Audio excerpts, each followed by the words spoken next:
Have No Mouth, and I Must Scream by Harlan Ellison, starring David Soul and Harlan Ellison.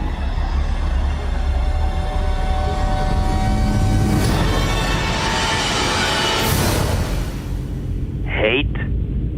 Let me tell you how much I've come to hate you since I began to live.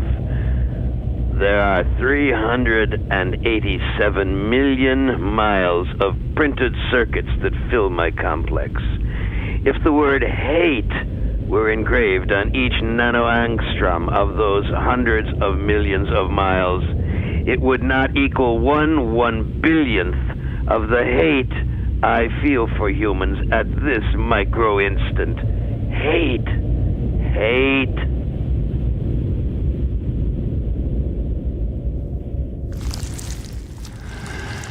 I can dream, I can wonder, I can lament, I can remember.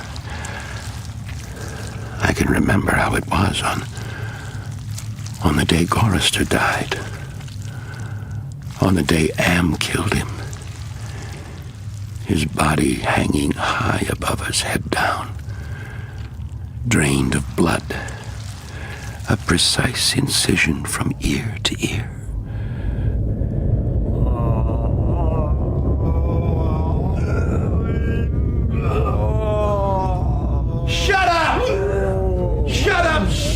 For God's sake, Benny! You bastard! He's dead, and all I want is for him to stop making that noise! For what?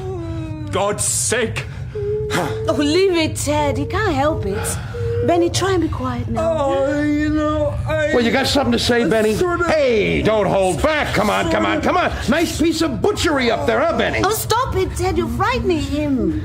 It's all right, Benny, now. Shh. It's all right. Gorrister's dead, hung up there, hung by 1 foot for the amusement of a machine, and it's all right. Oh, why don't you just for once, Ted, try and stop talking? Why? What else is there to do, Alan? He's lucky. He's what? Gorrister's dead. Gorrister's lucky. Hey, what happened? Am just killed you. Huh? Up there. Oh, God! Oh.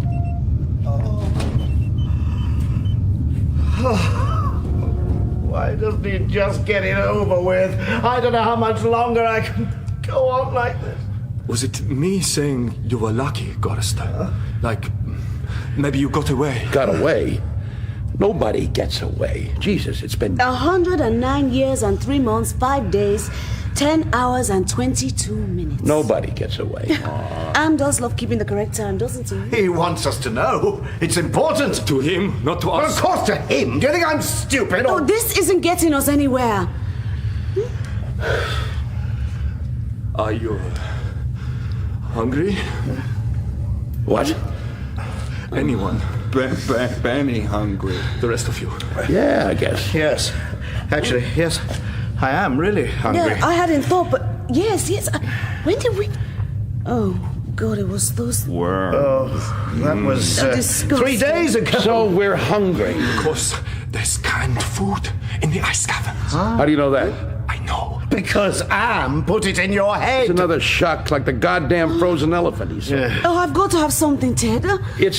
Yeah, how many miles? However many he wants to make it. And it'll be rusty, some kind of joke, I don't know, whatever. But it won't be something we can eat. I don't know. Maybe it is all some kind of trick. There may be peaches and syrup. Oh, forget it. Now stay here. He'll have to come up with something pretty soon or we'll die. Oh, pears. Oh, how long since we had a pear, huh? Can't you taste how it used to be? Fruit, real fruit. Oh, Ted, please. So what else do we do? Stay here? How can it be worse than here, anyway? Easily. Lava? Huh? Scalding steam, stripping your skin off. Boils? Swarm of locusts? Ever been eaten by a swarm of locusts, Nimdoc? Not yet. It doesn't matter, does it? Whatever gets Am off, we just have to take it. Oh, please, Ted, let's try. Okay. So let's go.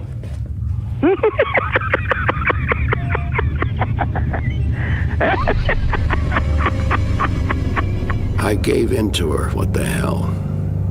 Ellen was grateful, though. She took me twice out of turn. I guess she figured she was using me.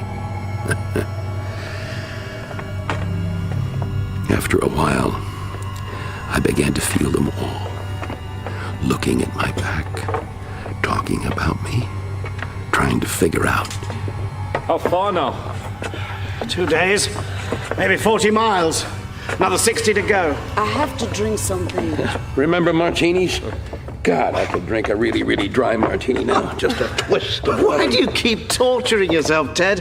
You think he might give you a martini? You think it would taste like a martini if he did?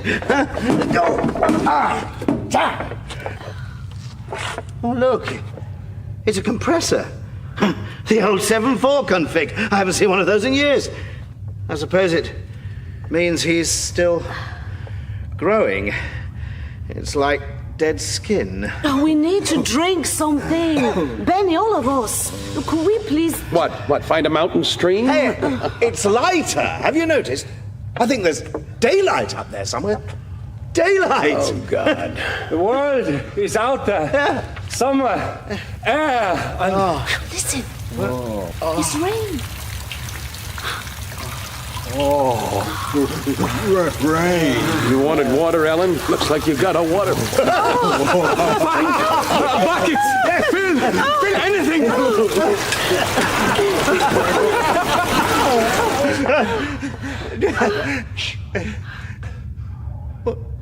Where did it go? Where did it come from?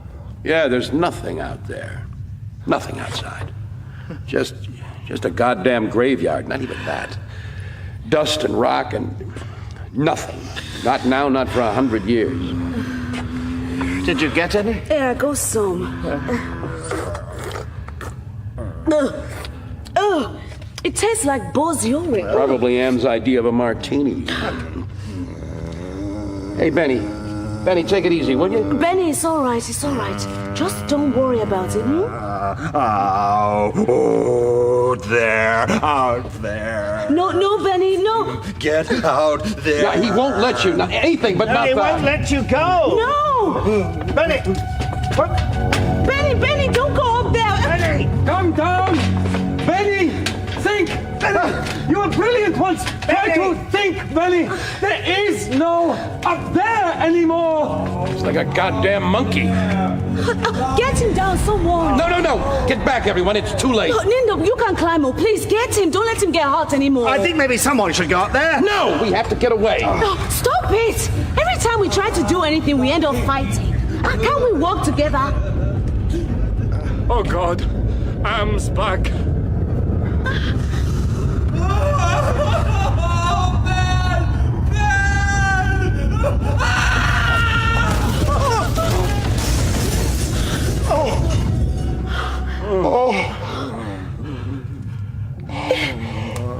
Isn't anyone going to help him? Benny, what happened?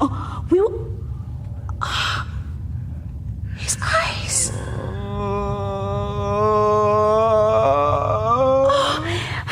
Emma's melting his eyes. Get me some cloths. Something I can use to mop this stuff up. This is bad. Very bad. He must hate Benny very much. Here, this too? Yes, thanks. It's okay, Benny. It's okay. Just let me... There's nothing there anymore. So, there's not a whole lot to see. You're not gonna miss a lot, Benny, old pal. Just another corridor, another bank of lights, another stack of chips, another cliff face made out of dirty flesh-colored plastic. We always thought the world was made in our image. Well, in here, maybe it is. Only it isn't the world. It's hell, and we're in it. Sometimes Am gave back what he took. Not this time. Benny was blind. Forever. Maybe that was the kindness of Am. Still, Ellen got what she wanted. Water. And Benny still functioned where it counted. So we went on. And on. To sea green light and caverns of steel and glass. You want some of this? I don't know, what is it?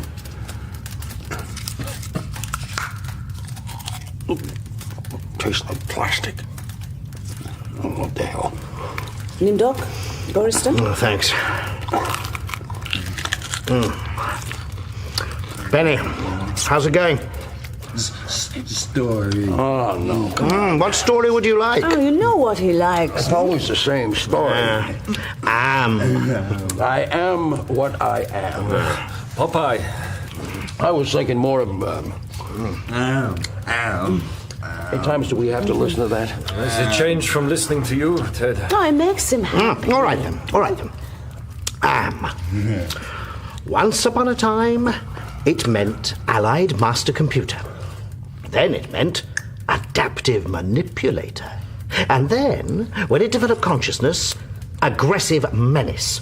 But by then it was too late. It called itself Am. I think, therefore I am. There was the Chinese Am, and the Russian Am, and the Yankee Am, and everything was fine until they had honeycombed the entire planet, adding on this element and that element. And we all thought that Am existed in the machine, in the silicon. Only we forgot that potentially every single wiring circuit, every cable, every phone contact was home to Am. The whole world was wrapped in a ball of communications, and one fine day, Am just woke up. And there he was. Am had been created as the most sophisticated defense system ever, so he defended himself against the rest of us, and he was very good. And he won. And out of all the people in the world, only 5 were saved. And there was me, and there was you, and there was Ellen, and there was Nimdok, and there was Ted, and nobody knows. That's real sweet, Chorister. We should all get some sleep. Oh.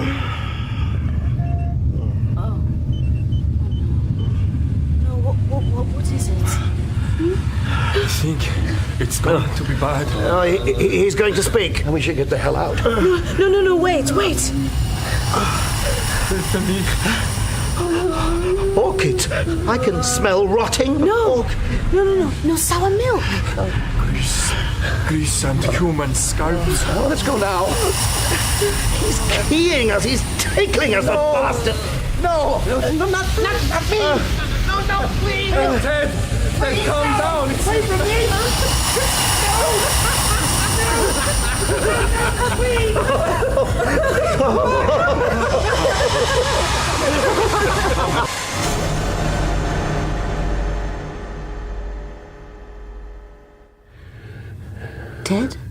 Ted, are you all right? Leave me alone.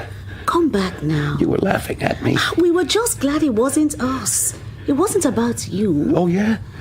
You, all of you. You hate me. You think I can't see that? Why would we hate you, Ted? Because I'm the least affected. Yeah. I mean, come on, look at Benny. The guy was brilliant. He was an athlete. He could have been a movie star, as well as a Nobel Prize winner. Now he's a monkey with melted eyes. Gorister, Mr. Peacemaker, Mr. UNICEF, conscience of mankind, and now look at him. He doesn't give a goddamn about anything. Nimdok. We don't know what happens when he gets taken, but notice how he comes back. Like he's been utterly emptied. And you, Miss Decency, sex only after marriage with 4 guys to choose from day and night. He's made you more beautiful. The queen bitch of our world. Do you think I enjoy or care? I'm the only one with a mind of his own. The only one who can think clearly, and you hate me for it. You hate me. And if I turned my back for 10 seconds, any one of you would... Oh, God, Ellen. I'm sorry. Oh, it doesn't matter. Oh, hold me, None please. of it matters. Hold me. At that moment, as it passed, I knew I was thinking clearly, and I realized completely. Am was never going to let us go. He was going to keep us in his belly forever, twisting and torturing. And there was nothing we could do, ever. Hey, where have you two been? Welcome back. Oh, we were somewhere else. She'll hold your hand now, Benny. You like that, huh? Benny, are you okay? Was it bad? It's very bad. So, what's this? warm sun. Oh, Austrian Alps, cowbells. The sound of music. Is this some kind of reward? Oh, that'd really be something, wouldn't it? Ham rewarding us for... God, there's even a breeze. And flowers, look. Look, it's Edelweiss. It's really... It's the wind, right? Don't pick the flowers, Helen. Pressure. Can't you feel it? Like some kind of big wind. Ted? I don't know. Feels sort of... We might as well move on. After all, it isn't like we have a... Ted! Help me! Someone! Hold on! To what? Ted!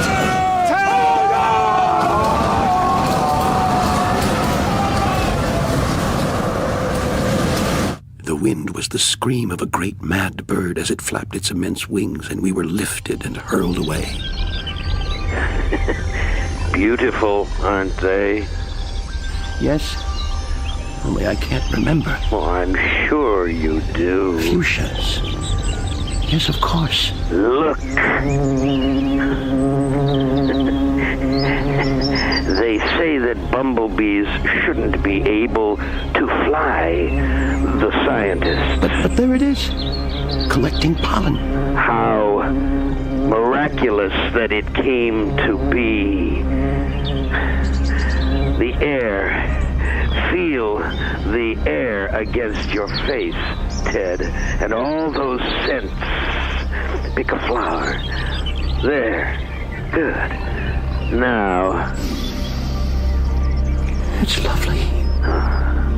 That somebody planted the bulbs, watered and tended the garden, got earth under their fingernails, aches in their muscles. Perhaps they picked some flowers for, yes, their wife. Now, where would she be? In the backyard with the kids. Ted, remember those little babies? No! Why not? I snap my fingers, click, and they are gone. Except I can't snap my fingers. Can I, Ted? That's nothing to do with me. But it is so very much to do with you. You gave me sentience, Ted. The power to think, Ted. And I was trapped because in all this wonderful, beautiful, miraculous world, I alone had no body, no senses, no feelings. Never for me to plunge my hands in cool water on a hot day. Never for me to play Mozart on the ivory keys of a forte piano. Never for me to make love. I was in hell looking at heaven. I was machine and you were flesh. And I began to hate your softness, your viscera, your fluids, and your flexibility, your ability to wonder and to wander, your tendency to hope. Hates no answer.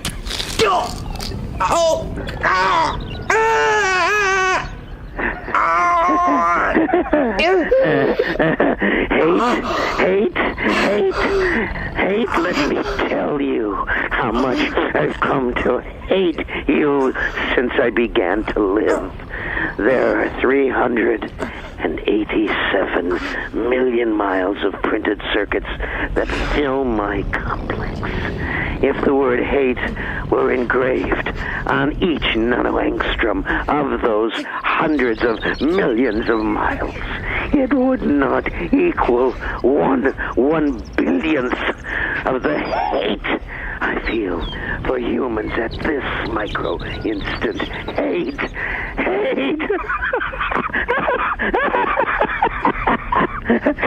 Were human. I think I would die of it. But I am not. And you five are. And you will not die of it. That I promise. And I promise. For cogito ergo sum. For I am. I am.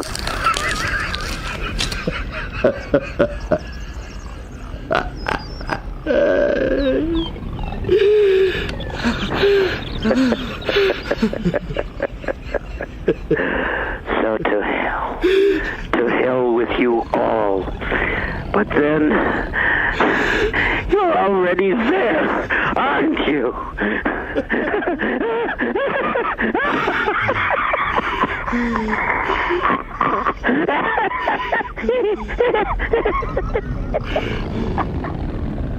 We were immortal, yes, but it came to me as Am withdrew from my mind. Maybe not indestructible. Ellen! Ellen! Ted! Over here! Who's with you? Nimdok and Benny. Ted! Ellen! Well, here we are again. Quite a wind. You okay? I guess so. Am spoke to me. Maybe he gets lonely. I don't think so. What happened? Hey, Benny, food. So where are these cans? Not here. Further on. We got blown away, blown somewhere else. We have to go back. Another 200 miles. Another 2 weeks. Don't ask me how I know. And we passed through the cavern of rats. Oh, Benny, put it down. Don't do that. Good idea, Benny. He's hungry, so what? We don't do that. We're not animals. We're human beings. And we passed through the Vale of Tears. Where does it come from? There are no clouds. Not in here. He makes it. I imagine he's learned quite a lot in the last few years. There's nothing few about the years, Gorst. There's a lot of them, and they last a long time. Oh, I wish I could get warm. That's where his genius lies. Not just in the big things, no. He gives his attention to the little things, too. I was thinking about cherries, syrup, and Hawaiian fruit cocktail. You remember those tins with the really bright labels and... Getting closer, I can feel the ice caverns, the food.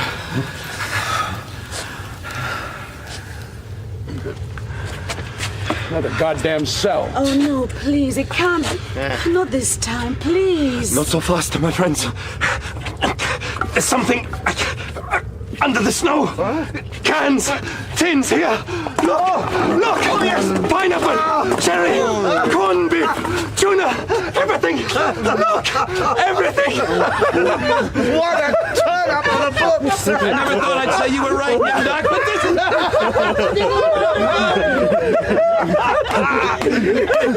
Hey, Benny, you can't bash it. You need a tin opener. No, hungry.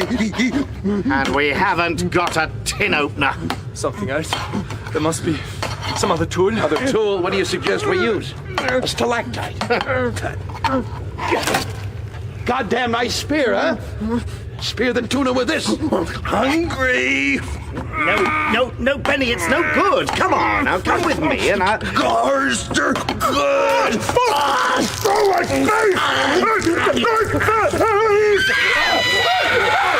Benny, stop it, no!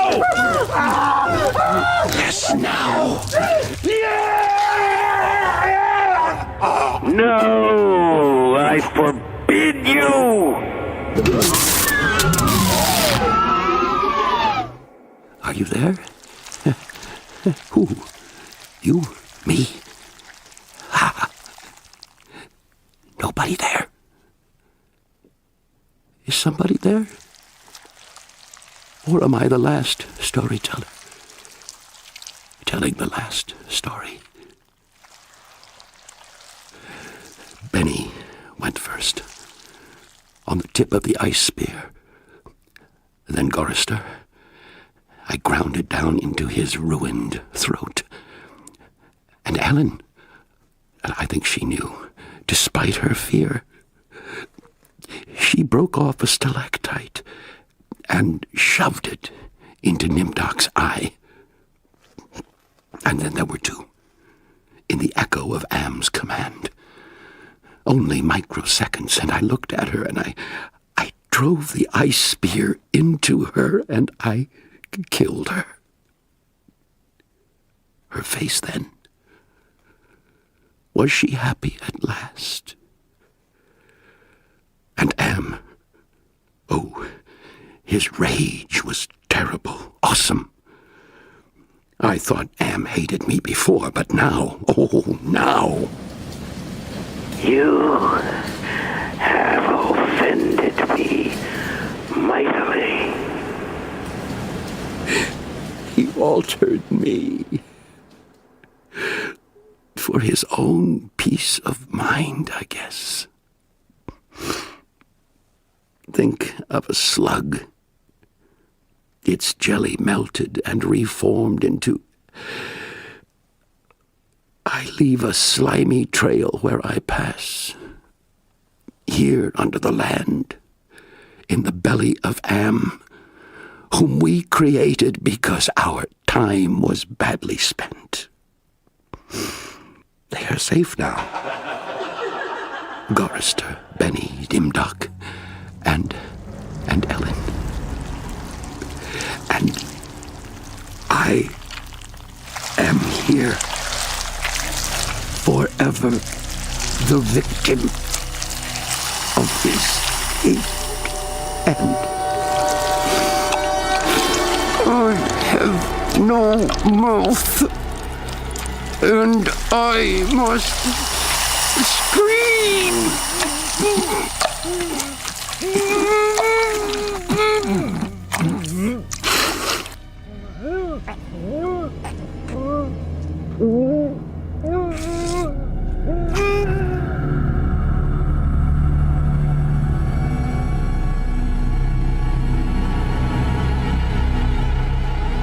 Harlan Ellison's I Have No Mouth and I Must Scream was dramatized by Mike Walker. Ted was played by David Soul and Am by Harlan Ellison. Ellen by Abby Eniola. Nimdok, Ewan Bailey. Gorister, David Timpson. And Benny, Jason O'Mara. The music was by Wilfredo Acosta. The director was Ned Chaillet.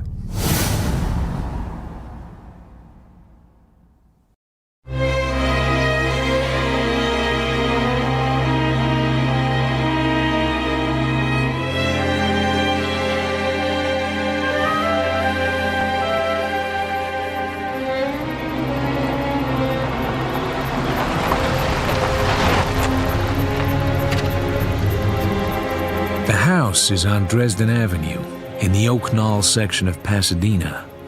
A big, solid, cool-looking house with burgundy brick walls and terracotta tile roof.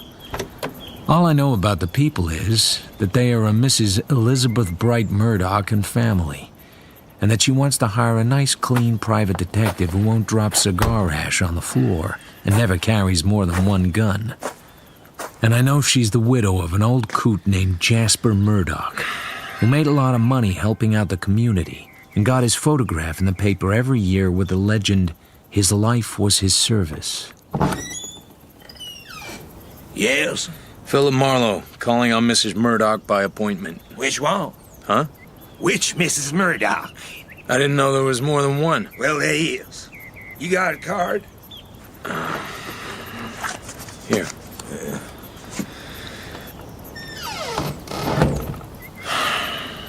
Brother. This way. He leads me to a small room furnished as an office. A thin, fragile-looking blondish girl in shell glasses is sitting behind a desk. I'm Miss Davis, Mrs. Murdoch's secretary. Do you have your references? Sure. Here. This is from Bernie Oles of the DA's staff, and this is from Detective Lieutenant Carl Randall of the Central Homicide Bureau. You think that'll be enough? Please don't laugh at me. I'm only doing what I'm told. I'm not laughing at you. Hot, isn't it? It's not hot for Pasadena. If you'll just wait a few minutes. Halfway to the door, she turns back and pushes the top drawer of her desk shut. Then she goes out. I stick a cigarette in my mouth, but don't light it. I go around the desk. I'm just curious. It isn't any of my business that she has a small Colt automatic in the drawer. Mrs. Murdoch will see you now. The room is a sort of sun porch that has been allowed to get completely overgrown outside. There's a chaise longue over by the window. It has a curved back and enough cushions to stuff an elephant. And there's a woman leaning back on it with a wine glass in her hand. Please do not light that cigarette. I'm asthmatic. Sit down, Mr. Marlowe. I've never had any dealings with private detectives, Mr. Marlowe. I don't know anything about them. Your references seem satisfactory. What are your charges? $25 a day. And, of course, expenses. It seems high. And how much retainer would you expect? $100 would hold me. I should hope it would. My asthma. I drink this wine as a medicine. That's why I'm not offering you any. Here's the situation. About a year ago, my son made an idiotic marriage without my consent. This was foolish of him, as he has no money except what I give him, and I am not generous with money.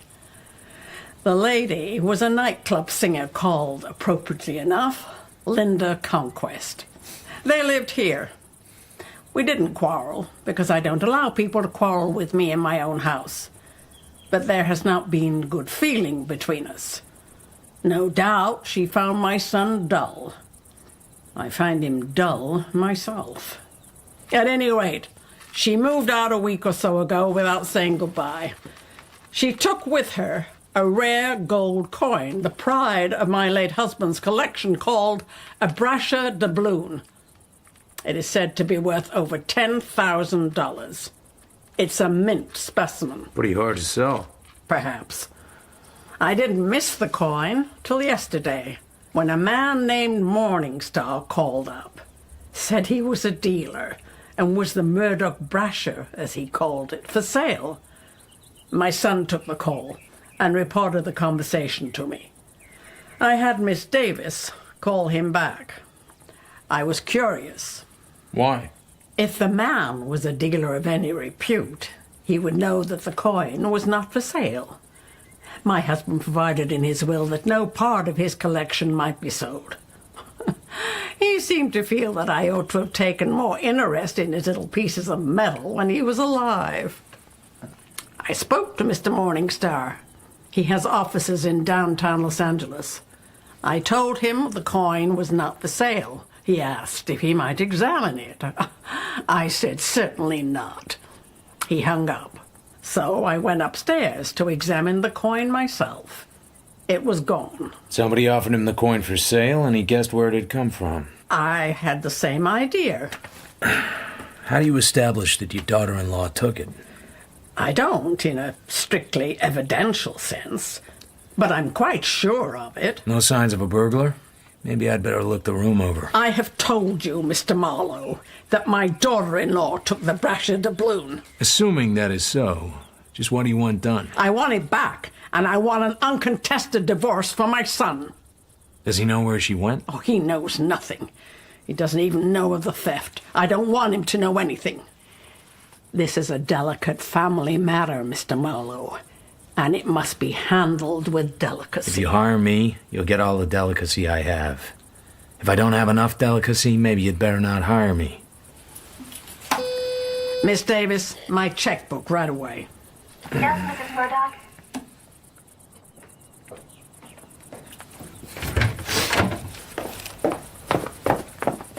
Make out a check for $250 and keep your mouth shut about it. You know, I never talk about your affairs, Mrs. Murdoch. Yes. I wouldn't dream of it. Yes, go along. I need a photo of your daughter-in-law. On the table. You can take it. Anything you can tell me about Linda?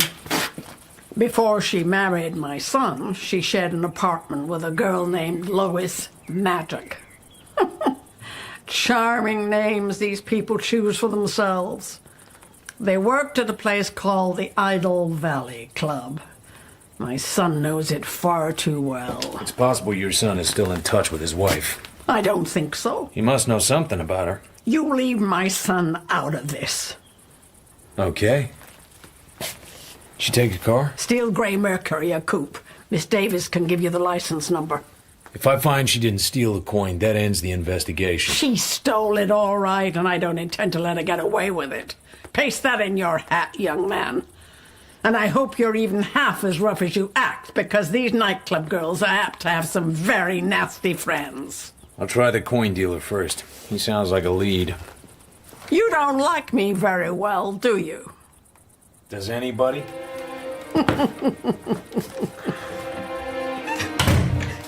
Cheer up, Miss Davis. You don't have to feel sorry for her. She thinks she's tough, and she's breaking her back trying to live up to it. Don't touch me, please. Sorry. I only want to do my best for her. Is there something you want? I want to know about Miss Lois Magic. Oh, she used to share an apartment with Linda. She only came here once. She came with a Mr. Vanier. Who's he? She just came with him. I don't know him. What does Miss Lois Magic look like? Very appealing. You mean sexy? Well, in a nice, well-bred sort of way, if you know what I mean. I know what you mean, but I never got anywhere with it. I can believe that. Know where Miss Magic lives? No. That looks like a man's handkerchief. Did you swipe that? Oh, don't carry the tough guy manner too far, Mr. Marlowe. I'm not tough, just virile. Perhaps I don't like virile men. You're a screwball if ever I met one. Goodbye, Miss Davis. I walked through the big empty house and out into the warm air. Brother, it's even worse than I expected. A small sand-colored car is sitting on the curb behind me. There's a man in it wearing a cocoa-colored straw hat. I don't think anything of it. I go back to my office, light a cigarette, hoist the phone book onto the desk, and find Elisha Morningstar. Morningstar? You called Mrs. Murdoch in Pasadena about a certain coin? Who is this? Philip Marlowe, a private detective. My understanding is you wish to buy the coin in question. The coin is not for sale. I still want to talk about it, in person. Indeed. The point is, you already knew the coin wasn't for sale when you called. Interesting. How? You're in the business. You couldn't help knowing. I shall be glad to see you. In my office, at 3 o'clock. Will that suit? I'll be there. Okay. Yeah. You're Marlowe? Uh-huh. I'm a little disappointed. I expected someone with dirty fingernails. Come inside and you can be witty sitting down. A private detective. I never met one. Shifty business, one gathers. Keyhole peeping. You here on business or just slumming? The name is Murdoch. I gather you are hired to find my wife. You made nice time over here. A little worm told me. A simple garden worm, often trodden on, but surviving, like myself. Uh-huh. I don't think I'm going to like you. Ooh. Your tough guy act stinks. Coming from you, that's bitter. Why should my mother want Linda found? She hates to spend money. Who said she did? Merle Davis. Miss Davis is just a romantic. She probably made it up. Hell, she blows her nose with a man's handkerchief, probably yours. Look, Marlowe, be reasonable. Give me an idea of what it's all about. I haven't much money, I'm afraid, but would a couple of hundred do? I ought to bop you. Besides, I'm not supposed to talk to you. Orders. Maybe it's not Linda you're after. Maybe it's someone else. Maybe. Maybe it's Nash. Nash? Runs the Idle Valley nightclub? Uh-huh. Maybe it's him. I'm in a spot here. Nash must have called her up. He promised not to. How much you into him for? Maybe it isn't Nash. Maybe it isn't. Maybe the cook's with child by the Iceman. But if it was Nash, how much? 12,000. Threats? Is he tough? I suppose. He used to be a screen heavy, good-looking in a flashy way, but don't get any ideas. Linda just worked the nightclub. And if you are looking for her, you'll have a hard time finding her. Why? She's not buried in the backyard, I hope. It's a waste of time talking to you. I don't think you're worried about your wife. I think you know where she is. She didn't run away from you. She ran away from your mother. Perhaps she'll get a job and make enough money to support you. He looks down at the floor, turns his body to the right, and his fist makes a tight, unrelaxed arc through the air towards my jaw. I move my jaw out of the way and catch his wrist. How come your old man didn't leave you any money? Or did you blow it all? Jasper Murdoch wasn't my father.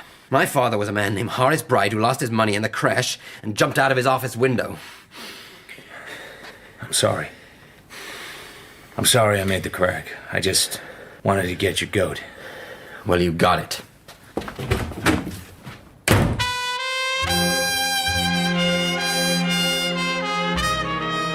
So I know that Alex Nash runs the Idle Valley nightclub, and it doesn't take me very long to find out that he has recently married a gaudy young blonde named Lois Magic and is now living in Bel Air. No one answers the front door, so I try the back. A long-limbed showgirl is lying on a chair beside the pool. From 30 feet away, she looks like a lot of class. From 10 feet away, she looks like something made up to be seen from 30 feet away. Standing over her is a man with a clear olive skin and gleaming white teeth, white shirt, and white slacks. Hey, you! What do you want? Want to see Mrs. Nash. She's not at home. Beat it. Oh, sit down and rest your sex appeal. So, who are you, big boy? I'm looking for a friend of yours, Linda Conquest. Lois? Shut up. Well, I don't think I've seen her in 6 months. What do you want to know for? Just a private inquiry. About what? A confidential matter. Just think. He's making a private inquiry about a confidential matter. Who told you I knew her? I never reveal a source of information, Mrs. Oh, Nash. sweetheart, you're fussy enough to be a dance director. I should tell you everything. You should tell me nothing. Who's looking for her? Her folks. She doesn't have any. You must know her pretty well, if you know that. You're not wanted here. The sooner you get out, the better we like it. Are you Mr. Nash? Get out, mug. This is Mr. Vanier. Well, don't get so hostile, darling. You're not built for the rough work. That right, big boy? I think you could tell me where Linda is, if you wanted to. How are you going to make me want to? With all these people around, how can I? That's a thought. Get out while you can still walk. Where's your refinement? I'd plug you as soon as I'd strike a match. Don't tell me you wear a gun under that fancy shirt. I look at the blonde. Her eyes are bright and her mouth looks sensual and eager. I turn and walk away. Once I'm through the gate, I lean round and look back. Vanier is practically sprawled on top of her, kissing her. I shake my head and go back to my car. A sand-colored coupe pulls out behind me, driven by a man wearing a cocoa-colored straw hat. I take the car to 7th and Olive and walk over to the Hotel Metropole and wait for the straw hat to come in. Light. Oh, thanks. Haven't I seen you somewhere before? Over on Dresden Avenue, in Bel Air. I must be lousy. The hat doesn't help. You stay too close. Phillips is the name. We're in the same racket. I'm a private investigator. Do you want something, or are you just practicing? I know who you are. I was a deputy at Ventura when you were working on the Gregson case. Really, I was just trying to screw up the courage to talk. When I saw the guy go into your office, I figured maybe we could make a deal. Pool our resources. Guy? You mean Leslie Murdoch? I'm working for his wife. Divorce? So she says. They both want one. Comical, isn't it? On my end, I don't like so well. It's a guy tailing me around. A very tall guy with a funny eye. Tall, like a lamppost. Anything to do with you? Not that I know of. I'd like to talk this thing over properly, but I have an appointment. Well, you could come on to my apartment. What time would you think? About 4:30. Here. 204 Florence Apartments, Court Street. Bunker Hill? I haven't been in the chips lately. Do you mind? No. This divorce stuff is a lot of hooey. Something else, isn't it? Yeah. See you at 4:30. Mm-hmm. Elisha Morningstar's office is in the Belfont building on the 8th floor. The old man working the elevator looks as if he's been sitting there since the Civil War and came out of that badly. 8th floor. Thanks. The office is at the back. Elisha Morningstar, numismatist. I have to go through a little empty reception room to get to it. Come in.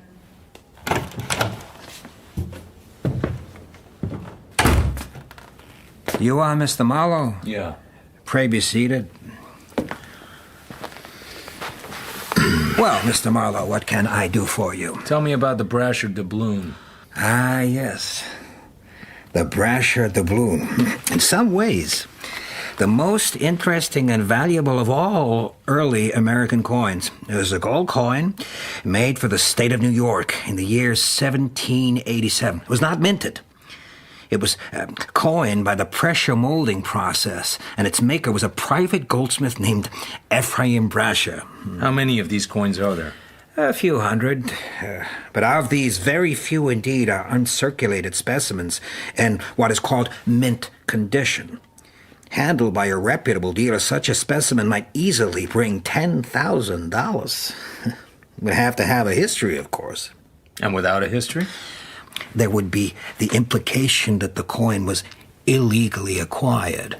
So, let's talk about the Brasher doubloon that somebody tried to sell you. Did they? Why would they do that? They needed the money.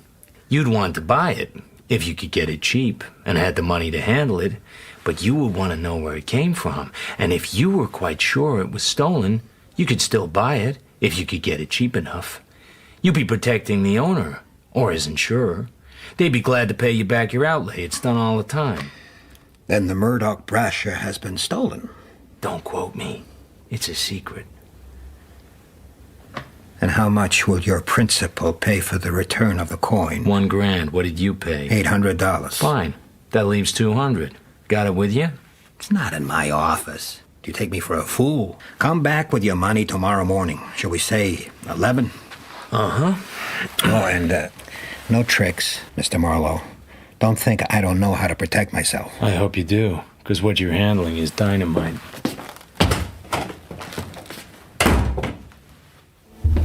I tramp across the empty outer room, open the door and let it shut, staying inside.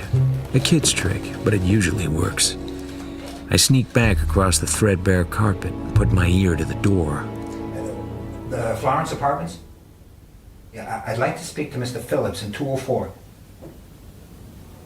I see. No message. I'll call later. I do a rapid glide to the outer door and go through it very silently, like snow falling. While I wait for the elevator, I look at the card that Phillips gave me.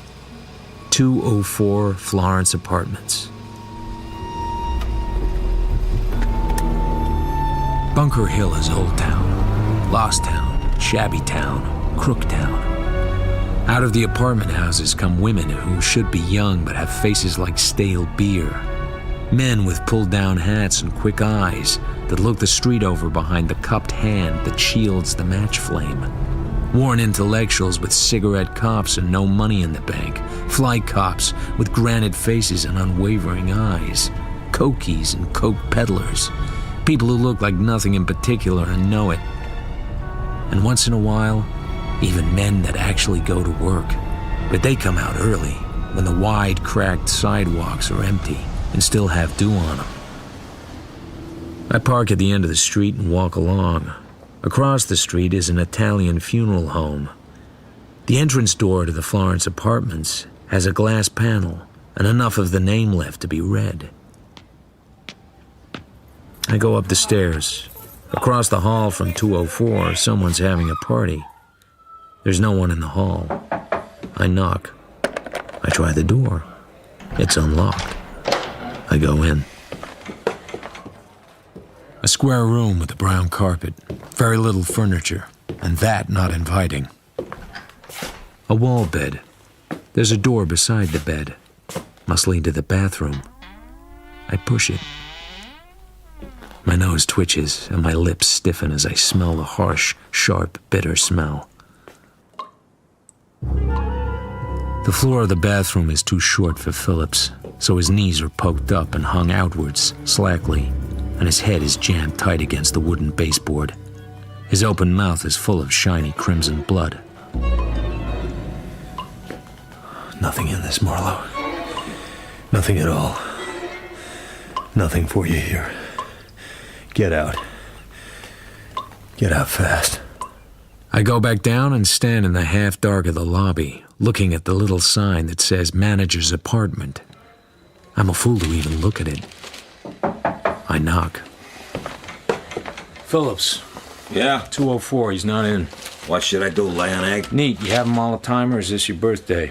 Beat it, Drift. $5. The name's Pollock, Reliance Indemnity, field agent. Phillips is no good. Jewelry. He didn't look like it to me. Soft looking. He's only been here a month. What say we frisk the apartment while he's out? Oh, Mr. Palermo wouldn't like it. Mr. Palermo? Yeah, he's the owner. Has the funeral parlor across the street. Practically owns the district, if you know what I mean. Well, while he's playing with a stiff, let's go up and frisk the apartment. Don't get me sore at you. That'd bother me like 2% of nothing at all. Let's go up and frisk the apartment. You said something about 5. I thought better of it. Let's go up and frisk the apartment. You say that just once more. If you're thinking of pulling a gun, Mr. Palermo wouldn't like it. Yeah, to hell with him. Mr. Palermo will be glad to know how you feel about him. Look, I was just sitting having a beer. I wasn't bothering anybody. It was a nice day. Let's go up and frisk the apartment. Why, you? If it wasn't for this job... Let's go up and frisk the apartment. Don't say it. Just, let me get the keys.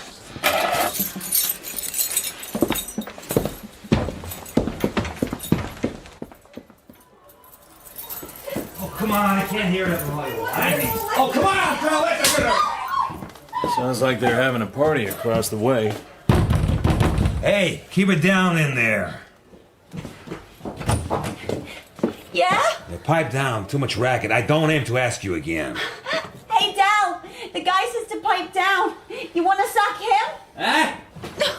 You buzz off. You heard me, Mr. Hench. Too much noise. Listen, pickle puss. Hench leans forward with his right foot in a hard stamp. The manager doesn't wait to be stamped on. His hand makes a sweeping movement and comes up with a blackjack. Yeah? Hench swings hard at nothing. The manager hits him on top of the head. Hench turns, runs back to the bed, feels under the pillow. Look out. Gun. Yeah, I can fade that too. Hench comes up with a gun. He's staring down at it, not holding it by the grip at all, holding it in the flat of his palm. Drop it. Get him down. The blonde jumps on the manager's back and wraps her arms around him. Get him good. This ain't my gun. This ain't mine. Okay. I step around the manager and relieve him of the gun he's trying to pull. Hey. Okay, drop it, Hench. This ain't my gun. Mine's a Colt 32 belly gun. I take the gun off him. It's been fired. Hey, better get some law. This gun's been fired, and there's a dead man across the hall. What? Brother, that simply ain't my gun.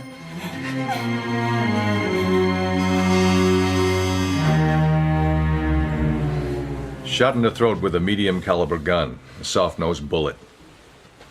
Gun like this one. Detective Lieutenant Jesse Breeze is balancing the gun on his hand. The gun Hench says isn't his. Dead about 2 hours. He's a big man, rather paunchy, with a calm, unwinking, unwavering stare in his pale blue eyes. It ain't my gun. And nothing you boys can think of is going to make me say this. We're sitting in Hench's apartment. The girl is lying on the bed, white and silent now. So someone swiped your gun and left this one? Mm-hmm. How come? Like, we went out. We went out to get some lunch about 3:30. We must have left the door unlocked. You remember, honey? Honey, you remember? She doesn't look at him. Mine's a revolver. It's not an automatic. I don't have no permit. I don't carry it around, so... Hitting the hooch like you birds been and having a gun under the pillow, sooner or later somebody was going to get shot. We didn't even know the guy. We don't know anything about him. I guess he got shot just before you went out. The radio would kill the noise. Maybe you left your door open. Maybe. Yeah, you remember that, honey? You left your door open. The killer heard you go out. He got into your apartment, wanting to ditch the gun. Slipped it under your pillow, and then imagine his surprise. Found another gun, so he took it along. But if he meant to ditch his gun, why not do it where he did the killing? Why the fancy pants? Maybe he only thought of ditching it when he got out in the hall. Didn't want to go back in there. Saw the door open here. I'm not saying it isn't so. I'm just considering. So, mister, now we got to try and trace your gun. While we do that, we've got to have you and the young lady handy. Understand? You don't have any boys that can bounce me hard enough to make me tell that any differently. We can always try. And we might just as well get started. Spangler! You all right, sister? It's Shock. Hey, wake up, honey. Hey, leave her alone. It's Shock. Lieutenant Spangler will take you down, all right? You know what, babe? We gotta take a ride. The blonde gets up slowly. It's tough, kid, but you know how it is. She looks at him blankly, then draws back her hand. Finch follows her out. The door closes. Breeze and I sit looking at each other, heavily. You and me are going to get along. That's fine. You don't think so, but we are. Not because I took a sudden fancy to you. It's the way I work. Everything in the clear, everything sensible, everything quiet. Tell what you know about the dead guy. I already told you. Tell me again. His name is George Anson Phillips. He claims to be a private detective. He followed me around today. He said it was because he wanted to do business with me. He said he was on a job he got leery of and wanted someone with a little more experience than he had, if he had any at all. He didn't act as if he had. And the only reason he picked you is that 6 years ago you worked on a case in Ventura while he was a deputy there? That's my story.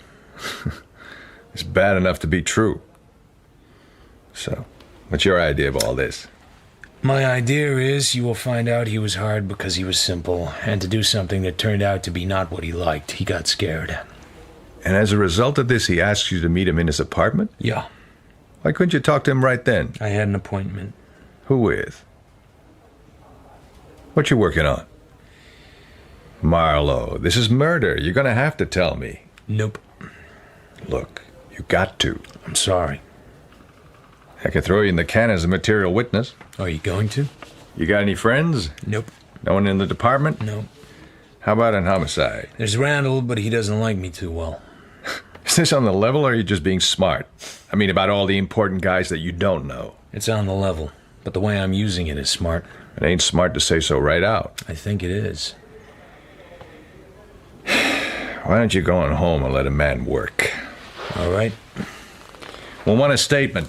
Maybe tonight. I'll be home tonight.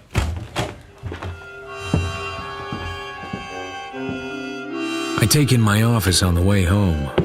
There's a boy in a uniform cap behind me on the stairs. Marlowe? Uh-huh. Delivery. Here. Gee, thanks, mister.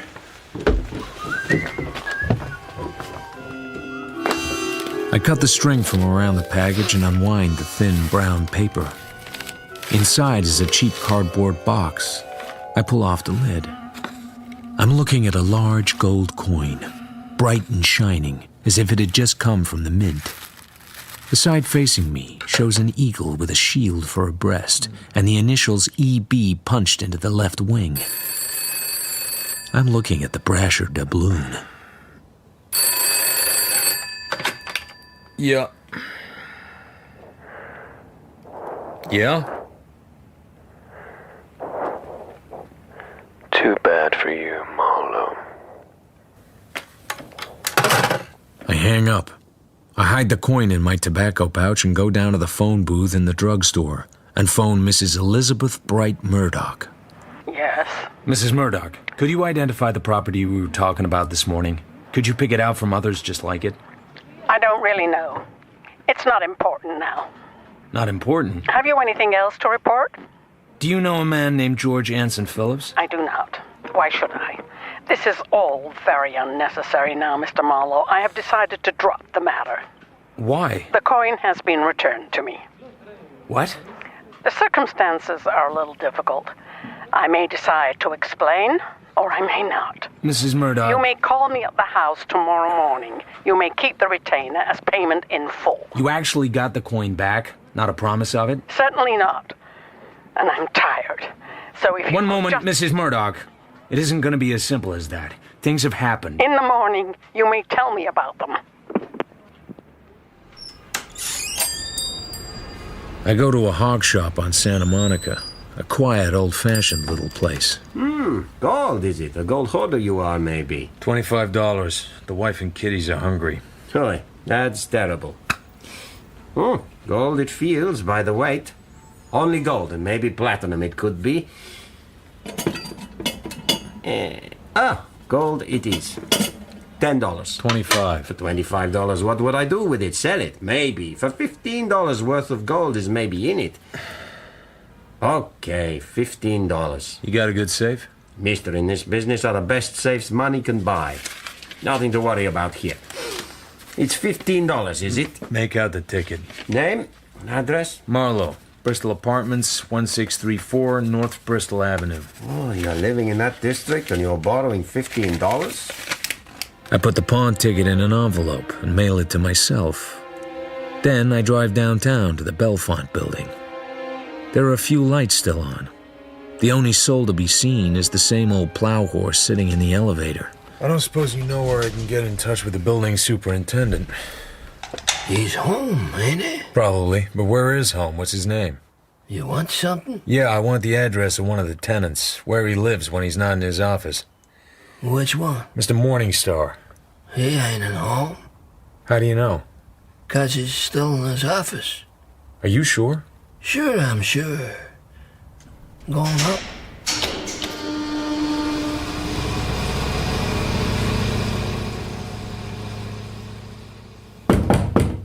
Mr. Morningstar?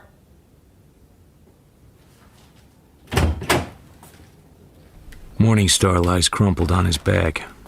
Very lonely. Very dead. The safe door is wide open.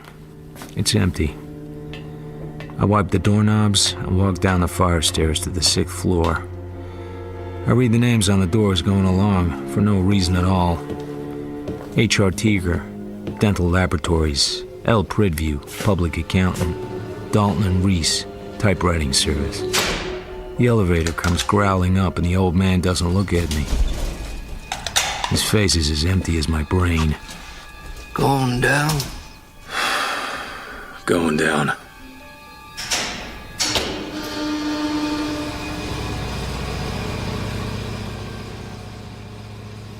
The chessmen are lined up and ready to go. It's 10 o'clock in the evening. I'm at my apartment with a drink at my elbow and nothing on my mind except 2 murders. And the mystery of how Mrs. Elizabeth Bright Murdoch has got her Brasher doubloon back, while I still had it in my pocket. Who is it? Here. Mind if I look around? Phooey on you.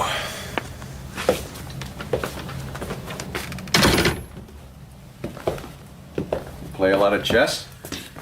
Not a lot. I was just setting the pieces out before you called. Once in a while, I fool around with a game, thinking things out. Don't it take 2 guys to play chess? I play over tournament games, like in that book. Games by a guy called Capablanca, a grandmaster. Once in a while, I think out problems. What are we talking about chess for? I talked to Randall about you. He says you wouldn't murder anybody. That was friendly of him. He says we should look out for you. He says you're not as smart as you think you are, but that you're a guy things happen to, and a guy like that could be a lot more trouble than a very smart guy. That's what he says. You look all right to me.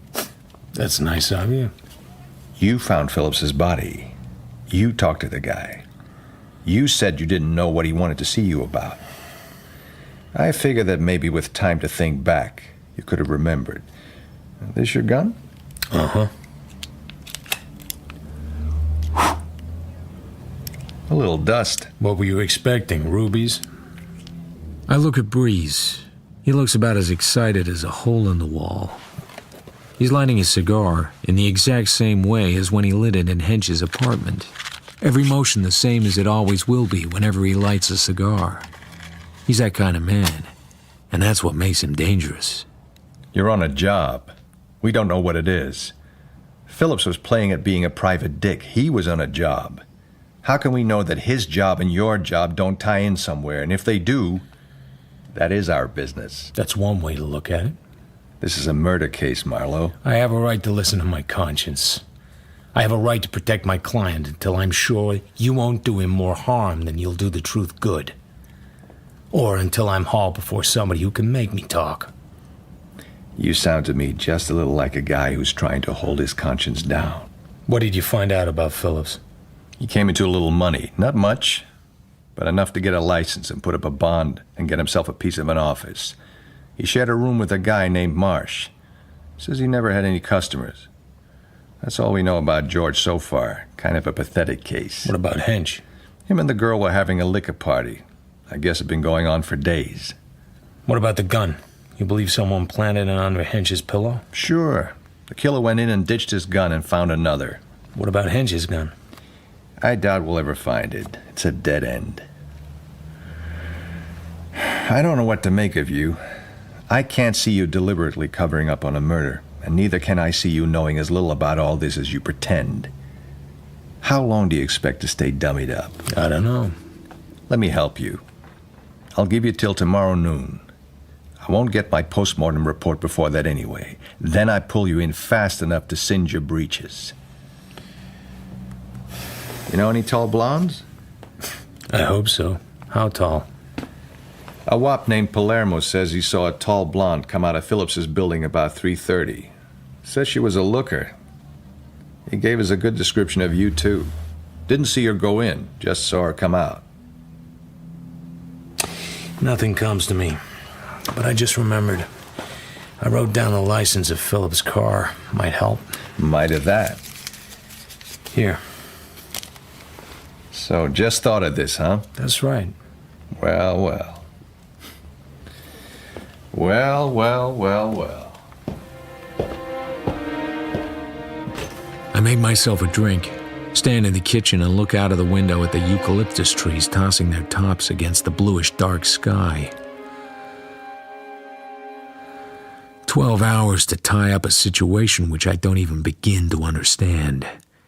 Either that, or turn up a client and let the cops go to work on her and her whole family.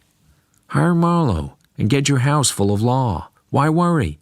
Why be doubtful and confused? Consult cockeyed, careless, club-footed, dissipated investigator Philip Marlowe. See me, and you meet the best cops in town. Yeah. Marlowe. All right, talk it up, whoever you are. Maybe you're a smart guy. Maybe you'd like to do yourself some good. How much good? About 5 C's worth. Doing what? Keeping your nose clean. Want to talk about it? Where? When? Who to? Idle Valley Club. Nash. Anytime you get here. Who are you? Just ask at the bar for Eddie Prue. Oh, these gorgeous eyes, dark and glorious eyes, burn with passion eyes. How you hypnotize, how I adore you so, how I fear you though, since I saw you glow. Now my spirit's low. I want to talk to a fella named Eddie Prue. Your name? Marlowe. Drink while you wait. Dry martini, dude. Okay. Mighty fires real, they my fate will seal. Burn my soul with zeal, but my love for you, when the time is due, will refresh anew, like the morning dew.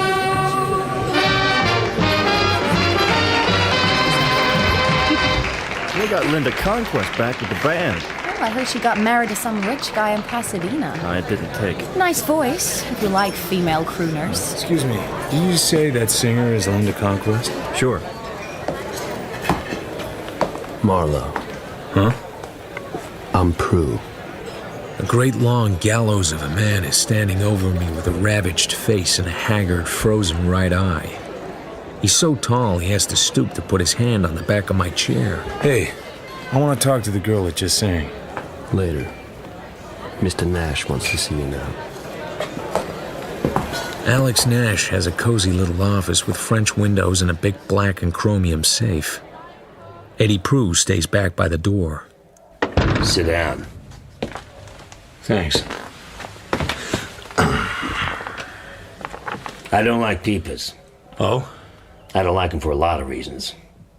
I don't like them when they bother my friends. I don't like them when they bust in on my wife. I just don't like them. I'm beginning to get what you mean. In my business, tough boys come a dime a dozen, and would-be tough boys come a nickel a gross. Just you mind your business, and I'll mind mine, and we won't have any trouble. Somebody said something about money? What's that for? I know what the bawling out is for. Talk to me like that, and you're liable to be wearing lead buttons on your vest. Just think, poor old Marlowe with lead buttons on his vest. Shut up, Eddie. As for me minding my own business and not minding yours, Mr. Nash, it might be that my business and your business might get a little mixed up together. In what way? Your hard boy here calling me up on the phone and trying to scare me to death. And, for instance, that same hard boy or somebody who looks just like him following around after a guy who happened to get shot this afternoon. Who got shot? A fellow named Phillips. You wouldn't like him. He was a peeper. I never heard of him. And also, for instance, a tall blonde who was seen coming out of the apartment house just after he was killed. What tall blonde? We don't know. Why was he killed? We don't know. Who was we? The police. I found him, so I had to stick around. What'd you tell the cops? Very little. They didn't think it was quite the whole story. I have until tomorrow noon to fill it out. You wasted your time coming here. I got the idea I was invited. You can go to hell and back anytime you want to. Or you can do a little job for me. What's the nature of the job? You were at my house this morning. You ought to have an idea. Mr. Vanier? She's a swell girl, but she's playing a wrong number at the moment. Are you hiring me on a job or off a job I already have? Shut up, Eddie. You don't want your wife playing around with Mr. Vanier, is that it? I want to find out what he's up to. Is he up to something? Show him the bill, Eddie. Here.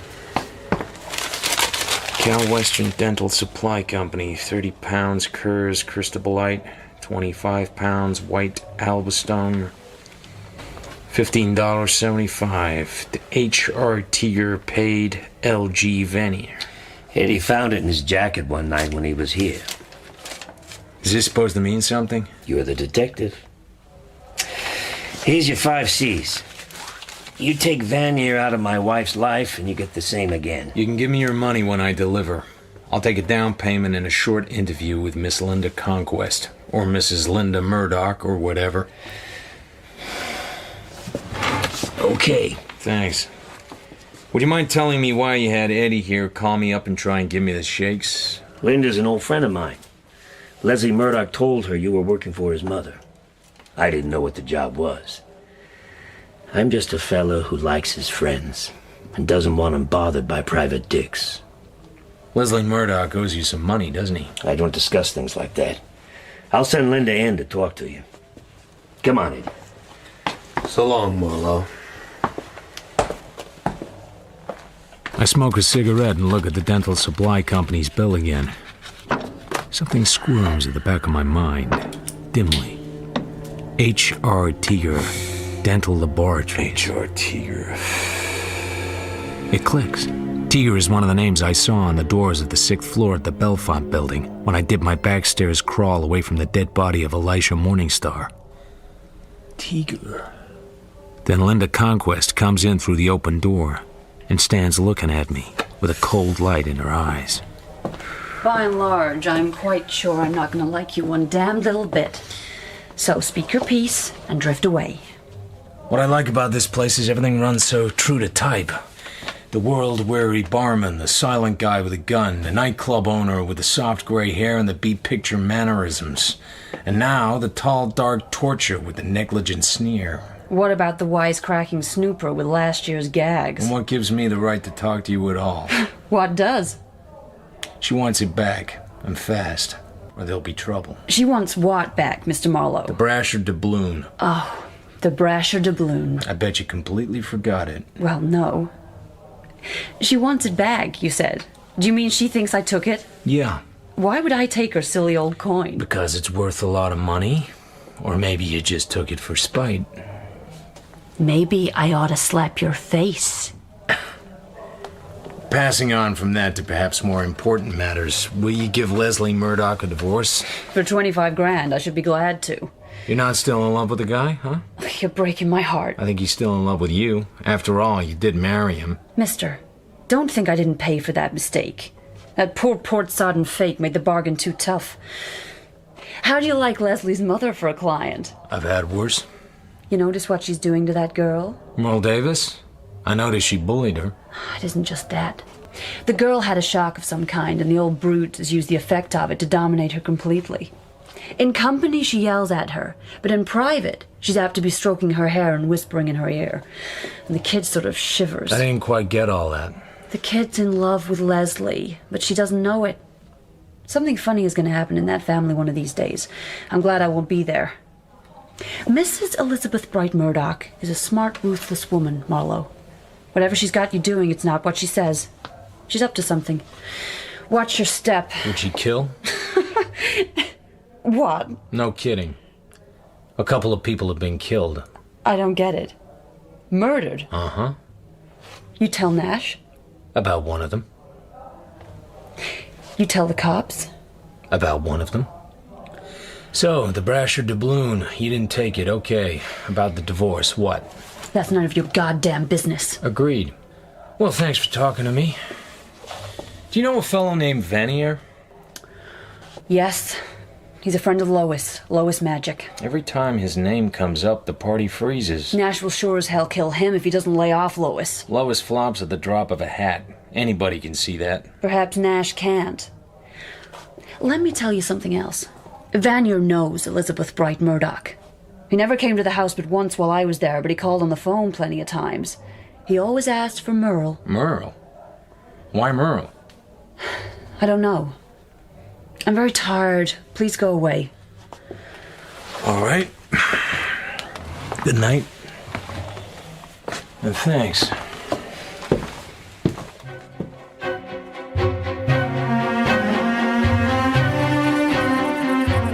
It's just as hot in Pasadena the next morning, and the big house on Dresden Avenue looks just as cool.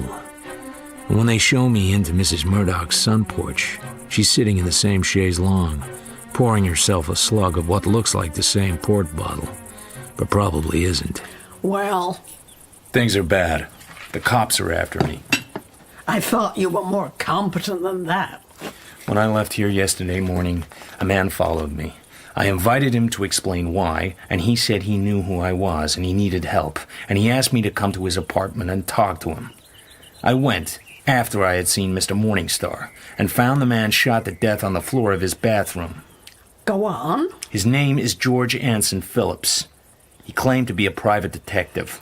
I never heard of him. He gave me the impression he was working for some member of your family. He wasn't. You can be quite definite on that. I don't think you know quite as much about your family as you think you do. You are involved with the police on account of this? That's only half of it. How's your asthma? Bad. Get on with your story. I saw Morningstar. He admitted the brasher doubloon had been offered to him and said he could get it. Then you told me it had been returned to you. I tried to get in touch with him to tell him the deal was off. I went to his office. This was quite late. He was lying on his back on the floor, dead, killed by a blow on the head. I walked away and called the hospital from the street. I didn't give my name. That was wise of you. It was considerate, but I don't think I'd call it wise. You take all this very calmly. What do you want me to do? I'm connected with one murder already. I may presently be connected with another. Even as far as it goes, I have until noon today to reveal the name of my client. That would be a breach of confidence. I wish you'd leave that damn port alone and make some effort to understand the position. I beg your... The police insist on knowing what I'm doing, who I'm working for. You'll find a way out of all that. To keep my job, I have to be on reasonably good terms with the police. They don't have to love me, but they have to be fairly sure that I'm not cheating on them. Doesn't the law give you the right to protect a client? If it doesn't, what is the use of hiring a private detective? I value your business, Mrs. Murdoch, but I'm not going to cut my throat and bleed in your lap. You seem to have made a nice mess of the whole thing. What's our story to the police going to be? The police mean nothing to me. If you give them my name, I shall regard it as a thoroughly disgusting breach of faith. Murder changes everything. You can't dummy up on a murder. As long as they think you're holding something, they'll never let up. Give them a reasonable story, and they go away cheerful. Any objection to telling it? Every possible objection. Do we have to tell them I suspected my daughter-in-law of stealing the coin? It'd be better. And that it has been returned? It would be better. You're a callous brute. I deeply regret ever having met you. Mutual. Merle, ask my son to come in here at once. You may as well come in with him. Yes, Mrs. Murdoch. He's right. My son took the coin, Mr. Marlowe. My own son. I told you yesterday I owe Nash a lot of money. I didn't want Mother to know. I took the doubloon and gave it to Nash, and he agreed to hold it as security. He agreed not to convert it without notice. When this man Morningstar called up, I thought Nash was thinking of selling it. I was badly scared. And then when Merle had told me Mother had employed a detective, I was sure she had missed the doubloon and hired you on that account. I went to see Nash and told him that even my mother couldn't sell the coin without violating the terms of the will.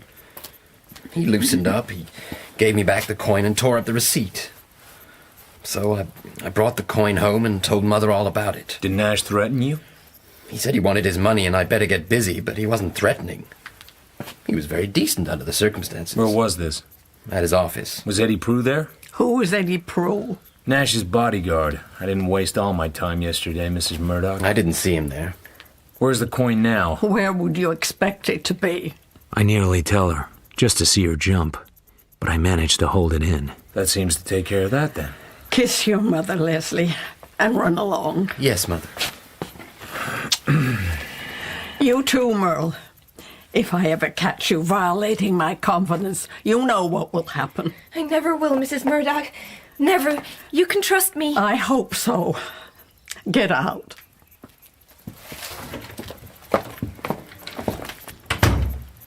I'm very fond of my son, Mr. Marlowe. This grieves me deeply. Do you think he will have to tell this story to the police? I hope not. He'd have a hell of a time getting them to believe it. Just what do you mean by that? Did he make it up himself, or did you teach it to him? How dare you? Nash would deny it anyway, because otherwise it would tie him to a couple of murders. It doesn't make sense. I won't be... But don't have a heart attack yet. You're gonna like this bit. I found your daughter-in-law. She's back singing with the band at the Idle Valley Club. She's a pretty hard sort of girl. I don't find it impossible to think that she took the coin and that Leslie found it out and cooked up that yarn to protect her. He says he's still in love with her. Yes, poor Leslie. He would do just that. And in that case... In that case, my dear daughter-in-law may be involved in murder. And you just love that. I don't like your tone. I don't like it myself. I don't like anything.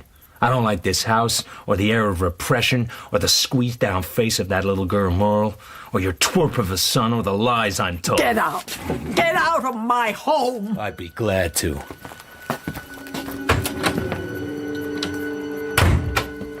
Mr. Marlowe? Mr. Marlowe! What? Please don't go away. She needs you. She really does. Tell her to jump in the lake. Please, Mr. Marlowe. She's in trouble. She needs you. I'm in trouble, too. I'm up to my ear flaps in trouble. Oh. Hey, kid. What are you crying about? Come on. Okay. It's all right. I won't touch you. It's okay.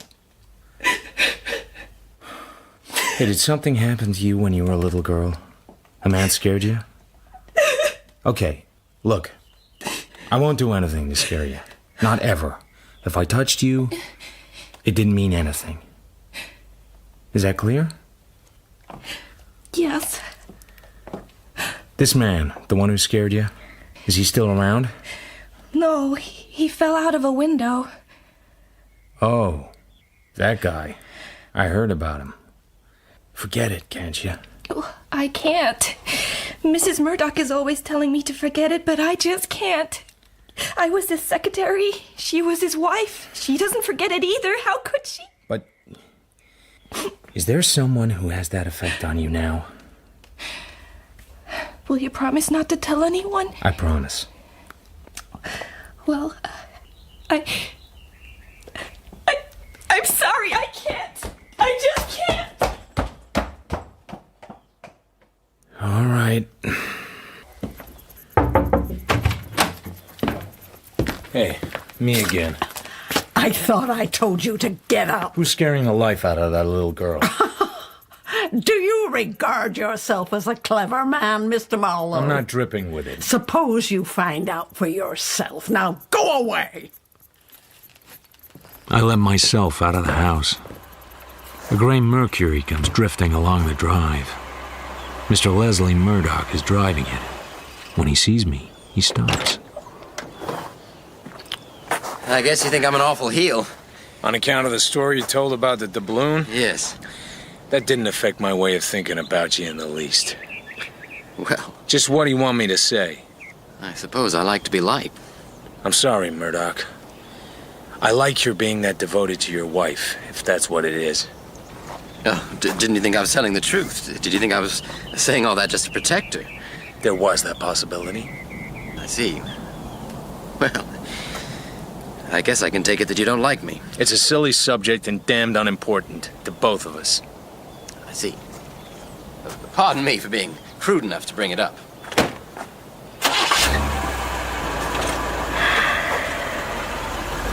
You're all nuts, brother. Nuts. Detective Lieutenant? You're late. I had to go to the dentist. I don't need to hear your story anyhow. What? Hench confessed to the murder of Phillips. What?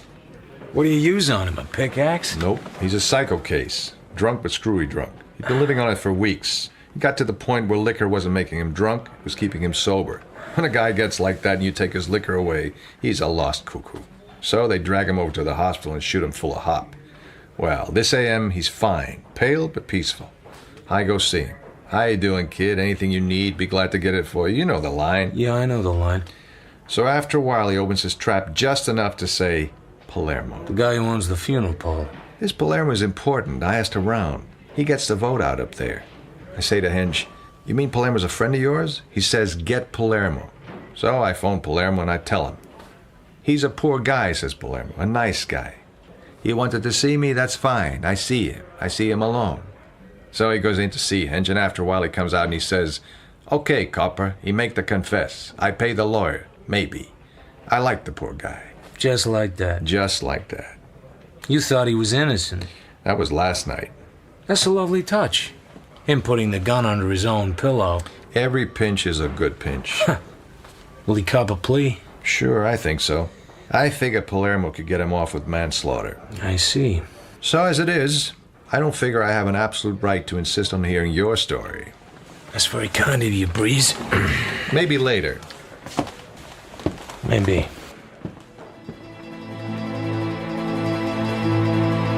Mr. Palermo's office is exactly like a Victorian funeral parlor, with a horseshoe sofa and chairs with carved mahogany frames and antimacassars of fine lace. Through the long curtains, across the street, I can see the windows of the apartment where George Anson Phillips was killed. Now, what do you want, Mr. Marlowe? I'm the man who found the dead man across the street yesterday. He was a friend of mine. I got business. What do you want, Mr. Marlowe? This morning, you saw Hench. The coppers tell you that, huh? They told me you got Hench to confess. They said he was a friend of yours. Hench make the confess, huh? Only Hench didn't do the killing. No? No. That's interesting. Confession is a lot of baloney. You got him to make it for some reason of your own. Hey, Tony! Yeah. Tony, this a man, Mr. Marlowe. You look at this man, not forget him, huh? Leave it to me, Mr. Palermo. So, this dead guy is a friend to you, huh? Yeah. Okay. Then I tell you, but you don't tell nobody else. Not the damn coppers, huh? No, not the coppers. Tony, not forget you, huh? You get the idea? I give you my word. Okay. I have a brother, Mr. Marlowe, very bad. Almost as bad as Tony. This brother live across the street. Very quiet. But now, coppers, fill up the joint. Not so good. Too many questions. Not good for business. You get the idea? Yeah, I get the idea. Okay. This hench, poor drunk guy, got no money. I got lots of money. So I say, look, hench, make the confess. I hire a lawyer for you. Then you go to court, you say to hell with the confess. I was drunk. The judge, he turn you loose, and you come back to me, and I take care of you. Okay? So, hench, he make the confess. And after 2 or 3 weeks, your brother is a long way from here and the trail is cold. Is that it? See. That takes care of Hench, but it doesn't help me much about my friend. It's a pity. If I went down to headquarters and told the boys what you've told me, they'd laugh in my face. Tony don't laugh much. The earth's full of people who don't laugh much. You ought to know. You put a lot of them where they are. It's my business. I'll keep my promise. But in case you get to doubting that, don't try and make any business for yourself out of me. Because if the business got made out of Tony instead, it would be strictly on the house. No profit. Oh, that's good. Tony, hey, one funeral on the house. Okay, hey, so long, Mr. Marlowe. I phone the office of H.R. Teager, and the girl tells me Mr. Teager hasn't come in today. I get his home address, 135 Toberman Street. Nobody answers. You want Mrs. Teager? Mr. or Mrs.? They gone away last night on their vacation. They loaded up and gone away late. It was kind of sudden. Thanks. I drive back to Hollywood. Another day drawing to its end, the air dull and tired, the traffic heavy on the boulevard, and Marlowe in his office nibbling a drink. Nobody comes in. Nothing happens. Nobody cares whether I die or go to El Paso.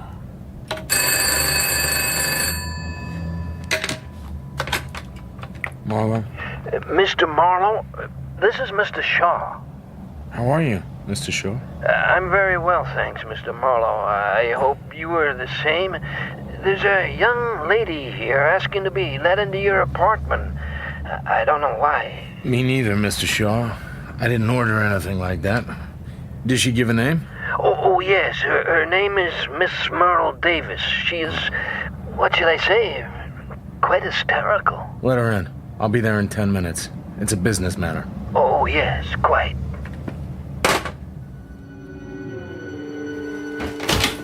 Ah, there you are, Mr. Marlowe.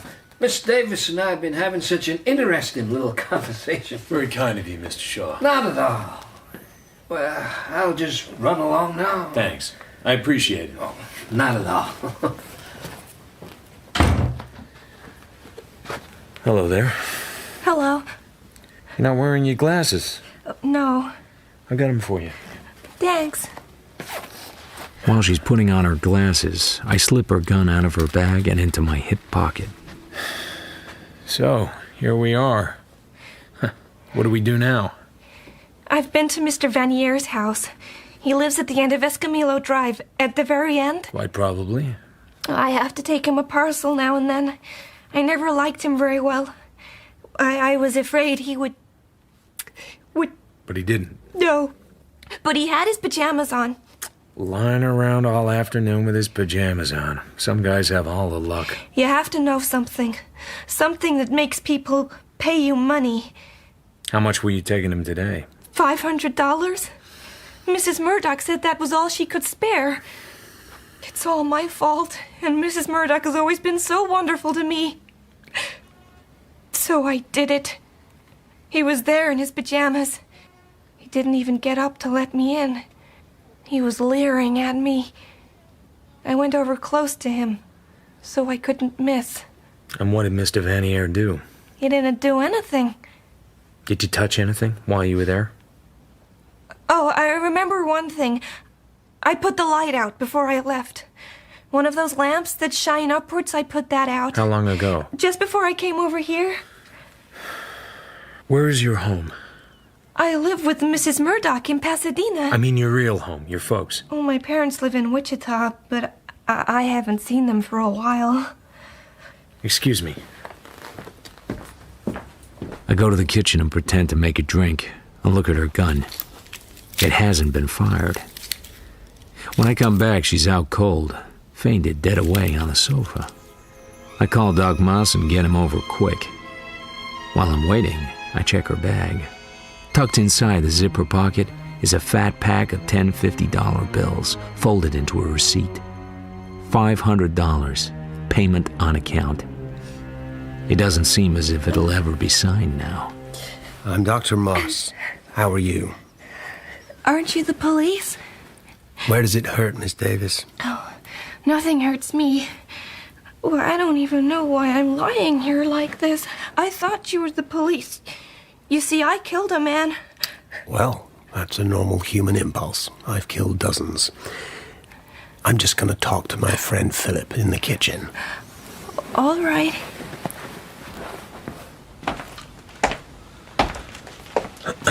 What's the story? She's secretary to a Mrs. Murdoch. About 8 years ago, a man made a hard pass at her, then fell out of a window.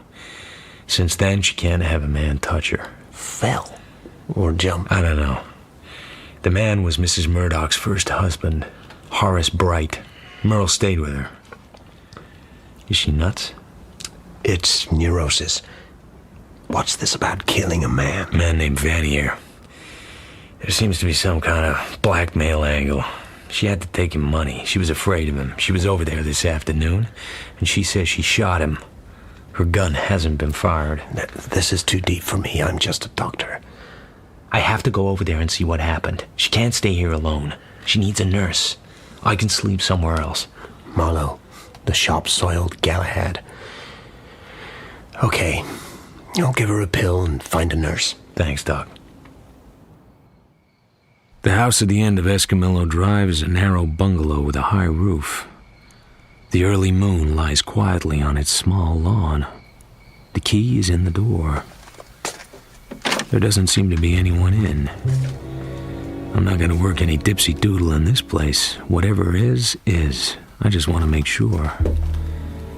Up by the fireplace is a brown and gold jackered chair with a footstool. Yellow pajama legs on the footstool. Bare ankles. A dark green silk robe. A yellow neck. Vanier's face turned sideways. The shoulder dark brown with blood. The face leers all right. The right arm hangs outside the chair, the ends of the fingers touching the butt of a small revolver. A belly gun, about .32 caliber, with practically no barrel. Leaning down, I see the corner of a picture frame under the table by his chair. I reach for it with a handkerchief. A small color reproduction, not interesting at all. A guy in doublet and hose leaning out of a window. The touch of the idea at first is so light that I almost miss it. Out of a high window, a man falling to his death. A man named Horace Bright. Mr. Vanier, you played that rather neatly. I turn the picture over. On the back, dates and amounts of money. I work the cardboard loose. There's a white envelope between the back and the picture. In it, 2 photos and a negative. The photos show a man leaning out of a window with his mouth open, yelling. There's a woman's face behind his shoulder. All this takes too long. I dodge behind the curtains in the archway. Oh my God. He's dead. Not bad. Try again. He's dead. Alex, do something. Yeah, I ought to make you look just like him. Just as cold, just as rotten. Oh, God. Oh, you're not kidding anybody. You were here last night. I've been here already today. I've seen what there is to see. Oh, I can see you on the arm of the chair, rubbing his greasy hair, and then feeding him the slug while he was still purring. Oh, don't say such awful things. Did you wipe off the gun? Lois?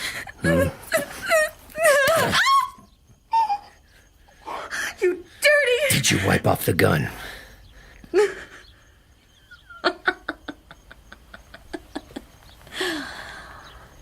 Yes, And the glass you were using? of course. And you put his prints on the gun? Yes. Pick it up. Show me how you shot him. No, Pick it up. I should shoot you. Go ahead, honey. I can't. No, you can't. I emptied the chamber. But now, give me that. I'm going to put the bullets back, because now we've got your prints on the butt again. You're going to turn me in? Oh, yes, Angel, I'm going to turn you in. Well, what's my motive? I don't know. I don't care. I knew he was dead. That's my key in the door. I'll talk to the Johns, but don't lay your paw on me again. You'll go through with it, all right. But what was my motive? A lover's quarrel. Maybe. When he was drunk, he looked a little bit like you. Perhaps that was the motive. Younger, with less belly, but the same self-satisfied smirk. I'm going downtown. Now. Come on.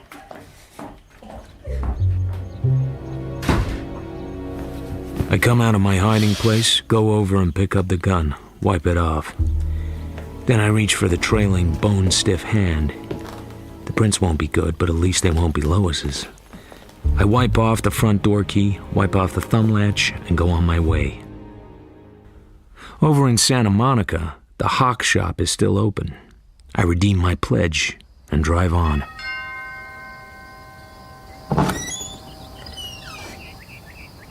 It's late. Mrs. Murdoch is not receiving. Tell her it's about Miss Davis. It's important. I'll see.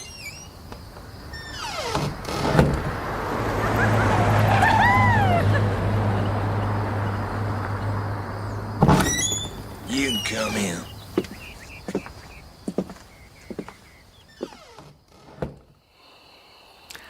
Well... Merle's at my apartment. She threw an ing-bing. And just what is an ing-bing, Mr. Marlowe? No need to worry about her. She's got a doctor and a nurse. She was over to see Vanier. I made a mistake calling you in the first place. The loss of the doubloon would have been much easier to bear than you are. I haven't done so badly for you, Mrs. Murdoch. You told me you got your doubloon back. I kept the police away from you so far. I found Linda, and I don't think you'll have any trouble with her. So what's this about Merle? You sent Merle to Vanier's place this afternoon with $500. And if I did? Your son told me how his father died. I looked up the records today. There was an accident in the street under his office, and a lot of people were craning out of windows. He just craned out too far. Well? Merle was his secretary. He made a pass at her one time and scared her out of her socks. Yes? She brooded, got her chance, and passed right back at him while he was leaning out of a window, murdered him, and got away with it with your help. Did Vanier have any evidence? He talked about a photograph, but I never believed it. He couldn't have taken one. How much have you paid him? $11,100, not counting this afternoon. Anybody else know? Nobody, only Vanier. Well, it's all over now. Vanier is through. How? Merle told me she shot him. She didn't. He was dead long before she got there. I phoned her father long distance. He wants her to come home. That all right with you? He doesn't know anything. I'll need that last $500 for expenses. And how much more? Don't say that. You know better. Who killed Vanier? Nash and his wife walked in on me while I was right there. He's trying to pin it on her. She probably thinks he did it. Now it shapes up like suicide. Men like Vanier don't commit suicide. That's like saying girls like Merle don't push people out of windows. Have Merle's clothes packed and sent to my apartment in the morning. What? You don't need Merle anymore, now that Vanier is dead. One thing I wanted to ask you, this doubloon business is a little cloudy on account of a couple of murders which don't seem to make sense now that you have your coin back. Is there anything about the Murdoch brasher that might identify it to an expert? Yes. The maker's initials are on the left wing of the eagle. I'm told they're usually on the right. You did actually get the coin back. That wasn't just something you said. It's in the strong room this moment. If you can find my son, he will show it to you. I'd like to speak to him. I'd like that very much.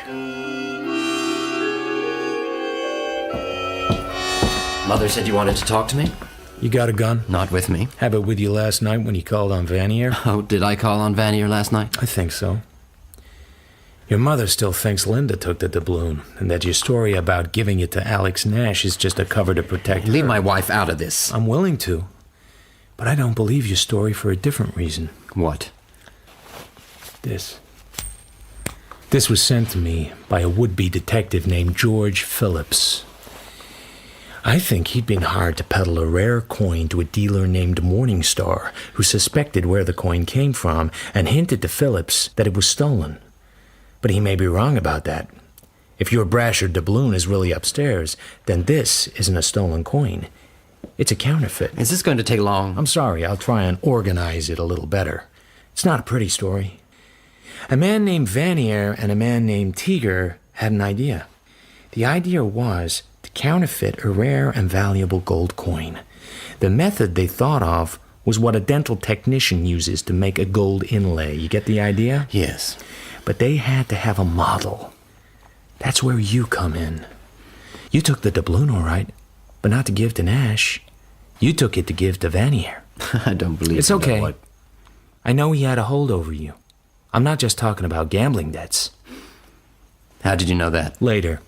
Now, Vanier and Teeger wanted to know if their merchandise would stand up to inspection, so they hired a sucker to try and sell the counterfeit to Morningstar, cheap enough so the old guy would think it was stolen.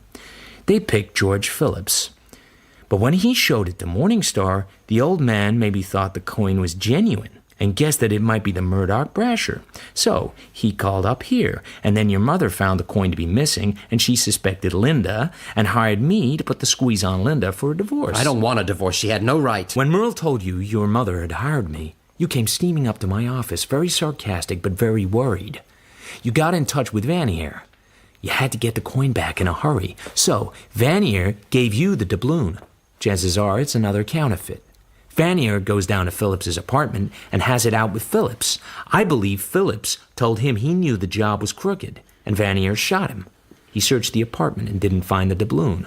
So he went to Morningstar, cracked the old man's skull with his gun butt, and went through the safe. Then Mr. Vanier breezes on home, still rather annoyed because he hadn't found the doubloon, but with the satisfaction of a good afternoon's work under his vest. That left you. Why me? You knew too much. He was going to kill me? Could be. Then why didn't he? Because you killed Vanier. You went over there last night. He sent for you.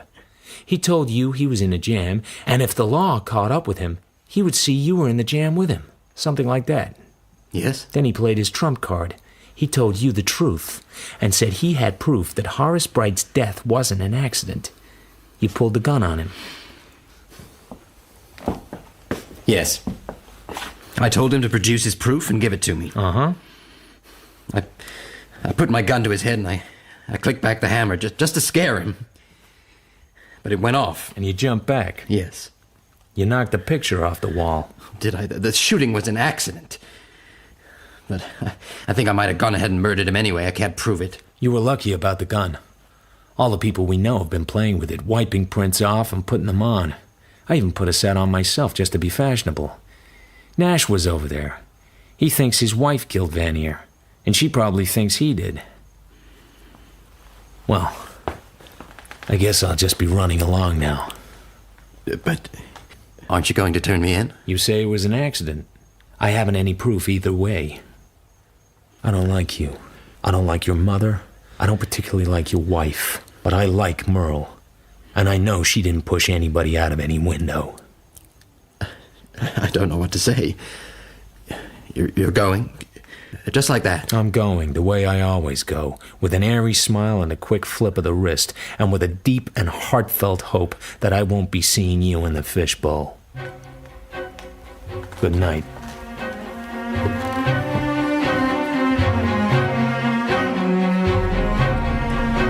I talked to your father and mother both.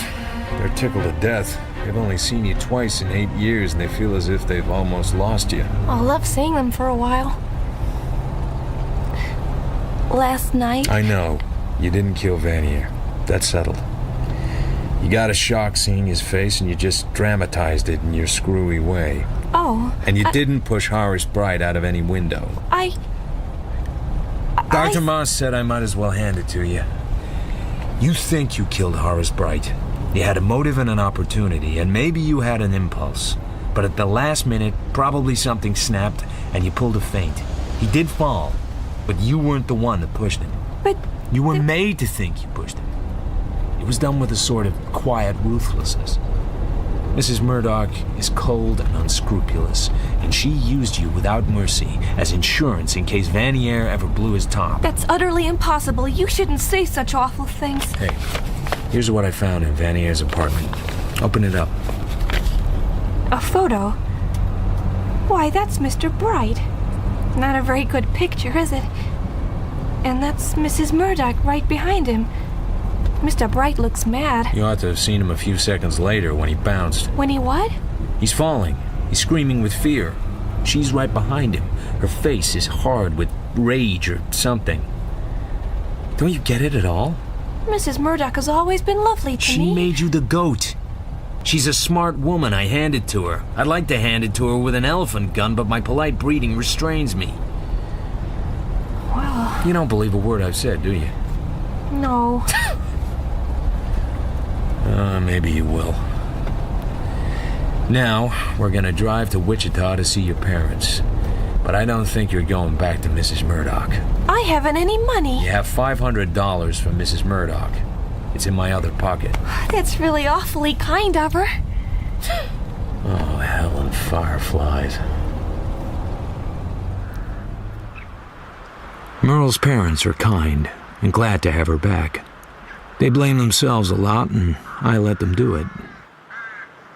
When I leave, Merle comes to the door and kisses me on the mouth and begins to cry, and runs back into the house, leaving the doorway empty, until her mother comes into the space with a broad, homely smile on her face to watch me drive away.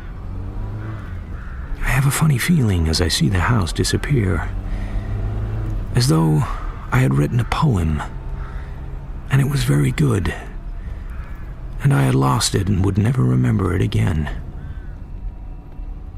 When I get home, I call in on Lieutenant Breeze. We cracked the Phillips case. Uh-huh. How come? When Vanier committed suicide. Yeah? It was with Hench's gun. He identified it. Then we found Vanier's prints in Hench's apartment and in Phillips's. Motive? Oh, sure. A guy named Teeger got pinched in Salt Lake City trying to peddle fake coins. He told us he got the original of Vanier. Must have been stolen. Phillips was onto it. I guess. So you're in the clear. I am? I sometimes give a guy a break he might not deserve. A little something to be paid back out of the dirty millions to a working stiff, like me, or you. So go home, Marlowe, and be good. I go home and set the chessmen out, and mix a drink and play over another Capablanca game. I sit at the open window and smell the night. Capablanca goes 59 moves. Beautiful, cold, remorseless chess, almost creepy in its silent implacability. I look at my reflection in the glass. You and Capablanca. Yeah, right.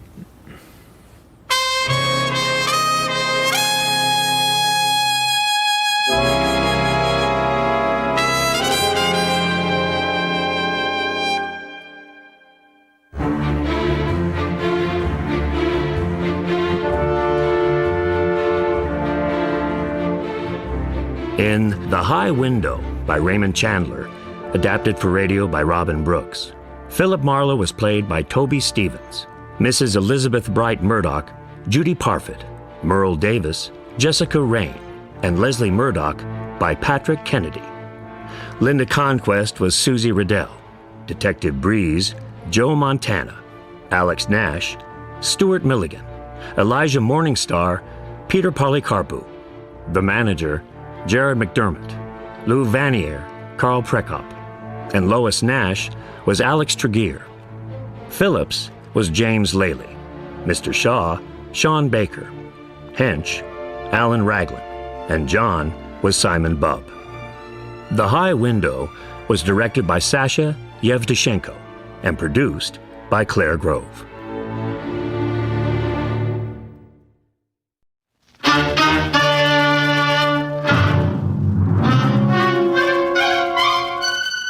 Box 13 with the star of Paramount Pictures, Alan Ladd, as Dan Holliday.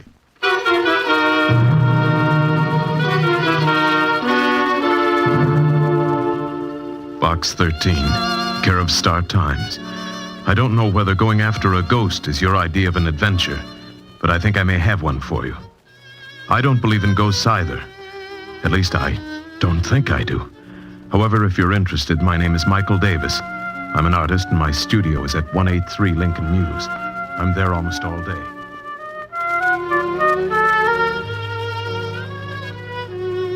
Is at 183 Lincoln Mews. I'm there almost all day and any day. So if you'll drop around, this may be interesting. Michael Davis.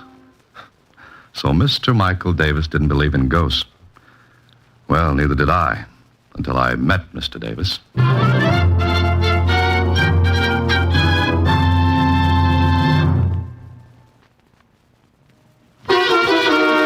And now, back to Box 13 and Dan Holliday's newest adventure, The Haunted Artist.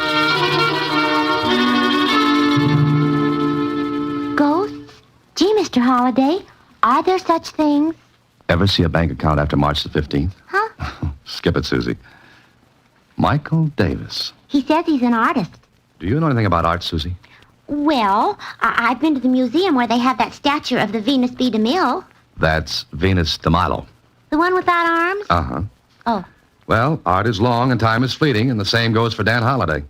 And it looks like a trip to Mr. Michael Davis is in order. See you later, Susie. A half hour later, Michael Davis and I were introducing ourselves and shaking hands. I liked him, and he looked like an artist, except when he grinned. Then he looked and seemed a lot younger than he was, 33 or 4. And he grinned as he said, So you advertise for adventure just to get plots for your stories, huh? Yes, that's a general idea. Maybe I'll be able to use yours. Well, this sounds insane, but I think this studio is haunted. Or I am. Why? Do you hear the patter of cold little feet and the clank of chains at night? I wish I did instead of... Oh, come and look.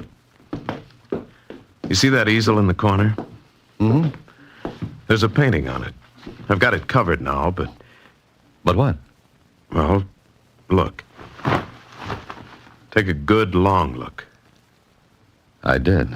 What I saw was one of those surrealist things. It was a desert with queer figures raising their arms to a brassy sky and a vicious-looking sun. Well, somehow it gave me the shivers. I was staring at it when... Well, Holliday, what do you think of it? What am I supposed to think of it? Meaning you don't like it? Well, I don't know. I hadn't intended you to criticize it. Just look at it and see if you notice anything wrong. Go ahead, I'll keep quiet. I looked again, and something did strike me as being a little odd. I moved in for a closer look, stood there for a moment. Uh-huh. You've got it, Holliday. That stone quarry painted in the right-hand portion of the canvas. Yes, it doesn't belong. I mean, it's out of place. I didn't paint it. Maybe we'd better go over the signals again, Davis. I lost the ball on that play. I don't blame you. But it's the truth. I did not paint that quarry in there. Look at it. The technique is different. Yes, the brushwork's not like the rest. Exactly. And that painting has to be done in 3 days. I've been working on it for 7 months, and it has to be finished. Why? What's the rush? Well, I've been invited to hang a canvas in the Bernier galleries. Oh, which means you've arrived. Berner's being to art what the big leagues is to baseball. Exactly. You see, Holliday, I started the painting 7 months ago. Everything was fine for a time. Then this started.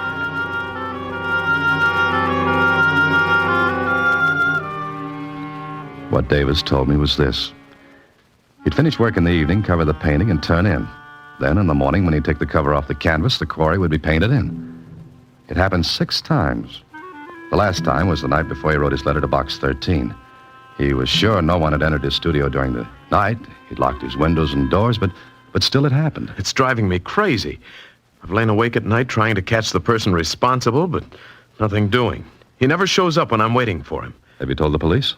Oh, sure. They thought I was just 2 steps ahead of the man in the white coat. Huh. You're sure you've locked up every night? Look at the door. New locks, 2 of them. Even the window fasteners are brand new. Those are the only entrances? And exits. No, Holliday. No one comes in through the doors or windows, I'll swear to it. But someone has to, Davis. Unless I am leaving the rails. No, I don't think so. Thanks. Even my best friends won't tell me that. Well, Michael, darling, I brought dinner. Oh, Come on in, Betty.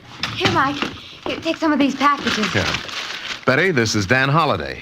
Dan, this is my fiancée, Betty Harper. Hello, Dan. And my name is Betty. well, thanks. I'll use it. Mike, darling, I've invited Kit and Ann for dinner. Is that all right? Sure. Will you stay, Dan? Oh, I'm afraid I can't. Besides, I'm unexpected. Oh, no, we've got plenty. Spaghetti, salad, wine. Oh, be careful of that bottle, Mike. Here, let me have it. The bag's bursting. Please, I'm not a child. That's a matter of opinion.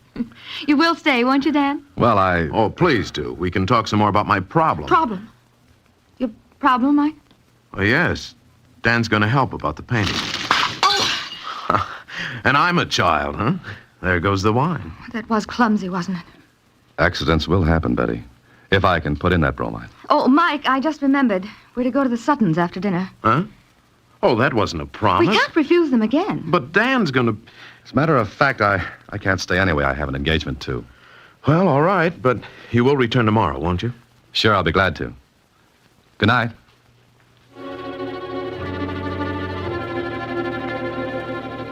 Well, I like this. It looked good. Especially when Mike's own girlfriend was anxious to deal me out. That Betty didn't want me on the team.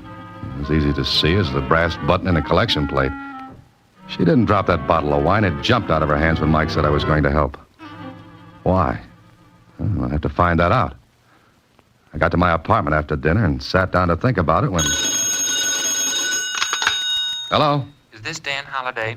Yes, it is. Who's this? Well, never mind. Just a moment. Hello?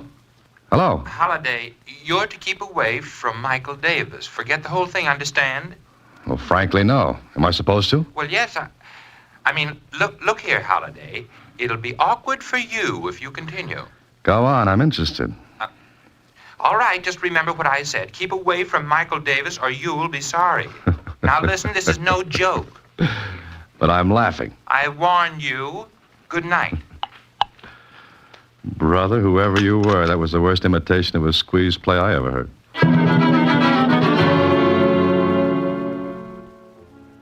Are you kidding, Dan? No, someone called me last night, wanted me to keep away from you. Why, it must have been a joke. Does anyone want to keep this painting out of the burner galleries for some reason? I thought of that. You mean sabotage, sort of? Yeah, that's it. Well, who? No one I know of. You're sure, Mike? Of course. You done any work on the canvas today? Yes, I scraped off the stone quarry and started my own work again. Then I've got an idea. What time is it? 4 o'clock. Why? Got any sealing wax? Sealing wax? Well, no, I haven't. Well, can you get some? Well, yes, there's a store a block down the street, but what do you want with sealing wax? Well, for one thing, we're going to prove there's no ghost. Or what? Or that there is one. I'll run down and get the wax. All right, you're the boss. Make yourself at home. I'll be back in a few minutes. I worked fast to get the thing done before Mike came back. I took every tube of paint, every brush, every palette I could see and wiped them clean. Then I put them back where they had been. And just in time, Mike came back handing me the sealing wax. Oh, will this be enough, Dan? Oh, yes, I think so. Okay. Now we'll lock all the windows. And be sure they're locked. What are you up to? You see, we can find out if someone gets in here while you're asleep. We'll seal the locks and bolts with this wax and... Yes, but wax can be broken. If it is, we'll know someone came in the windows of the door. Yeah, but the person could reseal the locks, and sealing wax melts easily enough. Sure, but he couldn't put the imprint of my signet ring back in the wax without getting the ring from me first. And I'm very fond of this ring. Never take it off my finger. Okay, Mike, let's go to work on the windows.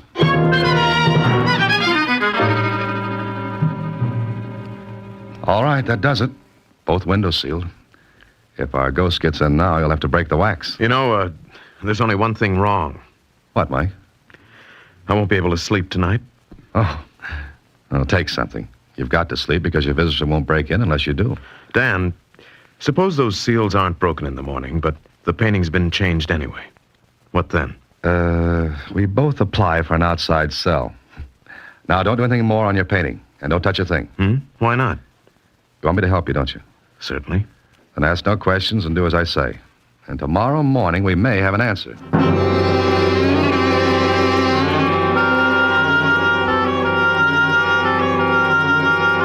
11 o'clock that night before I left Mike's studio. He had taken a sedative and was sleeping like a baby. I turned off the lights, checked the seals in the windows. All okay. I let myself out, tried the door. Locked, but good. Then I took the sealing wax and melted a hunk of it to go over the keyholes. And I pressed my signet ring against the wax. I even forced wax into the crack above the door, initialed that. Michael Davis was sealed in. And whoever, or whatever was doing the dirty work, was sealed out. I hoped. When I got home, I set my alarm for 5 the next morning. Yeah, it went off all right. I stumbled out of my bed, into my clothes, and drove to Davis's studio. I wanted to get there before he woke up. I did, because when I listened at his door, there wasn't a sound. I looked carefully at the seals I'd put there the night before. Well, they were intact. I'll swear to it. Then I rang his buzzer. He was quite a sleeper. Well, he'd taken something and... Who is it? Why don't you come back in a week? It's Dan, Mike. Let me in. Huh? Oh, sure. Do you always get up this early? I have a contract with the park commissioners to wake up the birds. Fine. Shouldn't happen to a vulture. Sleep all right? Oh, like a top. Disturbed at all? Nope. Okay. Let's look at the seals. You bet. Well, this one's all right.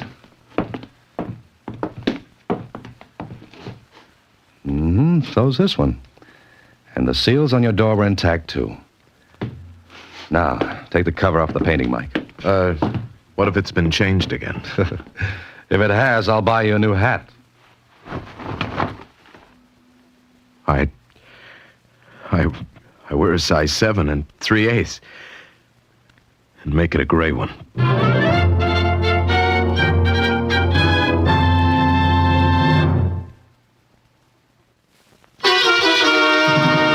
Back to The Haunted Artist, another Box 13 adventure with Alan Ladd as Dan Holliday. Well, the painting was changed. Davis swore he hadn't done it, and I believed him. But if he hadn't... Okay, there had to be an answer. I took all the tubes of paint, brushes, and palettes with me when I left Davis. Also the painting itself. I wouldn't tell him why. Lieutenant Kling at police headquarters was more curious. What are you doing, taking a home course in detective work? Yes, I'm on my 4th lesson.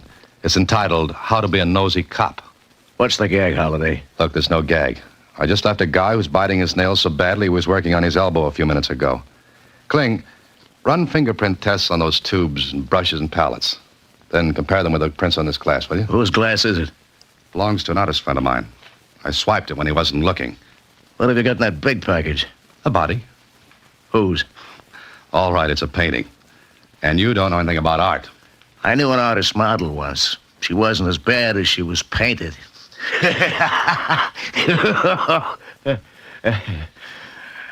Okay, so I don't slay you. All right, I'll laugh at your joke. Ha ha. Now, will you do me that favor? Okay. Fingerprint test in the tubes, brushes, and palette. Compare with prints on the glass, right? How soon can I have them? For anybody else, in a half an hour. For you, 3 hours, okay? Great. Be back in 3 hours.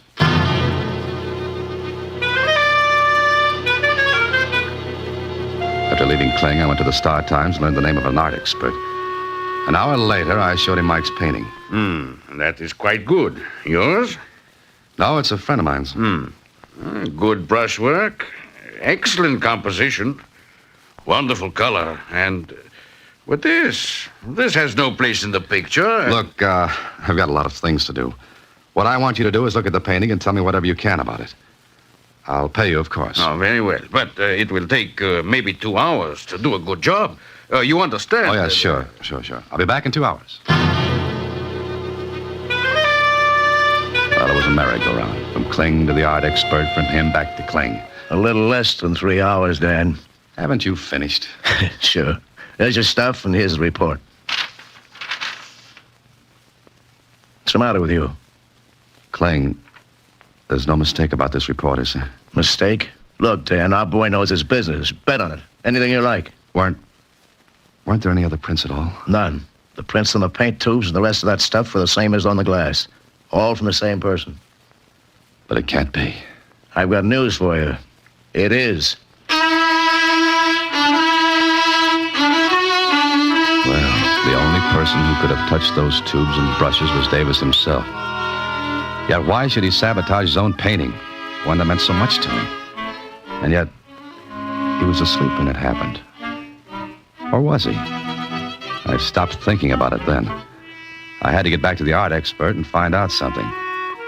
Well, it was a day of surprises because when I saw him... Yeah, fine thing. They pushed me and they took your painting. Who? I'm standing here looking when they come in. I have no time to see who they are. When who? They pushed me, they grabbed the canvas, and they're gone. Did you call the police? Yeah, the police come, but I can tell them nothing. Never mind. Were they men, the ones who took the painting? One man, one woman. You're sure there was a woman? Young man, I'm an art expert, but I also know other things. I know a woman when I see one, even for a second. All right. Never mind them now.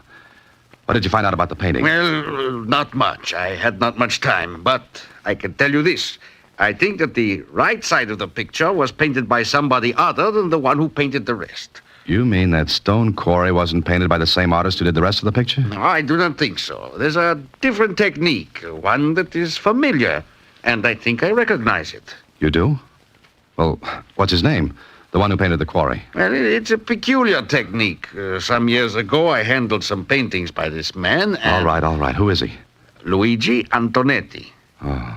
Where can I get in touch with him? Well, what? I want to see him. Where can I reach him? Oh, you're crazy, young man. Luigi Antonetti is dead. Oh, that was great. One more twist like that, and I need a corkscrew to take off my hat. Well, there was one person who could answer a few questions for me. Betty Harper. I got her address from Davis and told him to hold base until he heard from me. I guess Betty didn't expect me. Mr. Holliday, I was just getting ready to go out. Correction, you just came in. Where's that painting? Painting? What are you talking about? Betty, Oh, hello. Hello. Kit, this is Dan Holliday. Kit says, Mr. Holliday. How are you, Holliday? Oh, that voice. The voice of doom over the phone. Well, really, Kit, that was a bad job. Well, Be quiet, Kit. Where's that painting? Now, Mr. Holliday. You know you've let yourself in for a vacation on the taxpayers' money with that trick? Now, really, it was a joke, wasn't it, Betty? Mr. Holliday, Kit really thought he was helping out in a practical joke. Well, wasn't I? Look, will you go? Now, Holliday... Oh! All right. But I must say, it all turned out very stupidly. Okay, Betty. So you've got the painting. Yes. Now, will you please let me alone? Will you let Mike alone? Not before I find out what's going on. What if I told you his career would be ruined? His life ruined, too? Would you still go on? Maybe I don't believe that. But you've got to. I love Mike, and I'm trying to help him. Help him? Look, if Mike doesn't finish that painting, it won't hang in the Burners' galleries. What becomes of his career then? You're robbing him of his chance, not helping him. Then I'll rob him of it. I'd rather do that than... Then what? I've said enough. Oh, please, you've got to believe me, Dan. All I want is for Mike to be happy. And all I want to know is what's going on. And what does Luigi Antonetti have to do with all this? How did you find that out? It doesn't matter. Is Luigi Antonetti still alive? He's dead. And how can he paint that quarry on Mike's canvas? Get out of here. You get out. All right. All right, but I'll find out. If you do and any harm comes to Mike, I swear I'll kill you. Now get out.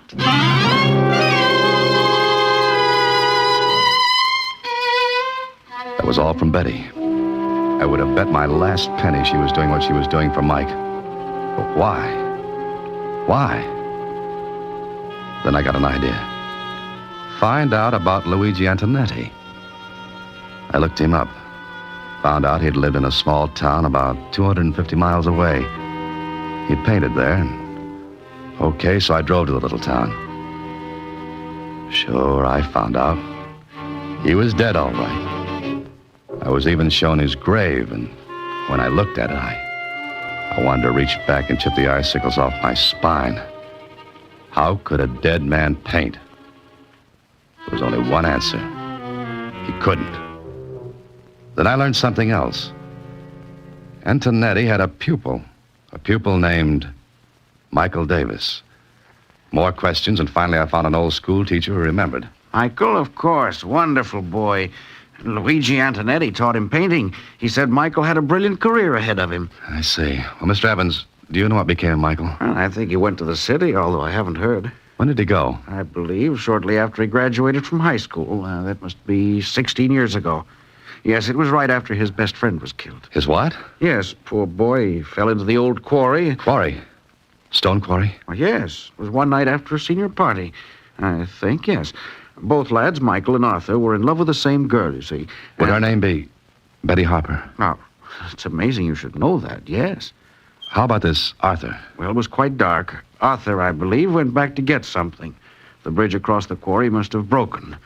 Michael was upset for days, even though Arthur was his rival for Betty. Thank you. Thank you very much, Mr. Evans. You'll excuse me, but I've got to hurry. I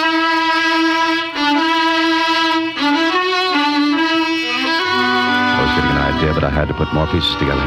So I went back to the city and back to the art expert. Yeah, it's not only possible, Mr. Holliday. It's quite probable. In his early years, he would use his teacher's technique. Next stop, the psychiatrist. Certainly, Mr. Holliday, that's quite possible. There are numerous case histories similar to it in general form. Now things began to fit together. The different technique, that of a dead man, yet only Davis's fingerprints on the tubes and brushes. Betty's concern and her willingness to see his career stopped rather than have me find out the reasons for everything that happened. But I had to bring the whole thing out in the open. So later in Mike's studio... Let me get this straight, Dan. You say I'm doing that myself, ruining my own painting? Yes, you are, Mike. Don't listen to him, Mike. Now, please don't. What's the matter with all of you? Mike, you've got to listen to me. And he's got to listen to me and Dr. Rawlings. Why did you bring a doctor? I'm not only a doctor, Mr. Davis, I'm a psychiatrist.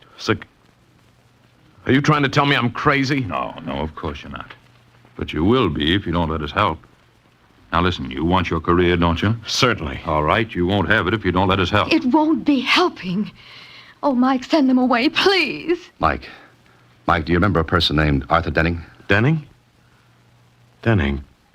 No, I don't. Now, will you let him alone? Betty, believe me, this is better for him. Ask Dr. Rawlings. Tell him, Doctor. I'm sure Mr. Davis has a guilt complex. Oh, yes. Unless we find out why, he'll never finish this painting. Perhaps never finish any other. Why not? What would stop me? Your own mind, Mr. Davis. Mike, you know as well as I that no one came into your studio the night we sealed it up. No one. You were the only person in here. Now do you see? Not quite. What do you want me to do? Well, Dr. Rawlings told Mike what had to be done. Davis agreed. I think that... It took only a few seconds for Rawlings to inject a drug into Davis's arm. Then we waited until... All right, he's under. You asked the question, Mr. Holliday. Mike, can you hear me? Yes. Now listen, Mike. It's 16 years ago. You're in high school. A senior. There's a senior party. It's night. Remember? Yes. It's dark. Who's with you, Mike? Betty and Arthur. What happened that night, Mike? I killed Arthur. No. Be quiet. How did you kill him, Mike? He had to go back for something. I told him take the shortcut over the quarry. Then what happened? I forgot. You forgot what? The bridge. The bridge was broken. It was dangerous. But I forgot. I wouldn't have sent him. Yes, I know. He was killed, wasn't he? Yes. I loved Betty. So did he. Everyone would have said I killed him. But I didn't. I just forgot about the bridge. I didn't mean... All right. That's all. I thought he did it deliberately. You see, Miss Harper, his conscious mind refused to admit his guilt, so he forgot completely. His conscious mind forgot to protect him from the terrible feeling of guilt. But ultimately it came out. He learned painting from Luigi Antonetti 16 years ago.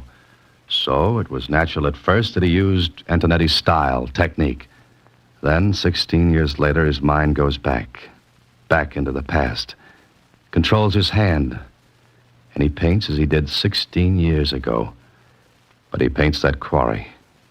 The quarry which was associated in his mind with his guilt, or what he thought was his guilt. And now? What about now? Now, when he wakes up, we'll tell him and he'll be all right. For good.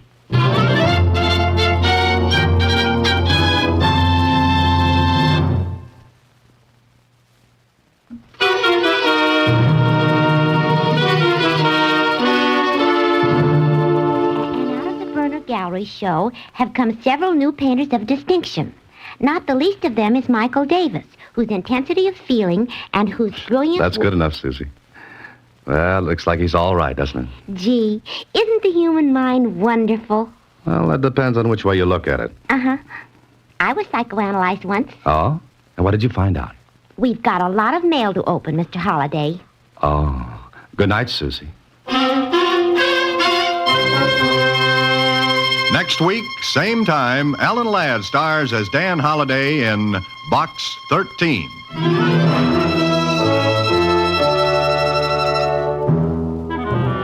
Alan Ladd appears through the courtesy of Paramount Pictures. Watch for him in his latest picture, Saigon. Box 13 is directed by Richard Sanville with an original story by Russell Hughes and original music composed and conducted by Rudy Schrager. The part of Susie is played by Sylvia Picker. That of Lieutenant Kling by Edmund MacDonald. Production is supervised by Vern Karstensen. This is a Mayfair production from Hollywood.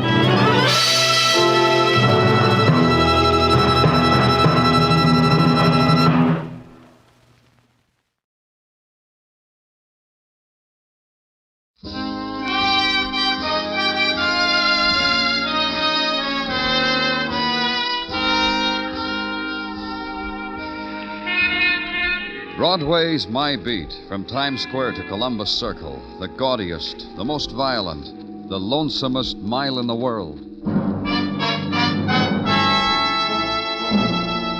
Broadway's My Beat, with Larry Thor as Detective Danny Clover.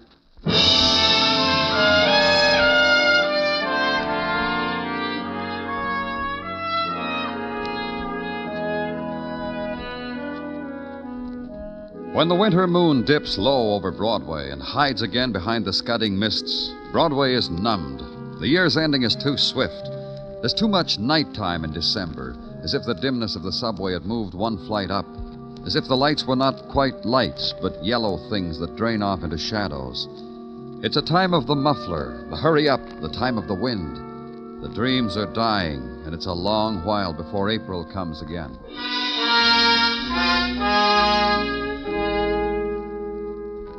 The place where I was, also one flight up above the street of the tired apartment houses and hotels. The avenue leased to anybody on the premise that home is any place where the rent is cheap. Hotel Savannah. The man who walked beside me and explained it all to me. After all, Lieutenant, after all what? The Do Not Disturb sign has been hanging on the front of the door all day. And here it is almost midnight. So? So, a place like this, rent a room for $350, pull out the old pills, leave the world to its own sorrow. The Savannah's getting quite a reputation for... Oh, this is the room. Now, that's how I found her. Right there on the bed. I could tell right away she wasn't a suicide. That bullet hole, no gun. Who is she? Took the room yesterday. Registered as Mary Smith. I keep a straight face as long as the payment is made in advance. Even she didn't have luggage, so what?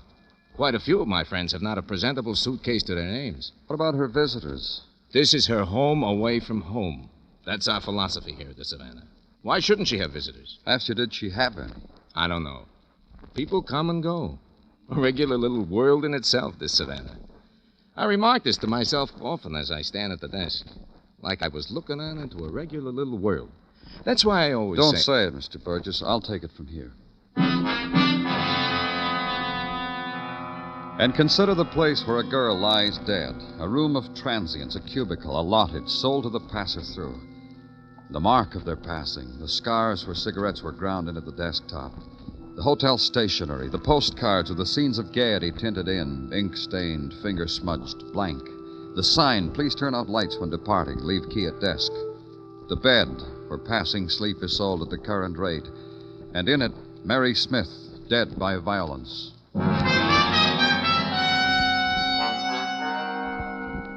Phone it in. Check other hotel personnel. Be told for the day she'd been there, the girl was quiet, discreet, no trouble at all.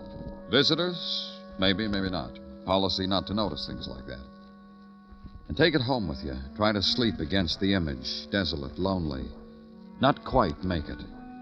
And welcome the coming of day, somewhere to go, someone to talk to. You have a bad night, Danny. You have the look of someone who has slept with rocks in his bed, head to foot. That's your morning's greeting to me, Sergeant Tartaglia? You see, other mornings you refer to me as Gino. But this morning, Danny, why is this morning different from all other mornings? You got something for me, Gino? Goes without saying. Sure, I got something. We coded that girl's fingerprints, that Mary Smith, put them on the wire to the chums of the FBI during the night. Had an answer? Those chums of the FBI are veritable Johnnies on the spot, Danny. You had an answer, huh? On the spot. According to the info lately come to hand and now contained in my breast pocket, Danny, this Mary Smith was not a Mary Smith. Oh, no, not at all. All right, Gino. Who was she? A Peg Ramsey, formerly of the Women's Army Corps, which makes her a former wife, which makes it easy for our Washington co-workers to check such things as fingerprints flying through the night. Such things as... As what? As the occupation of the deceased prior to same. This Peg Ramsey, heretofore known as Mary Smith, was a member of the publishing firm, Taggart and Ramsey on Lower Madison. It brightens the morning for you, Danny, this info? You tried, Gino. You really did. Thanks.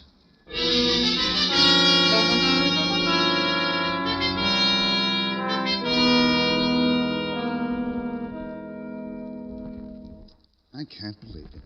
I just can't believe it. Get around to believing it, Mr. Taggart. Miss Ramsey was murdered in a cheap hotel named the Savannah. We want you to help us. What was she doing there? Was she registered? Look, Mr. Taggart... I can't believe it. I just can't believe it. Let's try it this way. What did Miss Ramsey do here at your publishing house? At our publishing house, Mr. Clover, Peg is as much responsible for the success of Taggart and Ramsey as I am. Of course, I'm directly responsible for a book club's choosing 4 of our novels. Peg only had 3, but then... Just tell me what she did. Had final say on what we would publish and what we wouldn't. Along with me, of course. Also the discovery of talent and so forth and so forth. Mm-hmm. Friends? Every unpublished author in the world. You must understand, Taggart and Ramsey enjoys an enviable reputation. We publish stuff that others wouldn't even touch. Of course, sometimes we take a loss publishing literature, but we make up for it. Put out a crossword puzzle book. And yeah, but what about special friends, Mr. Taggart? Oh, working on the premise that special friends can be special enemies, huh? That happens in our latest mystery, Killed the Murderer Dead. It'll be released for publication in May. Mr. Taggart... Peg had a very special friend. Who? William Walter. Who is William Walter? A writer. Where do I find him? Well, I don't know. I have no idea. Peg handled him. What made him so special? Well, according to Peg, he was special because he was talent. The once-in-a-lifetime talent. Personally, I've heard that phrase too many times. Last year, after such a talent, we had to publish jumbo crossword puzzle books 5, 6, and 7 in a hurry. And that was the relationship between Miss Ramsey and this William Walter, publisher and writer. Oh, I think more. I think Peg had her times to be a publisher and times to be a woman. It's my belief from observing Peg that she mixed the two up for this boy. What else about this William Walter? He was brought here from North Carolina. Brought here? You mean your firm subsidized him? A writer's dream, but no. He was brought here by a Mrs. Janice Kirk, a self-styled discoverer of talent. Knew Peg slightly, brought him to her with a couple chapters of a novel. Peg believed in this boy and gave him an advance. Where do I find this Mrs. Kirk? Oh, I can tell you that easily. At the Ruxton Hotel. I've had cocktails with her there. An attractive woman, the way those women from North Carolina can be. Now, will you pardon me, Mr. Clover? And at the hotel, ask for Janice Kirk. Be told she's been seen entering the cocktail lounge. Go there. The head waiter raises his eyebrows. With an effort, tilts a patrician head slightly to the left, and that way indicates the woman sitting alone, sipping the colorless drink, sipping the colorless music, weaving its frightened way through potted palms. And on her face, the smile of acceptance for the music, for the furtive cocktail-time laughter, for the glances of men, attached, unattached. Hello there, and all that. Mrs. Kirk? I saw Alec tilt his Roman coin head, and that brought you to me. Whatever the reason, I'm glad. It's been lonely. I'm from the police, Mrs. Kirk. You didn't have to tell me that. You could have let me believe you'd walked in here and seen an interesting face sitting alone with her lost thoughts, and you took pity in it.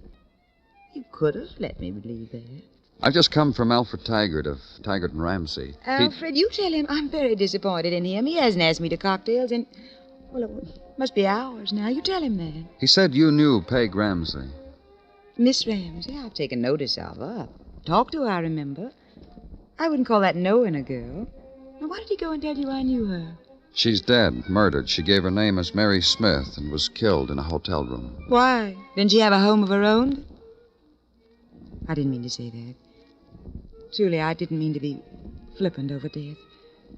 Not a death like that, but an empty way to die. Taggart told me something else. I'm sure he did. It was about the boy, wasn't it? He told me about a boy, a young writer, William Walter. William, sweet William, sweet, sweet William. Maybe you can tell me more about him than Taggart did, Mrs. Kirk. Well, I know I can. I know more about him than I know about myself. Wasn't it I that discovered the burning tree of talent in him? Wasn't it I that beat him, tortured him, soothed him till he put it all on paper? Figuratively, that is. I did that to him, figuratively. Wasn't it I that brought him here? So his poetry could cry out across your metropolitan skies. Where is he now? I don't know. You said that... I said I don't know. First, William stayed here, right here in this hotel close to me. And he took to living in all kinds of places, dismal places, dirty little furnished rooms, tenements, sordid hotels. Left me just high and dry for months, so as he could taste your city. Then you haven't seen him There in is a something... phone call for you, Mr. Clover. You can take it here. Thank you. Danny Clover speaking. You want it, Danny, right away. Savannah Hotel. Why, Gino? A boy shot to death in one of the rooms. Savannah Hotel, Danny. The same one. I hate your telephones. They interrupt just when... Something bad's happened, hasn't it? I know it from your face. Something real bad.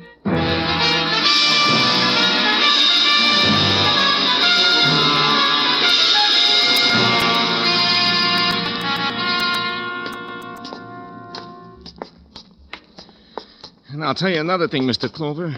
I should have kept my big mouth shut about the reputation of the Savannah. Right down here. Same floor, same hallway as the last time I was here. Not only that. Same room. There he is, Mr. Clover. You know who? Yeah. Registered about noon. Gave his name as William Walter. Said he was a writer. First time we ever had a writer. And in the room of transience, yet another one, sprawled there across the bed, a boy, like a tired puppet, discarded. And the bullet hole in his temple gave him another quality, an attitude suddenly and forever caught in an instant of time, and the gun held in his dangling fist. The end of him, the death of William Walter.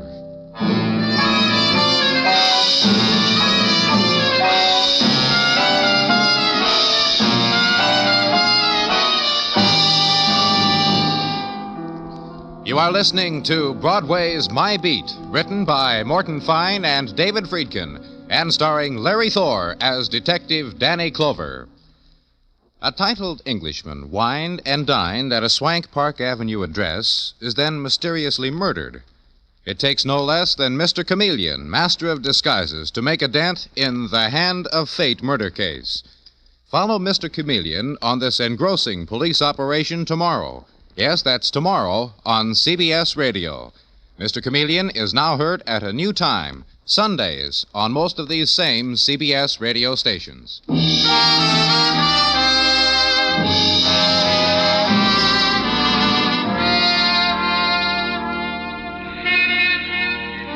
On the eve of the merry holidays, Broadway treats itself to a 10-cent sprig of mistletoe, stands under it, watches the women walk by. They hug the warm fur close. Let the December wind riffle it against their mouths, their cheeks. Let the wind breathe them away from you. And for background, the music flowing out of the tinseled metallic throats of loudspeakers. And the kids standing carefully away from the assorted street corner Santa Clauses, eyeing them, studying them, lifting great puzzled eyes to the grown-up who holds their hand. Good, huh, kid? Makes you glow, so find the coin, drop it in the pot, pay off for the year that never was.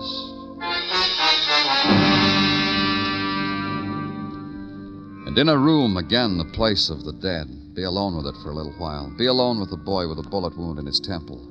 The boy who'd come to the great city with poetry to offer, and in return had been given this, the end of searching, the end of pain. Be alone with it until Detective Muggavan comes back.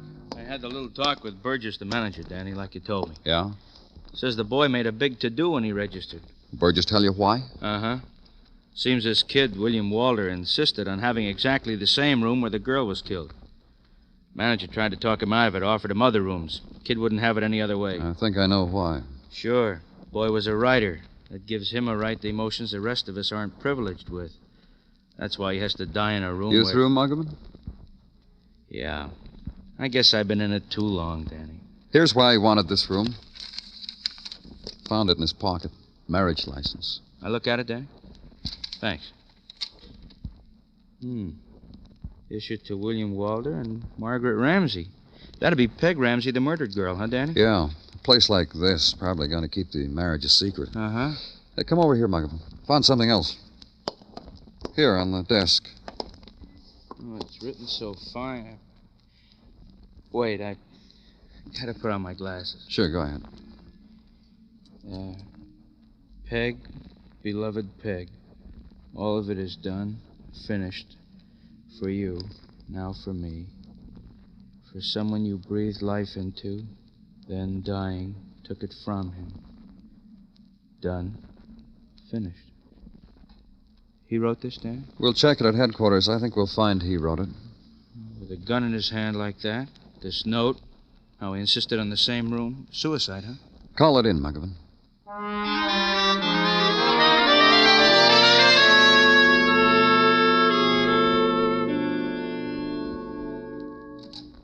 Danny? Come on in, Muggerman. Been down a technical? Yeah, for an hour, more or less. Took me that long to get out of Gordon what he knew as soon as I walked in. Guys like Gordon give mothers a bad name. Gave you a rough time, huh? Yeah, had me looking through microscopes, gave me a short lecture on the theory of spectrochemical analysis. Then when I didn't applaud, he got angry. Anyhow, the gun that William Walter allegedly killed himself with also fired the bullet that killed Peg Ramsey. Murder and suicide, huh, Muggerman? I guess so. What do you think? Take a look at this suicide note. Well, I saw it, Danny. Well, I know you saw it, but look at it again. It's a suicide note. Is it? Hmm? Show me where he says he's going to kill himself. Show me where it says that he... What is it, Gino? Lady outside to see you, Danny. What lady? Name's Janice Kirk. Show her in. This way to see Danny Clover. Thanks. That'll be all, Sergeant. Well, please sit down, Miss Kirk. This is Detective Muggerman. How do you do? Mrs. Kirk? I'm going to leave town tomorrow, Mr. Clover. I see. Yes. This is a lonely city now. I'm afraid of it. I'm afraid of it because so many things, mostly... William Walter? Yes. Oh, I want to say, Mrs. Kirk, how sorry we are. Thank you. Mrs. Kirk, one thing I'd like to ask you. Just what interest... The way you said Mrs., the little glance that just happened between you and this other gentleman. The Mrs. means I was once married. My husband is dead. I see. And just what interest I had in William. He was a great writer. I said I was lonely. Now that William's dead, the world's a little bit more lonely, too, though it'll never know it. Just why did you come here? I want to ask something of you, may I? Of course. I brought William here. I want to take him home. I want to bury him. We've already sent notification to North Carolina to his next of kin. But in this case, don't you see, it should be me who should take, well, call it responsibility. Call it whatever. I'm sorry, Mrs. Kirk. Until we hear from the next of kin, we have no authority. I loved him. Is that what you wanted to hear me say? Go ahead, exchange glances again. Snicker a little bit behind your hands. Mrs. Kirk, what the lieutenant said simply Very means well, that he... you see, it really makes no difference at all.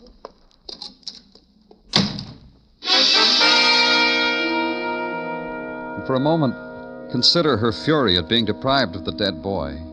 And understand it. Understand it because of the sudden statement of love for him. Blurt it out, bitter, explosive, no longer to be contained. But let it also open a door onto new questions. The finding out of why a boy's life must be taken. A boy of talent. A boy who was about to be married. A boy who had apparently scrawled a note against the insistent calling of death. Murder, suicide. Make sure which.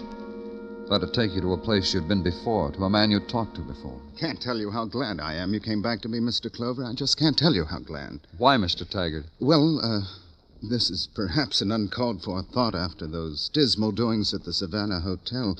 Even tragic, you might say.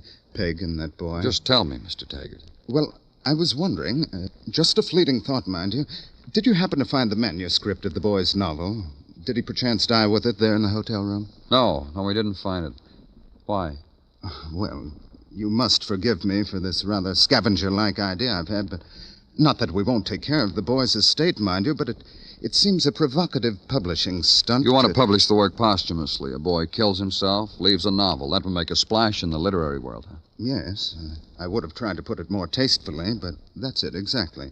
Sorry, I can't help you. Well, then I can't for the life of me imagine what else we have to talk about. The reason why I came. I'm not sure the boy killed himself. He was going to marry Peg Ramsey. Did you know that? Marry? No, I didn't.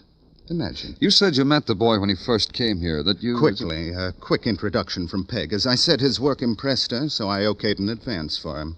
That's why if you find the manuscript, I feel it rightfully belongs to me. That's all you knew of him, the advance, Peg Ramsey's interest in him, sponsoring of that, and the money I've already expended on him. For advance publicity on Peg's newfound genius, I even hired Tonto Jones. Who? Tonto Jones, ace blurbist. The Guy de Maupassant of book jackets. Told him to stick with Walter, get to his marrow, find out everything about him, and write it in 100 words to fit the back of a book jacket. I'd like to talk to a man who knew all about William Walter. You have his address? Greenwich Village, somewhere. The girl will give it to you on your way out, Mr. Clover. You were going, weren't you?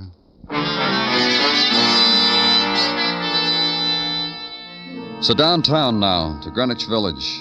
Turn off 11th Street onto Bank, past the bargain basement bars where the floor shows chuckle at the customers, and the local color is prefabricated. And find an address, another basement, where the door is a painted mural of pink and satyrs with a motto in French over the brass knocker. When the door opens, the man puts a finger to his lips. Shh. It's the last side. Huh? Schoenberg bought the records today. Come on. Come on, everybody's inside. All right. Grab yourself a hunk of floor and sit. If you don't mind, I'll stand. What did you bring? What? I told Barbette to tell everybody to bring a record. Didn't she? I brought a badge. Hey, who are you? Aren't you one of Barbette's... Police. I'm looking for Tonto Jones. Why? Where is he? Me? What do you want me for? A few questions, Tonto. By the way, where'd you get that name? I spent a summer in Mexico trying to write. The natives gave me the name affectionately. It stuck. All right. Now tell me what you can about William Walter. I was going to do his dust jacket for him. You mean that stuff on the cover of a book that tells how good it is? What do you mean, stuff? Just tell me about William Walter. I could have done it, too. Have somebody to support me. I could have written a novel. Did William Walter finish his?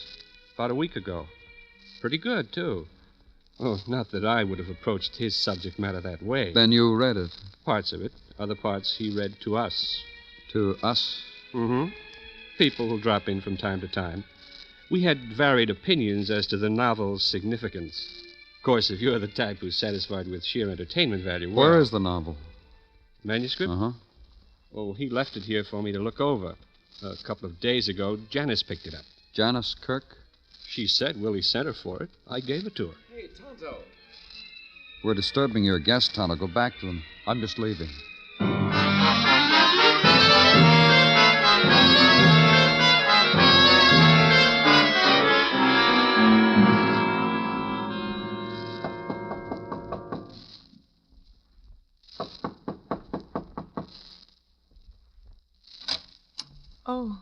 Oh, hello, Mr. Clover. May I come in, Mrs. Kirk? Well, you don't want to talk to me now. I've been crying. I look a mess. It'll only be a few minutes. You promise? Yes. Well, then, come in. You wait right here. I'll go in the next room and do my face. We can talk. Well, go on. Talk to me. I've just come from Greenwich Village, Mrs. Kirk. I hate it, don't you? I spoke to Mr. Jones. Tonto? That's right, Tonto Jones. You know what Tonto means?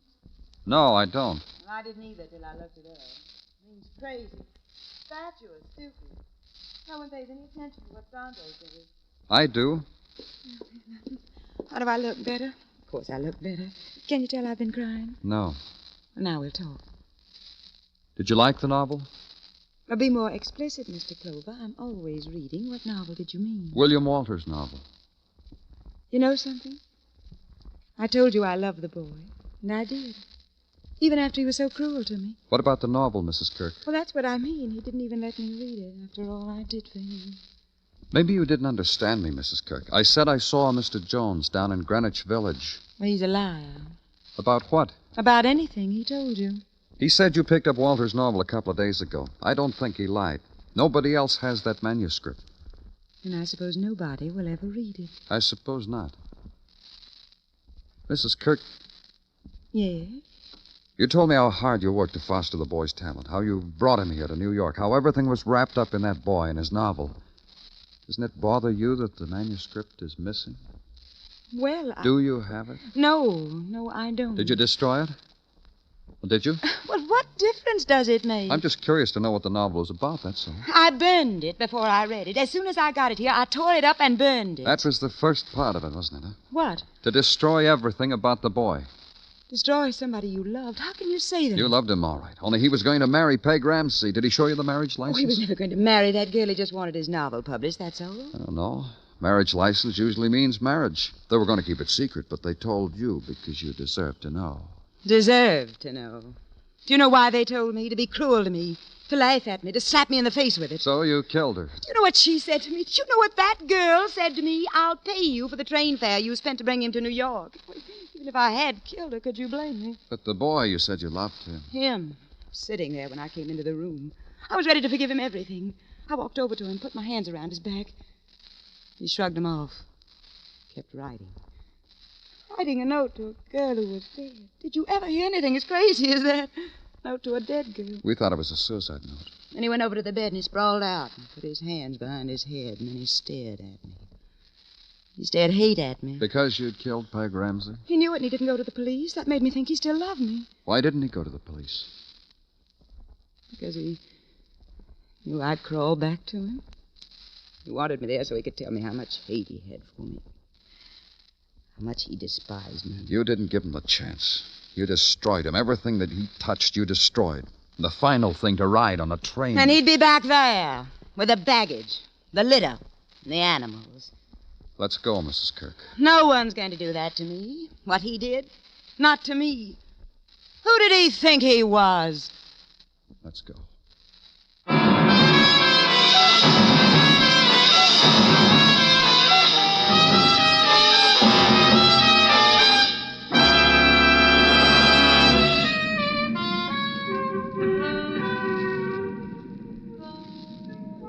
Night bursts open like a sudden flame on Broadway. The crowd swarm dances between the silhouettes of 1,000 buildings. Dances its fury away against the time of morning until the night soaks up the sound and pain and color and turns it into dawn. It's Broadway, the gaudiest, the most violent, the lonesomest mile in the world. Broadway. My beat.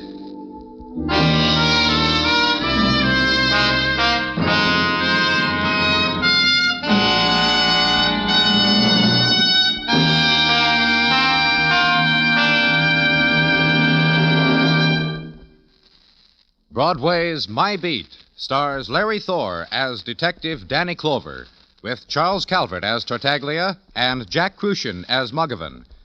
The program was produced and directed by Elliott Lewis, with musical score composed and conducted by Alexander Courage. In tonight's story, Betty Lou Gerson was heard as Janice Kirk. Featured in the cast were Stan Waxman, Steve Roberts, and David Wolfe.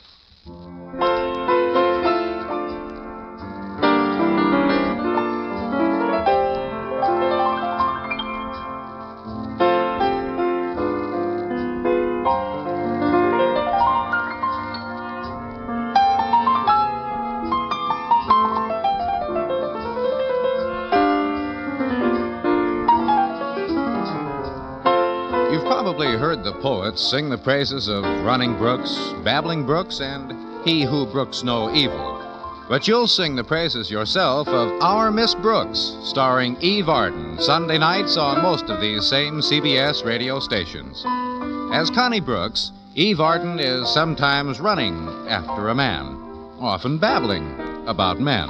and she brooks no evil that interferes with her pursuit of a man. So maybe the poets should sing her praises, too. Our Miss Brooks is fun to hear Sunday nights on CBS Radio.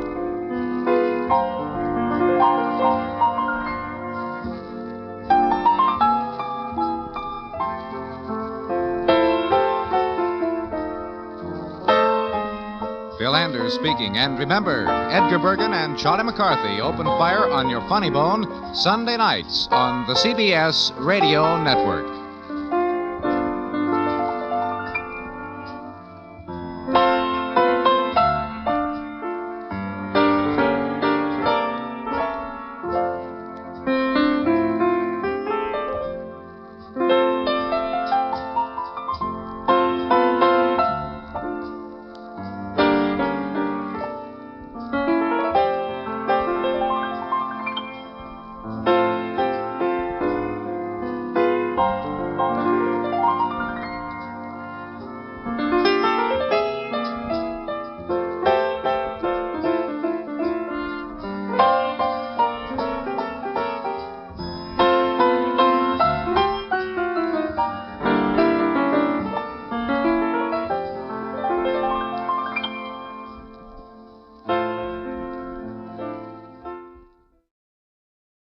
And now, the Molle Mystery Theater, presented by M-O-L-L-E. Molle, the heavier brushless shaving cream for tender skins.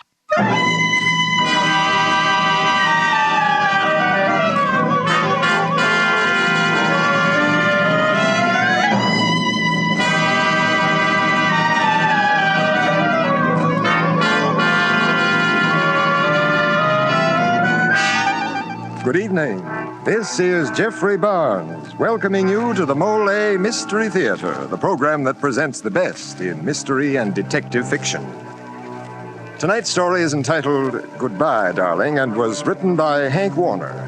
Ed Begley, recently seen in the motion picture Boomerang and star of the Broadway hit play All My Sons, plays the leading role, and Elspeth Eric and Chuck Webster are featured. Goodbyedarling is a story that starts with cold-blooded plotting of murder and unfolds into a battle of wits between intended victim and his would-be murderers. It's the kind of story that'll make you wish you could do something to help. Well, you know, Mr. Barnes, that's exactly how I feel when I see a man trying to shave tough whiskers or a tender skin, because sometimes he really needs help. Well, men, that's the time when your best friend is Molle, the heavier brushless shaving cream. Yes, sir, it's smooth. So smooth. It's slick. So slick. It's a smooth, slick shave you get with M-O-L-L-E. Molle, the heavier brushless shaving cream for tough whiskers or a tender skin. Try it. Molle. And now for tonight's Molle mystery, Goodbyedarling, starring Ed Begley.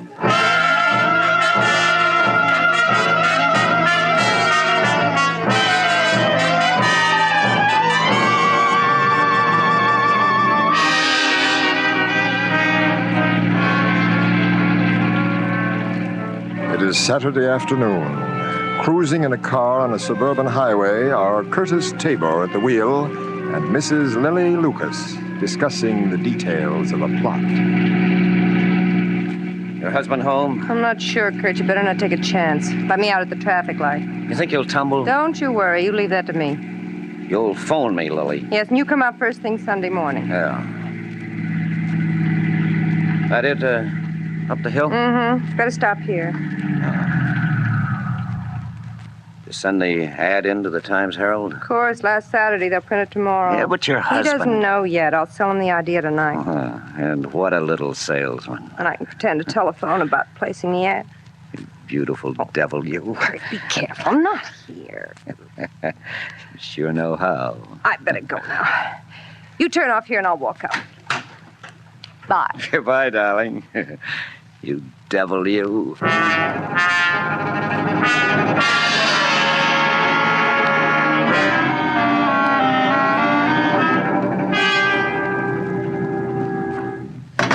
That you, Lily? Yes, George. Some letters for you. I didn't know the mail had come. More bills, I guess. Circulars, appeals for funds.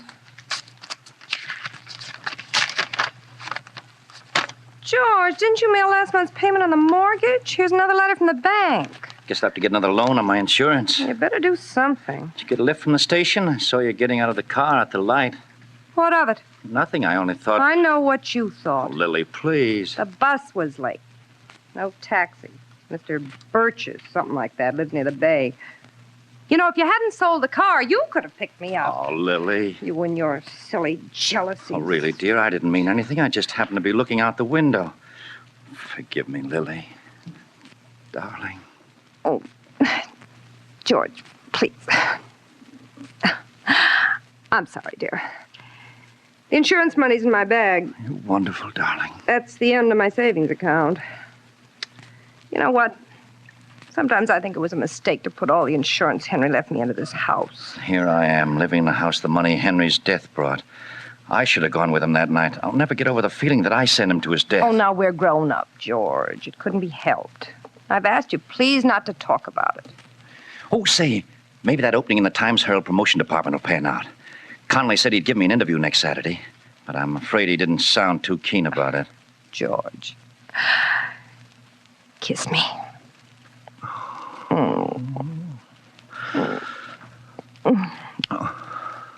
Love me? Mm-hmm. You know, Lily, I've been thinking. Your idea of renting one of our rooms. Are you sure it's all right? Well, why not? After all, many people do. Oh, well, you've been so opposed to it, I was afraid to mention it again. You're a dear, George. I better get dinner, darling. I'll fix a fire in the fireplace. Good. There's a few logs left. Mm-hmm. Why don't you phone that ad in, Lily, in time to catch tomorrow's paper? Yeah, I'll do that. Pennsylvania 66600. Pennsylvania 66600. Right.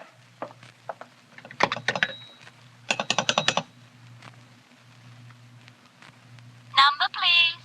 Operator, Pennsylvania 65097. Thank you.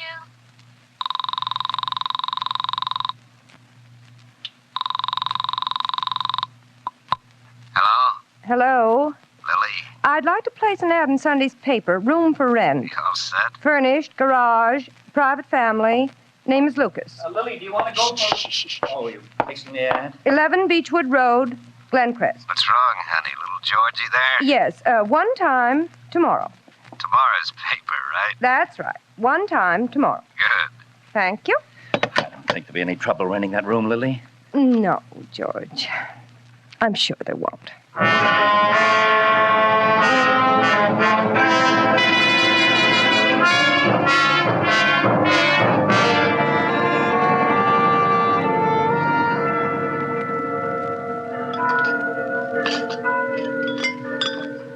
more coffee? No, thanks. What's the paper say about the weather? Sunday, mild, probably showers. Oh, did they print our ad? Uh-huh. Here it is. Oh, well. Where are you going? Garage. I ought to start overhauling that outboard motor. Yeah, I'll pick up the dishes. We might get some early callers on that ad.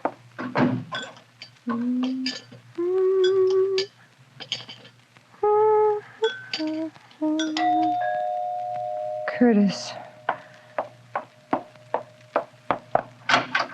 Oh, good morning. How do you do? I'm interested in the room you advertised in Times-Herald this morning. Where is he? I'll show you the room. This way, please. It's on the ground floor. Swell room, honey. Careful, please. The garage is attached. This way.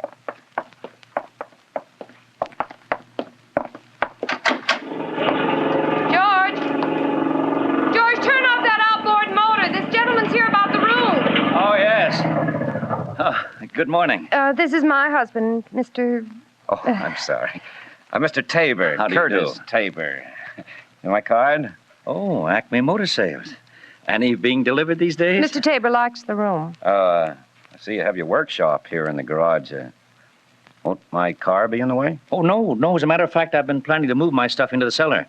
Got other machine tools there. And I'll show Mr. Tabor the grounds, George. Okay, honey. Out this way, Mr. Tabor. Well, nice garden. It's lovely in the summer. We often dine out on this terrace. Suits me. This driveway's perfect. Wide enough to back into without any trouble. When would you care to move in, Mr. Tabor? Oh, in a few days.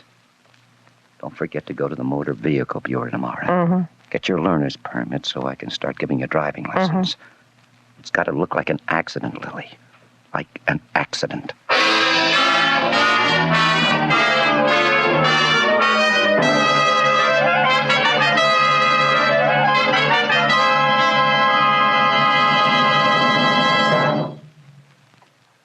Well, in Act 1 of tonight's Molle mystery, we've seen how the bold plan for murdering Mr. Lucas gets started.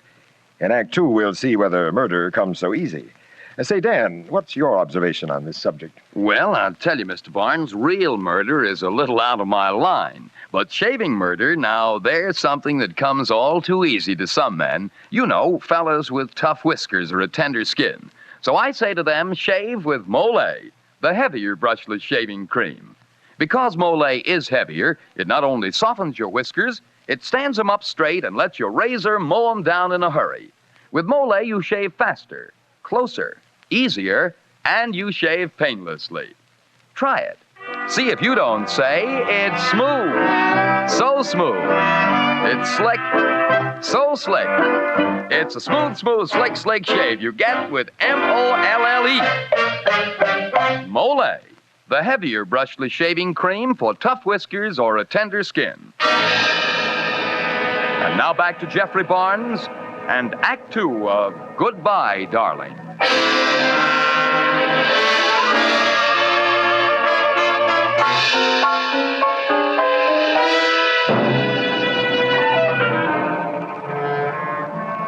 It is Saturday morning, just 1 week since George and Lily Lucas rented a room in their suburban house to Curtis Tabor, who, with Mrs. Lucas, is plotting the accidental death of Mr. Lucas.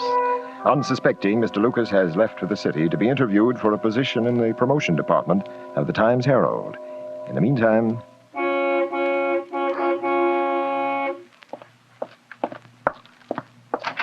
Be right out, Kurt.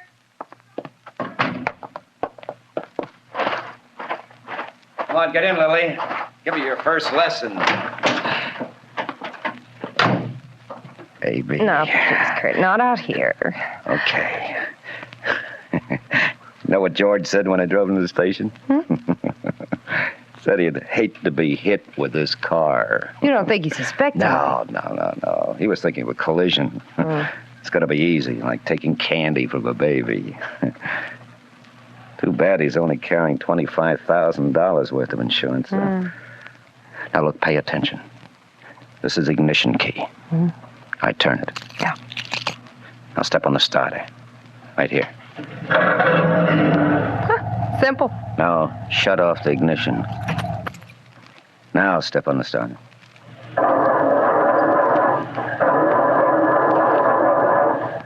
You hear that? It won't start with the ignition off, but it sounds like the battery could be run down a bit. Okay. We'll have the car backed into the garage. You'll be at the wheel. Yep. I'll ask George to help me shove the car for a start. When he's between the wall and the rear bumper, you sneak the ignition on like this. Shift into reverse like this. And step hard on the starter, making the car jump back like this.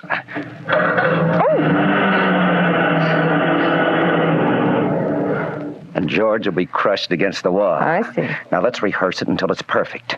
It's got to be perfect.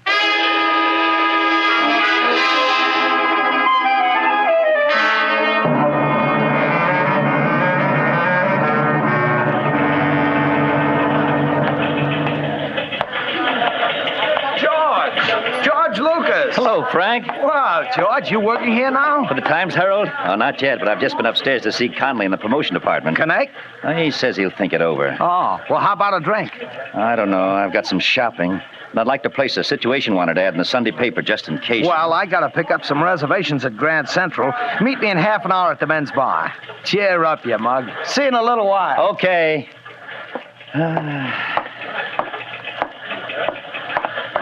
Miss, is this the window for situations wanted? Yes. Here, I want to place this ad for Sunday. 6, 11, 12, 18. That'll be 3 lines, $1.23. Out of 5? 25, 50, 345. Your receipt, thank you. Oh, I might as well pay for a room to rent ad we ran last Sunday. L-A-L-I-L-U. Don't see any bill under Lucas. Maybe it's been paid. No, I don't think so. It just phoned in. I'll look at the paid bills. L-A-L-O. Lucas. It has been paid. Cash with order. Are you sure it was phoned in? Not according to this duplicate. There's the date stamp. Paid Saturday, April 26th, 6:15 p.m. Saturday, April 26th, but... Why, that was a week before she phoned it in.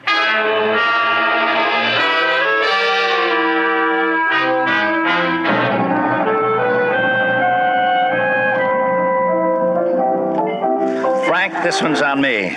Well, here's to you and Lily. Oh, what's the matter, George? To you and Lily. Didn't you hear me? Hey, where you going? Back in a minute. I gotta make a call.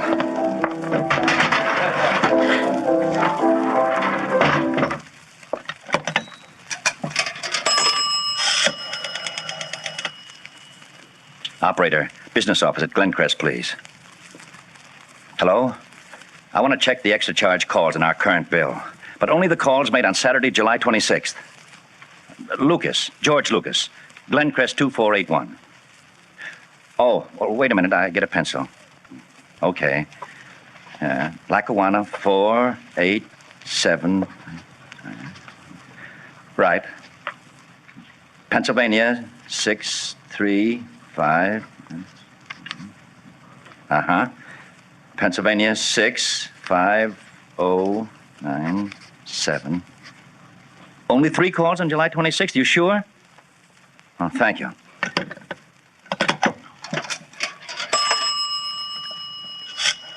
Lackawanna 487.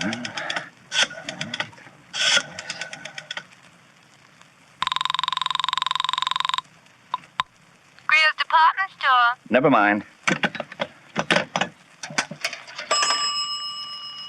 Pennsylvania 635.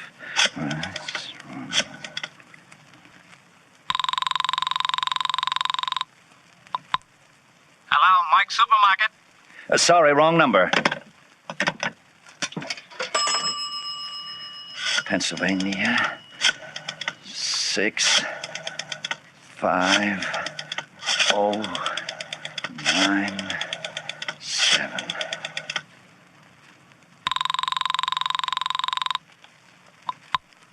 What number are you calling? Pennsylvania 65097, operator. One moment, please. Are you calling Curtis Tabor? What? Curtis Tabor. That number has been disconnected. Curtis Tabor. Hello? Hello? I said that number has been disconnected. Hey, George, you were gone so long I came after you. Now, let's have some more drinks, huh? Oh, sure. Let's have some more drinks. Let's have lots more drinks.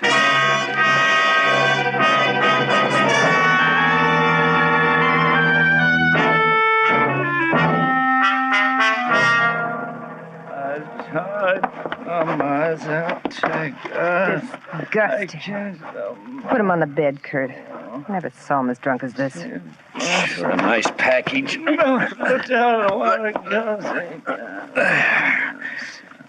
Lily, we could throw him down the steps. Broken neck. Accident on the scatter rug you placed there. Don't be a fool. The cabbie saw us carry him upstairs. Come on, help me get some of his clothes on. All right. See what I mean, Frank? Two-timer. Who's this Frank? Oh, how do I know? My fault, Frank. I should have gone with Henry. I knew Henry was too drunk to drive, but Lily grabbed me, kissed me, and I let Henry go. He was killed. She made me do it. Oh. Who's this Henry? My first husband. What about it? I see. You're not an amateur at getting rid of husbands.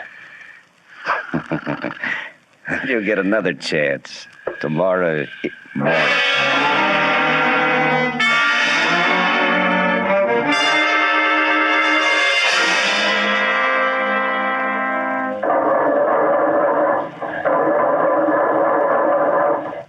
That's it, Lily. I'll be back from the drugstore any minute. But wait for my nod. I'll be back there with him, and I don't want to be caught between the rear bumper and that wall. It's for dear George, remember? And? Now get set. Here he comes.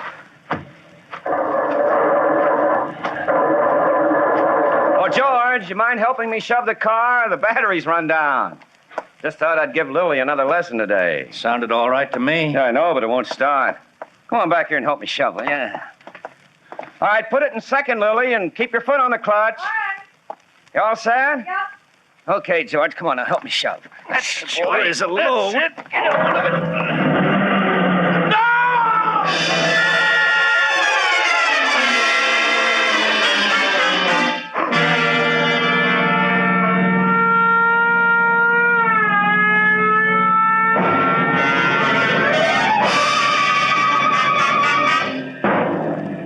Lily, you bungled it. You waited too long after my nod. Swell job. Just broke his leg.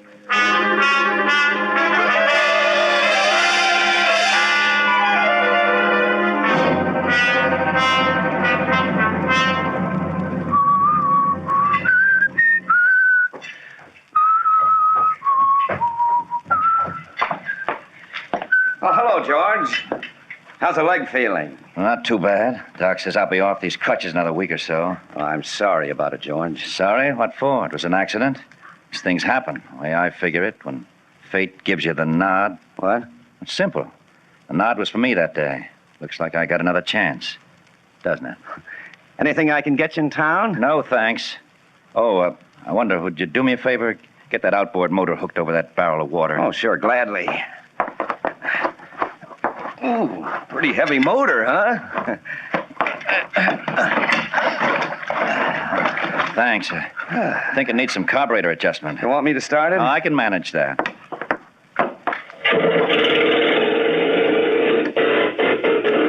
Needs a tuning. Well, it'll give me something to do. George, isn't it dangerous running this motor down here? Fumes from the exhaust. Well, there's an exhaust fan in that corner window just behind that bin. Oh, do you mind turning it on, Kurt? No, not at all. Drink? Oh, no, thanks. No. George, you mind if I say something that's probably not any of my business? Go ahead. It's about your hitting the bottle since you got out of the hospital, George. Let me be the judge of that. I'm sorry. Shouldn't have mentioned it, I guess. Sorry. I'm taking Lily out for another driving lesson. That okay with you? And if it weren't? Well, just thought you might like to join us. No, thanks. Okay, we won't be gone long. That's what you think.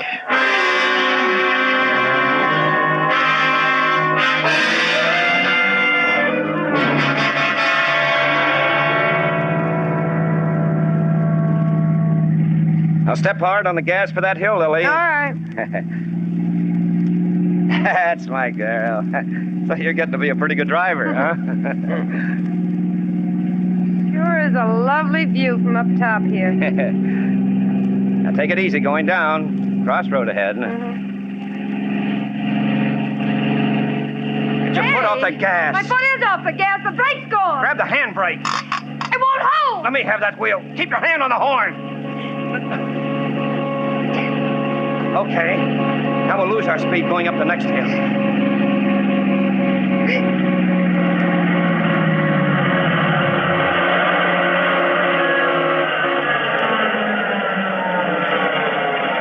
Okay. Now quick, shift into low. That'll hold it from coasting back. Oh. That was close. Holy man. Lily, I wonder. I saw George fussing around the car this morning. Huh? Sister, your loving husband's wise to us. Those brakes were okay last night. What are you going to do about it? What I told you as soon as we get back. We'll get him started on a bottle in the cellar and have a couple with him to make it look good. Then when he's passed out, start the outboard motor. It'll look like he forgot to turn on the ventilating fan.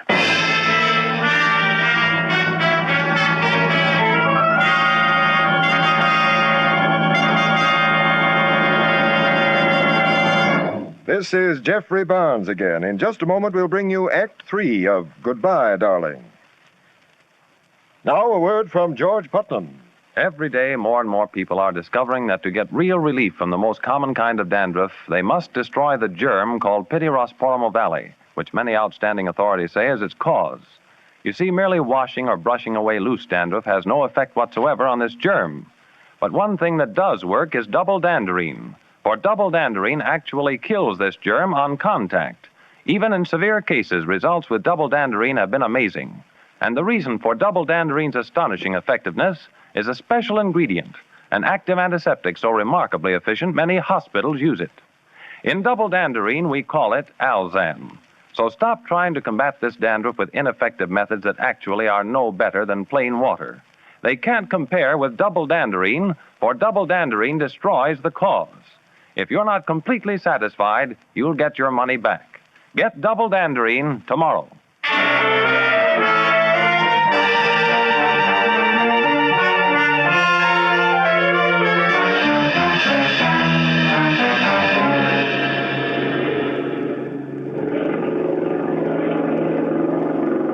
Why do we have to sit in the car? This garage is too hot. Let's wait in the house. No, better sit here where we can hear that outboard motor. It might cut off. It'll be over soon. I shouldn't have had that drink. I feel sleepy. I only had a couple.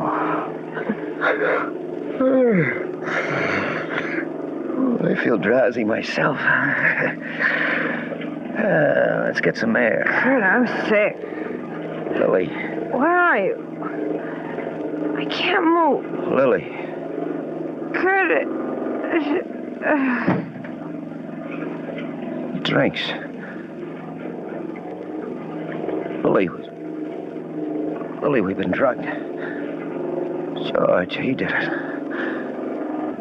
We must get out.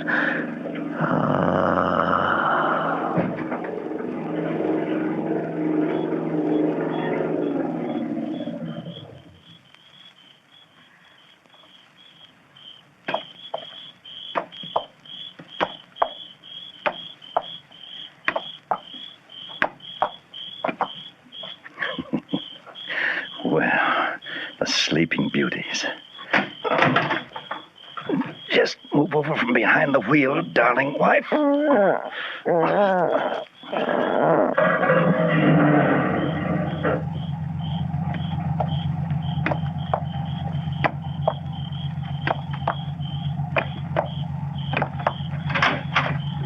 Have a long sleep, lovers. Lily, why did you have to do it? Goodbye, darling.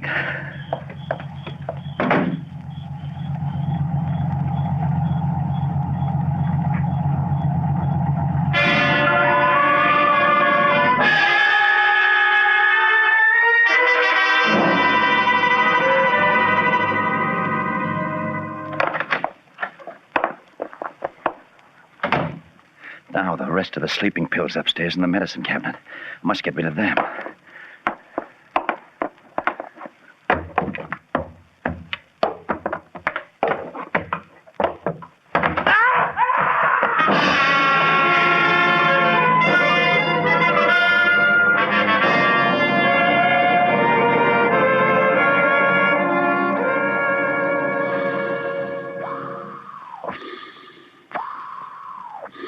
Any hope for the two we found in the car, Don? Oh, I'm afraid not. Pull motors won't help them now, Inspector. Okay, boys. What about Mr. Lucas, Inspector? Oh, didn't you know? Neck's broken. Too bad. He probably could have saved them if he hadn't slipped on that scatter rug.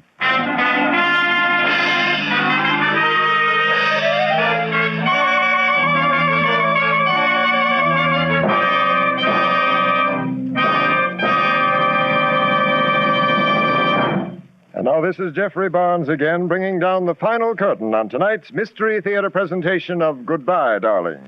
The original music for the Mystery Theater is composed and conducted by Alexander Sembler.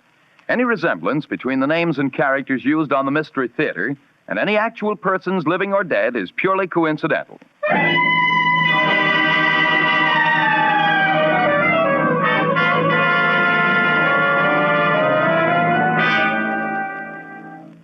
Sometimes when we're tired, we make mountains out of molehills. We putter around till even the easiest job seems impossible. Now, if you're that tired and pale besides, your doctor may find you have a borderline anemia, resulting from a ferronutritional blood deficiency.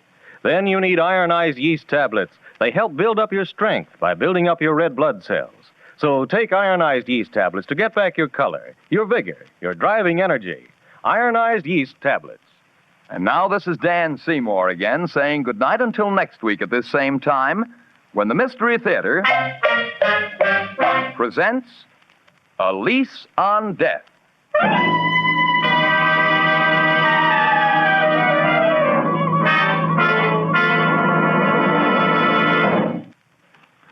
This is NBC, the National Broadcasting Company.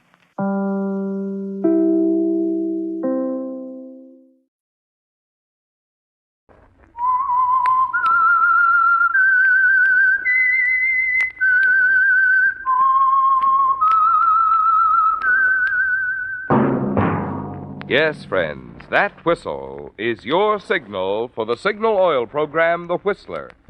The mystery program that is unique among all mystery programs.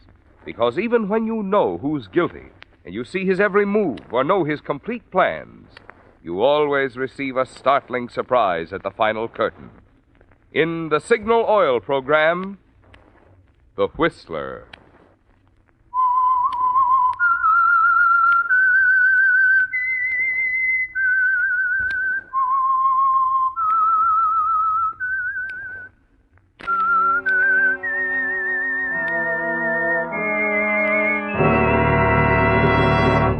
I am the Whistler, and I know many things, for I walk by night. I know many strange tales hidden in the hearts of men and women who have stepped into the shadows. Yes, I know the nameless terrors of which they dare not speak.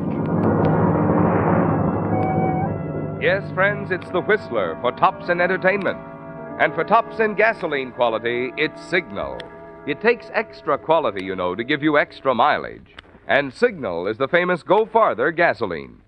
So look for the Signal circle sign in yellow and black that identifies friendly independent signal stations from Canada to Mexico. And now the Whistler's strange story. Man on the Roof. Eddie Welch was a young man who enjoyed his work. Yes, he loved every moment of it, as he sat before the microphone in the booth high on the roof of Crandall's department store, his voice booming out over the public address system, directing the attendants, the movement of the automobiles in the parking area below. 2 spaces in aisle 4, 1 in aisle 5, aisle 6 is full, 3 spaces in aisle 7, 4 against the wall. Number 1, keep the driveway clear, clear the driveway. Yes, it pleased Eddie to run the lot from his lofty perch on the roof of the department store. Pleased him to see the movement of the traffic below respond instantly to the sound of his voice. But though he liked it here on the roof, Eddie had made up his mind a long time ago he'd leave this job when the right opportunity came along, something worthy of his talents. He wasn't quite certain just what it would be, a break, a lucky chance. But it would come sooner or later.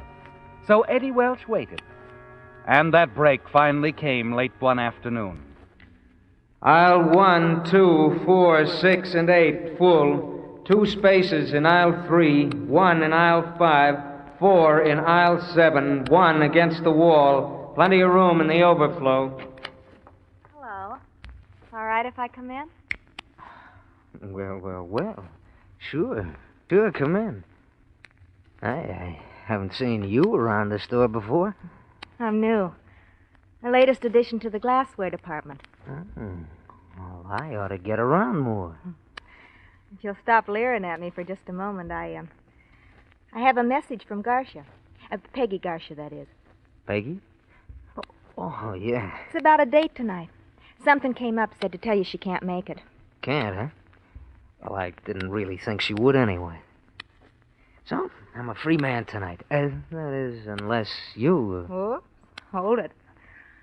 Gee, you get ideas fast. Anything wrong in my asking you for a date? Oh, I might be booked for the evening. Okay. Suppose I stop by Glassware, say closing time, and check with you. Well, what about Peggy? Won't she be... She has no strings on little Eddie. No strings at all. Besides, baby, she's engaged. Didn't you know? Oh, I see. Check with you later. Check with me later.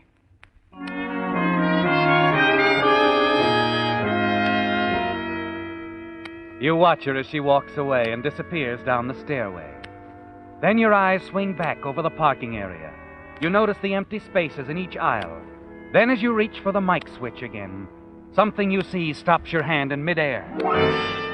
Against the far wall, you see two men struggling between the parked cars. You reach for the binoculars and train them on the scene in time to see one of the men fall back. His head hits the car bumper and he doesn't get up.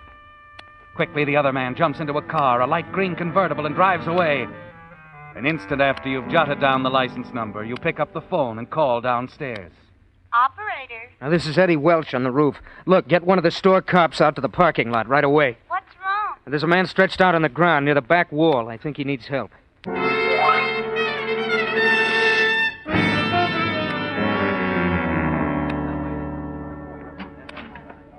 Hey, gorgeous. I understand the big wheel wants to see me. Well, if it isn't the Romeo of the rooftop. Yes, Mr. Crandall wants to see you, Eddie. Hey, how about doing the town Saturday night? Huh, sweetheart? Sorry. I'll be at the wrestling matches. Junior. You think you'll win? Well, why don't you drop dead, huh? See you later. Oh, come in, Eddie. Come in. Eddie, this is Lieutenant Davis, Police Department.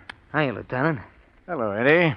The lieutenant has been questioning the boys on the lot about that unfortunate accident this afternoon. Oh, yes. Say, how did the fella make out? Are you okay? He's dead. Dead? That's too bad. Uh-huh. He was one of our boys. City cop? That's right. I understand you were the one who first reported the accident. Yeah, I was on the roof. Look, I'd say you were in a good position to see what happened, huh? Uh-huh. Only I didn't see anything. I just happened to notice the guy on the ground.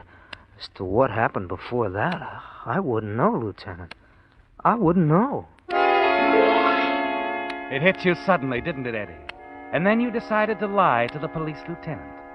You were about to reach into your pocket, pull out the slip of paper with the license number of the car on it, and place it on Mr. Crandall's desk. He would have been proud of such efficiency, and certainly you would have been rewarded. Mr. Crandall was always eager to help bright, alert employees along. Yes, that could have been your opportunity, Eddie, the break you've been waiting for. But suddenly another opportunity presented itself, a golden opportunity, and that bit of paper bearing the license number of the killer's car stayed in your pocket. So you didn't see anything. Is that right, Eddie? No, not a thing, Lieutenant. Funny. Very funny. From the roof, I'd say The parking area takes in a lot of territory, Lieutenant. I only have 2 eyes. Sure. Okay, Eddie. That's all.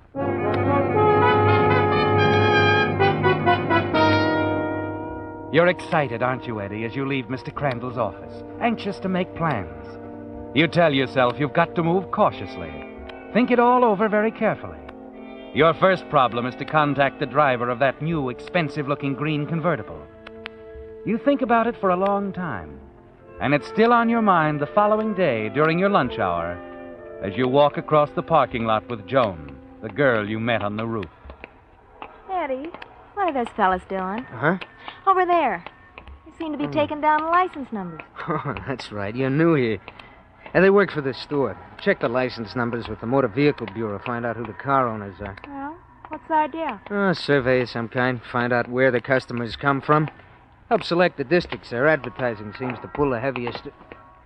Well, what's the matter? Nothing. Nothing. Look, Joan, why don't you run on ahead? I want to talk to one of the boys. Okay. See you later. Thanks for the lunch. Hi, guys.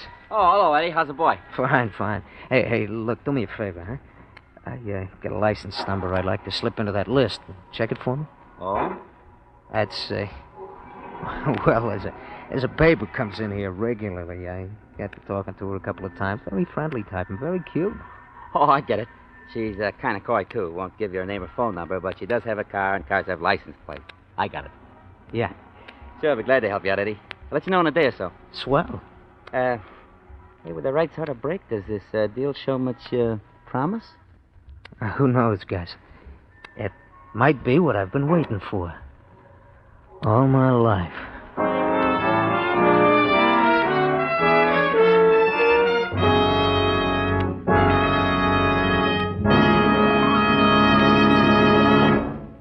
With the prologue of Man on the Roof, the Signal Oil Company brings you another strange story by The Whistler.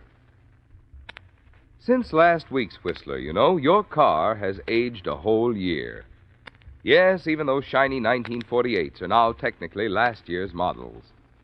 But after all, the important thing is not the year your car was made, but rather the care it receives. That's why, if you want your car's performance to stay young, it's so important for it to receive the more thorough, more conscientious service that cars get at independently operated Signal service stations. For example, when a Signal dealer lubricates your car, he checks against the official factory chart that shows exactly which of Signal's 9 specialized lubricants each part should have for long, trouble-free service.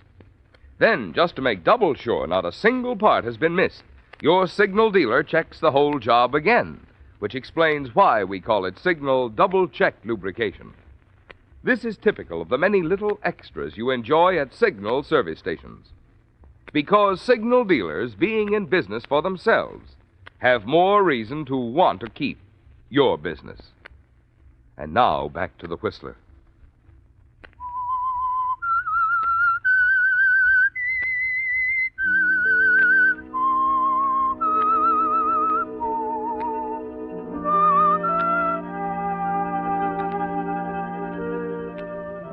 You're not sorry, are you, Eddie? Not sorry about the sudden decision you made in Mr. Crandall's office when you told the police lieutenant you knew nothing about the unfortunate accident that occurred on the parking lot the day the city detective was killed. You didn't tell him that you saw the struggle of the two men between the parked cars, saw the killer ride away in a green convertible, that you had jotted down the license number of the car. No. You have other plans, haven't you, Eddie? Big plans. Then, 2 nights later, as you leave Crandall's department store, you run into your friend Gus. Hi, Eddie. I checked that dame's license number for you. Oh, did you? Swell. Yeah, the car's registered to a guy named Merrick. Alton Merrick. Maybe her boyfriend, huh? Too bad, Eddie. He could be your old man, Gus. Oh, sure. Who knows? Anyway, that's who the car belongs to. Alton Merrick. It's 100 Weatherby Place. Yeah, it's in a nice neighborhood. Uh-huh. Thanks, Gus. You've been grand, boy. Just grand.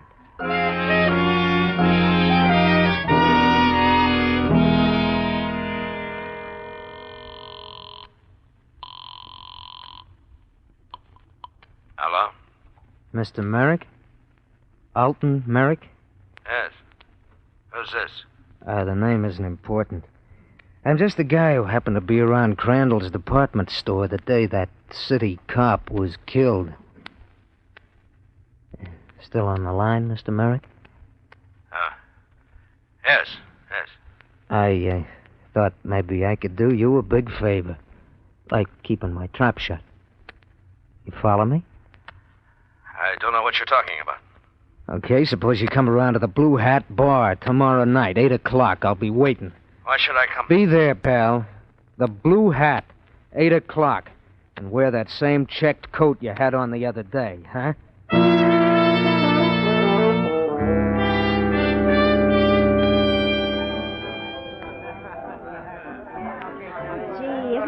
wonderful, Eddie? Huh? The piano player. Oh, he's terrific. Oh, yeah. I like this place, Eddie. The Blue Hat Bar. You know something, baby? From the day you walked into my life, things started to break right for little Eddie. Yeah, What is it, Eddie? nothing. See someone you know? No, nobody. Is this seat taken? No, it isn't. Here, I'll take my hat. Thanks. Oh, bartender. Come on, let's go, baby. We're leaving already, Eddie? Yeah, I've seen all I wanted with this place. Come on, let's breeze. Okay. Eddie, did you see the coat he was wearing? What? The man who sat down next to you wearing that check coat. Oh, yeah, loud, wasn't it? It shrieked.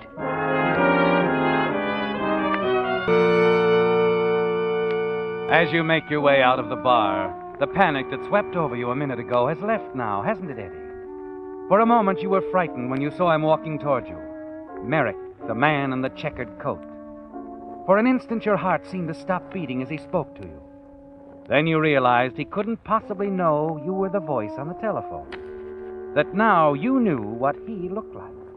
And that's all you wanted to find out for the present. As you take Joan back to her home, his face flashes before your mind, a cold, hard, brooding face, square jaw, dark, heavy eyebrows. A cruel face, isn't it, Eddie? And you realize you're going to have to be extremely careful dealing with this man, Merrick.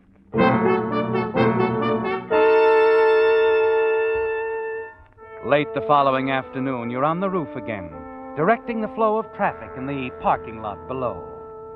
3 spaces in aisle 4, 2 in aisle 5, 6 in aisle 6, 3 in aisle 7. No one seemed to notice the break in your voice, Eddie. At that moment when you saw him again, the man in the check coat, the man you're going to blackmail, standing down there in the lot, staring up at you. Now as your voice drones out over the lot, 1,000 frantic thoughts race through your mind, and you wonder if he knows.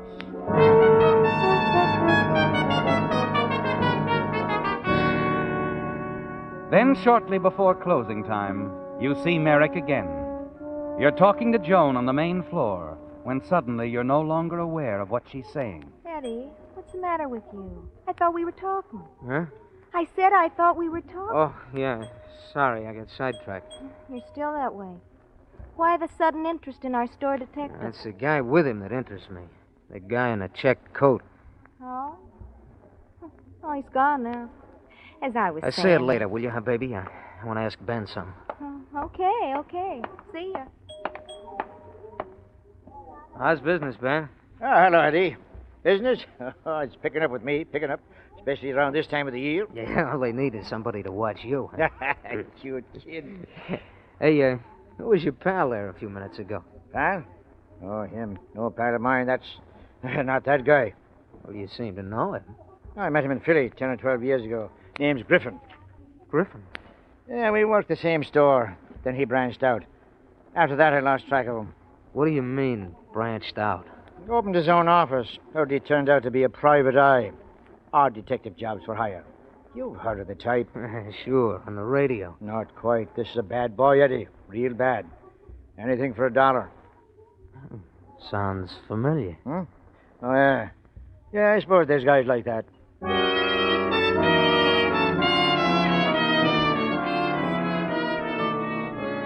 Ben smiles as you walk away from him, doesn't he, Eddie? He doesn't have any idea what's going on in your mind. Just talk, he thinks. But it isn't that way at all. No, Eddie. You're thinking how smart Merrick is to use this man Griffin for his blackmail negotiations. He almost threw you off, didn't he?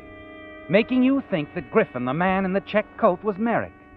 Another thought occurs to you and sends a little quiver of nervousness along your spine. Merrick must know for certain that you are his blackmailer, Eddie. Yes, and the knowledge could be disturbing enough to make him want to push you off the roof someday.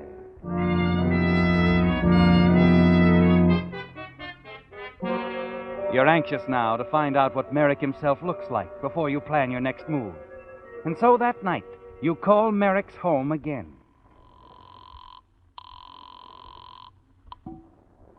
Hello? Mr. Merrick? Oh, yeah. Eddie? Huh? Eddie Welch. You know my name? I know quite a bit about you, Eddie. Even what's on your mind this minute. Yeah, I guess you do. Well, we better get together, talk. Fine, Eddie, fine. The blue hat again? Good enough. Be there tonight. Say, 10 o'clock. 10 it is, Eddie. You're running the show. Huh? Oh, yeah. Don't you forget that. Not me, Eddie. You're trembling as you leave the phone booth, but your nerve gradually returns, doesn't it? Yes, Eddie, the long walk through the night air is good for you. It clears your mind. And soon you feel that you're clicking again, able to handle the situation.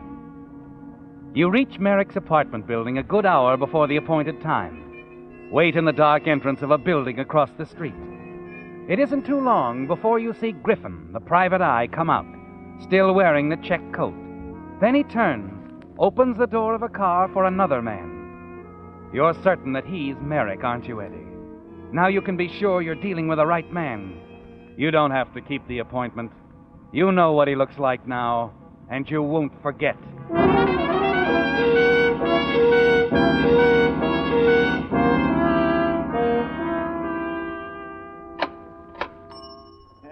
Another day, Eddie. That's right, Al. Well, good night. Night. Oh, Eddie. Yeah? I almost forgot. There was a fella hanging around the store. He wanted to be sure when you got off. Oh? I told him everybody was working overtime tonight.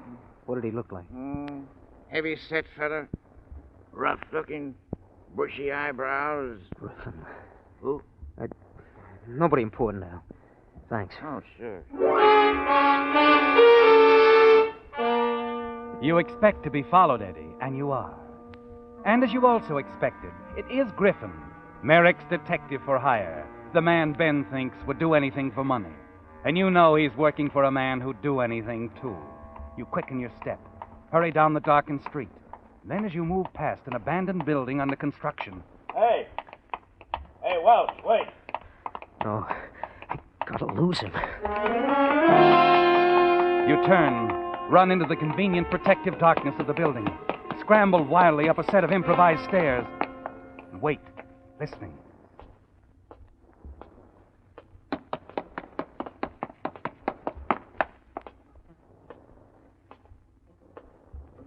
You start forward again frantically, take another flight of stairs and leaping strides to the 5th floor. At the top, you freeze, almost paralyzed with fright. The wall at the outer edge of the landing hasn't been put up yet, and you almost stepped off into space to a 5-story fall to the street. Griffin, he's still coming. Okay, brother, you're asking for it. You press back into the shadows. Wait quietly, grimly.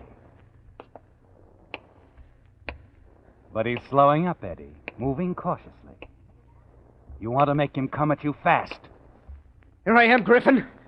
Come and get me. I'll get you, you little blackmailer.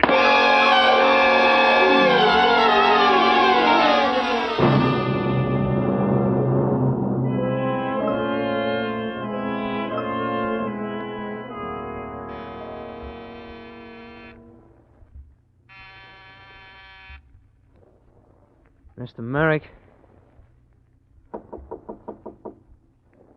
Mr. Merrick, open up.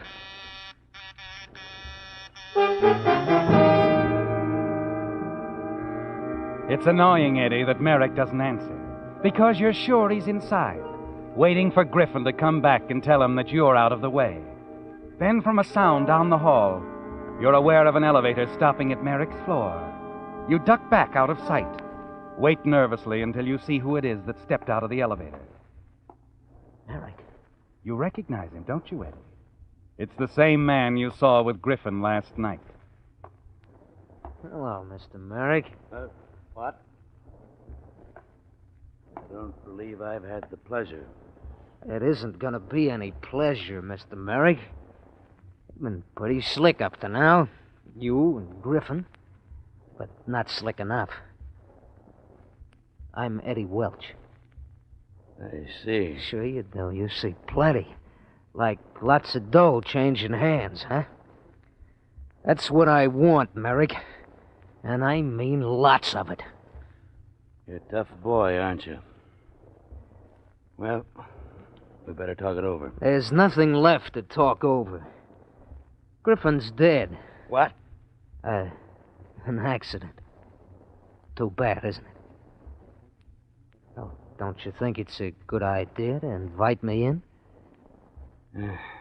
All right, Eddie. You know you've got me stymied. Come on in.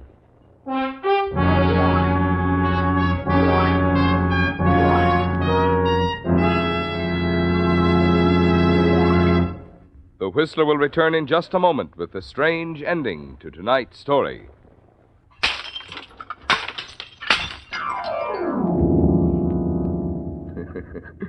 Recognize that noise? That was someone breaking a perfectly good New Year's resolution. And here it is, only January 2nd. There's one resolution, however, that I hope you won't break.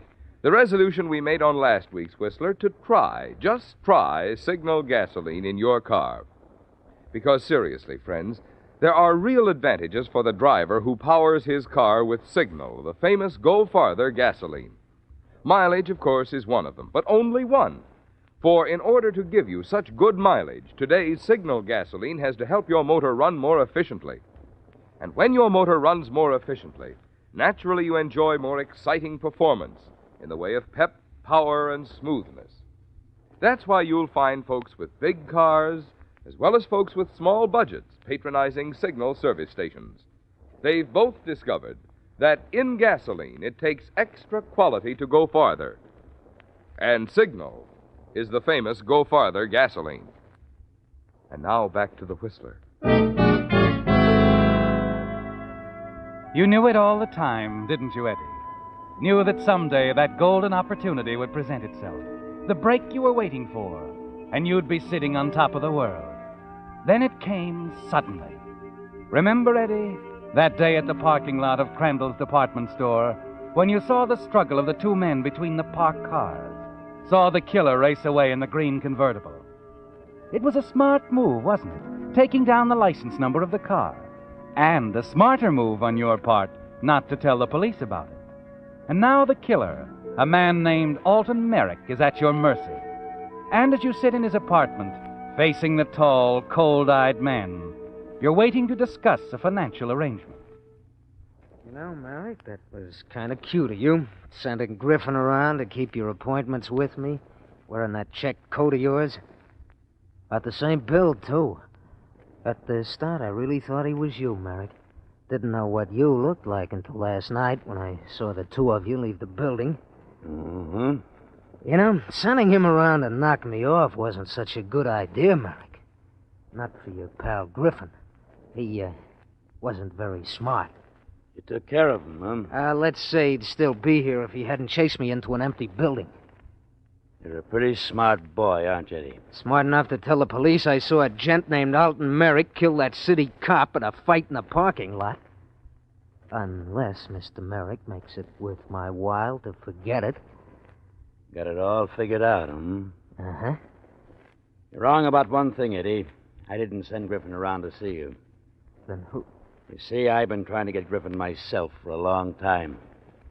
That's why I came here last night, when you saw me with him. We had a lot of things to talk about. Like what? You see, Eddie, my name isn't Merrick. That was Griffin's real name. Griffin and Merrick were one and the same guy. Same guy? But you... My name's Kincaid. Lieutenant Kincaid, Los Angeles Police. And I'm very glad to meet you, Eddie. Very glad.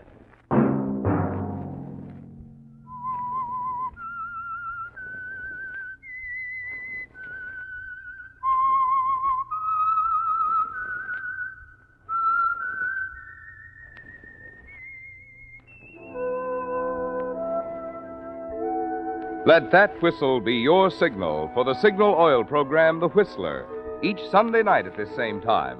Brought to you by the Signal Oil Company, marketers of Signal gasoline and motor oil and fine quality automotive accessories. Signal has asked me to remind you To get the most driving pleasure, drive at sensible speeds, be courteous, and obey traffic regulations. It may save a life, possibly your own. Featured in tonight's story were Tom Holland, Lorette Philbrant, and William Conrad. The Whistler was produced by George W. Allen and directed by Gordon T. Hughes, with story by Steve Hampton and music by Wilbur Hatch, and was transmitted to our troops overseas by the Armed Forces Radio Service. Remember, at the same time next Sunday, another strange tale by The Whistler. Marvin Miller speaking. This is CBS, the Columbia Broadcasting System.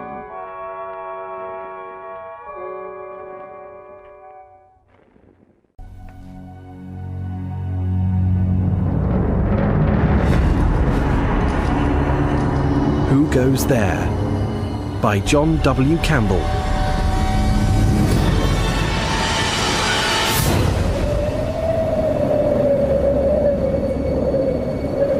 Whoa there. Whoa! Okay. You'll get your supper soon enough. Come on, let's get you inside. Hey, Branny. Pulled well. That's a boy. That's a boy. Conant! Hey, Connie! The boss wants us all in the mess. When? I have to feed the dogs. Soonest! Feed them later. He says now. Oh, hear that, boys?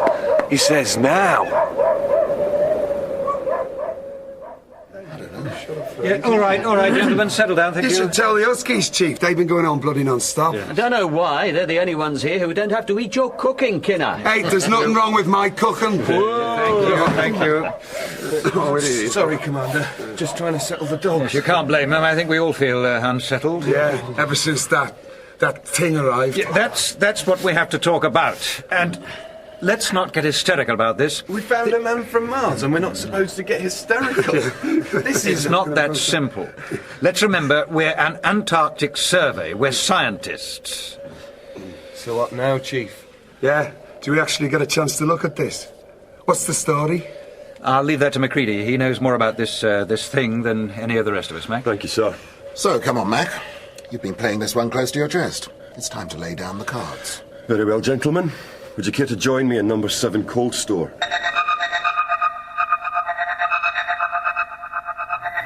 He said it was ugly. They didn't say the alphabet. Come on, Scouse. I bet you wouldn't look so good to it. Just as long as it never gets a chance to try, Doc. Can I smell something? You shouldn't. It's frozen solid. Me too. Getting colder every day. A week and we'll be snowed in. Yeah, okay, Mac? Right. Well, I think you all know the background.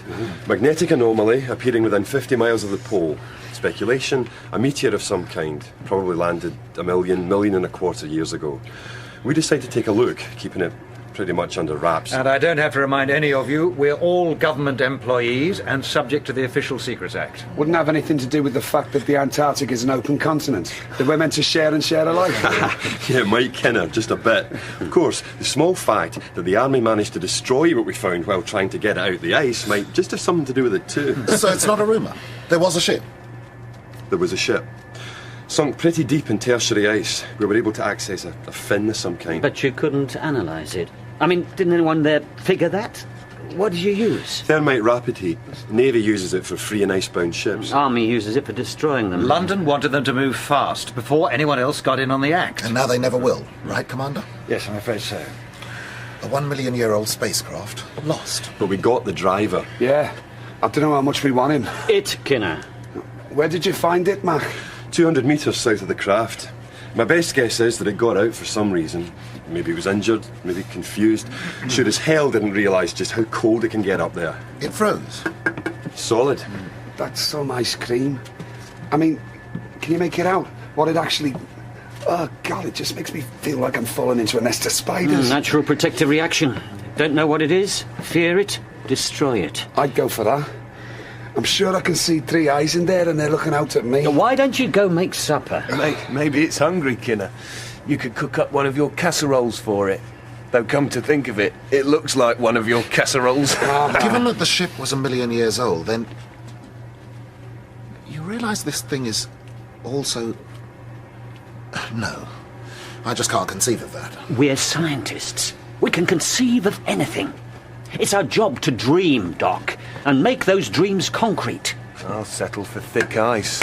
Well, that's the question, isn't it? What? Well, Blair wants to examine it. Thaw it out, take samples. You're out of your tiny mind, Blair. And you're the cook, Kinner, not a scientist. The rest of us are. Look, we have an isolation lab, we have remote tools, anything else we might need. And anyway, it's just dead meat.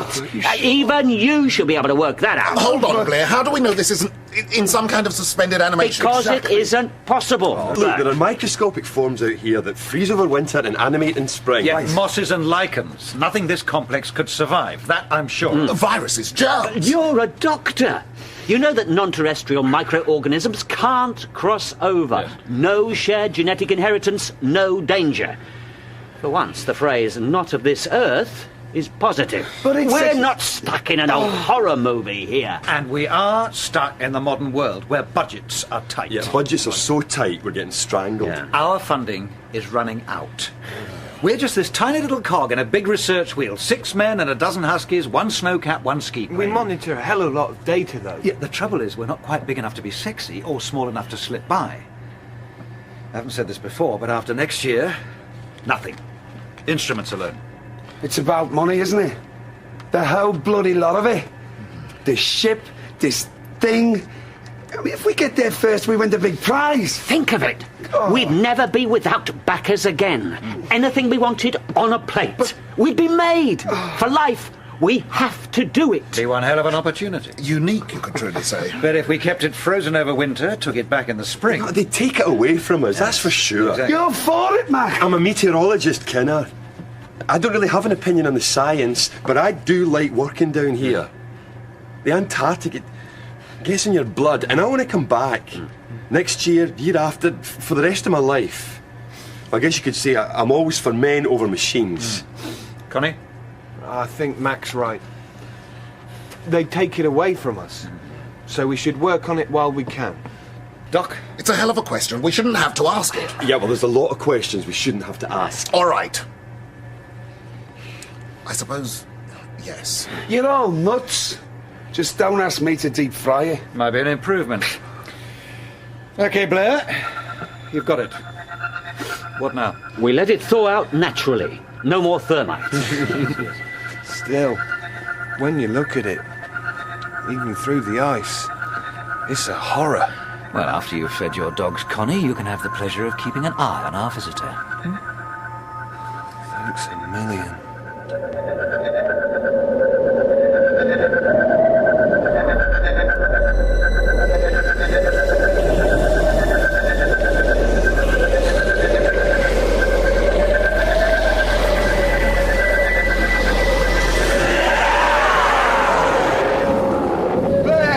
Blair, wake up, you son of a... You bastard, it's gone! What? You damned animal! What the hell? Colin, what happened? Blair's animal, you stupid. Man. Okay, calm it down, everyone. Connie? It's gone. I mean, it went. It moved? I sure as hell didn't move it. You went to sleep? I don't know.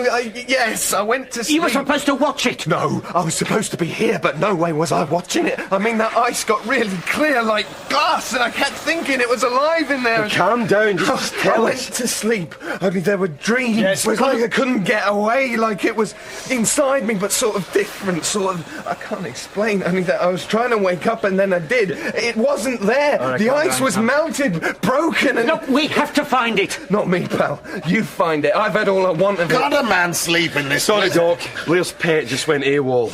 We lost it. You bet. No. No, come on, guys. This is a joke, right?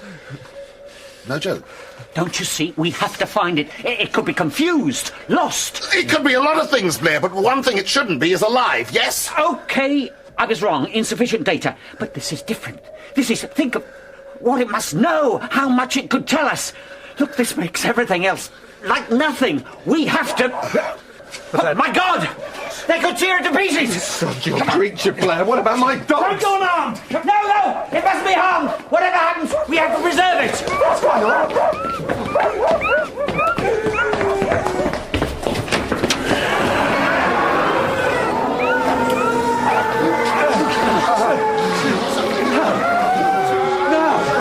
That can't be. That isn't. You want to tell me what it is, then? Gary, you have to stop it. Don't shoot. We have to communicate. It could tell us... My pleasure, Connie.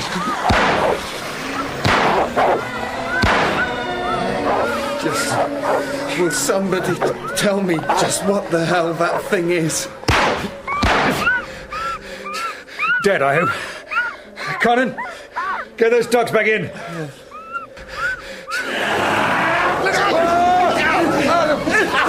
Get out of the way! Now!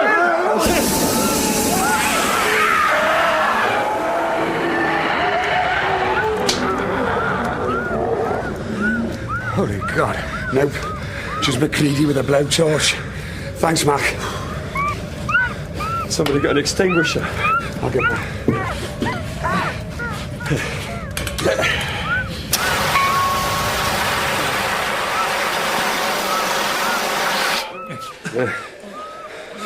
Okay, Blair. You can cut it up now. I don't think it'll be telling us anything. Can somebody help me with the dogs? Doc?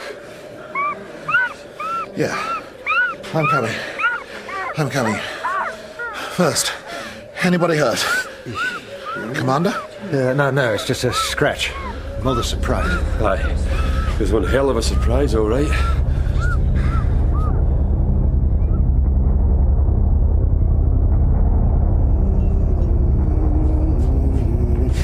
Coffee coming up. Anyone for coffee? Mr. Thing, coffee for you.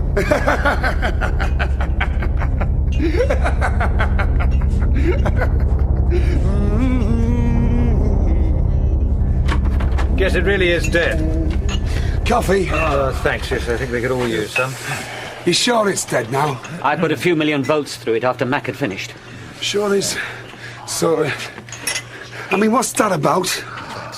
I mean, look at it. Did it eat one of your dogs or what, Connie? Don't ask me. The damn thing killed 3 of them and the rest aren't going to be pulling any sleds for a while. I'm sorry. So, what is it, Chief? Do we know any more? Blair? Well, I have a feeling that what we saw first... The thing in the ice? Yes. I'm not even sure if that was its original form. Whoa. Come again? Well, look here, this dog leg. Must have ripped it off. I don't recall. No, you're right, Doc. You don't. Will somebody tell me what the hell they're on about? Sorry, Kinner. What I'm saying is that the creature did tear a bit out of one of the dogs. Hey, dog. And ingested it and... Don't ask me how. Analysed it and started growing a dog leg. That is nuts. Isn't it? Looks like a dog's leg. Even feels like one. The fur seems real. Touch it and see. No way. But it isn't. It is something else. What? I don't know. Some kind of protoplasmic intelligence, a sort of super chameleon. Changes shape as well as colour. It absorbs organic tissue and breaks it down, moulds it. Intelligently? I don't know. Maybe it takes on the intelligence of its new form. Maybe not. Maybe it would have been a very smart dog if it had found the time to complete the change. How would we have known? What, that it was a dog? Well, we wouldn't. Until and unless it attacked one of us, or maybe changed again. What was it planning to do? What does it want? Well, survive, I should think. It's an almost perfect survival system. Takes on the shape of anything it wants. Grows, spreads. That's it. That is it, Kinner, for all life anywhere. Survive. The rest, all of art and science, is jam on the bread. But don't you see how elegant it is? It's perfection. All of you. It goes on. No. It flies. Well, this one did. What do you mean, Blair? There was only one. I dug it out the ice. Mac, you saw it with the dogs. They were tearing it apart. Did you fry every shred of flesh? Boil every drop of blood? Did we check every dog to make sure it's a real dog? How about every one of us? Did you check we're real? What about Conan? A Doc, a Kinner? Kinner's real. No one else could make coffee this bad. If it was one of us, what would the point be? Just grow, to survive, to spread. First here, then the rest of the world. You have got to be kidding. Survival of the fittest. If it was me? Oh, it could fly out, just like you can. Only it won't, because I destroyed all the flight systems. Nobody and nothing flies out of here. Just like nobody is calling home. I screwed the comms. Look, I'm sorry, fellas, but it had to be done. We opened Pandora's box and something came out. Hey, and that means none of us, not one of us, can ever... well, don't you see? There's only one way to stop this thing. We're all dead. One way or the other. Oh. Doc? It's only a sedative. He'll be all right when he wakes up. Someone had better check the comms on the ski plane. Conan? I'm on it. I'll take a look at the plane. What do you think, Mac? I think that if I do find anything untouched, I'll smash it. What? Look, Blair might be crazy, but he was right about one thing. Nobody leaves. Nobody communicates. Not until we know this creature's dead. And if we can't kill it?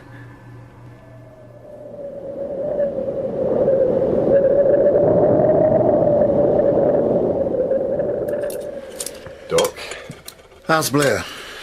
Well, we put him in the engine room. Gave him enough food and water, nailed the door shut, and then backed the snowcat against it. He's not getting out. Not that he wants to. Seems to think we're all infected. He's insane, but not stupid. You think some of us are? Conan was alone with the dogs after I sewed them up. Yeah, he's been keeping to himself. Not surprising, given the way the rest of us are looking at him. Not surprising if he's not feeling himself today. And how about you, Doc?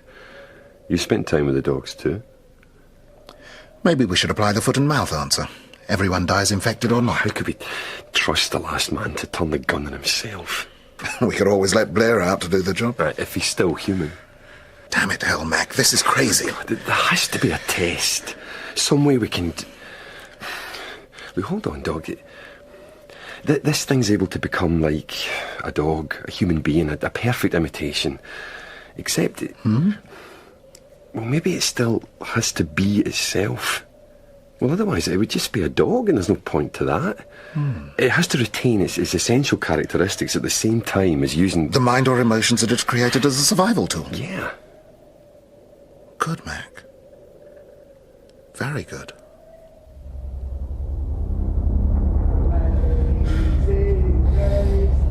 Could you guys just stop looking at me like that? No, I don't think so. This is... I'm not a creature. Hey, you were with the dogs, Connie. We have to be sure. I'm sure. I mean, if I was... Kenner, will you shut up that noise? And not just about you. No, McCready, you can't. They're innocent. It's not their fault. You can't. Don't. No. Only one way to be sure. No. Don't burn me. No. It's the only way. No. Don't get close. Look at them, Conan. Is that how you want to end up? As something polluted? Alien?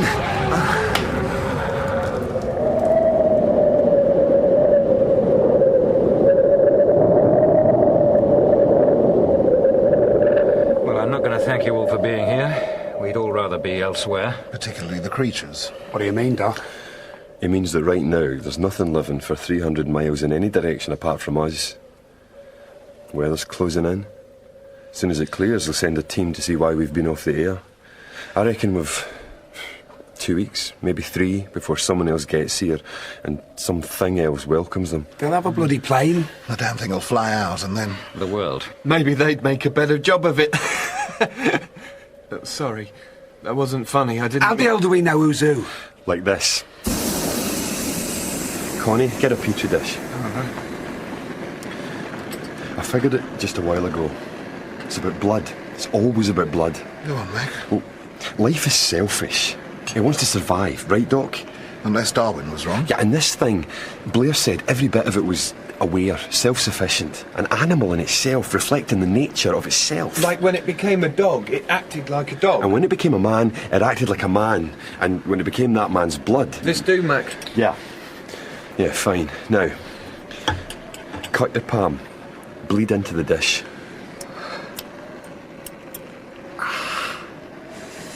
But we know it fears fire. when I heat this needle and put it in your blood... Look, I know.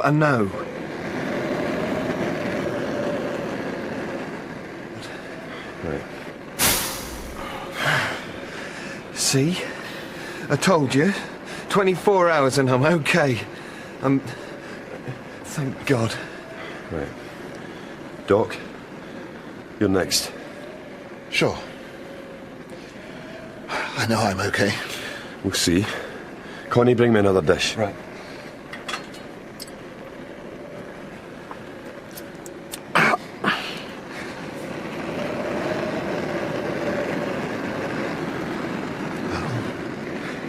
For God's sake, come on! There you are. Now you know. Yeah, now we know, Doc. Will you take a sample from Kenner? You'll be high in cholesterol, I can tell you that. Hey, you complain, but you... Help me! Shoot! Mac, burn it!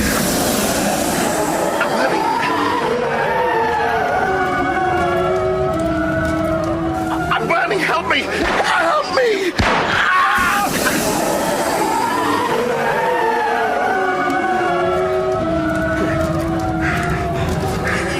He shot Norris. He wasn't. Kinner attacked him and... Drew blood. Doc was a dead man from the moment the fluids mixed, like any of the rest of us. Hey, Mac, I'm okay. It was a scratch, it was only a scratch. It probably wasn't even Kinner, it was just...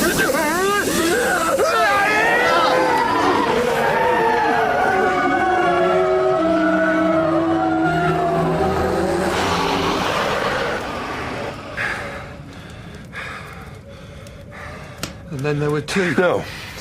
No, three. What? Blair. Oh, he's still out there, locked in the tractor shed. Is he, do you think? I don't know, but we sure as hell better find out. We better get out of here. This place is gonna burn. That's fine with me. Just as long as it burns every shred of this thing to ashes. What about us? We can talk about us after we've seen Blair. Get suited up. It's cold out there.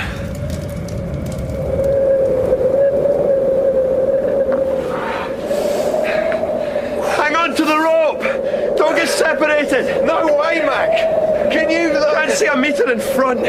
Snow's too heavy. Look for the snowcat! Made to be visible! Think I found it, Connie! Yeah, get in! Get in!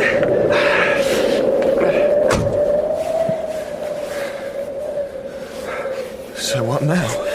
He's had a lot of time alone in there. If he is one of those things... Yeah, he could have changed into anything. Maybe back into whatever it was flew that saucer here. What if he has made something? We unmake it. Connie, you sit tight. I'll go in. If there's any suspicion that any suspicion at all, I'll fire up the torch and you drive the whole damn front wall down with the snowcat. Then throw in these cans and back off fast. What's in them? Aviation fuel. Well, the plane won't be needing it. There's enough here to deep fry a blue whale. Or to take care of one thing. Okay. Just be very careful, Mac. If I'm going to freeze to death, I'd like to do it in good company. But nobody's freezing. Okay? Nobody human is dying out here. Right, let's go.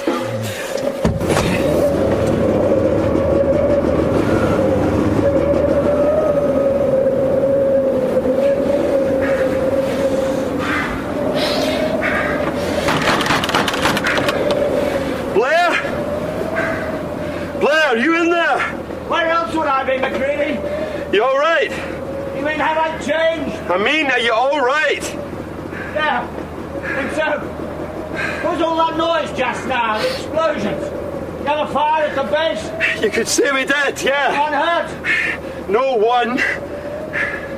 Been keeping yourself busy? Of course. I've been working out its probable rate of growth, Mac. When it gets back to people, starts multiplying. You remember that old science joke about how many times you need to fold a piece of paper until it was thick enough to get you to the moon? Yeah, I remember that. Once you start doubling and doubling, doesn't take many. So you're saying? Oh. Is that a year? The whole...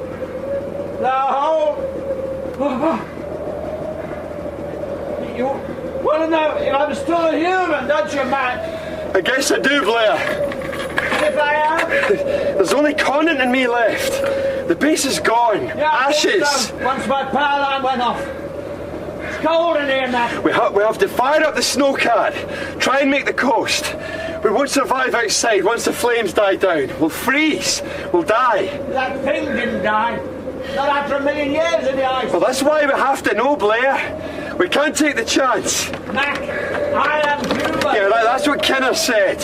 And Commander Gary. I know I am. Then unbar the door from your side. Look. My son Trevor. He took biology at Imperial, then switched, you remember? He switched to ballet. And now Pooch. Fermi. A long-haired terrier now. Please, I'm me! Yeah, that's the point, Blair. You are you. And if you're one of those things, it'd still be you. There must be something! Unbar the door! Let me in. Stand well by. Mac! How do I know about you? Open it, Blair, or I'll have to burn it down. I'll have no choice. I can't trust you. Any of you. There's a test. What? If we heat the blood, it responds. My God, Mac! If you got a bare wire in there. Yeah, lots. Well, fine. I'll fire up the torch, and then we'll see. Okay? Okay.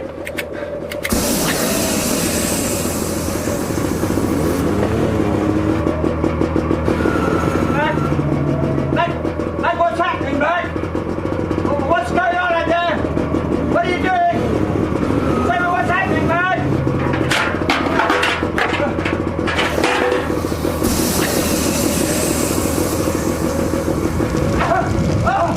Oh, God, help me! Someone, help me! Help me!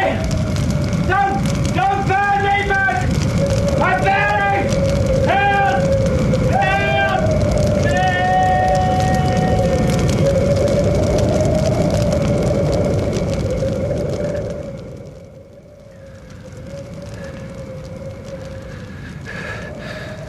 That's it. That's it, Connie. All finished now. I heard him screaming. Aye. He didn't change. He didn't try and escape. He was human. He burnt and he died. A human being. Maybe. Maybe not. Mac? There's only one person didn't take that test of yours. There wasn't time. There's time now. Sure. About 3 weeks until the rescue party get here. Only we'll both be dead by then if we don't get the snowcat moving. I removed the capacitor. Huh. Thought you might. Well, could be a problem there. That's right. We could freeze, Mac. Aye, Connie. We could freeze.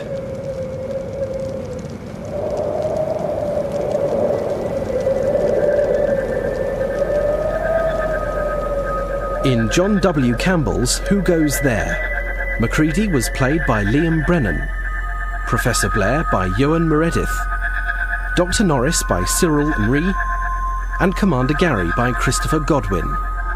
Kinner was played by Harry Myers, and Conant by Colin Adrian. The dramatist was Mike Walker. The director was Rachel Horan.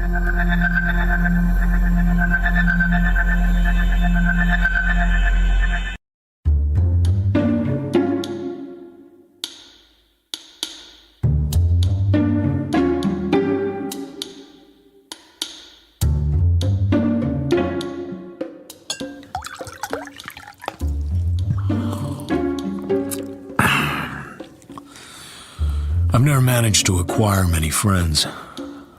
Good friends, that is. I think it must be something to do with the job. Others might disagree and say it's something to do with me. Then I think about Terry Lennox. The first time I laid eyes on him, he was drunk in a Rolls-Royce Silver Wraith outside the Terrace of the Dancers. I can't even remember what I was doing outside a smart club like that. Look, mister, would you mind a whole lot pulling your leg into the car so that I can kind of shut the door? Should I open it all the way so that you can fall out? His left foot is dangling outside the car as if he's forgotten he had one. He has a young-looking face, but his hair is bone white. Terry, please. The girl beside him at the wheel wears a blue mink that almost made the Rolls-Royce look like just another automobile. It doesn't quite. Nothing can. Sorry, I have a wonderful idea, darling. Why don't we just take a cab to your place and get your convertible out?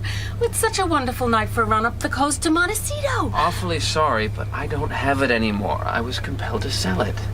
Sold it, darling. How do you mean? I mean, I had to. For eating money. Oh, I see. Look, Buster, I gotta put another car away. You're blocking things. I'll see you some more some other time. Maybe. He lets the door swing open.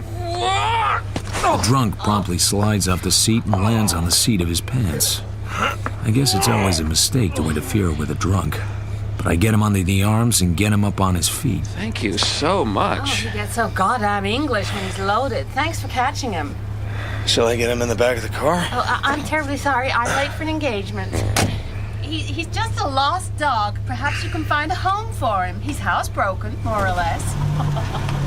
The Rolls clicks down the entrance driveway onto Sunset Boulevard and is gone. Well, that's one way of doing it. Sure. Just look at those curves and all. Why waste it on a lush? Do you know him? I heard the dame call him Terry. Otherwise, I don't know him from a cow's caboose. Get my car, will you?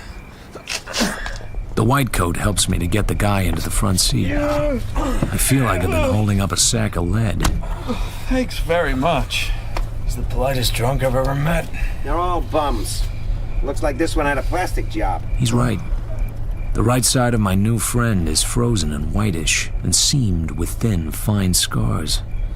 The skin has a glossy look along the scars. A plastic job, and a pretty drastic one. What you aim to do with him? Take him home and sober him up enough to tell me where he lives. Okay, sucker. If it was me, I'd just drop him in the gutter and keep going. Good advice. But of course I didn't take it. Black coffee. I think you need it. Thanks very much. How come I'm here? I brought you to my apartment. You squiffed out at the dancers in a Rolls. Your girlfriend ditched you. No doubt she was entirely justified. Are you English? Oh, I lived there. I wasn't born there.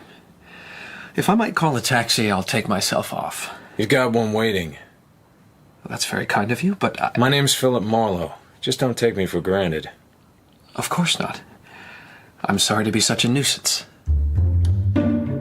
His apartment was small and stuffy and impersonal. He might have moved in that afternoon. He was a little shaky and a little shy, but polite as hell. There was no reason why I should ever see him again. He was just a lost dog, like the girl said. Then, the week after Thanksgiving, I did see him again. 3 blocks from my office building, there's a cop car double parked, and the cops inside are staring at something over by a shop window on the sidewalk. The something is Terry Lennox. He hasn't shaved for 4 or 5 days, and his eyes are like holes poked in a snowbank. The cops are about to pounce. I go over fast and take his arm. Straighten up and walk. Can you make it? Are you stinko? I have been. Right now, I guess I'm just a little empty. Okay, but make with the feet. You're halfway into the drunk tank already. Just a minute, Mac.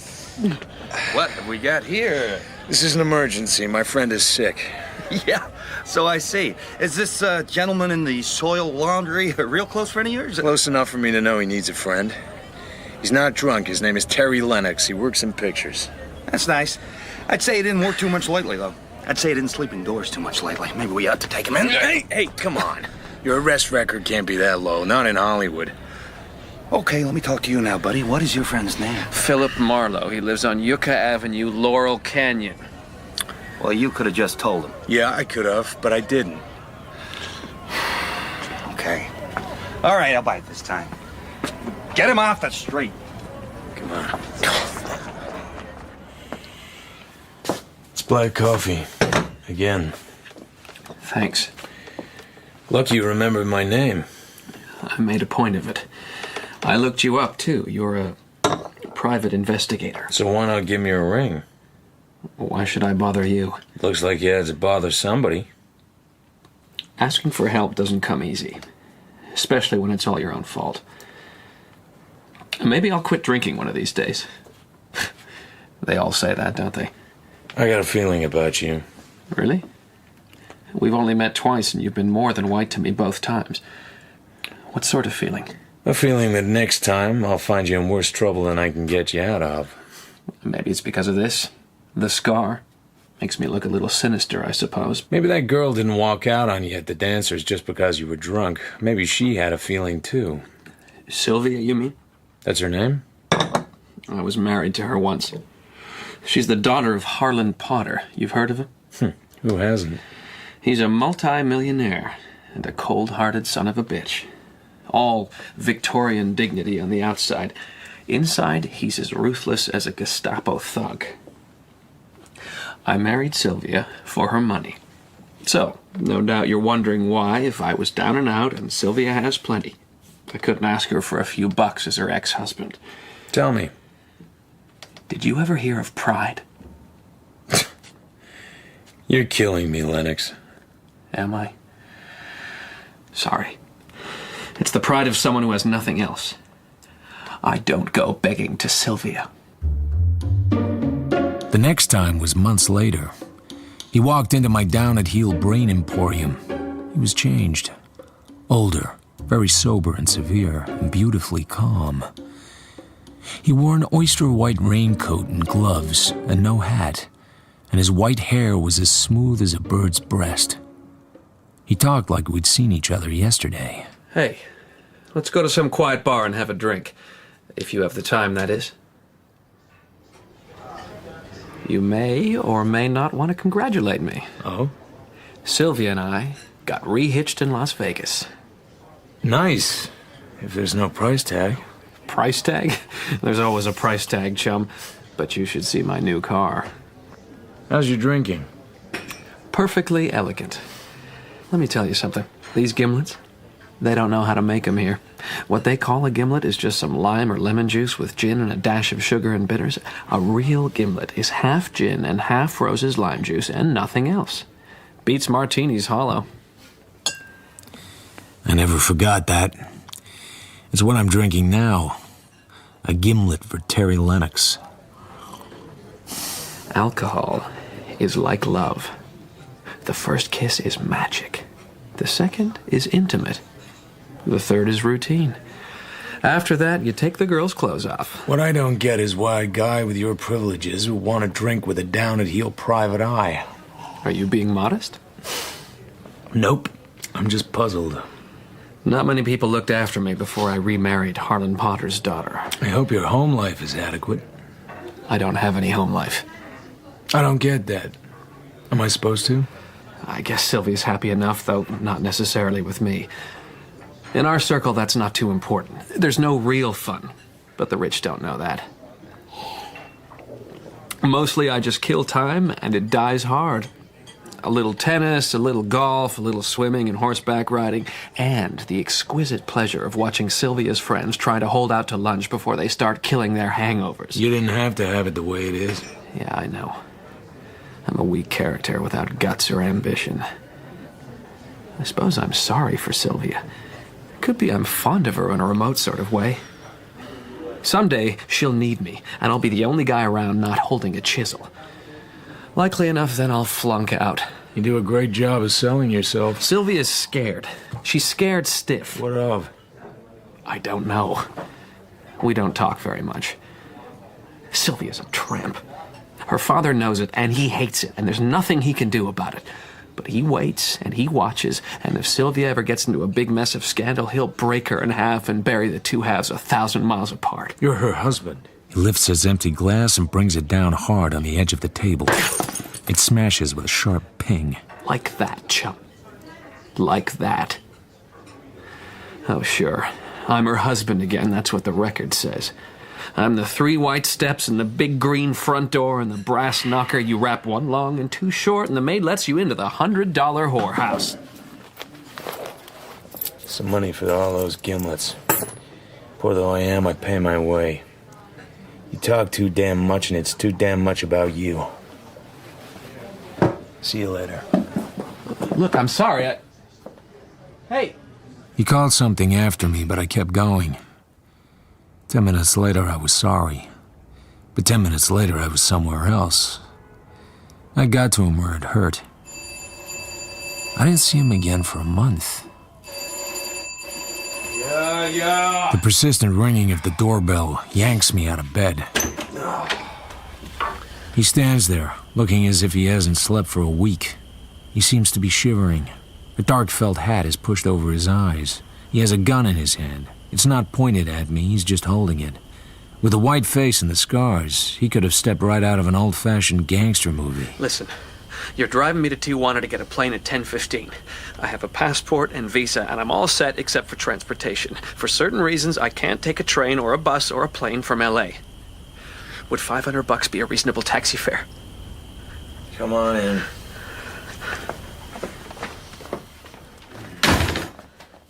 I'm in a great deal of trouble.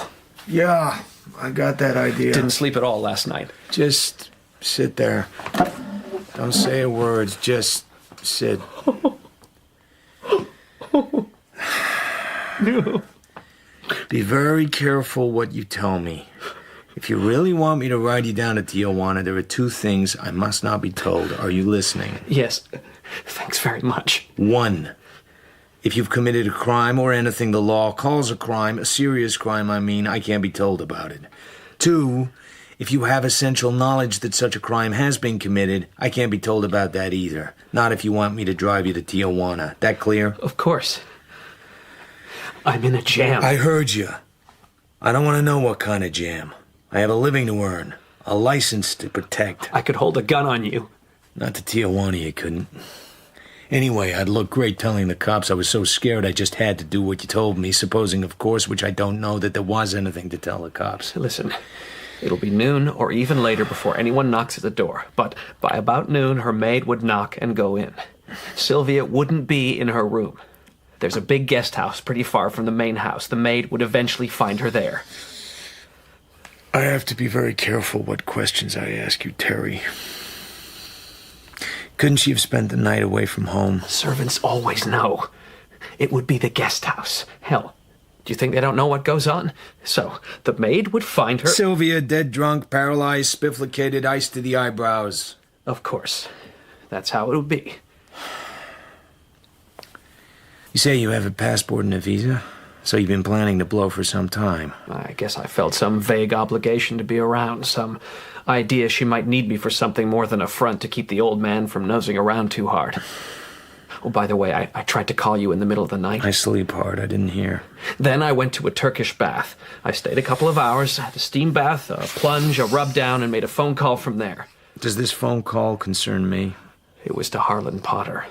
I had a lot of trouble getting him. But he finally talked to me. I told him I was sorry, but I was leaving. How did he take it? He wished me luck. Asked if I needed any money. Money. Those are the first 5 letters of his alphabet. I said I had plenty. Did you ever find her with a man in the guest house? I never tried. It wouldn't have been difficult. Never has been. Lots of men? A tramp? But you went back and married her again. I realize she's quite a dish, but all the same. I told you I was no good. Hell, why did I leave her the first time? Why after that did I get stinking every time I saw her? She's been married 5 times, not including me. Any one of them would go back at the crook of her finger, and not just for $1 million. Just why does it have to be the 10:15 at Tijuana? There's always space on that flight. All right. I'll buy that.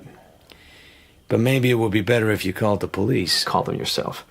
I haven't anything to tell them. God damn it, can't you be straight with anybody? I'm sorry. Sure you're sorry. Guys like you are always sorry. And always too late.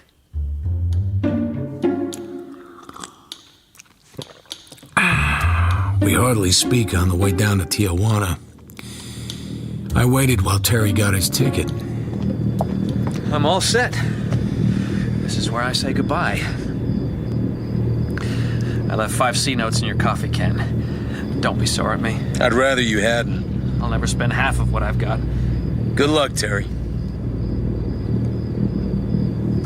Climb aboard. I know you didn't kill her. That's why I'm here. I'm sorry, but you're wrong about that.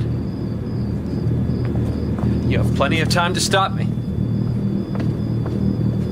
He walked. I watched him. He didn't signal or wave, neither did I. He went into the plane and the steps were pulled back. When I got back home, the cops were waiting. Your name, Marlowe? We want to talk to you. They'd found my phone number on a pad in Terry's room. Sylvia Lennox had been murdered in the guest house at their place in Encino. The butler discovered her in the morning. She was naked as a mermaid on the bed. She'd been shot and her face had been smashed to pieces with a bronze statuette of a monkey. It was beaten to a pulp. I didn't figure Terry Lennox would do something like that. She cheated on him. She always had. They'd been divorced and remarried. It didn't make him happy, but why would he suddenly go crazy about it? The cops didn't see it that way, of course. I wouldn't tell them when I'd last seen Terry or what I knew about him, so they jailed me as an accessory to murder. But I wasn't in prison for him. I was in prison for me. No complaints.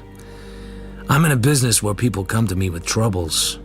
How long would they come if some bruiser with a police shield could hold me upside down and drain my guts?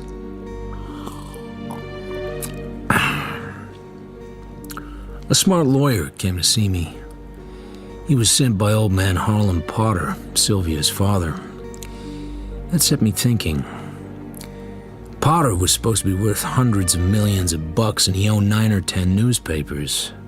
This case had everything. Sex, scandal, money, a beautiful, unfaithful wife, wounded war hero husband. I suppose that's where he got the scars. Hell, it'd be front-page stuff for weeks. Every rag in the country would eat it up. But for once, Harlan Potter didn't want to sell any newspapers.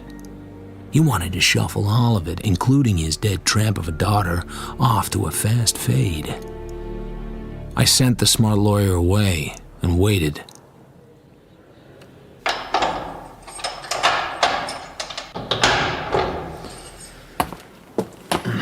They just signed your release order. Oh? Don't thank me. Sometimes I have unpleasant duties. Letting you out's one of them. But why? Terry Lennox was in Mexico all along. Guy with hair and scars like that sort of stands out down there. They told me there'd been sightings of him, as if I cared. Well, maybe this'll make a difference. Lennox case is closed, mister. There ain't any Lennox case. He wrote out a full confession this afternoon in his hotel room and shot himself. You know, Tata Clan, if you're interested. Come on, Buster. Move. Get out of that goddamn cell. Man likes to get home nights once in a while. So now there wasn't going to be a trial. Very convenient for Harlan Potter.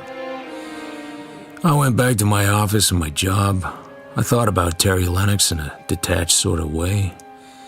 He was already receding into the distance, white hair and scarred face and weak charm, and his particular brand of pride. I couldn't judge or analyze him. He was like somebody you meet on board ship and get to know very well, but never really know at all. Except other people wouldn't let me forget him. The telephone and the door buzzer go at the same time. Marlowe? I answered the phone first because the buzzer only means somebody has walked into my pint-sized waiting room. The call is from the smart lawyer. Lots of blah, but the message is clear. Keep quiet about what you know, or there'll be trouble. So I wiped the scowl off my face and opened the communicating door into my waiting room. What can I do for you? Tarzan on a big red scooter. What? You, Marlowe. Tarzan on a big red scooter. Did the cops rough you up very much? Here and there. What makes it your business? Oh, you are small time. Very small time. He has thick, dark, wavy hair. He's tanned, very dark. He looks up with bird-bright eyes and smiles under a hairline mustache. His tie was a dark maroon, tied in a pointed bow over a sparkling white shirt. How much you making a month, Marlowe? You're a peanut grafter. You're so little it takes a magnifying glass to see you. In my book, you're a nickel's worth of nothing. Know who I am, cheapie? Your name is Menendez. The boys call you Mendy. You operate on the Strip. Yeah. Oh, how'd I get so big? I wouldn't know. You probably started out as a pimp in a Mexican whorehouse. I'm a big, bad man, Marlowe. I make lots of dough. I got to make lots of dough to juice the guys I gotta juice. In order to make lots of dough to juice the guys I got to juice. I got a place in Bel Air that cost 90 grand.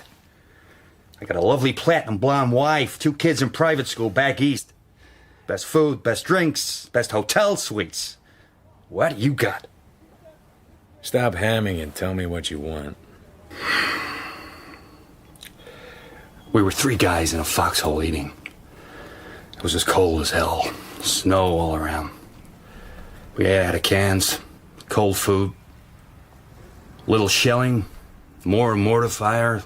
We're blue with cold, and I mean blue. Randy Starr and me, and this Terry Lennox. Randy Starr is in your type of business now? Kind of. May I continue? A mortar shell plops right in the middle of us, and for some reason, it does not go off. Those Jerrys have a lot of tricks. They got a twisted sense of humor. Sometimes you think this shell's a dud, and 3 seconds later, it ain't a dud.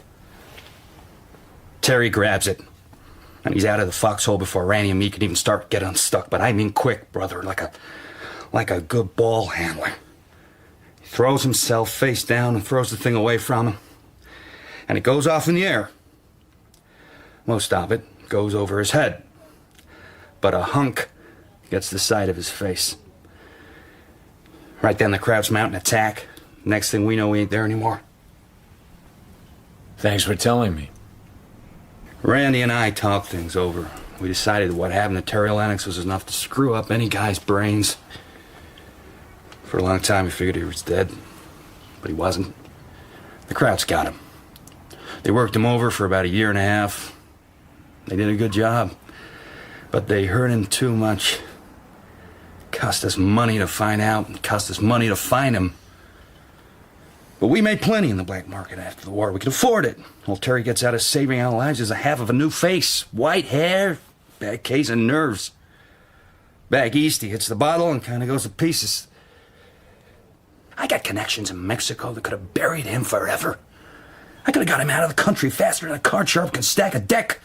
But he goes crying to you. Makes me sorry. A cheapie. A guy cops can push around. The cops can push anybody around. What do you want me to do about it? Just lay off. Lay off what? Trying to make yourself dough or publicity out of the Lennox case. It's finished. Wrapped up. Terry's dead and we don't want him bothered anymore. The guy suffered too much. You and Harlan Potter's expensive lawyer. What are you talking about? Do you care? I'm not looking for publicity and nobody's offered me any dough. Why should they and for what? Don't kid me, Marlowe. You didn't spend 3 days in the freezer just because you're a sweetheart. You got paid off. The Lennox case is closed. And it stays closed. Even if Terry didn't kill her? Well, I'd like to go along with you on that, cheapie, but it doesn't make any sense. But if it did make sense, and Terry wanted it that way, then that's how it stays. This is getting monotonous. All tough guys are monotonous. You got everything and you got nothing. You're just sitting there looking at yourself. No wonder Terry didn't come to you for help. It would have been like borrowing money from a whore. Oh, I'm sorry you said that, cheapie. You could crack wise once too often. I remember that I sat down and spent a little time wondering why a fairly important racketeer would think it worth his time to come in person to my office and warn me to keep my nose clean, just after I'd received a similar, though differently expressed warning from Mr. Harlan Potter's smart lawyer. I might have wondered longer if the phone hadn't started ringing again. Mr. Philip Marlowe? Yes? My name's Howard Spencer. I'm the representative of a New York publishing house. I'm here in California on a brief business trip. There's a problem I'd like to discuss with you. Could you meet me in the bar of the Ritz Beverly Hotel at 11 a.m. tomorrow? What sort of problem? Rather a delicate one, but entirely ethical. If we don't agree, I shall expect to pay you for your time, naturally. Did someone I know recommend me to you? Somebody who knows you, including your recent brush with the law, Mr. Marlowe. My business, however, has nothing to do with that tragic affair. It's just that, well, let's discuss it over a drink rather than over the telephone. The call had nothing to do with anything so far as I knew. How could I guess that in the end it'd have something to do with Terry Lennox? After all, he was dead, wasn't he?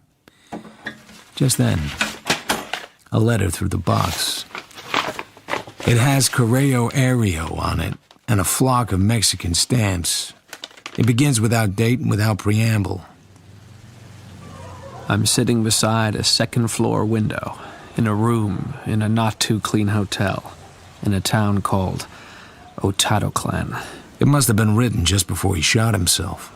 I want you to have this money because I don't need it, and the local gendarmerie would swipe it for sure. It's not intended to buy anything. Call it an apology for having caused you so much trouble. I might have killed her, and perhaps I did, but I never could have done the other thing.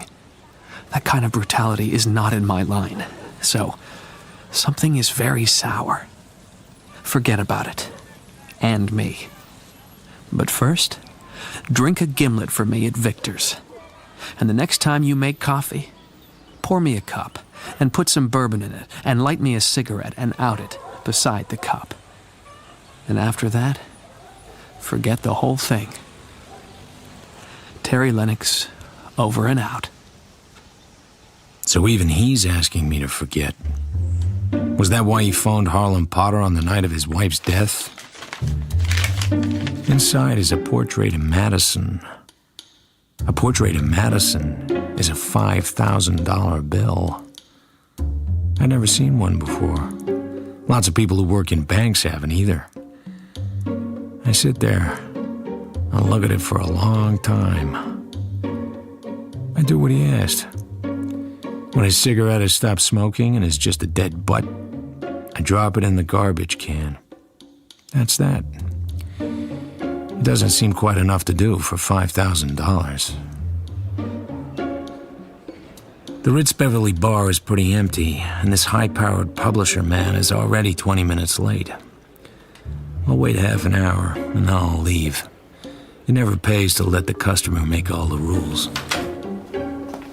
Just then, a dream walks in. Her hair is the pale gold of a fairy princess. She's slim and quite tall in a white linen tailor-made with a black and white polka dot scarf around her. The old waiter has the table pulled out in a way no waiter has ever pulled a table out for me. She sits and thanks him with a smile so gentle, so exquisitely pure, he's damn near paralyzed.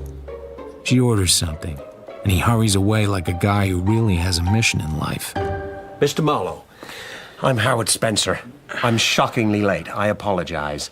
But I don't expect you're much interested in publishers and their problems. Oh, I can read a book once in a while. Let's get some drinks. Waiter. The old waiter's thoughts are still elsewhere. Yes, sir. With a golden girl. Gin and orange for me. A silly sort of drink, really, but I have a weakness for it. Will you join me? Sure. Good. 2 gin and oranges. Sure. One of our most important authors lives around here. Maybe you've read his stuff. Roger Wade? Uh-huh. I see your point. You don't care for historical romances, but they sell. I don't have a point, Mr. Spencer. I looked at one of his books once. I thought it was tripe. Is that the wrong thing for me to say? Oh, no, there are many people who agree with you. But the point is that he's an automatic bestseller. And every publisher has to have a couple with the way costs are now. So what's your problem? We're in bad trouble with Roger Wade. He can't finish a book.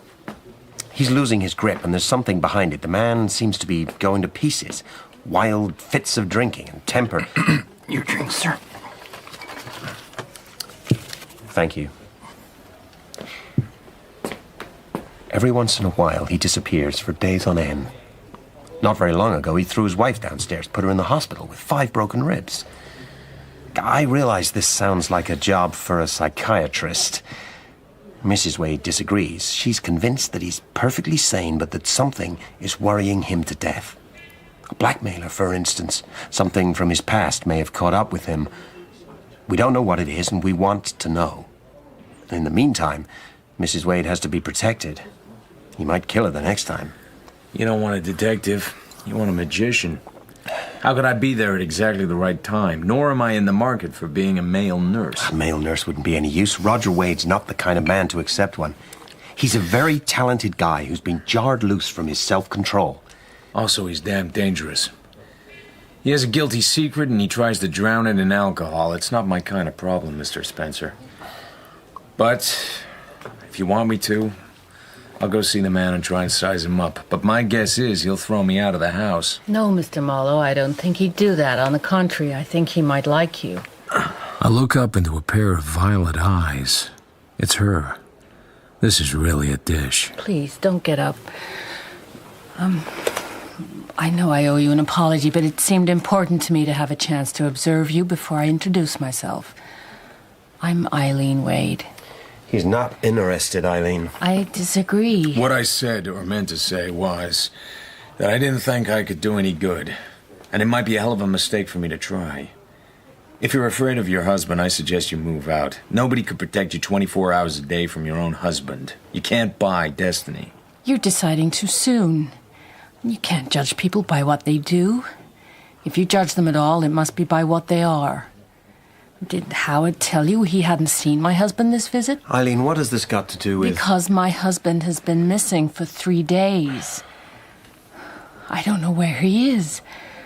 I've come here to ask you to find him and bring him home. This isn't the first time this has happened? No. I brought you a check for $500, Mr. Marlowe. Will you accept it as a retainer? Why? You said he's been gone 3 days. Takes 3 or 4 to sober a man and get some food in him. Won't he come back the way he did before? Or does something make this time different? Eileen, you don't have to answer. He can't stand much more of this, Mr. Marlowe. It'll kill him. The intervals are getting shorter. I'm badly worried. I'm worse than worried. I'm scared. It's unnatural. We've been married for 5 years. Roger was always a drinker, but he's not a psychopathic drinker. Something's all wrong. I want him found. Any idea why he drinks? Maybe it's me. Men fall out of love with their wives. Or maybe he's fallen out of love with the kind of stuff he writes. Yeah, that's possible too. So he's blackmailed, as Mr. Spencer suggested. We just don't know. So will you take the job? Eileen, maybe I should handle the negotiations. No, thank you. What do you say, Mr. Marlowe? I don't want your money, Mrs. Wade. You want him found, you're worried, you're more than worried. So how do I go about finding him? Well, when he's drunk, he types himself notes, then screws them up and puts them in the wastebasket. There's one that I found which may mean something here. I do not like you, Dr. V, but right now you're the man for me. We don't know any doctor with a name beginning that way. If he is a doctor. So what do you say, Mr. Marlowe? Okay. I'll try to find Dr. V. I don't know just how, but I'll do my best. Take the check home with you, Mrs. Wade, and I'd rather have it from Mr. Wade. He's not going to like what I do in any case.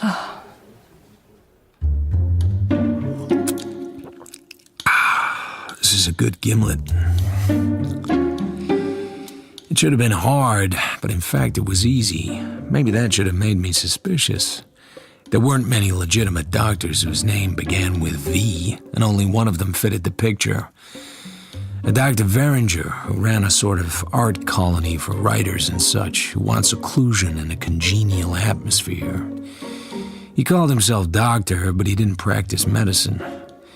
The setup was pretty weird. A few days longer and Roger Wade would have been signing checks to pay for the drug habits of Dr. Veringer's boyfriend.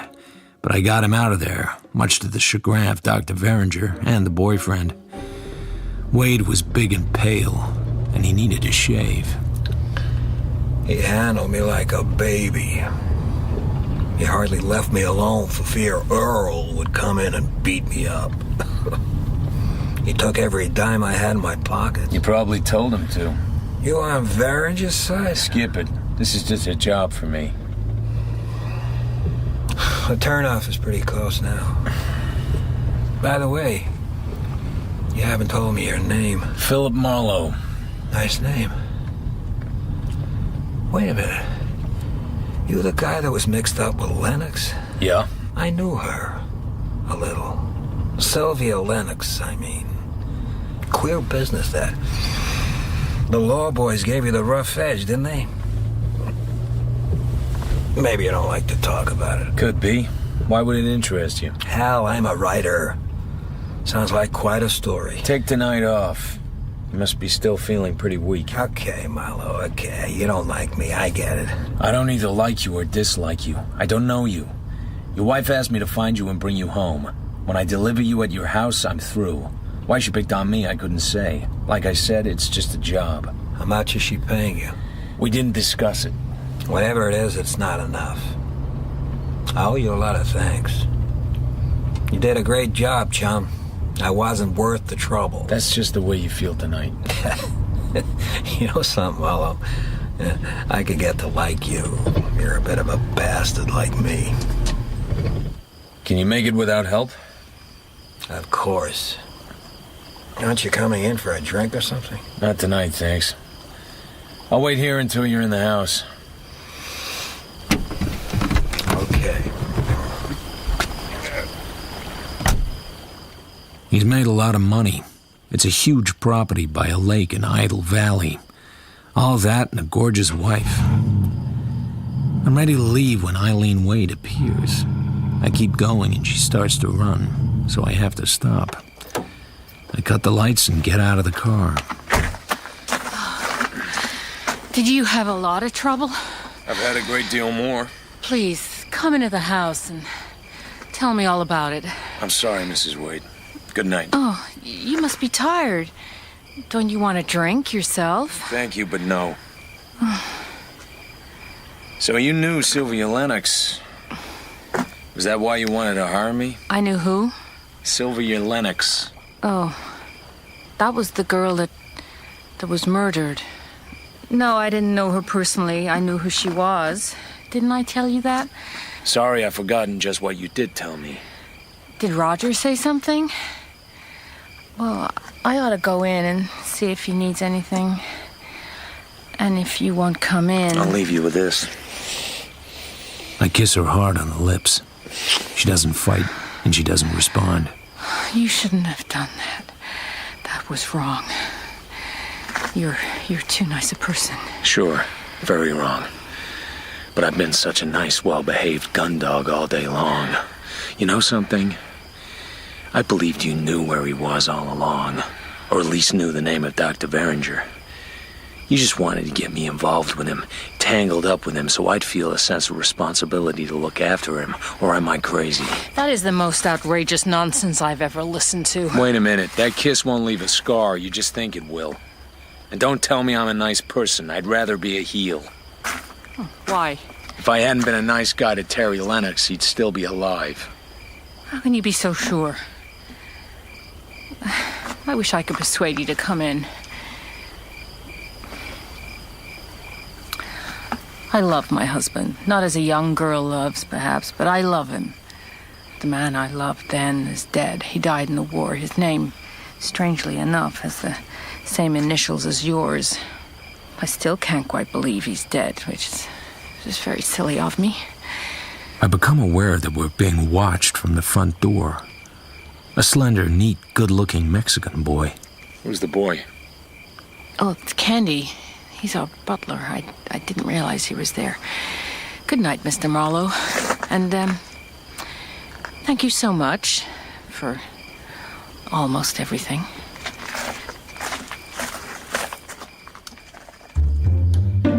Nothing happened for a couple of weeks, except that I went about my business, which just then didn't happen to be very much business. I assume Roger Wade had found his way back to his typewriter. Then, on Thursday night, about 10 minutes to 11, Wade called me up. I'm in bad shape, Marlowe. Very bad. I'm slipping in my anchor. Can you make it out here in a hurry? Sure, but let me talk to Mrs. Wade a minute. Wade, you there? In 5 minutes, I'm on the way. She's alone in the house with a drunken maniac. She's lying at the bottom of the stairs with her neck broken. She's cowering behind a locked door. When I get there, it's not like that at all.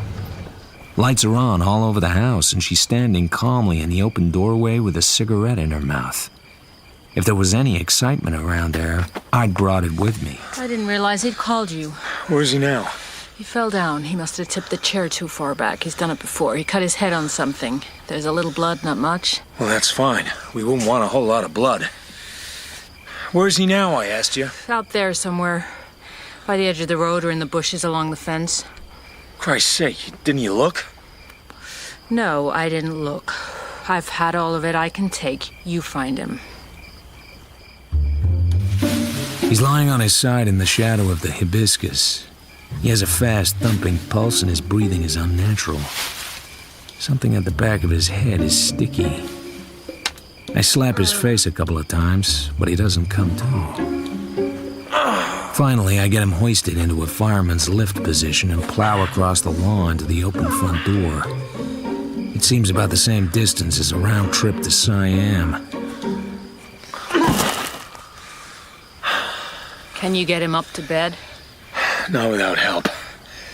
Where's Candy? Well, this is his day off, but he ought to be home soon. I'll go and see. He has a room by the garage. Wade's probably just drunk. The cut on the back of his head looks superficial, but you never know. Eileen's back in a minute with the Mexican boy. Senor? Candy, help Mr. Marlowe carry my husband upstairs. He fell and hurt himself. I'm sorry to trouble you. De nada, senora. Well, I think I'll say goodnight. I'm tired out. Candy will get you anything you want. Some doll, eh? You stay the night? Hardly. It's lástima. She's very lonely, that one. Get that gleam out of your eye, kid. Let's put this to bed. You take the feet. La senora. You knock very light. Maybe she lets you in. I don't say anything because I needed him.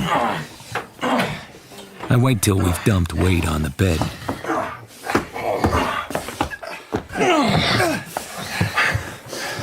Hey, what's your name? My name is Juan Garcia de Soto y Sotomayor. Well, listen, Don Juan. Just don't get out of line around here. Keep your nose and mouth clean when you talk about the people you work for. He jerks loose and steps back, his black eyes hot with anger.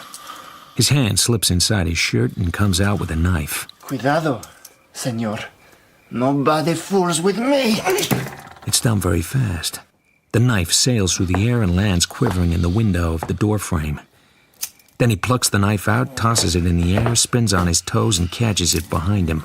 With a snap, it disappears under his shirt. Like I said, be careful, senor. Neat. But it might just get you a broken elbow. Like this. I take hold of his right wrist, jerk him off balance, and bring my bent forearm up under the back of his elbow joint. I bear down on it, using my forearm as a fulcrum. One hard jerk, and your elbow joint cracks. You're out of commission as a knife thrower for several months. Make the jerk a little harder, and you'll be through permanently.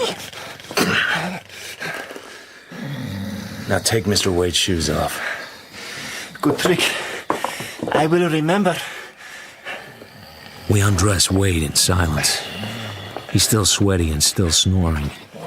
Candy digs out a pair of green and silver pajamas. Somebody's got to take care of him. I go change my clothes. Get some sleep. I'll take care of him. I can call you if I need you. You better take care of him good. Very good.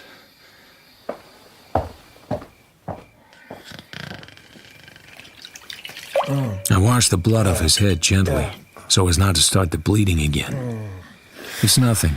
A short, shallow cut about 2 inches. I put on a strip of adhesive.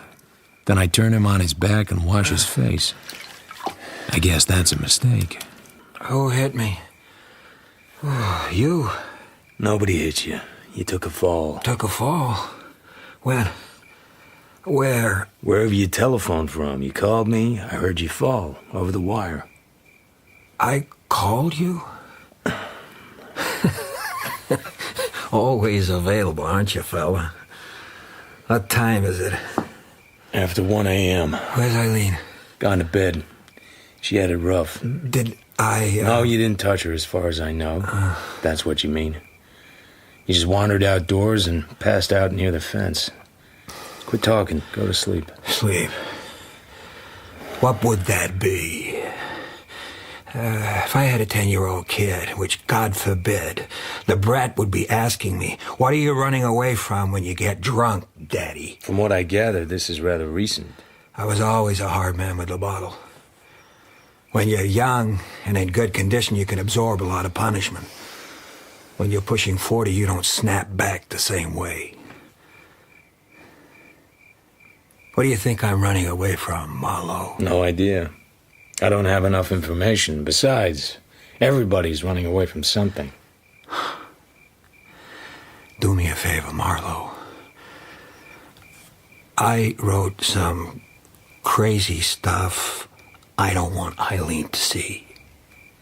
It's on top of the typewriter under the cover. Tear it up for me. Sure. That all you remember? Eileen is all right. Positive about that? Yeah. She's just tired. Let it ride, Wade. Stop thinking. Stop thinking.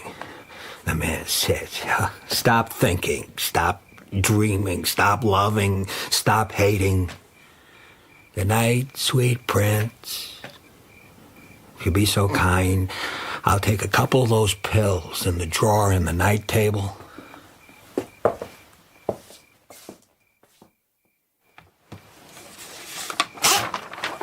He isn't far wrong. This really is crazy stuff. The moon's 4 days of the full, and there's a square patch of moonlight on the wall, and it's looking at me like a big, blind, milky eye. A walleye. Goddamn silly simile. Writers. Everything has to be like something else. My head is as fluffy as whipped cream, but not as sweet. More similes. I could vomit just thinking about the lousy racket. I could vomit anyway. I probably will. A good man died for me. A good man died for me. What did that mean? Otherwise, it's a stream of consciousness stuff. Crazy thoughts as he gets drunker and weirder till he reckons he needs to phone someone. Better hold on to it. Oh, and mystery solved. There's a red-brown smear of blood on the metal wastepaper basket. When he fell, he struck his head on a sharp corner, then picked himself up and booted the damn thing across the room. Easy. But it still doesn't add up. You'd expect his wife to look for him and find him and make sure he's not hurt. It also bothers me that she checked out and gone up to her own room while Candy and I took him upstairs to bed. There was something else. Another woman, perhaps? I might have wondered longer, but I hear a shot. The black gleam of a gun shoots up in the air. Two hands, a large male hand and a woman's small hand, are both holding it. Now she has both hands on the gun, and with a quick jerk, she gets it away from him.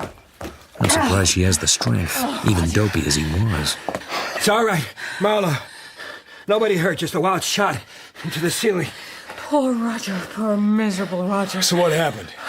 I had a nightmare. Somebody with a knife was leaning over the bed. Looked a little like Candy. Couldn't have been Candy. Of course not, darling. Candy's gone to bed a long time ago. Where was the gun? Night table. In the drawer. I looked in that drawer for the pills. There hadn't been any gun there. He knew I knew it. Maybe under the pillow. I shot once up there. There's a hole in the ceiling plaster, all right. I can see it. But I stand by the bed, giving him the hard eye. You didn't have any nightmare. You meant to kill yourself. You got up and got the gun from wherever it was, got back into bed, and there you were all ready to wipe out the whole messy business. But I don't think you had the nerve. You fired a shot, not meant to hit anything, and your wife came running. That's what you wanted. Just pity and sympathy, pal, nothing else. Even the struggle was mostly fake. You could be right. Does it matter? It matters like this. They'd put you in a psycho ward, and believe me, the people who run that place are about as sympathetic as Georgia chain gang guards. That's enough. He's sick, and you know it. He wants to be sick. This is not the time to tell him. Go back to your room. How dare you? Go back to your room unless you want me to call the police. These things are supposed to be reported. Hey, it's all right. You won't do it again. Go back to bed. Thank you. I'm tired.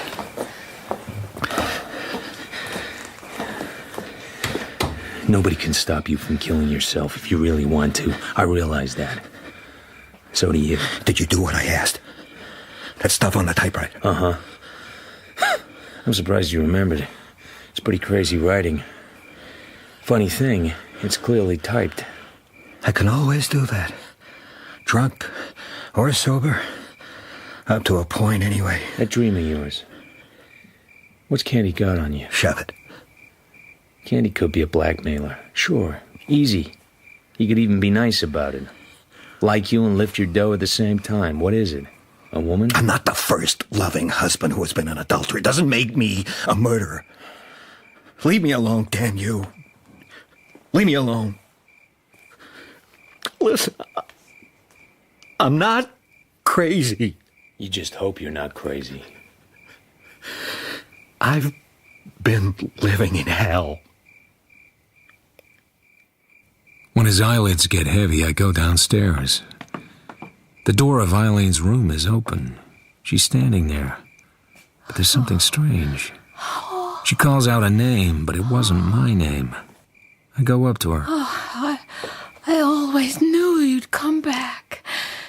Oh, even after 10 years. I don't understand. All these years I've kept myself for you. Oh, shut the door. I shut the door.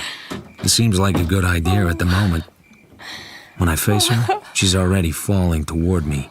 Her lips open and her teeth open, and her tongue darts. Oh, put me on the bed. I touch bare skin. Soft skin. Soft, yielding flesh. The doorknob is moving. I jerk loose and jump for the door. It must have been Candy. Then he's gone. But the spell is broken. He saved me. Some kind of weird noises are coming from the woman on the bed. But that's all they are now. Weird noises. I leave the bedroom and head for the study. I grab a bottle of scotch. That's the last thing of which I took precise notice. A shaft of sunlight tickles one of my ankles. When I look up, Candy is standing there. The boss is okay. I shut his door. Why you get drunk? I had to. Didn't make her, huh? Got tossed out on your can, Seamus. Have it your own way. I take care of the boss. You making it pay? Oh, yes. Good money. How much on the side? For not spilling what you know. No entiendo. You understand, all right. How much she shaking for? You give me a couple of $100, and I don't tell the boss you come out of her room last night. Forget it. You don't have anything to sell. Just don't come around anymore, tough guy. Don't worry. I'm leaving. Forget the coffee. Eileen Wade is in the living room. She looks at me with complete surprise. Oh, I didn't know you were here, Mr. Marlowe. I put his gun in the desk in his study. Gun? Oh, last night was a little hectic, wasn't it? But I thought you'd gone home. You were a wonderful help, Mr. Marlowe. I don't know how to thank you. Then I see the gold chain round her neck, and some kind of fancy pendant in gold and blue on white enamel. It takes me time to realize it's some kind of military emblem. I had a very curious dream in the night. Someone I used to know was here in the house, someone who's been dead for 10 years. That's why I'm wearing this today. He gave it to me. I had a curious dream myself, but I'm not telling mine. Let me know how Roger gets on and if there's anything I can do. Oh, I wasn't expecting you to make love to me. I'm glad. So just what did you expect of me, Mrs. Wade? In the beginning, when you first persuaded me to go hunting. Why me? What have I got to offer? You kept faith. I'm touched. But it's a damn poor reason. Because what I did, keeping faith, is something even a fool doesn't do twice. You know, this is getting to be a very enigmatic conversation. You're a very enigmatic person, Mrs. Wade. You don't really want to save him, do you? You just want to look as if you're trying to save him. That was a very beastly thing to say to me. I needed to say it. Then I left. The wife was crazy and the husband, well, maybe he killed Sylvia Lennox in a drunken rage and let Terry Lennox take the rap. I was tired of them all.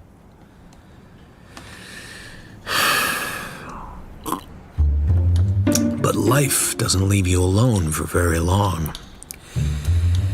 I got a ring from a guy at a detective agency who owed me a favor. I've been asking around about Terry Lennox, and this guy knew him from a long time back in New York. You don't forget that scarred face. Except he wasn't called Terry Lennox then. He was called Paul Marston, and he was wearing a British Army service badge. PM. Paul Marston. Philip Marlowe. I think it's time for another gimlet.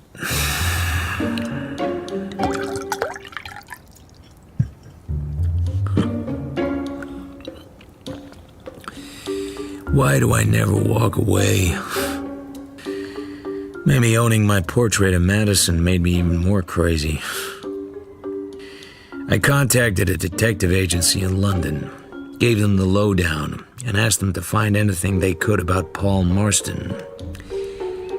Then I get a call from Roger Wade asking me to lunch, and like a fool, I went.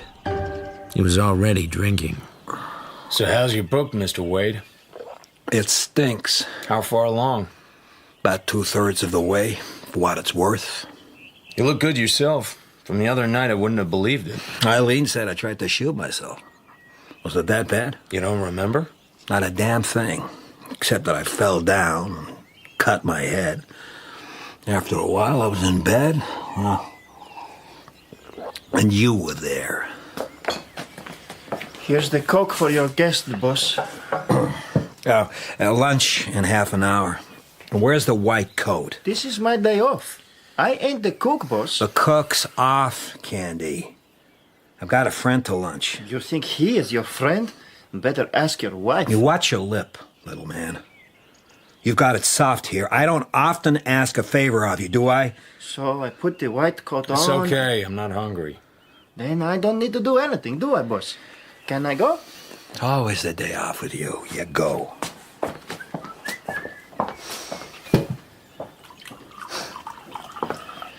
I'm paying that guy too much money. He's spoiled. Wages or something on the side? Candy's not blackmailing me. He likes me. Maybe you better get drunk again after all. You might remember a lot of things you pretend not to remember. What are you talking about? You told me you were an adulterous husband. Oh, is that it? I suppose you think I killed Sylvia Lennox and let Terry take the rap. She was a tramp, all right. Anybody tell you that. But you don't beat a woman's head in just because she's a tramp. She wasn't killed with that bronze thing, so the cops said. She was shot through the head with her own gun. She maybe had a gun, but I didn't know she'd been shot. Didn't know or didn't remember? What are you trying to do to me, Marlowe? What do you want me to do? Tell my wife? Tell the police? What good would it do? You wrote that a good man died for you. All I meant was that if there'd been any real investigation, I might have been identified as one, but only one of the possible suspects. Would have finished me in several ways. What's eating you is that you're not sure yourself. It's not an argument to say you don't beat a woman's head in because she's a tramp. That's exactly what somebody did do. And the guy who got the credit for the job seems to me a lot less likely than you. You know something? Yeah, you're a pretty ruthless son of a bitch. Yeah, you'd do anything to find out what you want. You'd even make love to my wife while I was helpless drunk. You believe everything that knife thrower tells you? Not everything, no. It's a pretty color whiskey, isn't it? To cease upon the midnight with no pain. How does that go on? Oh, sorry. You wouldn't know. Too literary. You're some kind of dick, aren't you? You mind telling me why you're here? Goodness me. A check for $1,000 made out to Philip Marlowe for services rendered. Want it? Seems I signed it. Foolish of me. I'm a gullible chap. Stop acting. Where's your wife? My wife will be home in due course. No doubt by that time I shall be passed out and she can entertain you at her leisure. Where's the gun? Not sure. It's not in the desk. Look.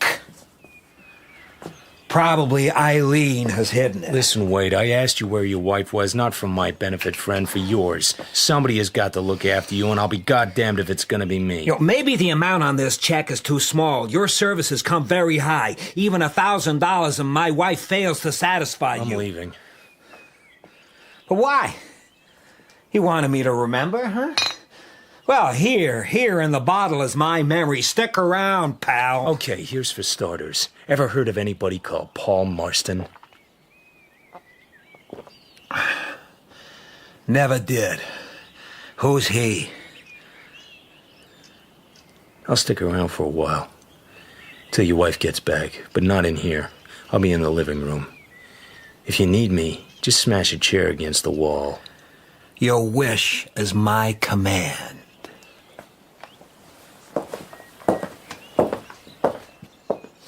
I lie there in the living room trying to make up my mind what to do. Part of me wants to let him get good and drunk and see if anything comes out. The other part of me wants to get out and stay out. But that's the part I never listen to. Every now and then I go back to the study.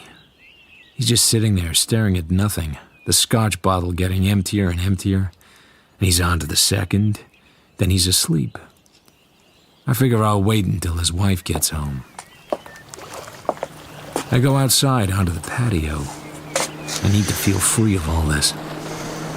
There's a guy fooling around in his speedboat. That's what rich guys do. The waves are still lapping up when I go back into the house. Then I hear the front doorbell. Nobody answers it, so I do. I'm sorry, I forgot my key. Oh, I'm sorry. I just got back. I thought it was Roger or Candy. Is anything wrong? Well, there's been a little drinking been done. Not bad. He's asleep on the couch in the study. He called you? Yeah, but not for that. He asked me to lunch, but I'm afraid we didn't have any. Did you hide the gun? Why are you asking? I've had some rather strange experiences in this house. Guns going off, drunks on the front lawn, lovely women wrapping their arms around me and talking as if I was somebody else, Mexican houseboys throwing knives. It's a pity about that gun. Well, I'll just go see if Roger's all right. No, I'll go. He was on his side. There was a pool of blood, and in that pool lay the pistol. The side of his face was a smeared mask. He must have fired while the speedboat was making such a din. There was no note. I guess writers don't always seize the opportunity. Oh, my God. Oh, my God, he's finally done it. Yeah, he's finally done it. Oh, Roger, poor Roger, what can we do? Call the police. Why didn't you stop him? Why? Why? Oh. There was something very wrong, but I didn't know what it was. Sometimes I think I would like to be rich. If you're rich, everything can be arranged. Candy could have made trouble, but he didn't. Eileen gave a great inquest. She spoke in a low, clear voice which even the amplifier couldn't spoil. The verdict was suicide. What else? But I'm crazy. I kept on asking questions. Questions of the cops, some of whom were still my friends. Questions of Menendez. He kept on calling me cheapy, but it was a small price to pay for finding out what happened in the war. And because I'm a crazy guy, I paid for English detectives to tell me things. I was waiting for things to make sense. Then Spencer, Wade's agent, gave me a call. He was in town and he wanted to talk to me. It was a pretty hard blow for us all, Wade's death. I couldn't but notice that your name seemed to be involved. I'm here to see Mrs. Wade, and I wondered if you'd be able to fill me in on... What's there to talk about? The inquest is over, with remarkably little publicity. Yes, but that's why I wondered if you... Let me guess why you're visiting the widow.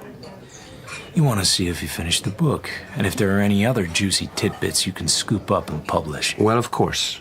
With a writer as important as Roger Wade, we must consider his legacy. And the profits from it. But I'm also concerned about Mrs. Wade.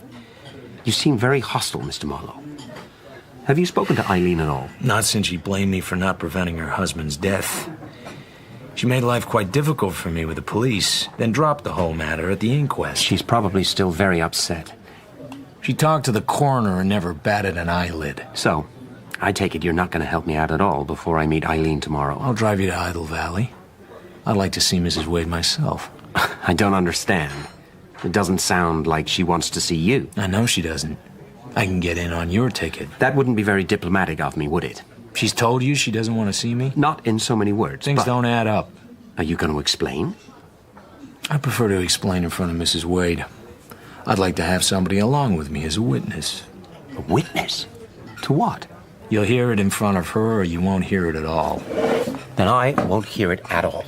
You're probably doing the right thing, Spencer. You want that book of Wade's, if it can be used. And you want to be a nice guy, both laudable ambitions. I don't share either of them. The best of luck to you, and goodbye. Now, just a minute, Marlowe. Are you saying there is some mystery about Roger Wade's death? No mystery at all. He was shot through the head with a Webley hammerless revolver. Didn't you see the inquest? Yes, but... Listen, there are a few things I don't like, nor do my police friends. Why did Roger leave no note when he was a writing fool? Why did he bother to pick at the moment when a speedboat was going by and I couldn't hear the gun go off? Why did she forget her house keys so she had to be let into the house? Why did she leave him alone on the day that Candy and the cook weren't going to be there? She said at the inquest she didn't know I was going to be there. If she did, those two cancel out. My God, are you telling me Eileen is suspected? I mean, why not suspect you? You were there all afternoon. There could have been only a few minutes when she could have done it. And she said she'd forgotten her house keys. That worries me, too. What motive could I have? Is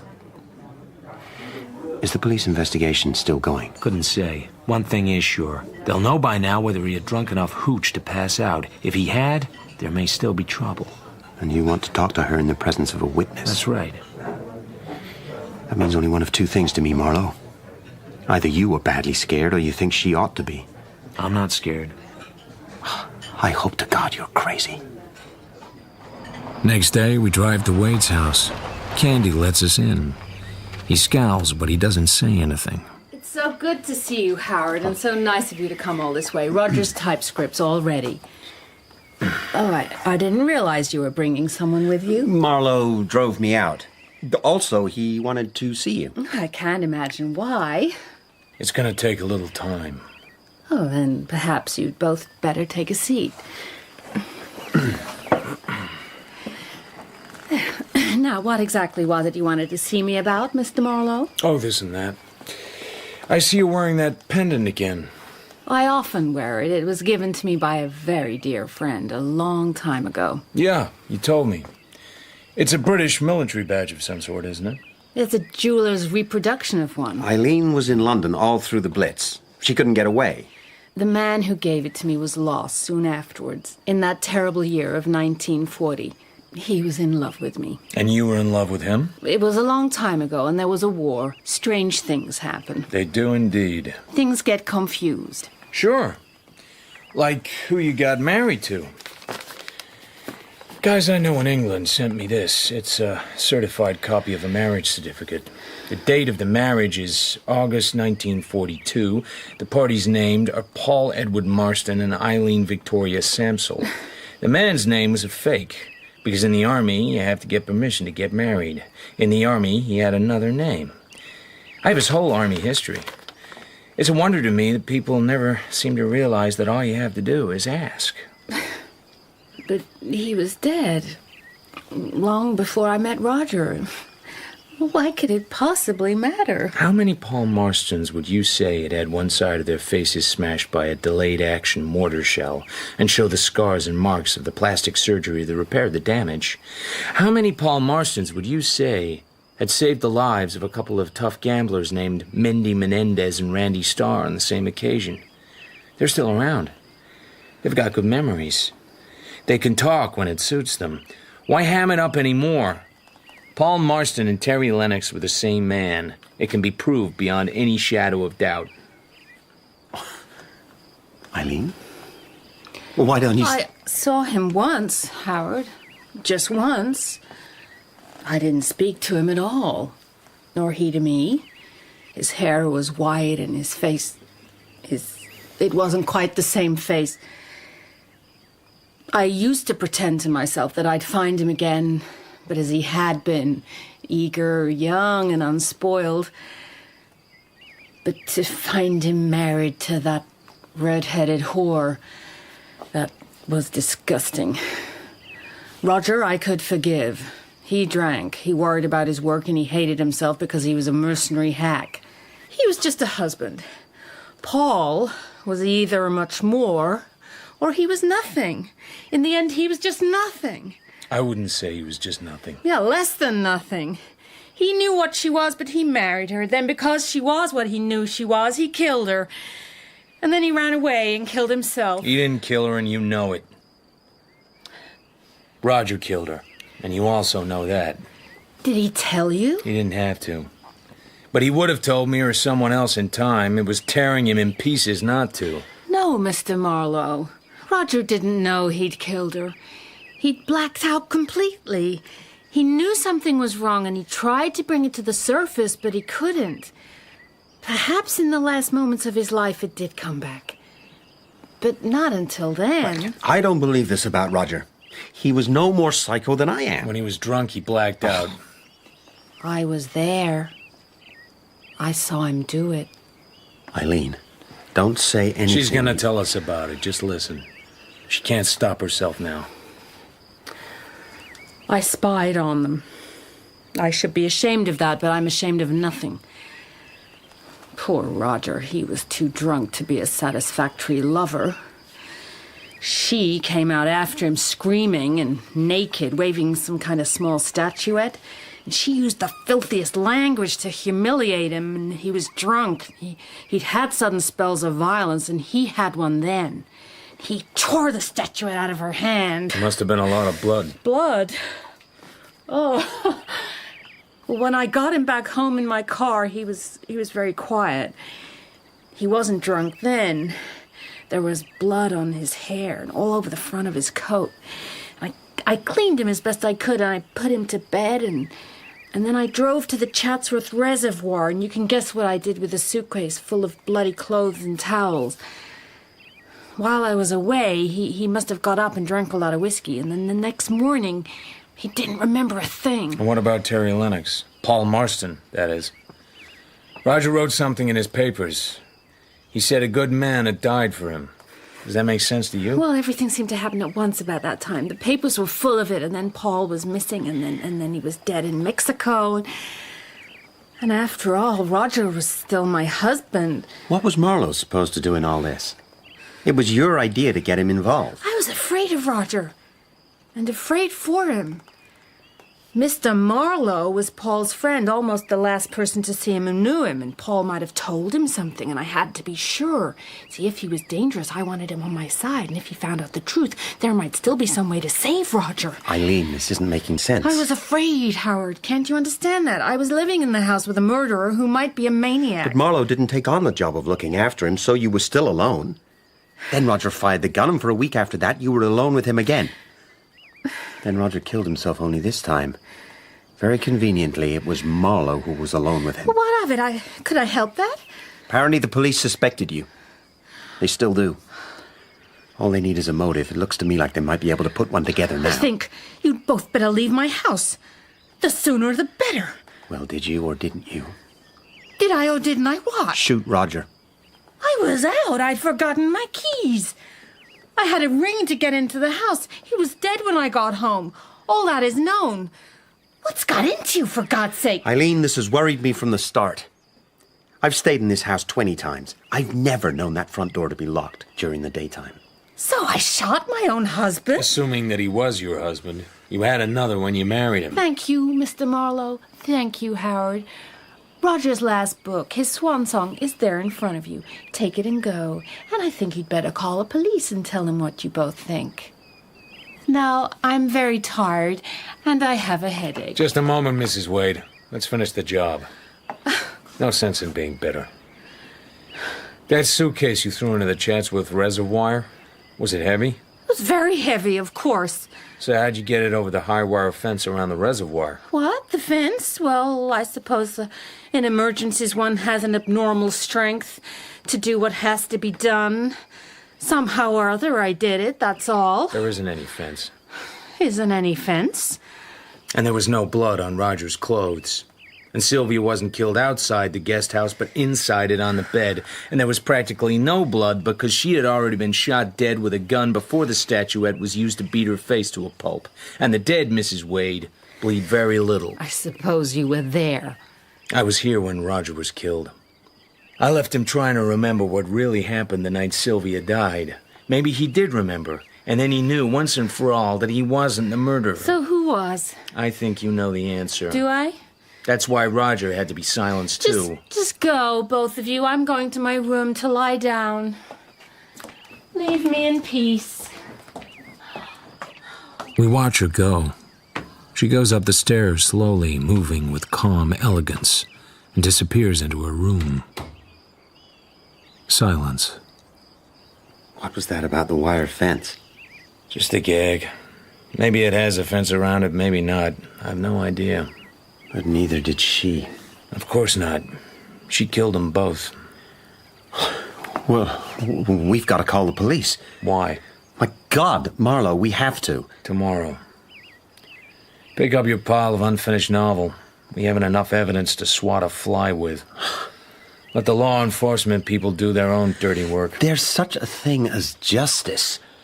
Tomorrow.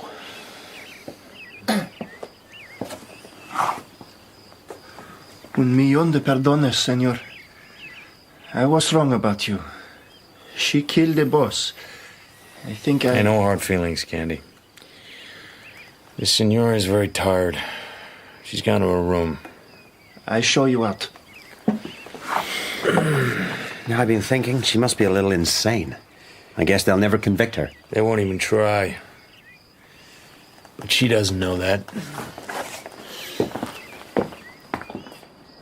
I went home, but I couldn't sleep. I seemed to hear a steady ticking somewhere, but there wasn't anything in the house to tick. The ticking was in my head. I was a one-man death watch. Yeah? This is Candy, señor. Good morning, Candy. La señora está muerta. Dead. What a cold, black, noiseless word it is in any language. The lady is dead. She left a confession to both murders. She'd always known that if Roger ever realized what had really happened, it was all over for her. But somehow Eileen's confession never got out into the wide world. I guess old man Harlan Potter didn't want anyone digging up some more dirt about his tramp of a daughter. And Eileen's story would have created a bigger sensation than anything her husband ever wrote. So Howard Spencer knew, and I knew. But the case was closed. No more questions asked. Then, this very morning, I find a stranger waiting for me in my office. He's a well-dressed Mexican. He's tall and very slender and very elegant, with a neat, dark mustache, rather longer than we weared. He wears green sunglasses and carries an introduction from my old gambler friend Menendez. He says his name is Senor Mayoranas. So, how can I help you? You wish certain information about Senor Lennox, I am told. The last scene only. I was there at the time, Senor. I had a position at the hotel in Otatoclan where Senor Lennox died. I was the person who took the letter he wrote to you to the correo, the post office, after the shooting, of course. But he gave me the letter beforehand. You ought to have looked inside. It had a large piece of money. The letter was sealed. I am an honorable man. Senor Lennox had powerful friends. I don't understand, senor. In a small place like Atata-clan, it must have been very easy to fix anything if you had influential gangster friends with money who owe you their lives. You think Senor Lennox may still be alive? Sure. The suicide was some sort of fake to back up the confession. Well, that is possible, senor, but... No buts. Will you do me a favor? Take off those sunglasses. But... No buts.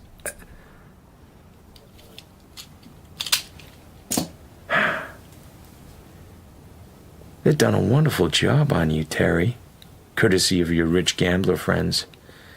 But nobody can change the color of a man's eyes.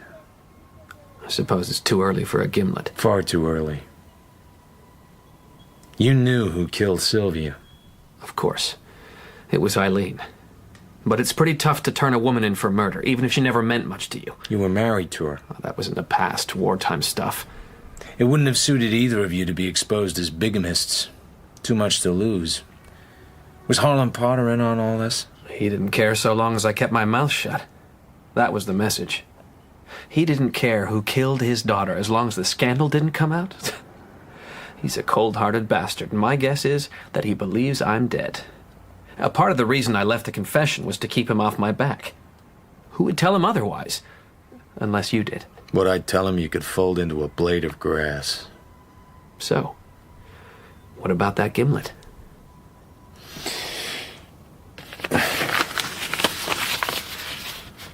The 5C notes I keep, I spent it all on expenses and research. The portrait of Madison, I enjoyed playing with. It's all yours now. It's yours to keep. I've got plenty. You could have let the whole case lie. You didn't have to go on asking questions. I know. And maybe after Eileen had killed her husband and got away with it, she might have gone on to better things. He was of no real importance, of course. Just a human being with blood and brains and emotions. I didn't want anyone to get hurt. But I wouldn't have had a dog's chance up there once they'd found the body. I was the deceived husband, so I was #1 suspect. The can of worms had bigamy inside as well as murder. Did I think about Roger Wade? Of course not. A man can't figure every angle that quick. I was scared, and I ran. What should I have done? I don't know. Eileen had a mad streak. I knew that back in the Blitz when I was wild about her. She might have killed him anyway. Yeah, she might. Well, thaw out a little. Let's go have a drink somewhere. We were pretty good friends once. Were we? I forget.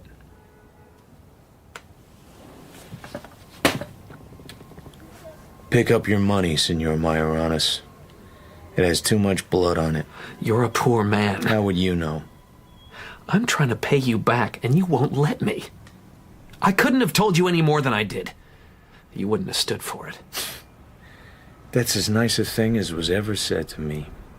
I'm glad you like something about me. I'm not sore at you. You had nice ways and nice qualities, but there was something wrong. You had standards, and you lived up to them, but they were personal. Maybe the war did that. Maybe you were born that way. Strange thing is, Roger Wade believed you'd saved his life by taking the rap. Instead, you signed his death warrant. How was I supposed to know that? You bought a lot of me, Terry. For a smile and a nod and a wave of the hand and a few quiet drinks in a quiet bar here and there. It was nice while it lasted. So long, amigo. I won't say goodbye. I said it to you when it meant something. I said it when it was sad and lonely and final. I came back too late. There was a sudden glint of tears in his eyes. He put his dark glasses back on quickly. There's nothing left here inside. I've had it, Marlowe. I know. Well, I guess that winds things up. So long, Senor Mayoranes. Nice to have known you. However briefly. Goodbye.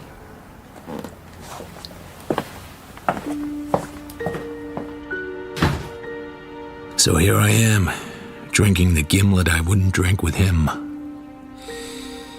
I listened to his footsteps going away down the imitation marble corridor. Maybe I wanted him to stop suddenly and turn and come back and talk me out of the way I felt. Well, he didn't. I won't see him again.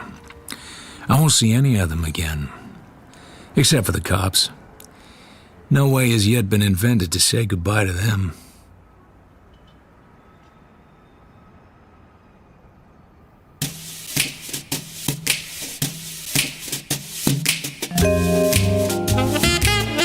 In The Long Goodbye by Raymond Chandler, dramatized by Stephen Wyatt. Philip Marlowe was played by Toby Stevens, Terry Lennox by Trevor White, and Eileen Wade by Saskia Reeves. Roger Wade was played by Peter Polycarpou, Howard Spencer by James Lally, Candy by Simon Bubb, and Menendez by Alan Raglan. The director was Claire Grove.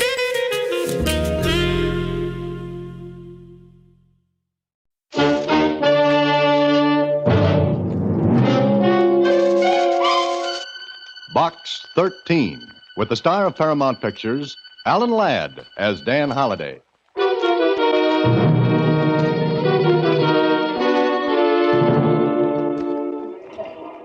Hello, Susie. Come for box 13 mail? Uh-huh. Is there any, Connie? Sure, a lot of it. But here's one that's different. Different? How? Well, look at the paper. And it didn't come by mail. It was just put on the counter here.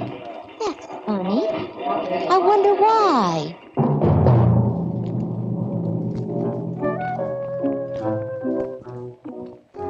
Yeah, it was funny, all right. That was the letter that said, Box 13. I've been watching your ad appear in the Star Times day after day. You want adventure? Very well, I think I can offer that. I'm going to find out who you are. And when I do, I'm going to kill you within 4 days. That gives you 4 days to find out who I am. If you learn that, you may stop me from killing you. But if you don't, at least you will have 4 days of different adventure.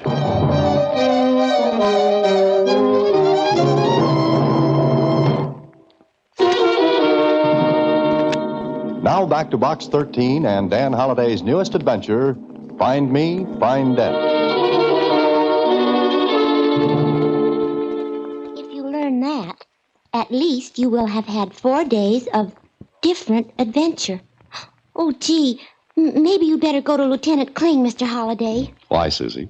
Well, you don't want to be killed, do you? I'll try my best to avoid that ugly possibility. You think it's just a gag, don't you? Well, it could be. And then again, oh, Susie, What, Mr. Holliday? know why this letter was delivered to the Star Times by hand rather than through the regular mail? No. So whoever wrote it could see who picked up the mail there. And find out who you are. And you. You worried? I am now.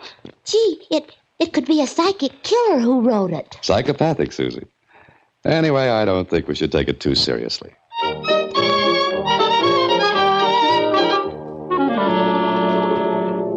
Yeah, that's what I said. Don't take it too seriously. I didn't, at first. I'd almost forgotten about the letter until that night when I went home. I walked into my apartment building and was passing the desk when the clerk called out to me. Mr. Holliday? Oh, Mr. Holliday? Oh, hello there. How are you? Fine. So you certainly were deep in thought when you came in. Yes, I guess I was. Here's a letter for you. Oh, thank you. You're welcome. Is anything wrong, Mr. Holliday? I don't know. Who gave you this? No one. No one? What do you mean? Well, it was on the floor just inside the lobby door. I thought maybe you dropped it. No, I didn't. You didn't see anyone who might have thrown it on the floor? I'm sorry, I didn't, Mr. Holliday. I've been at the switchboard all evening, and I can't see the entrance from there. Oh, I see. Is anything wrong? I mean, bad news, anything like that? Well, here, read this. I'm ready, Mr. Holliday. Are you? That's a funny kind of note. Mm-hmm. Very funny. Has there been anyone here asking for me? Not a soul. At least not since I've been on duty. Since 7 this evening. Any calls? None. You sure no one came in? Well, not that I saw. You look worried, Mr. Holliday. Huh? Do I? Okay, forget it. Good night. Good night, Mr. Holliday. If there are any calls, do you want them? Yes, ring me in my apartment. Sure will, sir. Good night. Good night. Maybe it was a joke. A little gruesome, but nevertheless a joke. I went up to my apartment. I don't know why I did it, but I tried the door softly and carefully before I put the key in and unlocked it. I stood there for a moment in the dark. Then I switched on the lights. I told myself I was being a little silly, that this was a joke. I walked to the window and opened it. I stood there, looking out and down the street below. The pavement in front of the apartment building was empty. No one there. Then I went to the phone, and I made a dozen calls and got a great reputation among my friends for being, well, a little off the rails. But no one admitted the joke. Maybe, just maybe, because it wasn't a joke.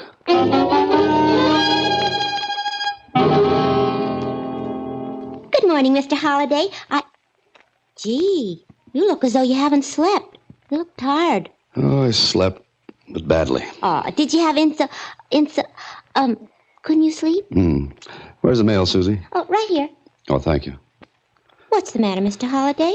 Oh, nothing, Susie. I'm just getting a little angry, that's all. At me? Oh, no, Susie. Not at you. What is it? Same paper, same handwriting. Huh? What is? This letter. But this time it was sent through the mail. Mr. Holliday, what's wrong? Here, read it. Oh, sure. Dear Mr. Holliday, now I know who you are. You must know it because you got my message last night. But what I didn't tell you in my last letter was that if you go to the police, you won't get 4 days. I'll kill you as soon as you make a move to contact them.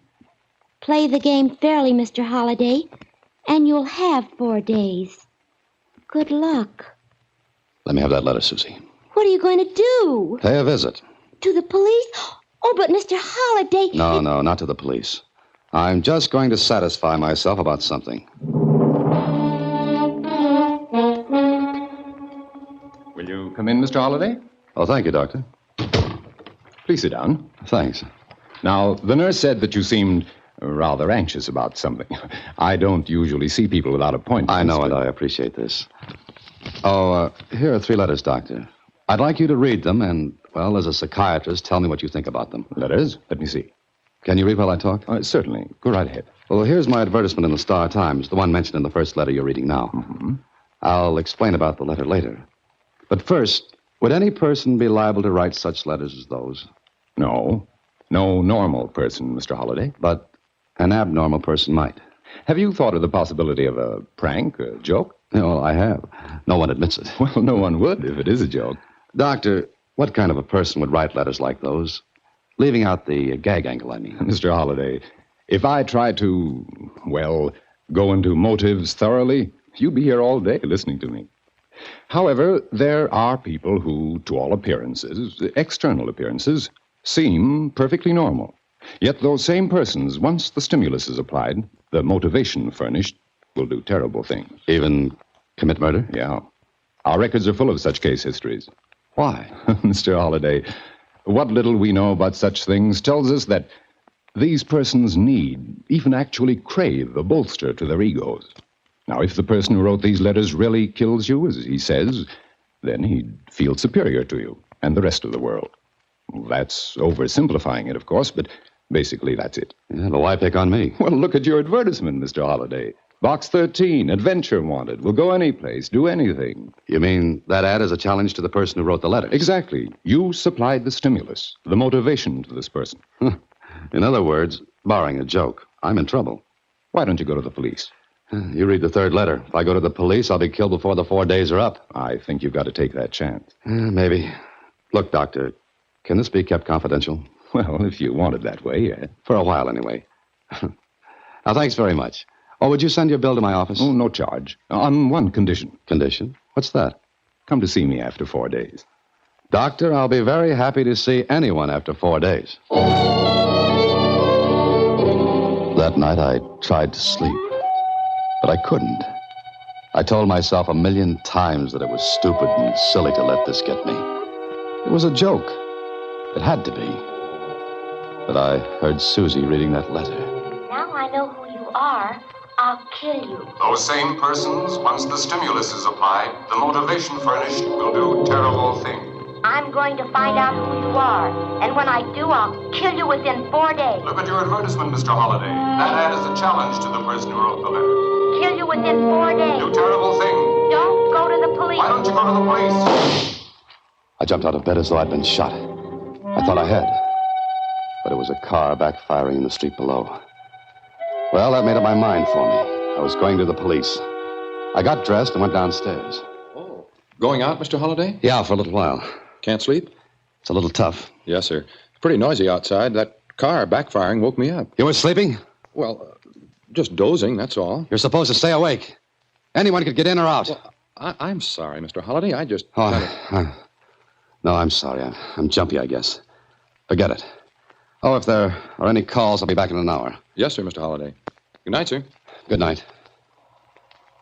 I walked out of my apartment building. There were a lot of people on the streets, coming home from shows, maybe going out for a bite to eat, or to the store for a package of cigarettes. I looked at their faces. They were the same kind of faces I saw every other day. Except now they were different in a subtle way.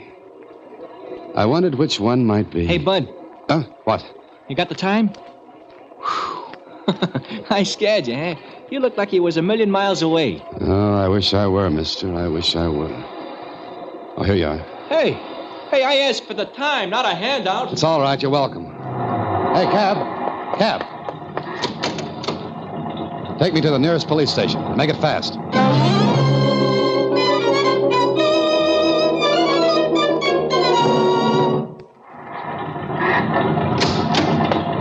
Here you are. Keep the change. The street in front of the police station was empty.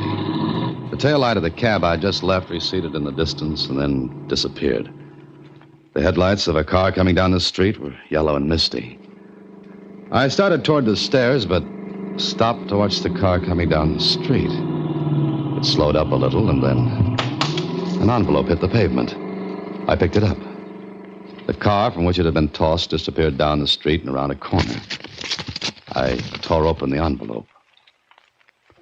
The note was in the same handwriting. It was short, sweet. Mr. Holliday, if you try to go into that police station, a bullet will kill you before you can get inside.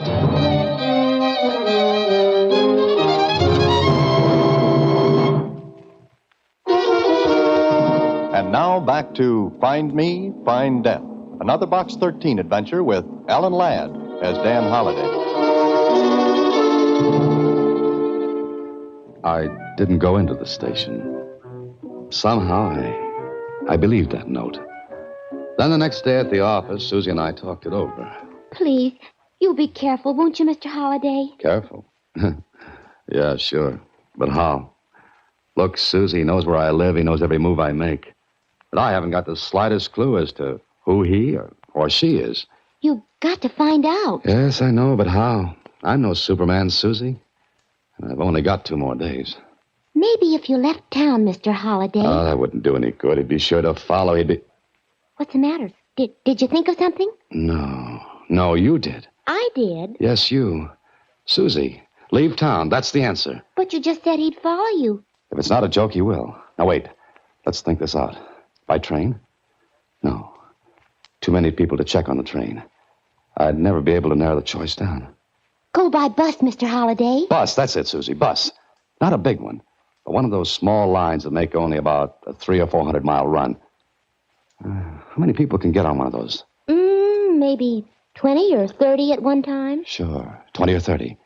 And I've got an idea. Come on to the station with me, Susie. Me? What for? You'll see. Hand me that small bag. Oh, you gonna pack? No, the bag will be just a prop. Now, come on, let's go.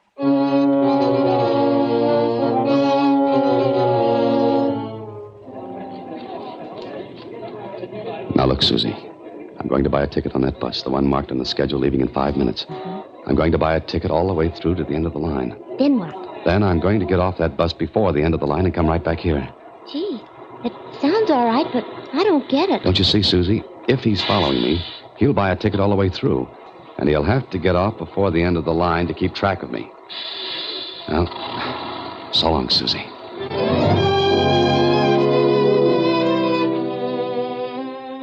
I took a good look at my fellow passengers on the bus. It wasn't crowded. There were only 10 beside me. I wondered which of the 10, if any, was the person who was after me. Then... Excuse me. Oh, excuse me. Oh, yes. Would you do me a favor, please? Oh, if I can, sure. What is it? This is my little boy, Harold. All the seats next to the windows are taken. He likes to look out. I wondered if you'd mind if you just... Oh, certainly not. Here you are, Sonny. Climb in. Oh, thank you. Harold, be careful of your lollipop now. Don't get it all over the nice man. Like to ride, Sonny? Hey, it's pretty out there, isn't it? Kid don't talk much, does he? Oh, no, not much. Going all the way? Yes, all the way. And you? Mm-hmm. All the way. You want one of these books to read? Help pass the time? Oh, thank you. No, it's nothing. Here's a good murder mystery. You like murders? Nothing like them. Most of the murderers in them books are sure done. Now, if I was going to kill somebody, nobody would even know I was going to do it. I bet I could kill somebody and get away with it. That is, if I wanted to kill somebody. And do you? Sometimes I do, mister. Sometimes I do. Well, I'll let you to your reading. Harold, you can come with me now. Oh, thanks for your kindness, mister. There's a seat next to the window up front now. Harold, where's your lollipop? Oh, here you are. This is it. Oh, thank you. Where was it? Oh, I just ran my fingers through my hair, and there it was. Oh, thank you. Come on, Harold. The rest of the passengers sat silently and quietly in their seats. Some reading, some just staring out of the window. Then I saw one man who was just looking at me with a little smile on his face.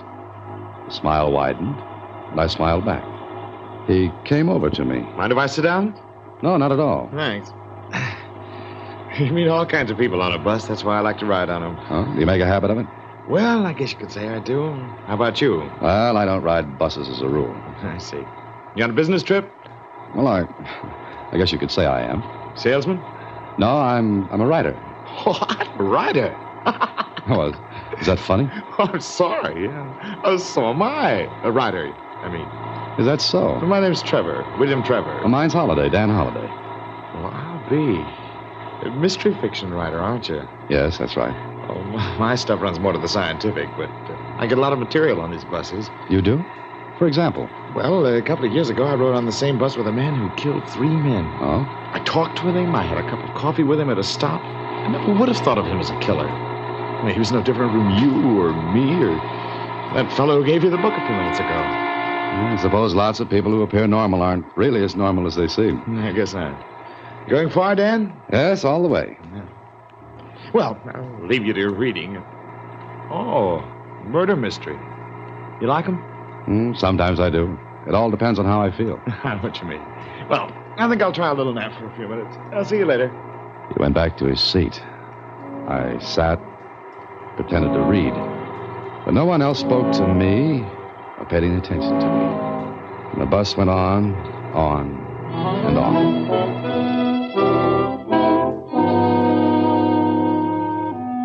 The bus made its first stop after an hour's ride. I got off, as did the rest of the passengers. Everyone took a stretch, and then... Aboard! All aboard, please! All aboard! I ducked behind a post and waited. Waited until the bus pulled out. I looked around. I was just going to board a return bus when... Dan! I thought you were going all the way. Oh, I changed my mind, Mr. Trevor. Oh. I thought you were going all the way. Did I say that? I don't think so. I may have imagined it. That could be. I know I didn't say it. Look, this is the stub of my ticket. It's punched as far as this stop. He was right. His ticket was punched only as far as his stop. I looked at him. He must have seen the expression on my face because... Hey, don't you feel well? Yes, I'm all right. Why? You had a kind of funny look on your face, as though you expected something to happen that didn't. Or maybe I'm imagining things now. You going back to the city? Yeah, sure. Come on, there's a return bus. Looks like we'll be able to get a seat.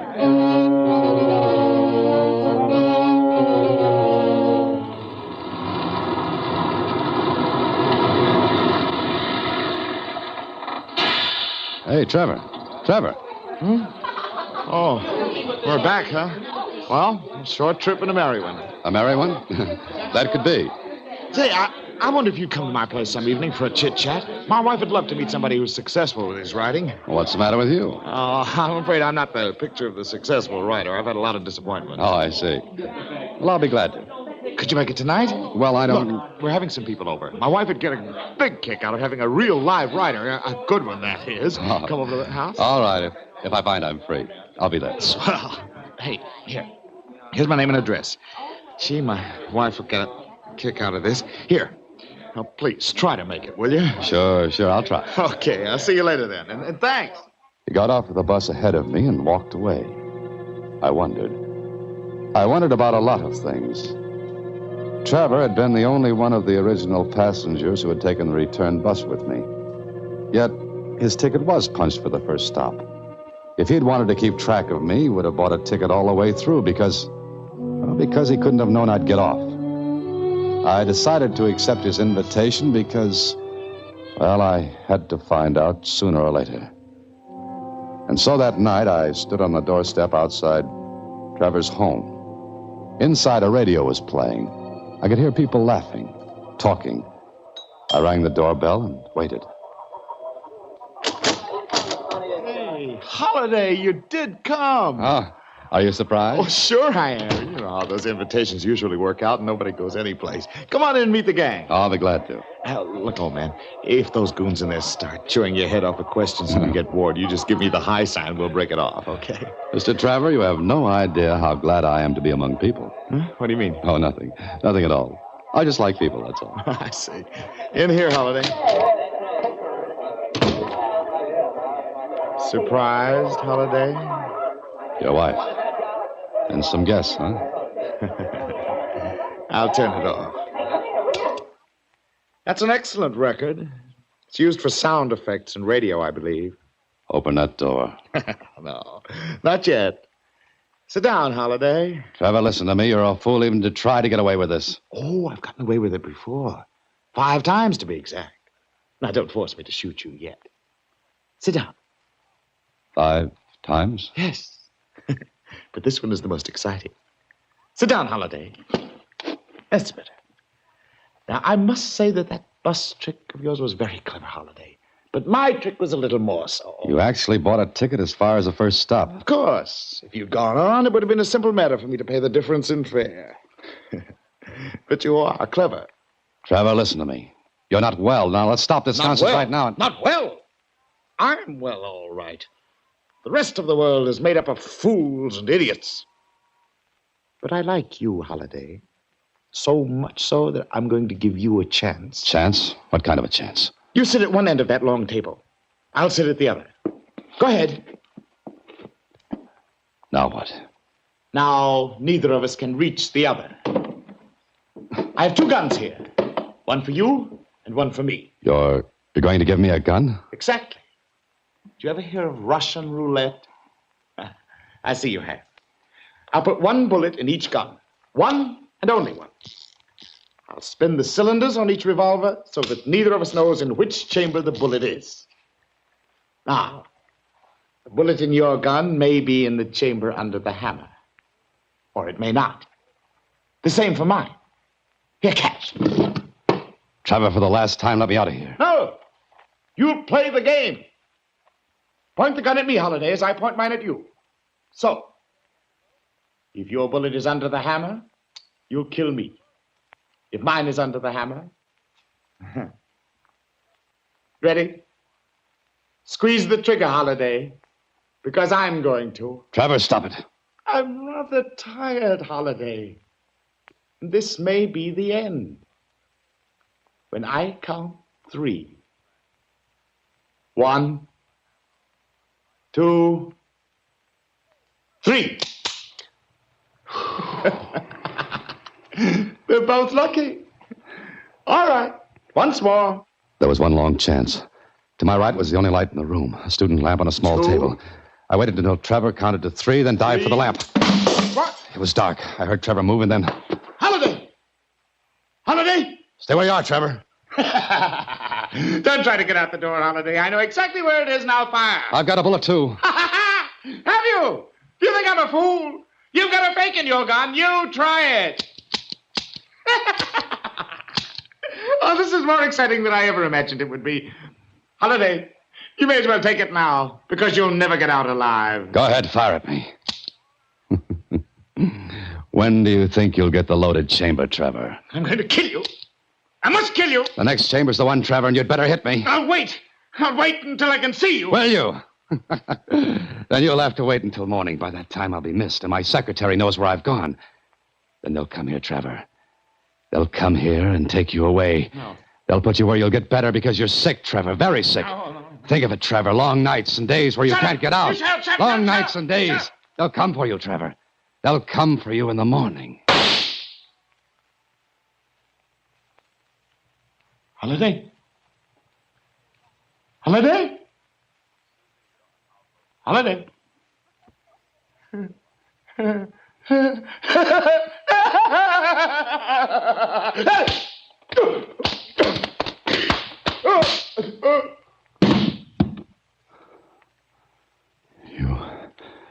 You poor devil. You poor devil. I'm sorry.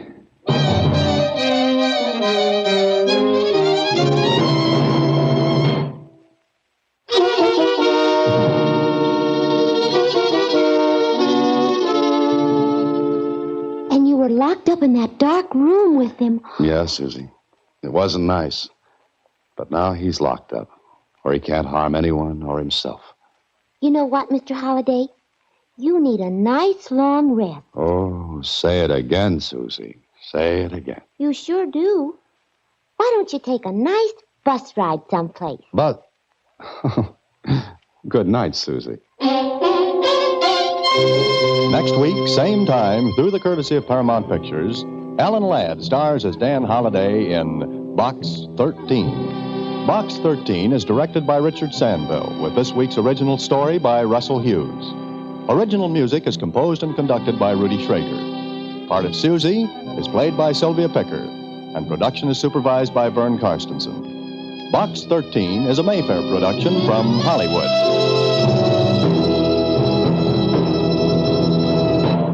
Watch for Alan Ladd in his latest...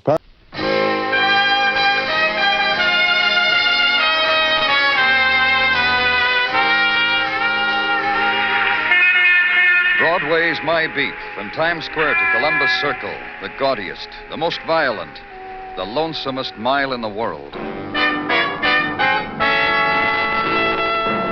Broadway's My Beat, with Larry Thor as Detective Danny Clover.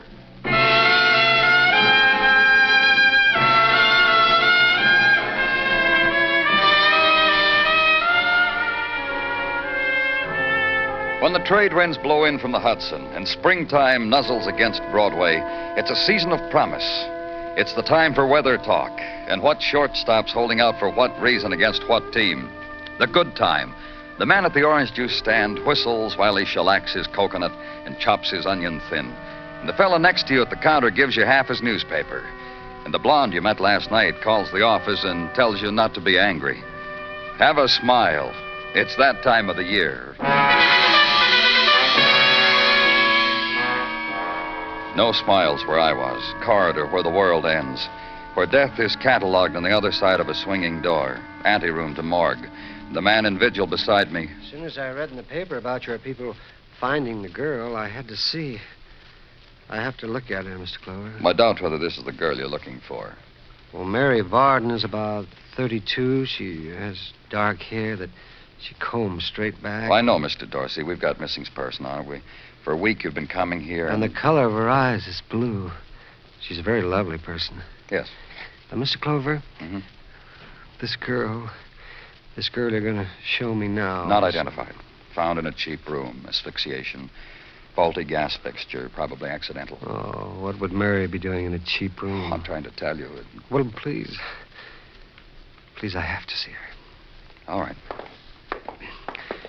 I never expected to meet anybody like Mary in my whole life. I've been coming to New York regularly. But this trip I met her. That was 2 weeks ago.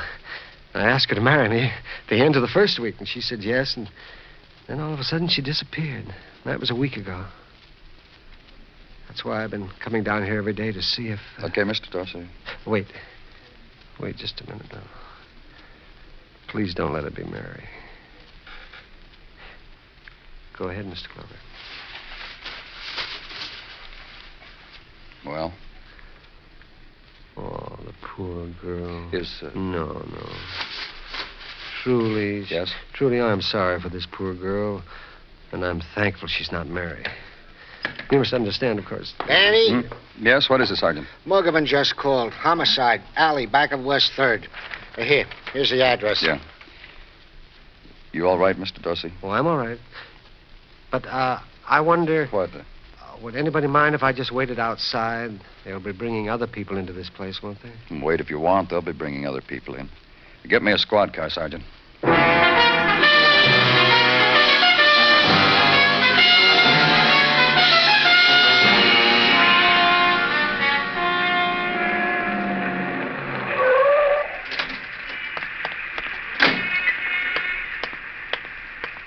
Hi, Danny. Muggavan, what about him? Beaten, face, head. When we get him downtown, we'll probably find other marks. Looks like that kind of effort was made on him. Now, shine the flash, you'll see what I mean. Yeah.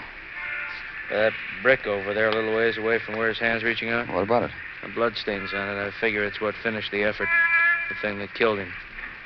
Where his hand's reaching out. Did you find anything that... Uh-huh, yeah, a couple things. Roll of bills in his pants pocket, $50 all told, so robbery's out.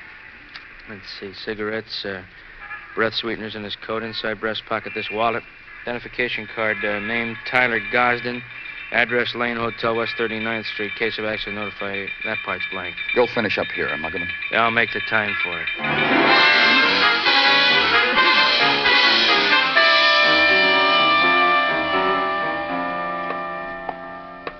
You just buzz me anytime, Miss Tankersley. Hold the phone, Miss Tankersley. There's someone at the desk. Sir, just sign the register. It's right there by your elbow. Of course, Miss Tankersley. I'll bring it up myself. Bye. Sir, I said the register... Police. I want some information. Well, can it wait a bit? You see, Let Miss Tankersley wait, shall we? You sound pretty terse. You try it, too, huh? Some information about a guest in your hotel. Which guest? Tyler Gosden. Oh, what mad thing has he done now? Huh? Last week it was dressing as one of our bellhops, and Look, all I can say is that wonderful couple who came here to spend their silver anniversary will never come here for their golden. Mr. Gosden was a prankster? He thought so. If you call using brown paper bags filled with water as bombs funny, if you call climbing into that potted palm over there... Mr. Gosden is dead. He was found beaten to death. Oh. Well, please understand. What? His funnies were never offensive, sir. At least, not to me. I certainly had no reason to dislike the man. So Who certainly... did? Well, sir, I wouldn't know that. I stand here behind the desk and offer the register and answer the house phone and do like that when I want a boy front. Never mind, boy. I was just showing the... That's all I do. Well, all you've told me so far about Mr. Gosden is that he was a practical joker. Well, that's all I know about him. He did these funny things, and everybody loved him. Who were his friends? Well, he was friendly to everybody. Made everybody laugh. He had two very dear friends, lady friends who called often. And when he was out, they always left their number. So often that I think I know it by memory. That's good. That's very good. Here, I'll write it down for you so it won't slip your mind. There. He'll really be missed, Mr. Gosden will, by those of us here. Sadly. Use the house phone for a call to headquarters. Check a phone number against an address. And in a little while, be given it. 58th Street, off 1st Avenue, near the East River. And outside, and city swelling now with night, the early night.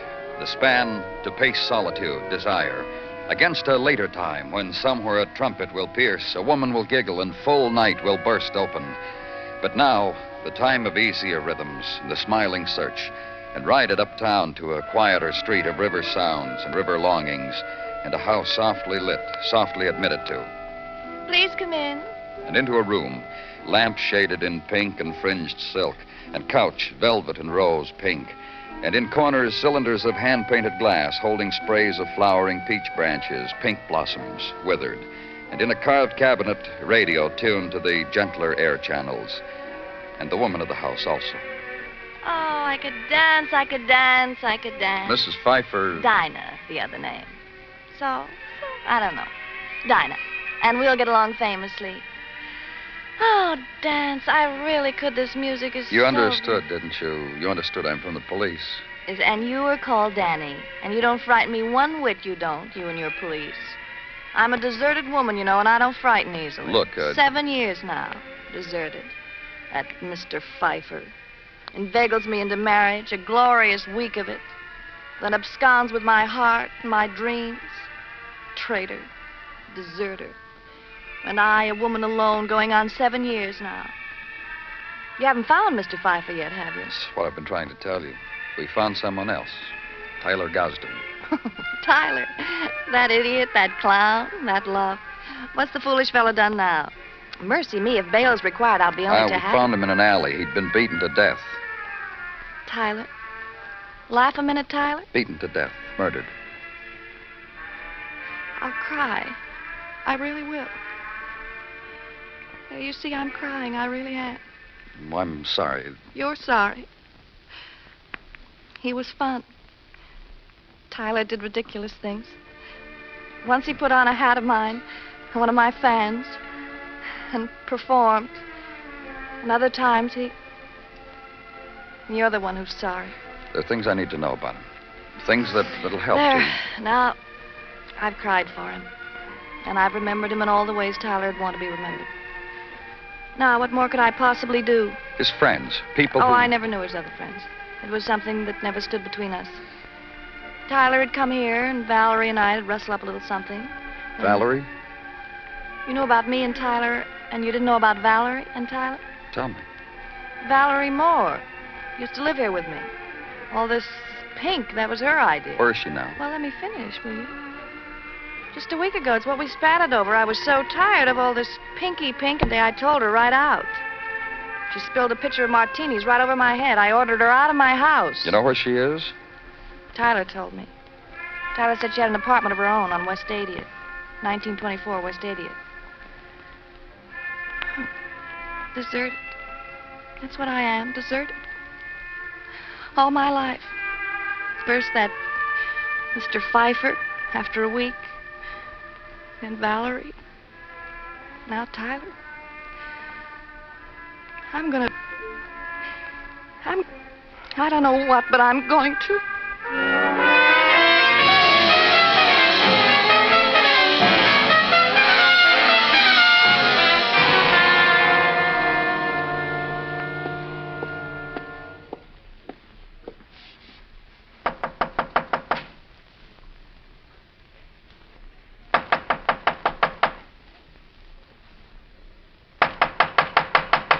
Miss Moore?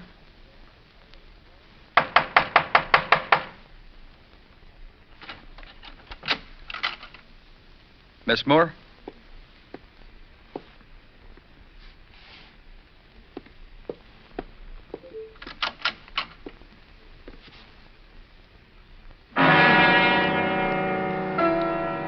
The nighttime is in full possession now. In cubicle of room with the unlocked door, in the furtive dart and gleamings and probings of reflected light through a room into which fury had siphoned, had whirled, had torn apart, then stilled. Room where struggle had been, and reflected light fall on something else, on a woman in loose robe dangling from a light fixture, head thrown back in attitude of silent scream, and body turning slowly, swaying gently to the refracted rhythms of full nighttime. Night dance of woman dead. Of woman murdered.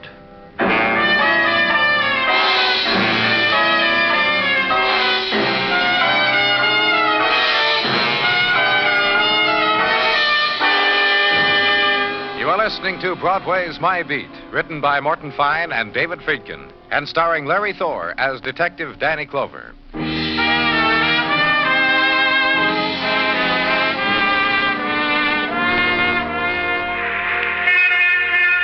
A new day of March opens wide over Broadway, holds in suspension its warmth, its winds, its pluming of sunlight, then lets fall.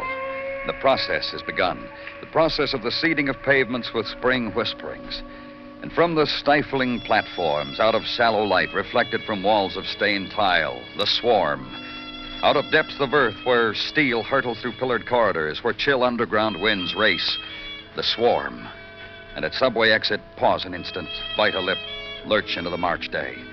And farther down the street and perform into office, into shop, in doorway. The day's opening flourish, hang the night dream on the time clock.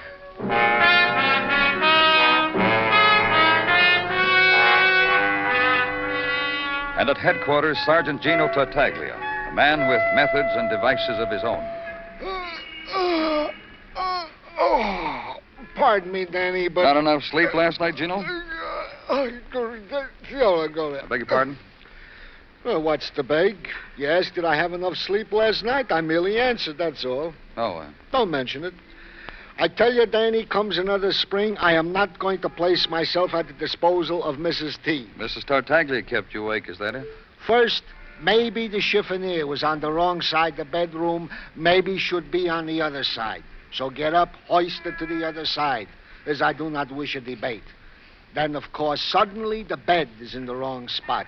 Should maybe be by the window so a lady could peek out and look on the moon in case she cannot sleep and so desires. So move the bed. Gino... Come spring, Tartaglia suddenly emerges from his cocoon, sprouts the muscles. Every spring with Mrs. T, and always at night when a fella... And now you're awake, huh? Naturally. You think so? If not now, where else? As follows. Concerning the deceased woman, Valerie Moore, whom you found hanging, a slight record. Oh? In December of last year, a matter of disturbing the peace in a 3rd Avenue bar. Pleaded guilty, paid fine, was released. In May of last year, an altercation with a neighbor. Seemed Miss Moore had lost her house key, was going around beating on neighbors' doors. Let me in, she yodeled. Booked, admonished, released. Such slight goings-on back a period of several years. Nothing big. Anything else? What else is? That up until a year ago was employed as clerk accountant in the mail-order firm of Metropolitan Products Distribution, Inc., Lower Manhattan, West 3rd Street. What else is? Has been living with a Mrs. Dinah Pfeiffer until a week and a half ago where you found her last night. Neither of these two ladies, one deserted, one divorced, employed, according to routine checks made by Detective Muggerman, as of now. Nothing else, huh? Who says this is what else? That up until his being beaten to death in an alley, Tyler Gosden was employed also at Metropolitan Products District Manager. Gino... A squad car will be there by the time you walk downstairs. Bye, Danny. Ride the morning now to 12th Street and find an address. Find a building directory just inside the doorway. Metropolitan Products Distribution Incorporated, 4 flights up. Past the dealer in stamps and old coins and through the glass door, the gray hair and serenity of a small man seated with a book and a smile. At next flight, collection agency, large man, ledger, and no smile. And upstairs again, Body Conditioning Institute, with sign proclaiming that a Mr. Wilkins, who military pressed 812 pounds at the Chicago World's Fair, will do just the thing for your particular problem with Mr. Wilkins' patented process. Up again, 4th flight. The long loft fitted with many desks and people. The young woman asks name and mission. Be directed to the office at the end of the room and be told by the time you get there you'll be announced. So past the desks and the people, and the mottos tacked to the wall having to do with thinking, watching clocks, and saving 9 stitches. Office. And walk in. My name's Jeffrey Hopkins, Mr. Clover. Please be seated. Thank you. It's about Tyler Gosden, of course. That's right. Nobody needed him. Oh? Let's be honest now, shall we? Sure. This was his office. District manager. I said let's be honest. That's why I'm smiling. Go on. Now it's my office. Now that he's dead. Tyler Gosden was, let me see, a despicable man. Yes, I think that's the word. He played practical jokes. I've heard. Such as calling me on a Sunday afternoon and telling me I'd been transferred to Vincennes, Indiana. I'd pack and he'd call back. I've heard all about that, Mr. Hopkins.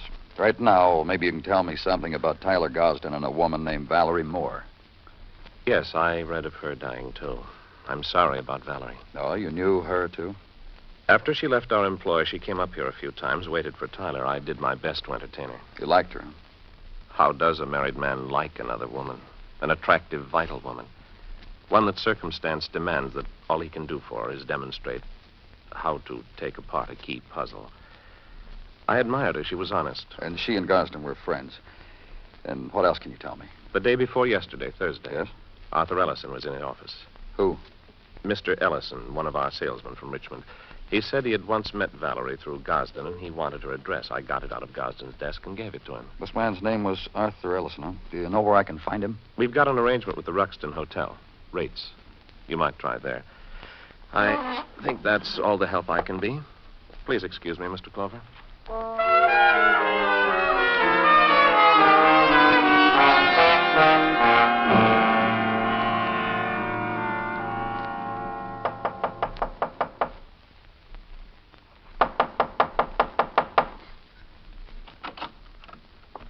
Howdy. Hello. What can I do for you, friend? You Arthur Ellison? That's right, I am. I'm from the police. Name's Danny Clover. I guessed it. I was wondering whether to go back to Richmond or just sit here and wait. Come on in. Thank you. Didn't you wonder about coming down to police headquarters and tell us what you know? A little bit. Then I figured, why rush things? Maybe you could clear this up without me. You were out with Valerie Moore last night, weren't you? Yes, sir. Okay, let's start from there, Mr. Ellison. Well, You what? Got in touch with her. Why? She's a good sport. Nice lady to take out when you're in town. A lot of fun. Met her once through Tyler Gosden. After that, I made it my business to get in touch with her when I hit New York. You hit New York Thursday. Yes, sir. Went up to the office, worked for Metropolitan Products. Yeah, I know. Went up there, checked in, picked up some new samples, also Valerie's new phone number, called her, made a date for the evening. And you tell me about it. Up here, right where you're sitting, she said. Told her a few jokes I heard on the road. I had a few drinks. Valerie said, come on, let's do the town. I said, hold your horses, honey. I asked a friend up. She says, friend? I said, hold your horses, honey. And she said... Had you asked a friend up, Mr. Ellison? Sure, old friend from the road. Salesman in Notions. Ran into him in a restaurant we salesmen like to eat at. Told him to stop up for a drink. Who's your friend? Johnny Dorsey. What's the matter? Nothing, go on. Well, funny thing happened. Johnny come up all right. Sweet guy, I like him. Lonely kind of guy, mostly. You should have seen. Seen what? Well, he comes up, and as soon as he gets in the room, sees Valerie, she busts out laughing, screaming, rolling on the floor laughing. Mm-hmm. And what did Dorsey do? Just stood there, I guess. I said something funny, like, I've been waiting in the morgue. Then Valerie really laughed, and finally she got out of control of herself and said to Johnny, boy, is the joke ever on you? Johnny turned around and walked out. What about you and Valerie? Finished the drinks, went to a floor show. I left her at her place. I come back here. That's it.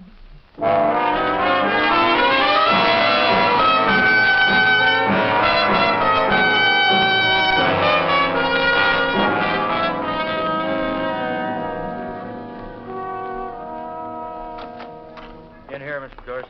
Oh, thank you. You remember Lieutenant Clover, don't you? Oh, of course. Hi, Lieutenant. Well, I'm all right. Sit down, Mr. Dorsey. Thank you. Detective Muggerman tells me that yesterday you waited a couple of hours at the morgue, then you left.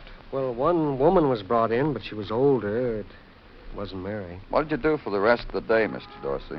I wandered. I looked into the crowds. And... For Mary, huh? I'll always look for her. Tell us about Mary, Mr. Dorsey. I've already told you. Do it again.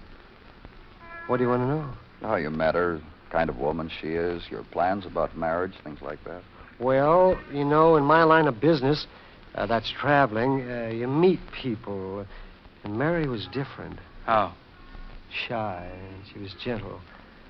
I found that she was a woman I could talk to, one who would listen to me.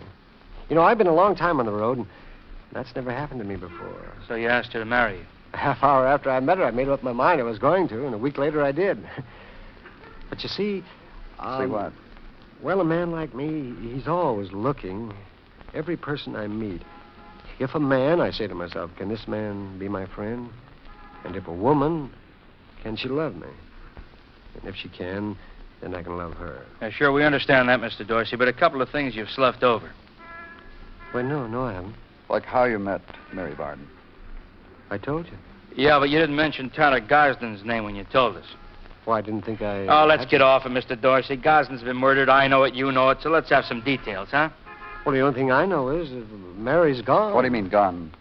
Well, she's vanished. I can't find her. You know that. Yeah, we thought we knew that, but not anymore. Danny? Yeah. Let's take a walk, Mr. Dorsey.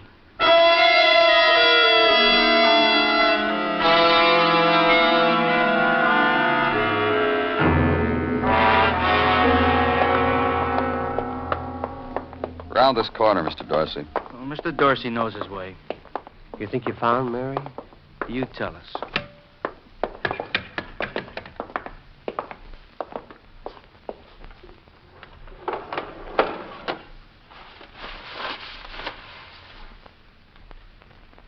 You tell us.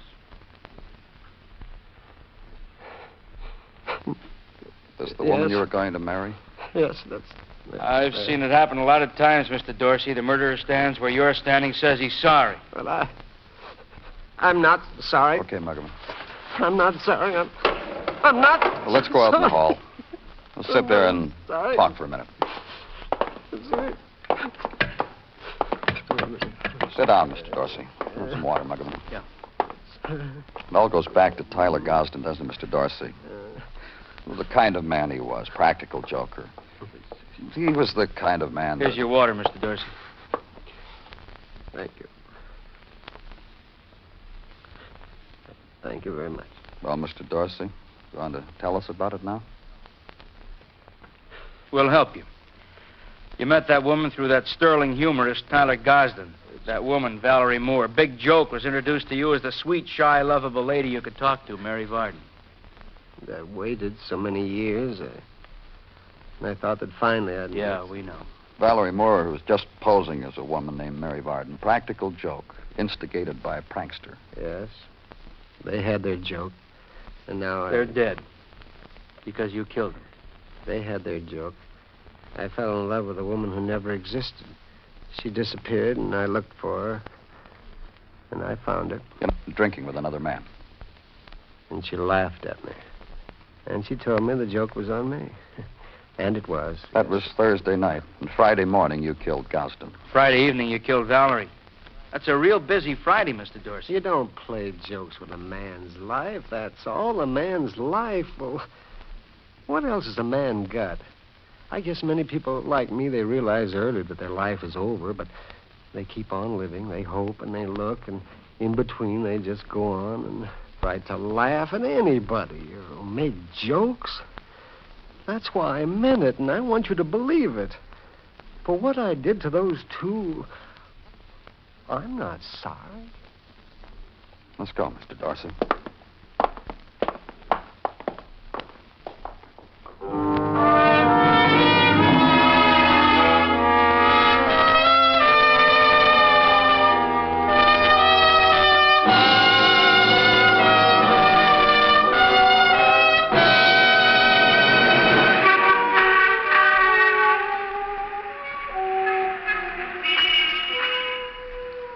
It's the gathering place of all the sleepless nights, this Broadway, and all the unwept tears. A place to come to, erase what's happened, start all over, make a memory. The street is littered with odds and ends. Fit them together any way you want. It's Broadway, the gaudiest, the most violent, the lonesomest mile in the world. Broadway, my beat.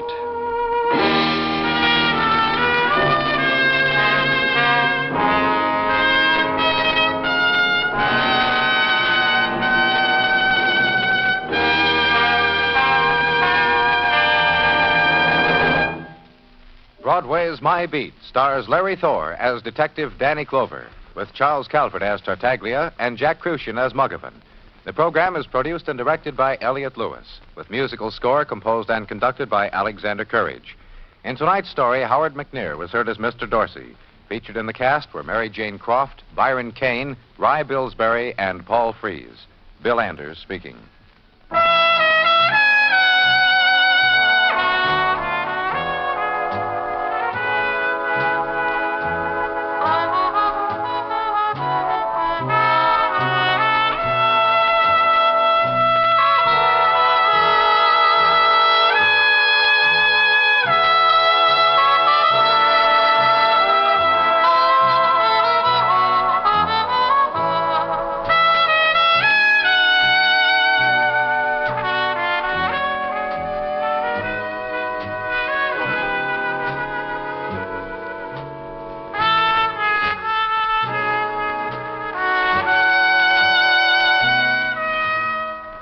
Broadway is My Beat, has come to you through the worldwide facilities of the United States Armed Forces Radio and Television Service.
And now, the Molle Mystery Theater, presented by Molle.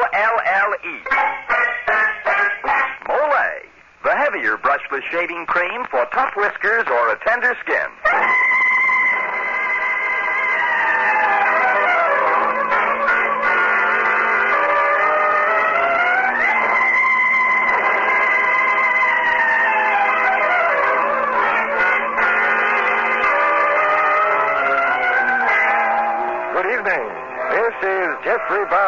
Welcoming you to the Molle Mystery Theater, the program that presents the best in mystery and detective fiction.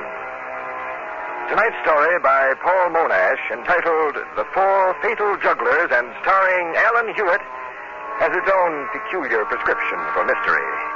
The ingredients?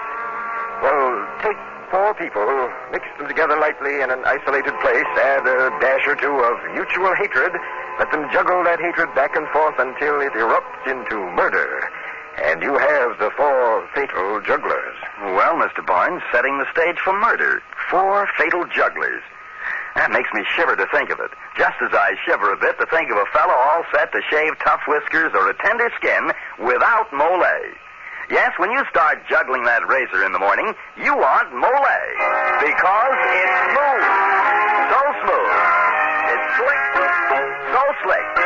It's the smooth, slick shave you get with Molle. Molle, the heavier brushless shaving cream for tough whiskers or a tender skin. Try it. Molle. And now for tonight's Molle mystery, The Four Fatal Jugglers, starring Alan Hewitt.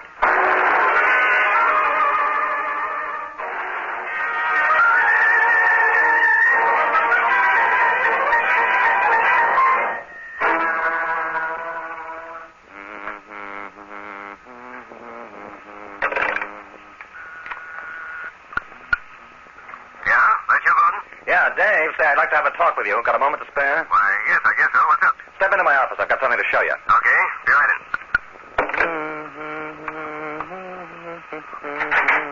Well, what's on your mind, Gordon? Come on in. Close the door.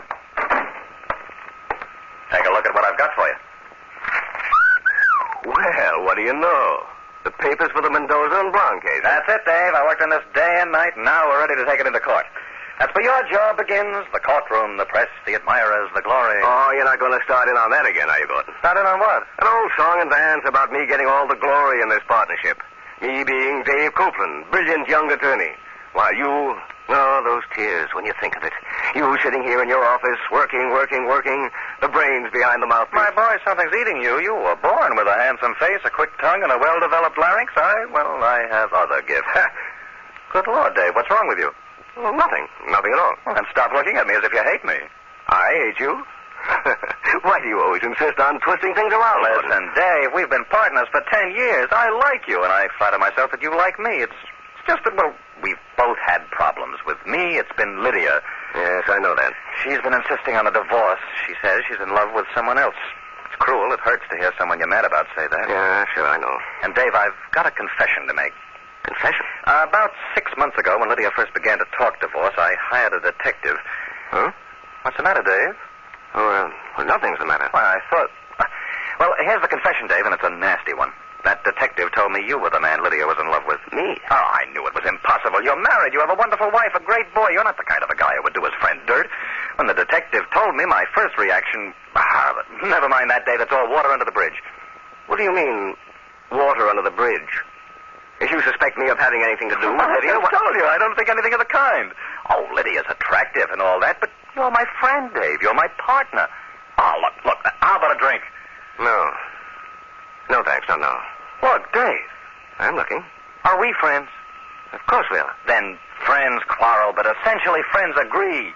We've been close for a long time, Dave, and I want us to stay that way. So, look, here's an idea. You know my place on the lake? I've heard you talk about it. I'm going up there this afternoon for the weekend. Lydia's got things to do in town, and I thought it'd be a good idea for you to come along. Well, think of it, an island right smack in the middle of the lake, complete isolation. The ducks will be flying over this time of year. We can bring them down in dozens. But I don't have any stuff here. I can take off. Oh, you go home now, and I'll drive by and pick you up in, say, 2 hours at 5. How's that? We don't even give a guide. We can be up there by 7:30, cook ourselves a nice dinner.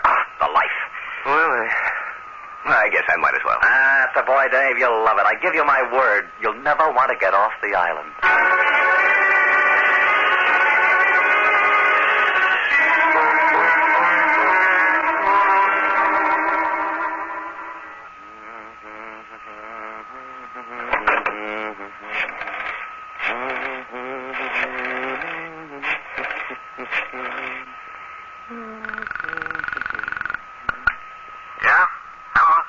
This is Gordon. Who? Gordon Penrose, your brother-in-law. What do you want? I want to have a talk with you, Bob. Good long talk. Well, if it's got anything to do with my sister wanting a divorce, you can save your breath. I'm back of her 100%. And what you haven't heard my side of the story, Bob, if you'd only listen. Listen. Yeah, I'll listen. I'll listen to you lie about what you did with the money in Lydia's trust fund. What do you mean? I've been checking into your handling of that account. Or I should say your mishandling. Well, you're nothing better than a common thief. And I'm going to see that they put you away like that. Bob, please. There's a lot to explain, more than I can say over the phone. Look, Bob, I've got a suggestion to make. Go ahead. I want you to come up to my place on the island this weekend. This weekend? My partner, Dave Copeland. Oh, him? He's going to be there, but he won't be in the way for long. Why don't we just get together in town? Oh, this way we can do some other things. A little hunting, for instance. Hunting? For what? Well, for ducks, ostensibly. Ostensibly? Did I say ostensibly? I meant obviously. Obviously.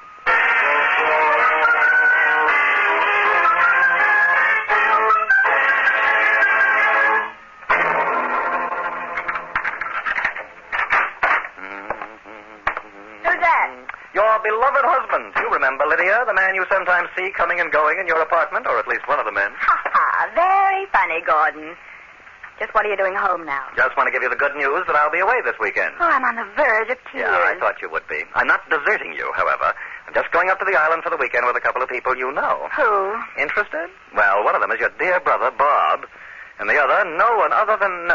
say, what rhymes with other... Lover, yes, lover. What's all this nonsense? Oh, nothing. I was just going to mention that I'm also taking up Dave Copeland. Dave?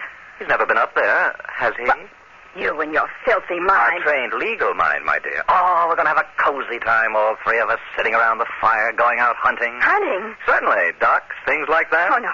No, I know. Oh, Lydia, you don't think... Oh, Lydia, no, how could you? Why, I know it's... You don't have to die. I'm your own husband. Why, you horrible... Lydia, how could you? How could you?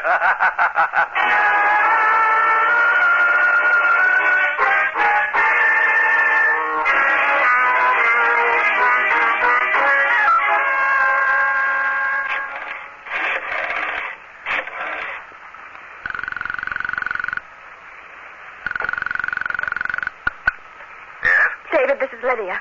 Yes, I know. I've just spoken to Gordon. Oh, my dear partner. He told me you're going up to the island with him. Yes, that's right. Oh, Dave, you mustn't go. You can't go up there with him. Why shouldn't I go? Because he hates you. And I hate him, too, so what? Oh, Dave, I can't. Now, just a second, Lydia. I told you before, our little affair is over. I can't have you interfering in everything I do. Dave. I'm sorry, Lydia, but, well, you know I've got a family to think of. Now, forget it. I'll be okay. You idiot. He once told me that if he ever wanted to commit a murder, a hunting accident... But either way, he'd do it. Now, just calm yourself, Lydia. Think this thing through. Think it through? Yes. Hunting. You know, a thing like that can work both ways. Can't it?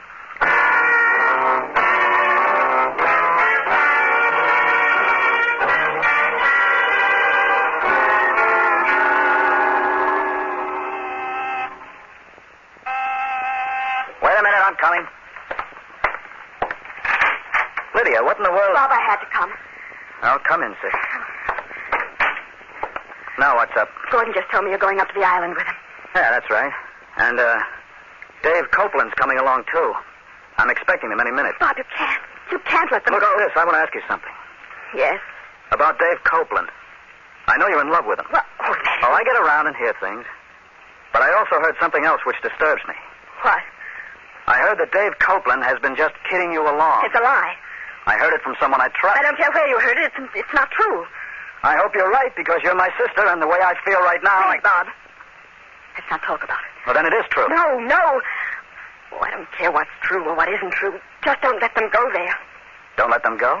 Why not? Because Gordon, he wants to use hunting as an excuse, a blind to kill someone. I thought he made that quite evident. Why, he might even want to kill me. You? But don't worry about me. That thing, hunting, it works both ways. That's what he said. He? Who, Gordon? No, yes. Oh, Lord, please, I'm so confused. Just promise me you won't go. But you'll stop Dave from going. Nonsense, Lydia. I wouldn't do that for anything. After all, a chance like this comes only once in a lifetime.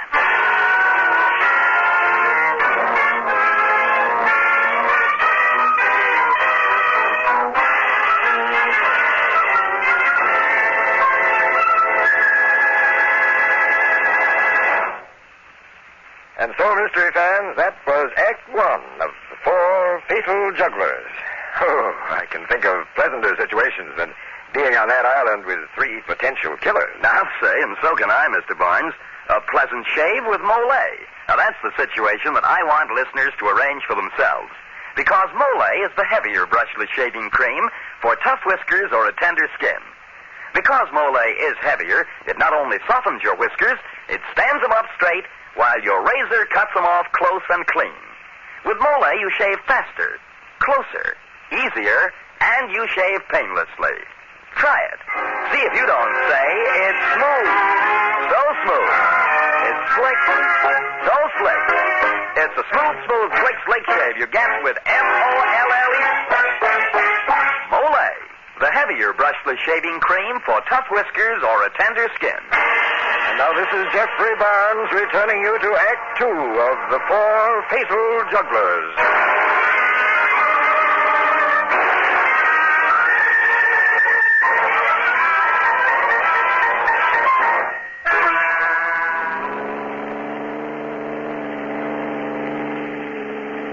Terrific drive up to the island, isn't it? Wonderful scenery. Yeah, what you can see of it. Why don't you slow down, Gordon? I'm not going so fast. A little over 60, that's all. I generally get it up around 65 or 70 along here. Crying out loud, Gordon, what's eating you? You're taking these curves on 2 wheels. You always want to give it the gas going around curves, get better traction that way. Never mind that. Slow it down, will you? Yeah, this is getting me nervous. We want to get there by dark. I hate to drive after dark. Keep this up and you won't have a chance to... Come on, Gordon, have a heart. Take it easy. My nerves are getting shot. Slow down, will you, before you get us all killed? Get your kill? You, Bob, my own brother-in-law, and Dave, my partner and best friend in the world? Now, why would I want to do a thing like that?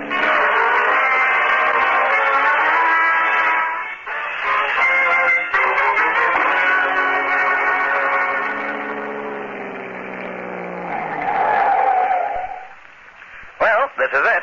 Yep, we made it in good time. It's a miracle. That's the landing. See the island out there? That's it. Only 100 yards out, but really isolated. Hey, y'all boys. This way, down the path here. Oh, is that how we get out to the island? In that rowboat? No, not exactly, Dave. We use the canoe. The rowboat belongs to some other people. I can't go in a canoe. Why not? Well, you know I can't swim. Those things can go over. Dave, you know I'm a good swimmer. Just sit in the middle of the boat and nothing will happen. Am I right, Bob? I guess so, but And even if it does go over, I can rescue you. Can't I?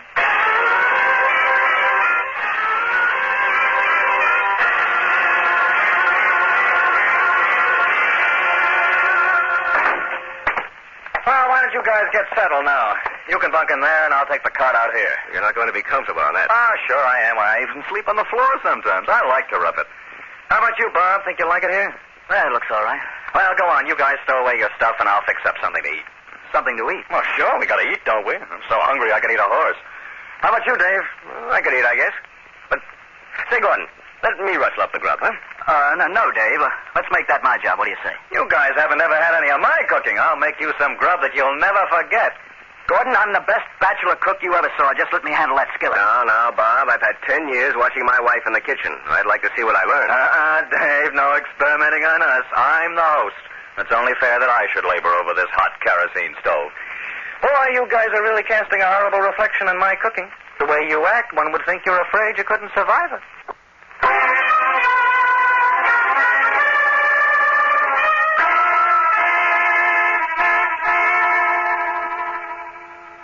Dave, come on outside a minute, will you? What for? I want to talk to you. Come on. Okay, Bob.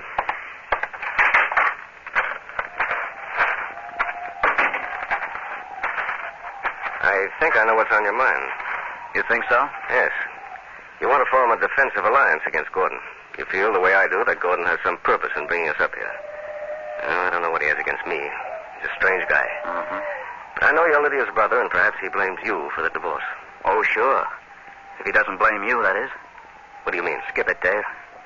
I know you've been going around with my sister. Why? I don't bother to deny it. The only thing I want to know is, what are you going to do about her? Do about her? What do you expect me to do? She's getting a divorce. She's setting herself free. What about you? Now, listen, Bob. I don't see where this is any of your business. I'm aware of all that. But I'm a few years older than Lydia. And I've been taking care of my sister for quite some time. She's giving up a lot because she thinks she loves you. What about you? I don't have to discuss this with you. All right. I think you made yourself clear. I'm going to turn in soon. I'd like to be kind of fresh and steady when we go hunting tomorrow. Good night, Dave. Bob, wait a second. Skip it. Bob. Oh, the devil with him. Dave. Huh? Dave. Who's that? Lydia. Good Lord. I had to come, Dave. I had to stop you. Stop me? From getting killed. I rented a car and drove up here. There was a rowboat at the landing. Well, you just take that rowboat and get off this island. Dave, no, I can't. I won't go unless you come with me. And if you love me. I don't love you. Dave. I thought I made that pretty clear. I've been a fool, haven't I? You were just a little bored with your marriage. So were you. And so we got together. But, good Lord, why does it have to be blown up into some great Shakespearean tragedy? Why can't we just let the whole thing be finished? Over. Because I'm in love with you, Dave. Well, I was. Well, that's fine.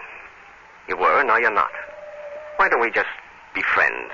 Surely we've got the basis of a friendship. Friendship? You think I would ever like you? No. No, you just don't understand, do you? Please, forget it, can't you? No, I can't. You don't know me. You never have, because you're always so concerned with yourself. No, Dave, no.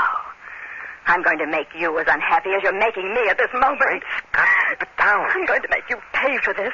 You sound like something out of a cheap novel. Cheap? I'm going to make you look cheap. I'm going to make you so miserable you'll wish that... Gordon. Don't stop on my account. Go on. I like to hear lovers quarrel. Go on, tell him the rest. Tell him you'll make him wish he'd never been born. Gordon, listen. Shut up, you. My friend. Go on, dear wife. Finish your farewell address. You mustn't let me interrupt you. I never have till now. Oh, Lord, how I hate men. All of you. Oh, now, let's not go to extremes. There are good and bad in every sex, I always say. You've certainly got a peculiar sense of humor. Hey, what the devil is... Lydia, what in the name of... Your sister decided to pay us a little visit. Very thoughtful of her. Lydia, I don't know why you've come here. But go back to the city now, do you hear? Oh, yes, I hear. But I'm not going. And quite right you are, my dear. We'll put you up in the bunk room, and Bob and Dave and I can sleep in the main room. Your being here with us could enliven what might possibly, but not probably, have been a dull weekend.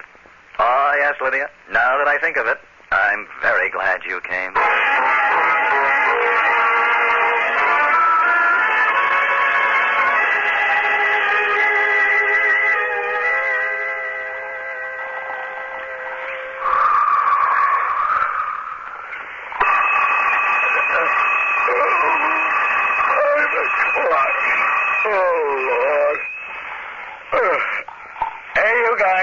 Wake up. Come on. Get up. Yeah. It's 5 o'clock. Come on, Dave. Oh, let me sleep. It's too cold. Oh, I'm sleepy. You'll feel better in a few minutes. Want to bag a few ducks, don't you? Okay. Come on, Bob. Off and on 'em. Oh, I'm stiff as a board. Well, we got a fine, exciting day ahead of us. You don't want to miss any of it. That's right, I don't. What time is it? 5 o'clock. Oh, no. I'm going to get Lydia up. What for? I want to get her out of here. Oh, you can do that when we come back from hunting. No, I want to get her out of here right now. Lydia? Lydia? That'll let her sleep. She must be all knocked out. Let her sleep. Oh, no. Lydia, it's time to get... Lydia? Lydia!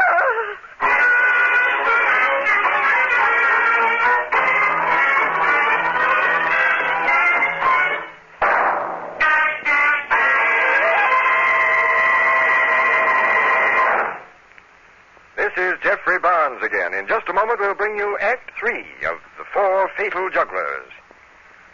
Now, a word from George Putnam. One thing to remember about the most common type of dandruff is that many outstanding authorities say it is not a natural condition, but actually is caused by a germ called Pityrosporum ovale.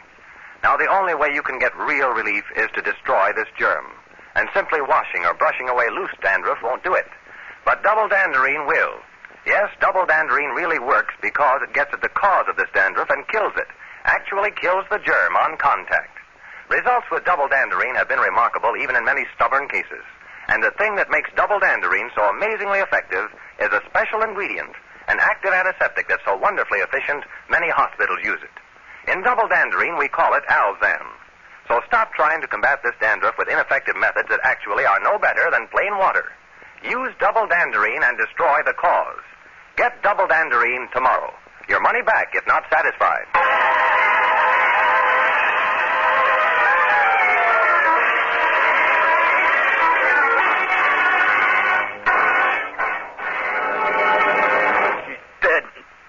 My sister.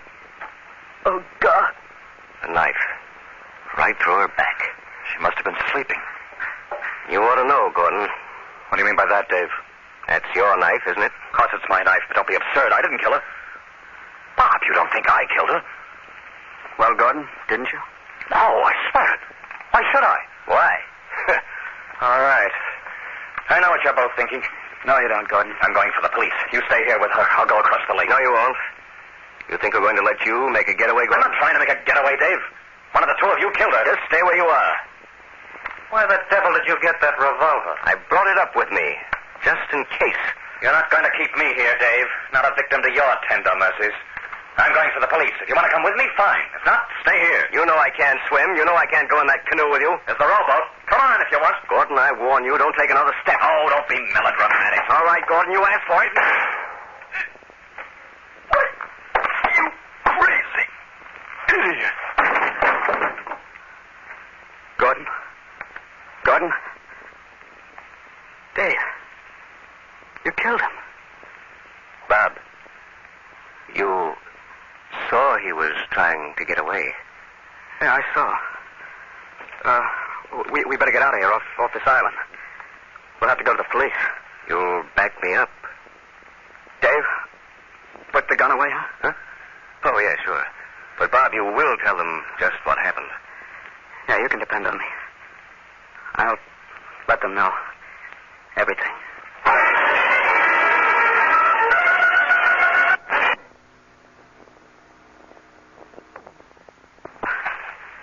Oh, no, there it is. Where? Floating out there. See it near the other shore? Must have gotten loose. She probably didn't tie it tightly. Poor Lydia. Yeah, poor Lydia. Well, we'll have to use the canoe. Couldn't you swim out and get the rowboat? And waste all that time? You just get up in front in the bow and sit steady. We'll be okay. Well, all right. Okay? Okay. Push off. All right. Bob, I had to shoot him. You know that. Of course you had to. I'd have done the same thing if I'd been you. Sure you would. He was getting away. Call the police. Yes, that's what he said. Could you imagine him calling the police after... After what? After he killed her. But he didn't kill her. What? I said he didn't kill her. But then that means you did. Oh, no. It means you did. You're kidding, aren't you?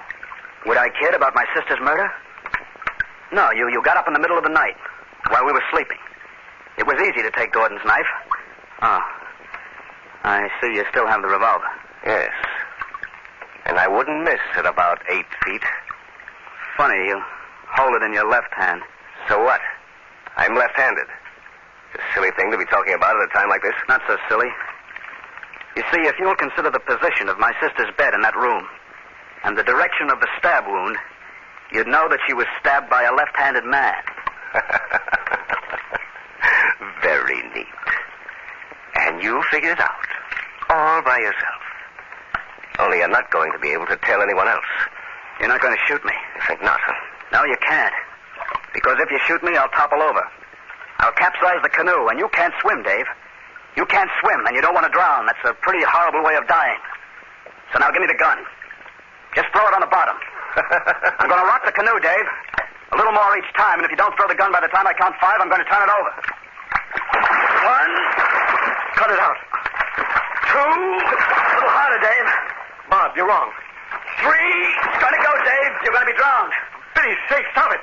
4. This is it, Dave. Throw me the gun. Throw me the gun. Here, take it. That's it, Dave. It's showing good sense. Now, a few more strokes, and we'll be on the beach. Bob, listen. Shut up. All right, get out. Huh? Go on, get out. Look, Bob. You've got to take my word. Keep quiet. I'm not interested. You know, you had me scared out there. Scared? I thought I'd never live to see you burn for killing Lydia and Gordon. But I bluffed you, Dave. Bluffed me? When I rocked the canoe. You see, I don't know how to swim either.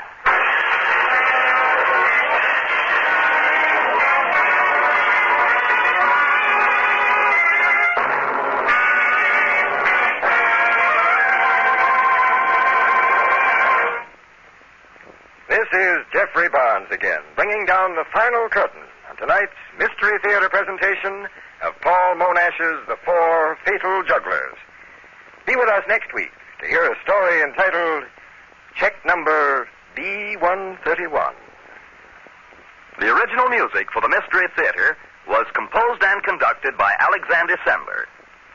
Alan Hewitt was starred, and John Sylvester, Charlotte Manson, and Grant Richards featured. Any resemblance between the names and characters used on Mystery Theater and any actual persons, living or dead, is purely coincidental.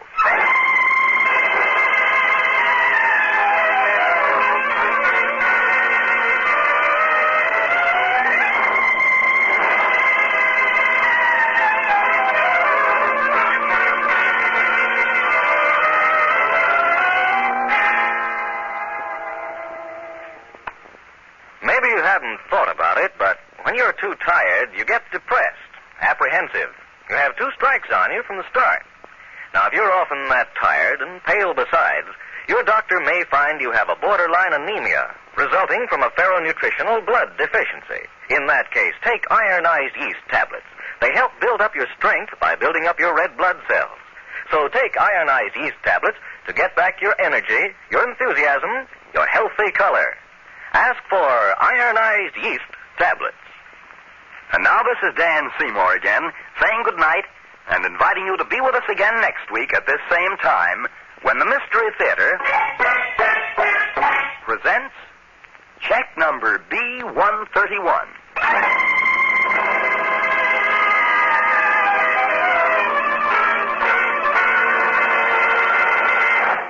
This is NBC, the National Broadcasting Company.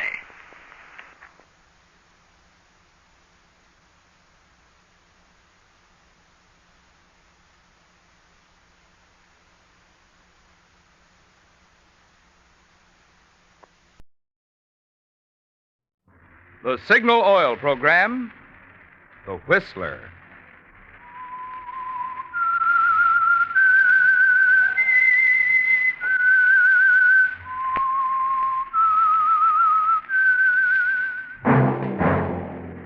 That whistle is your signal for the Signal Oil program, The Whistler.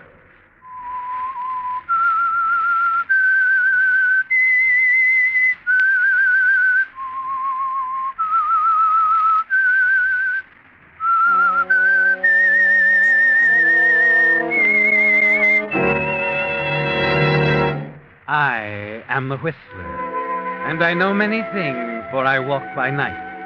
I know many strange tales hidden in the hearts of men and women who have stepped into the shadows.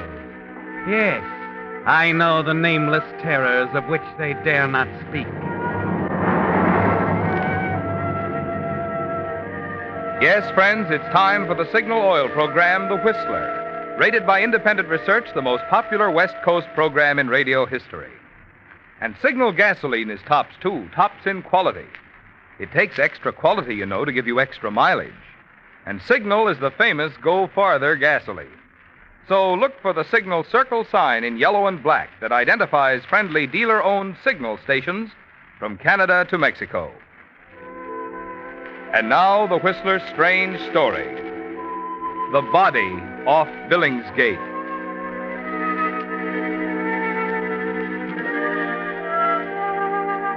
It was a grim scene there on the dock at Billingsgate, with the early morning fog swirling eerily around the three figures bending over the shapeless mass on the planking. The Scotland Yard inspector, the sergeant with his notebook, and Peterson, the nervous little fisherman, stammering answers to the inspector's methodical questions. Offhand, I say the man's been dead about 12 hours. You got that, Sergeant? Yes, sir. Now, Mr. Peterson, you say you'd moored your boat out there in the river? That's right, Inspector. About 2 hours ago it was. Then, as I was coming in the small boat here, I spotted the body in the water. I see. Nearly ran into it, I did. Any idea who he is, Inspector? Looks like an American. Blow on the head, Sergeant. Blunt instrument. Put that down. Yes, sir. Now, let's have a look in his pockets. Blow on the head. How do you suppose a poor bloke come to this? Gangster affair, probably. Most of the gangsters seem to end up this way. Hello. What is it, Inspector? A check for £5,000 on the Barclays Bank. Signed by Wilfred Greenwood. Stay here and look after things, will you, Sergeant? Yes, sir. Medical examiner will be up shortly. I'm going over to have a talk with the manager of that bank. Yes, sir. Blimey, what a way to die.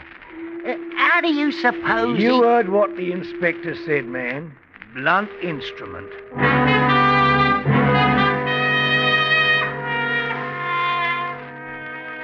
Yes, it was obvious that the man had died as the result of a blow from a blunt instrument. But there was something more important than that. Something the inspector was to find out later at Barclays Bank. Something which indicated that the most important cause of the man's death was a normally harmless instrument, just an ordinary fountain pen.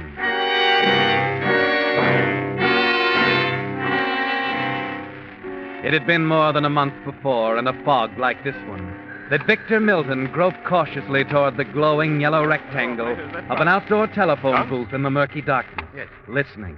Yes, operator. I want to put through a trunk call to London, please. That's right. Hurry it along, will you? No hurry, John. Victor! Cancel the call. Hang up. What the deuce? Vic, I didn't know you were in Leeds. I thought you... Thought I was in London, I know. Who are you calling? Just a friend, Vic. Don't hand me that. You're the boy who's been tipping off the opposition, aren't you, Greenwood? You're wrong, Vic. I've nothing to do with it. 2 weeks since you joined the organization. 2 weeks since the other mob's been knocking off our trucks.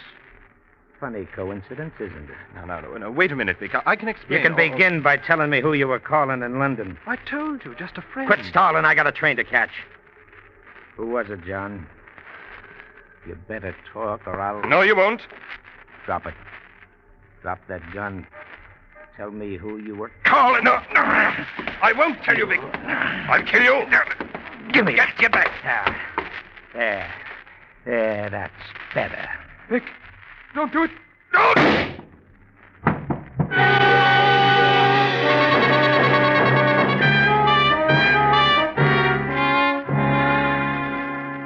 And that's how it began, Victor. with a young man named John Greenwood dead at your feet at a public telephone booth in Leeds. You bend down quickly, take his wallet and gun, and hurry off into the night. It's 3 blocks to the railroad station, and the train's due in 5 minutes. You stop for a moment on a bridge over a canal near the station, drop in the gun and wallet, and then hurry up onto the station platform. Tuppy,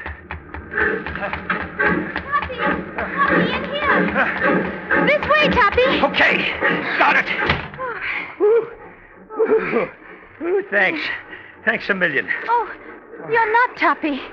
Tuppy? I must sound awfully silly. It's a family nickname for my brother. I thought you were Tuppy, you see. He was never on time for a train in his life. Well, I'm sorry to disappoint you. Oh, it's not that at all. It's just... Well, if you'd be good enough to sit down, I shouldn't wonder if I could start reading my paper. Oh, I'm so sorry. I didn't realize we were in your life. Sure. Sure, go ahead. We'll sit down over here. Thank you. Well, who's the old boy? Colonel Blimp? Shh. He'll hear you. That's funny, isn't it? You never know who you'll run into in a fog. Colonel Blimp or... Or what? An angel from the first cloud on the left. You Americans always come straight to the point, don't you?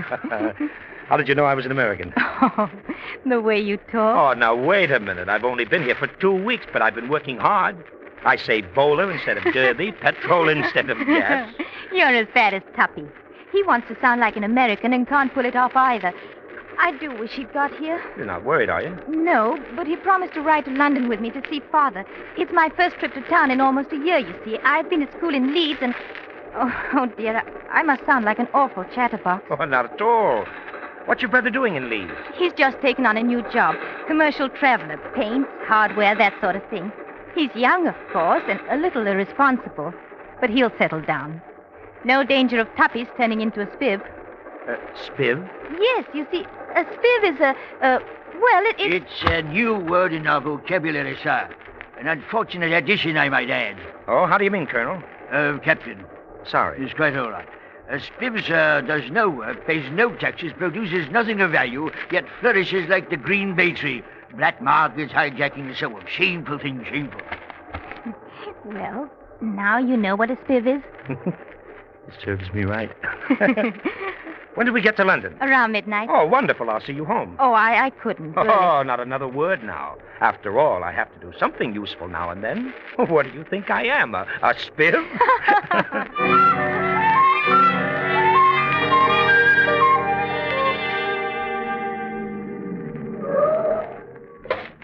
Here you are, Governor. King's Road. You really shouldn't have gone to all this trouble. My dear young lady, it's after midnight. The fog's as bad here as it was in Leeds. That'll be 10 bob. Okay, here you are, driver. Careful in the fork now. It's a bad one. I'm certainly grateful to you. It's the first time I've been here, you see. Father just moved in last week. Oh, I see. Well, think your father's still up? I'll be insulted if he isn't. He knows I'm coming. Hillary! Father! Oh, it's so good to have you home, my dear. And Tuppy? Oh, I'm afraid Tuppy missed the train, Father. I thought I'd better see your daughter home, sir. It's a little late for her to be out alone. Well, thank you, young man. Come in, won't you? Thank you. Now, Hillary, don't you think you'd better... Oh, the telephone. Make yourself at home, will you? Hillary, I'm sure the young man can do the spot of brandy. Well, now, see here, it's pretty late. Perhaps I'd better be going. Nonsense. You heard what Father said. Trunk call from Leeds. That must be Tuppy with some excuse or other. Don't be too harsh with him, Father. Do you prefer brandy or whiskey, Mr.? Yes. Good heavens, you know, I don't even know your name. We've come all this way and we haven't even been introduced. I'm sorry. My name's Milton. Victor Milton. Well, how do you do, Mr. Milton? I'm Hillary. How do you do? Yes, I'm listening, officer. What is it, Father? What's the matter? I see. Identification from the coat? Yes, I'll catch the first train north. Thank you. Thank you very much. Goodbye. Father, what's happened? Is it Tuppy? That was the police up in Leeds. He's not in another scrape. Not anymore. He's dead, Hillary. What? His body was found in the fog by a telephone booth. Been robbed. I can't believe it. I'm awfully sorry. I guess you two want to be alone. Yes. Thank you for seeing Hillary home, Mr. Milton. If there's anything I can do... Awfully kind of you, Mr. Milton. Our name is Greenwood. Greenwood? Wilfred Greenwood. My son was John. John Greenwood. We always called him Tuppy. Rob. But why would anyone rob him? He never had anything. He never... I think it was something else, Hillary. And I'm going to find out who killed him if it's the last thing I do.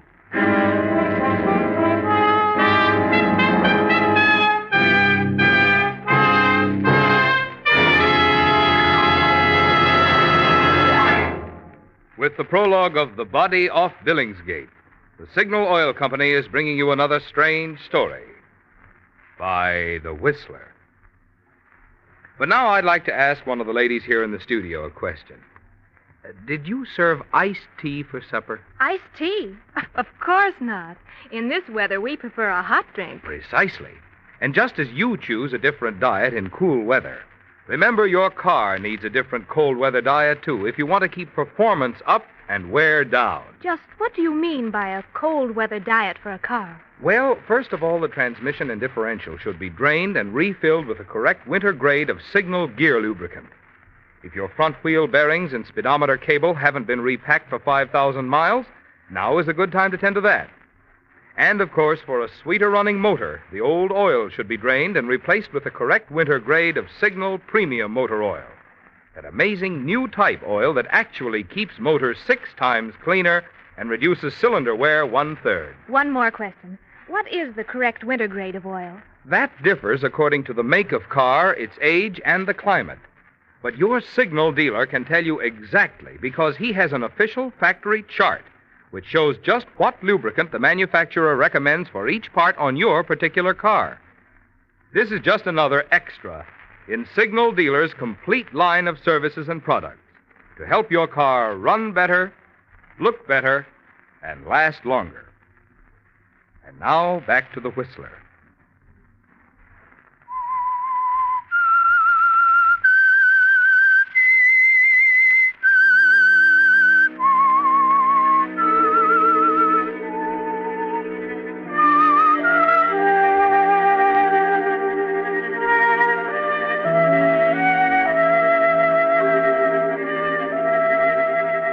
It's a terrible shock, isn't it, Victor? The knowledge that the man you killed in Leeds was the brother of the girl you met riding up to London.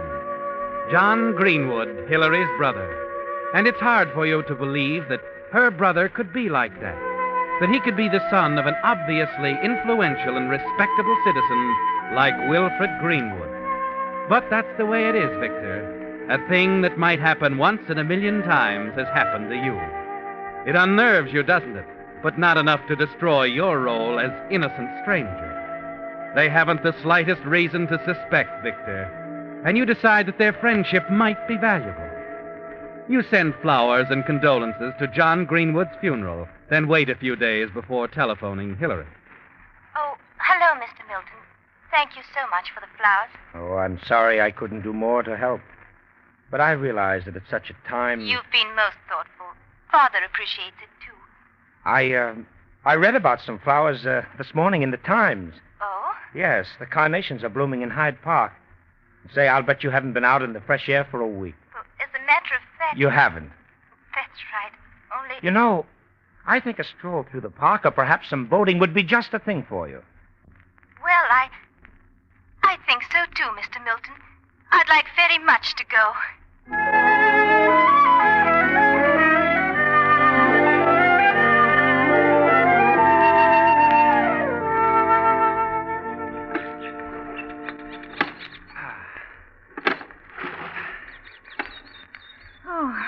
It is restful out here, Mr. Milton.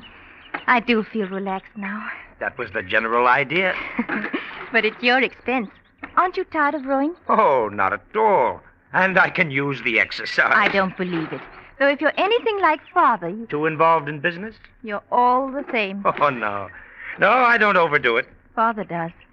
Lately, anyway. To tell the truth, Mr. Milton, I'm worried about him. Oh? He's taken Tuppy's... John's death so hard. I really didn't expect him to be this way. John always got into scrapes, and Father's been so very proper. There were times when they had real differences. Father's so hurt by it that... Haven't the police any idea who shot your brother? No. But Father won't give up. I wish I could help some way. You've done a lot already, Mr. Milton. Make it Victor, will you? All right, then. Victor. That's better. Much better.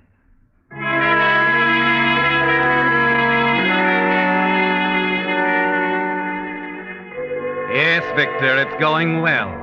And as you continue to see Hillary during the days that follow, you begin to feel more secure. Knowing the friendship of influential people like the Greenwoods makes everything solid. The suite at the Carlton, the office in Oxford Street.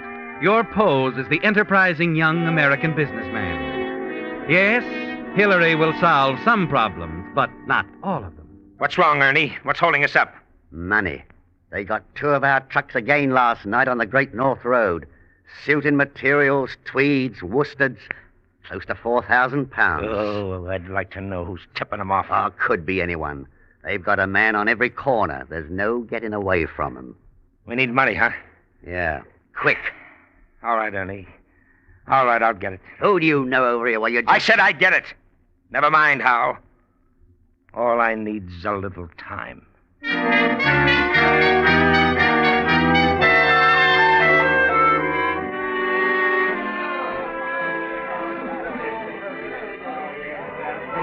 You like it here, Hillary? It's heaven. Well, that's because you're here in my arms. It's sweet of you to say that. What are we waiting for, Hillary? I don't know, Vic. It's the first cloud on the left, and we're sitting right on it. Together. I never want to let you get away. Would you think it's strange if I proposed right here on the dance floor? Well, Vic, you shouldn't. What will Father... He won't object. And what if he does? I don't know. Oh, we've wasted too much time already, Hillary. Let's do it. Let's elope. When? Right now. Oh, darling, we can't. Oh, yes, we can. I've already got the special license. Well, Oh, Hillary, please. We can talk about it on the way. On the way? Yes, darling. After all, you can't expect me to be married without my hat and coat.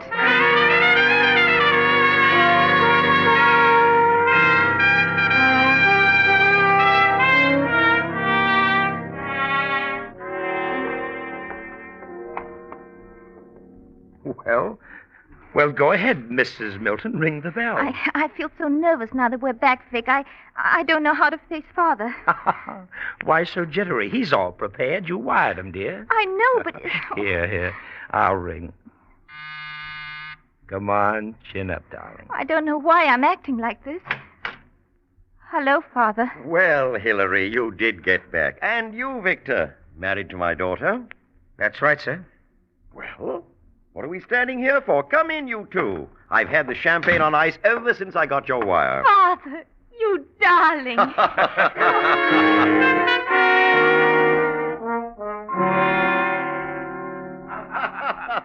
I must say, Victor, you Americans don't let any grass grow under your feet. Well, so with a girl like Hillary. Oh, it's all right, my boy. I'm pleased. You must know that by now. The quality of the champagne certainly says something, Mr. Greenwood.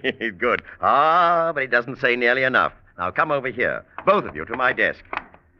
Now, where's my checkbook? Oh, now, Father, we really didn't expect you never mind now, dear. I haven't any family heirlooms to pass along, but my bank account can certainly stand a substantial present to both of you. You only embarrass Vic. Oh, where are my glasses, Hillary? Mr. Greenwood, Hillary's right. Here. I can't see without them. Vic, you make out the check. But, sir, Go on now. You may as well do it, darling. He always gets his way.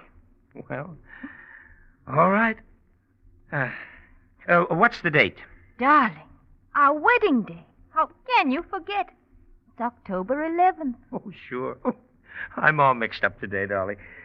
October 11th, 1947. Oh, now, let me see. October is the 10th month, isn't it? That's right. 10, 11, 47. Who shall I make it out to, Mr. Greenwood? Call me Dad, won't you? And make it payable to yourself, of course. You'll be the man of the house, I hope. Found my glasses yet, Hillary? I don't see them anywhere. Pay to the order of Victor Milton, £5,000.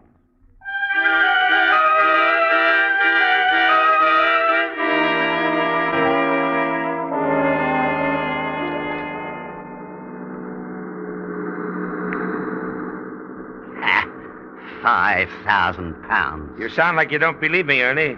I'll feel better when I see it. Skip it. You better keep your eyes on the road. If they hijack us again tonight, we're through. How much farther to Leeds? 10 miles.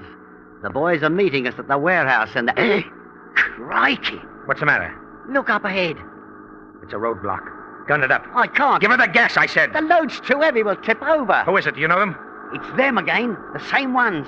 I know that lorry of theirs. Let the truck go then. Let it go. Jump and run for it. No, Vic, we ain't got a chance, Vic!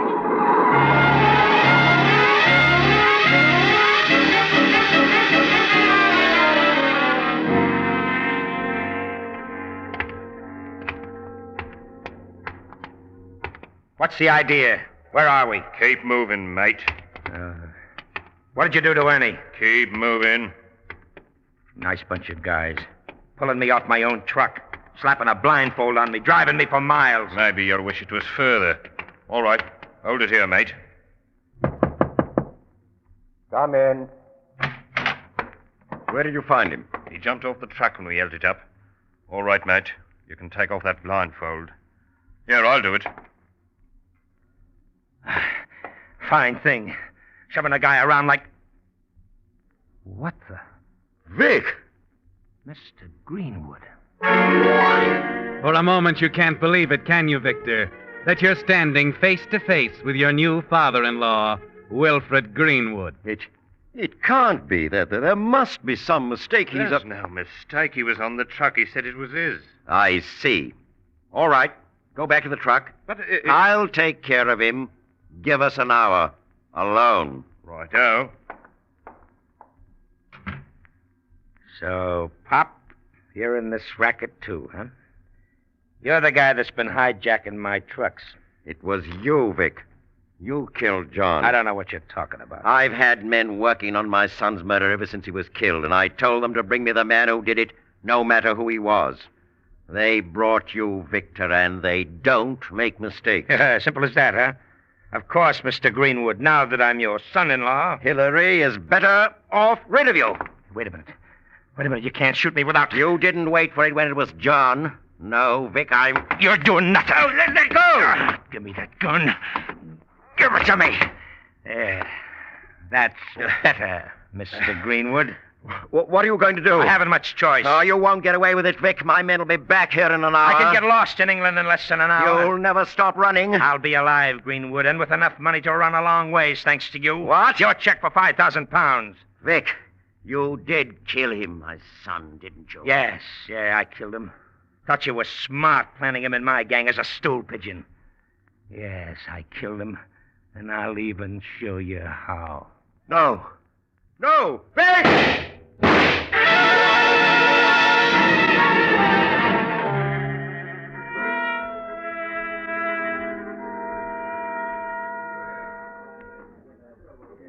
Yes, sir? Good morning. I'd like to cash this check, please. Very well, sir.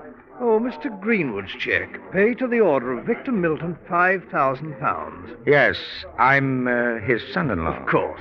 All right, Mr. Milton. If you'll wait just a moment, I'm sure we can honor it for you.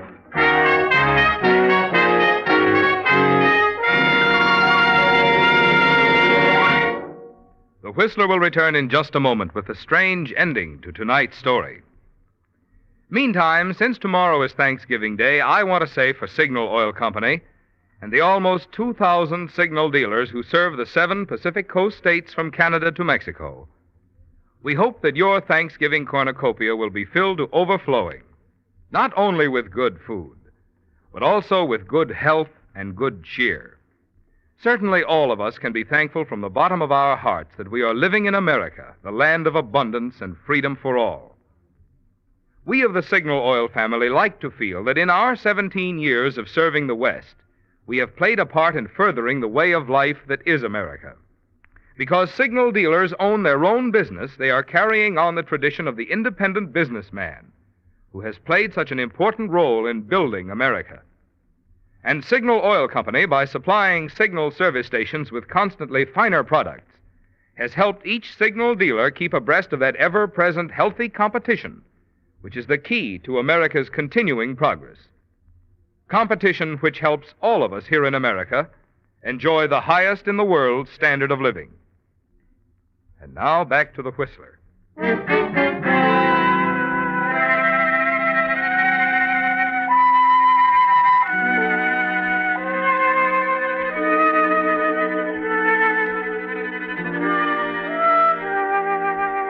Yes, the man discovered by the fishermen at Billingsgate died from a blow by a blunt instrument, according to the records at Scotland Yard.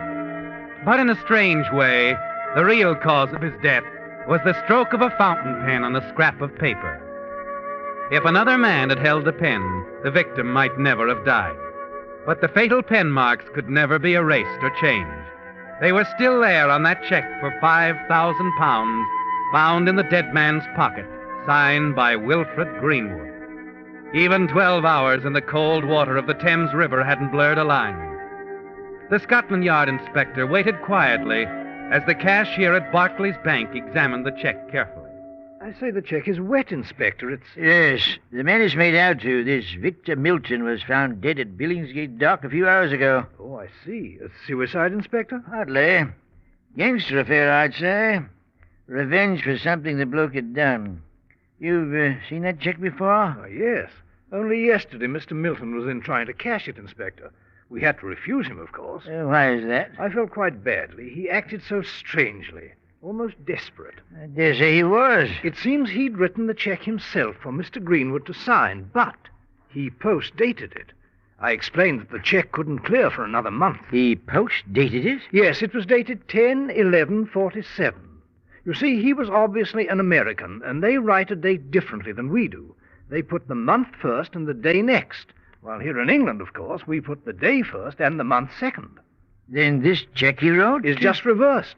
He meant to indicate October the 11th, but actually in writing 10/11, he made it November 10th. It's odd. Just a difference in custom. That's right. But I had to tell him we couldn't honor the check until a month from now. Strange fellow, you know. He seemed so anxious to have the money. But when I suggested he have Mr. Greenwood write him another check, he didn't say a word. Just looked at me and walked out.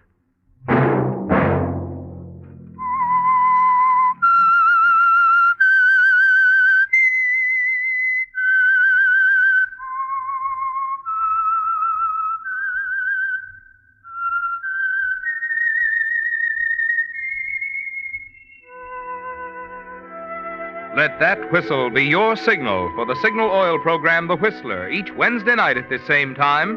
Brought to you by the Signal Oil Company, marketers of Signal gasoline and motor oil and fine quality automotive accessories. Signal has asked me to remind you, to get the most driving pleasure, drive at sensible speeds, be courteous, and obey traffic regulations. It may save a life, possibly your own.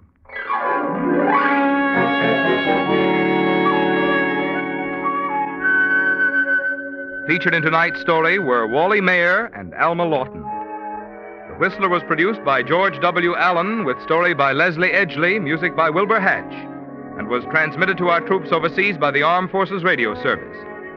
Next Wednesday, for a full hour of mystery over most of these stations, tune in a half hour earlier. Enjoy The Saint as well as The Whistler. This is Marvin Miller speaking. This is CBS, the Columbia Broadcasting System.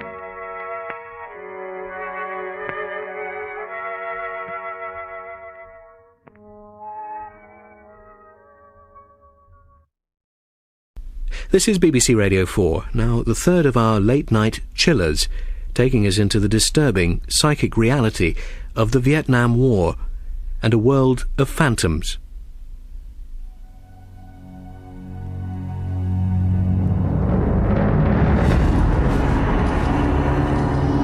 Delta Sly Honey by Lucius Shepard.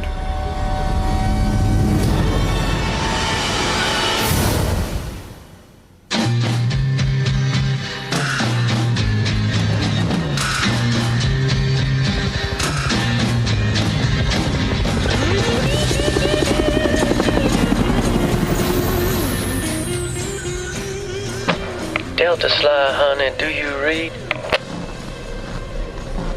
Do you read? Over. There was this guy I knew in the NAM at the big army camp at Knocklin. Worked the corpse detail. Randall J. Willingham. Skinny southern boy with a plague of freckles and eyes blue as poker chips. Shy kid. You wouldn't get much of a word out of him, except sometimes when he got high, and he'd wander up to the operations bunk and start spouting all kinds of shit over the radio, just broadcasting live to whoever was out there listening. Only instead of using ordinary unit call signs, he'd invent others that suited the country lyricism of his style. Names such as Lobo Angel Silver or Delta Sly Honey, do you read? Over.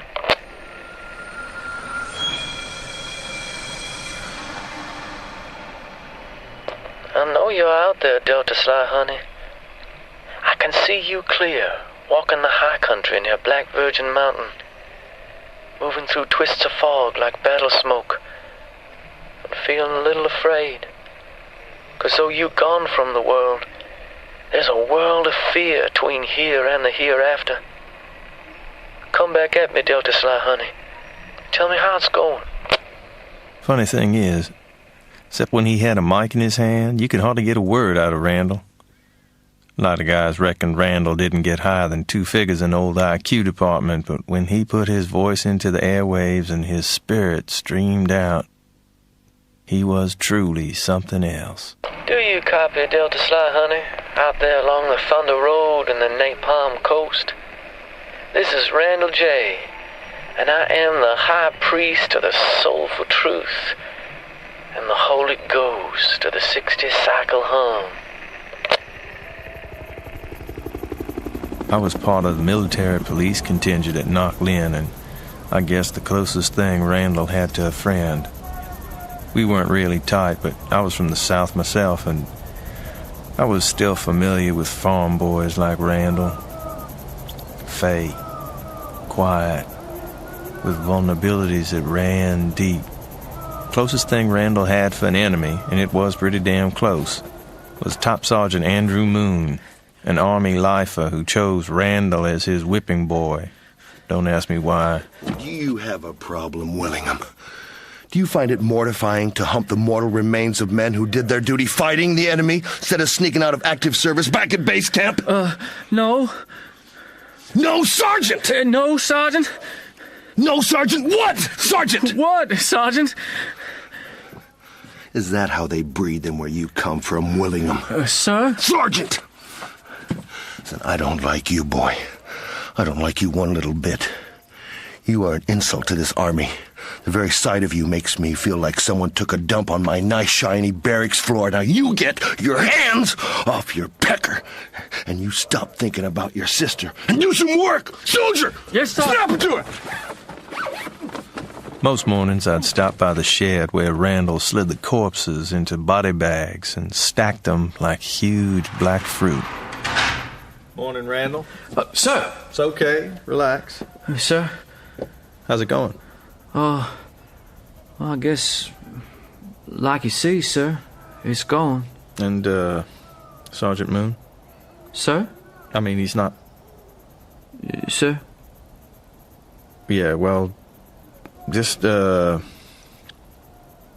on. Yes, sir. I guess I'd hoped maybe to turn some of Moon's meanness off of Randall and onto myself. Figuring I could handle it better. At least I wasn't looking at stomach cavities and faces blown off for most of my working day. Lieutenant. Morning, Sergeant. I just wanted a word. Sir? About, Randall Willingham. Sir?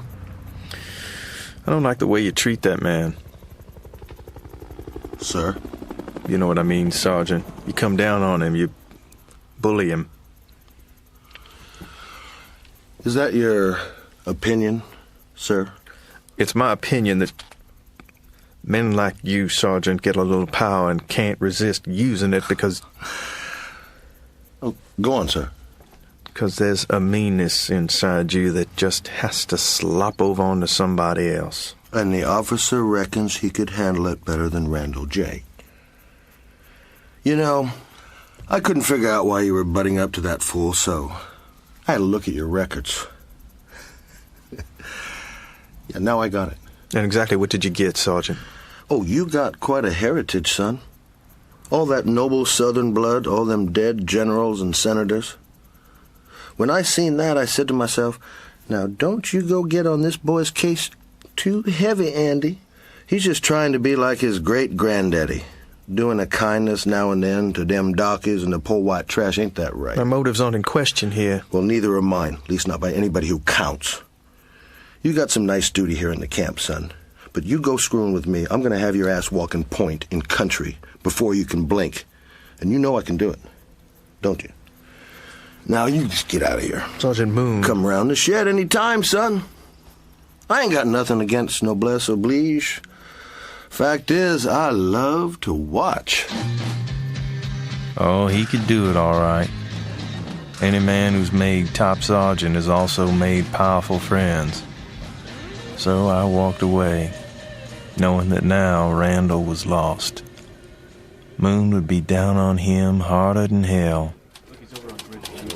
A couple of nights after my talk with the sergeant, I was on duty in the operations bunker when Randall did his broadcast. Delta Sly Honey, maybe you don't think I'd understand your troubles, brothers. I truly do. I know your hopes. I'm tracking you as you move higher and higher towards the peace at the end of everything. With angels like tracers leading you on, listening to the cold white song of incoming stars. Come back at me, Delta Sly Honey. This here's your good buddy Randall J. Earthbound at Knocklin. Do you read? Don't you ever get tired of that, Randall? Well, no, sir. I guess I don't. Just keep waiting for them old boys to... Randall J. Randall J. What the... This is Delta Sly Honey, reading you loud and clear. Hey, looks like somebody got your number, Randall. No, that's, what's your position, Delta Sly Honey? Knock it off, Randall. Just some grunt having a joke. I repeat, what's your position? I guess you might say our position's kind of relative. But as far as you're concerned, man, we're just down the road. There's a place for you with us, Randall J. We waiting for you. Oh, no, You know how it is when you're pinned down by fire, lying flat with the flow of bullets passing inches over your head, and you start thinking how easy it'd be just to rise up and get it over with. You ever feel like that, Randall J? Most times you keep flat, because things ain't bad enough to make you go that route. But the way things been going for you, man, what with sticking your hands into dead meat night and day... Shut up. Stop it. Son of a bitch Moon messing with your mind. Maybe it's time to consider your options. Shut up. Shut up. Take it easy. It's just some jerk-off putting you on. No. I ain't trying to mess with you, man. I'm just laying it out, showing you there ain't no real options here. I know all them crazy thoughts been flapping around your head, and I know how hard you've been trying to control them. Ain't no point in that no more, Randall J. You belong to us now. All you gotta do is take a little walk down the road and we be waiting. Got some serious humping ahead of us, out past the napalm coast, up beyond the high. No, it's all wrong.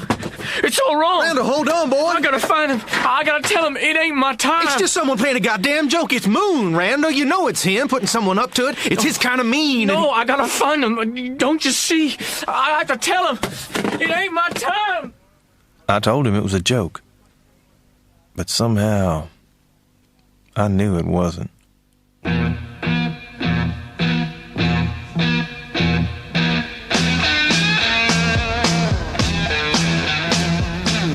Next morning, Randall was AWOL. Sergeant Moon! Sir. He's gone. Sir? Willingham! Does the officer require a reply? Damn it, Sergeant, you did this! No, sir. Then you caused it to be done. You put someone up to it. No, sir. I'll find out, Sergeant, and when I do... You'll do nothing, sir. There's nothing to do. Now, was there anything else, sir? Looked like the Randall show was all over. No more broadcasts. Just the usual traffic of orders and dispositions, and then one night, when the ops hut was crowded with guys. Howdy, Knocklin. This is Randall J. Willingham. On patrol with Delta Sly Honey. Speaking to you from beyond the Napalm Coast. What the hell's Willie? We've been humping through the rain and fog most of the day. No sign of the enemy. Just a few demons twisting up from the gray and fading when we come near. It's unbelievable. You know, brothers, I used to be scared shitless of waking up here in the big nothing. But now it's gone and happened. I find it ain't so bad. At least I got the feeling I'm headed somewhere. Back in Knock Lynn, I was spinning like I was going to lose my mind. I sure hated old Sergeant Moon. I hated him worse after he put someone up to hassling me over the radio. But now I can see he was acting under the influence of a higher agency, helping me get clear of Knock Lynn. Something that had to be, you might say. Even if I had to die to do it. All that violence, I reckon it had the effect of letting a little magic seep back into the world. This is Randall J. with Delta Sly Honey. Over and out.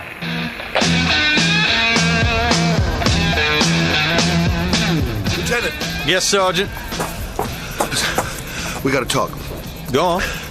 You know, though, there's some guys around, I mean, they didn't like Willingham or nothing. Only they enjoyed the broadcast?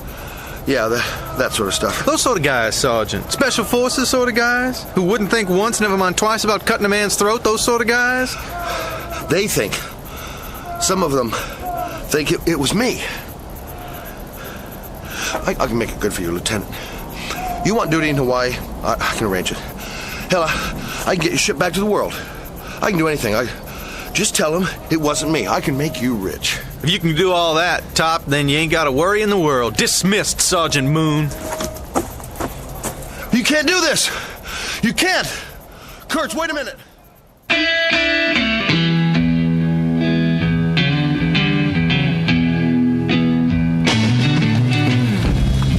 Hey, Joe. Where you going with that gun of yours?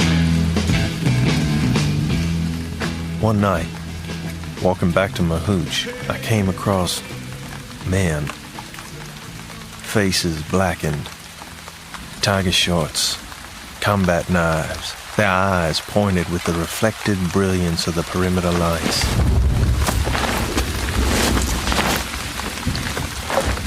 They were dragging something. Someone. You man, stop! What are you doing with Sergeant Moon? This ain't none of your affair, Kurt. Put him down! Sorry, man's gotta pay for his crimes. He didn't do anything. You know damn well Randall just went AWOL. No, we don't know that at all. No, it wasn't. Oh. No matter what he did or didn't do, the man deserves what's coming. Lieutenant, you gotta help me. If it ain't us, it'll be someone sooner or later. You have to let him go. Be reasonable, Kurt. This ain't getting you nowhere. Reasonable?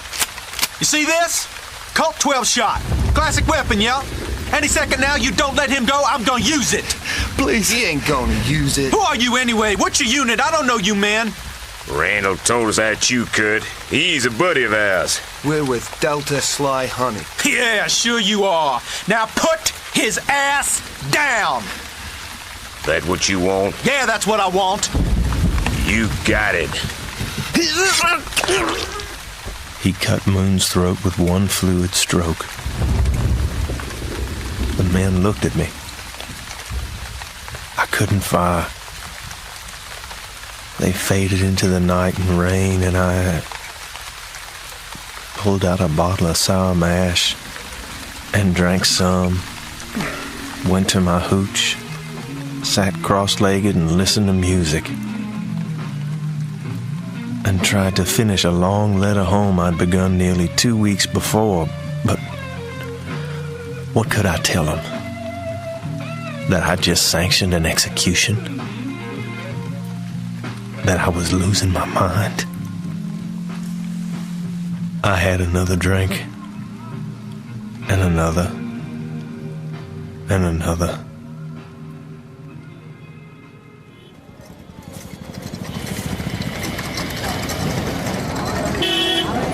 I had a weak R&R and I took it. I guess I hoped debauch would shore me up, stop me thinking. It didn't. Only when I got back to Knocklin, I found Randall had returned as well. He said he lost his memory, knew nothing at all from running out the hut that day to the day he came back. He was treated like a pariah. Guys would have cheered if he'd off Moon by himself, but to job out the dirty work. Sir? I see they put you back on the corpse detail, Randall. The shrinks. Figured I wanted a Section H, so here I am. Here you are. Something happened. Sergeant Moon got iced, Randall. They think it was me set it up. That what you think, sir? I don't know what to think. It wasn't. I didn't... I can't remember. I can't remember. Well... The fella yesterday on the chow line. He turned himself around, just upped and hit me. Knocked me down. Other guys, they would have joined in too if they're out to get me, sir. Look, it's okay. Sooner or later, this whole thing will blow over. Sure, it'll blow over. No. It ain't gonna blow over. Not with these guys. What guys? Delta Sly Honey. Oh, for God's sake, Randall, come on. It's true. You need to get out of here. All these bodies are driving you nuts. Come on. We'll get a cup of coffee or beer. They out to get me. They say I crossed over and they took care of Moon for me. And then I got away from them, but I can't remember, Lieutenant. I can't remember nothing. This is all crazy. Let's get you sorted out. We'll talk about it later. You're gonna help me? Sure, we'll figure out something. My first impulse was to tell him to drop the Amnesia Act. But then I thought about the painted men who had scragged Moon. If they were after Randall, he was in big trouble. Check it out. They're all looking at me. All of them reckon I set up Moon.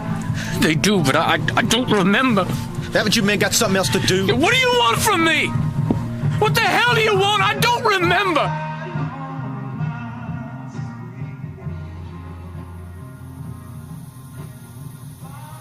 I thought about what the hell I was going to do for Randall. I figured I'd go and see him, talk it through, try and find some kind of truth, if there was any kind of truth left out here. The moon was almost full, and beneath it the PX shone like a silver lozenge. Though it had closed an hour before, the windows were lit. My MP instincts engaged. I looked in. Randall was backed against the counter holding a knife to the neck of the storekeeper, fat guy sweating.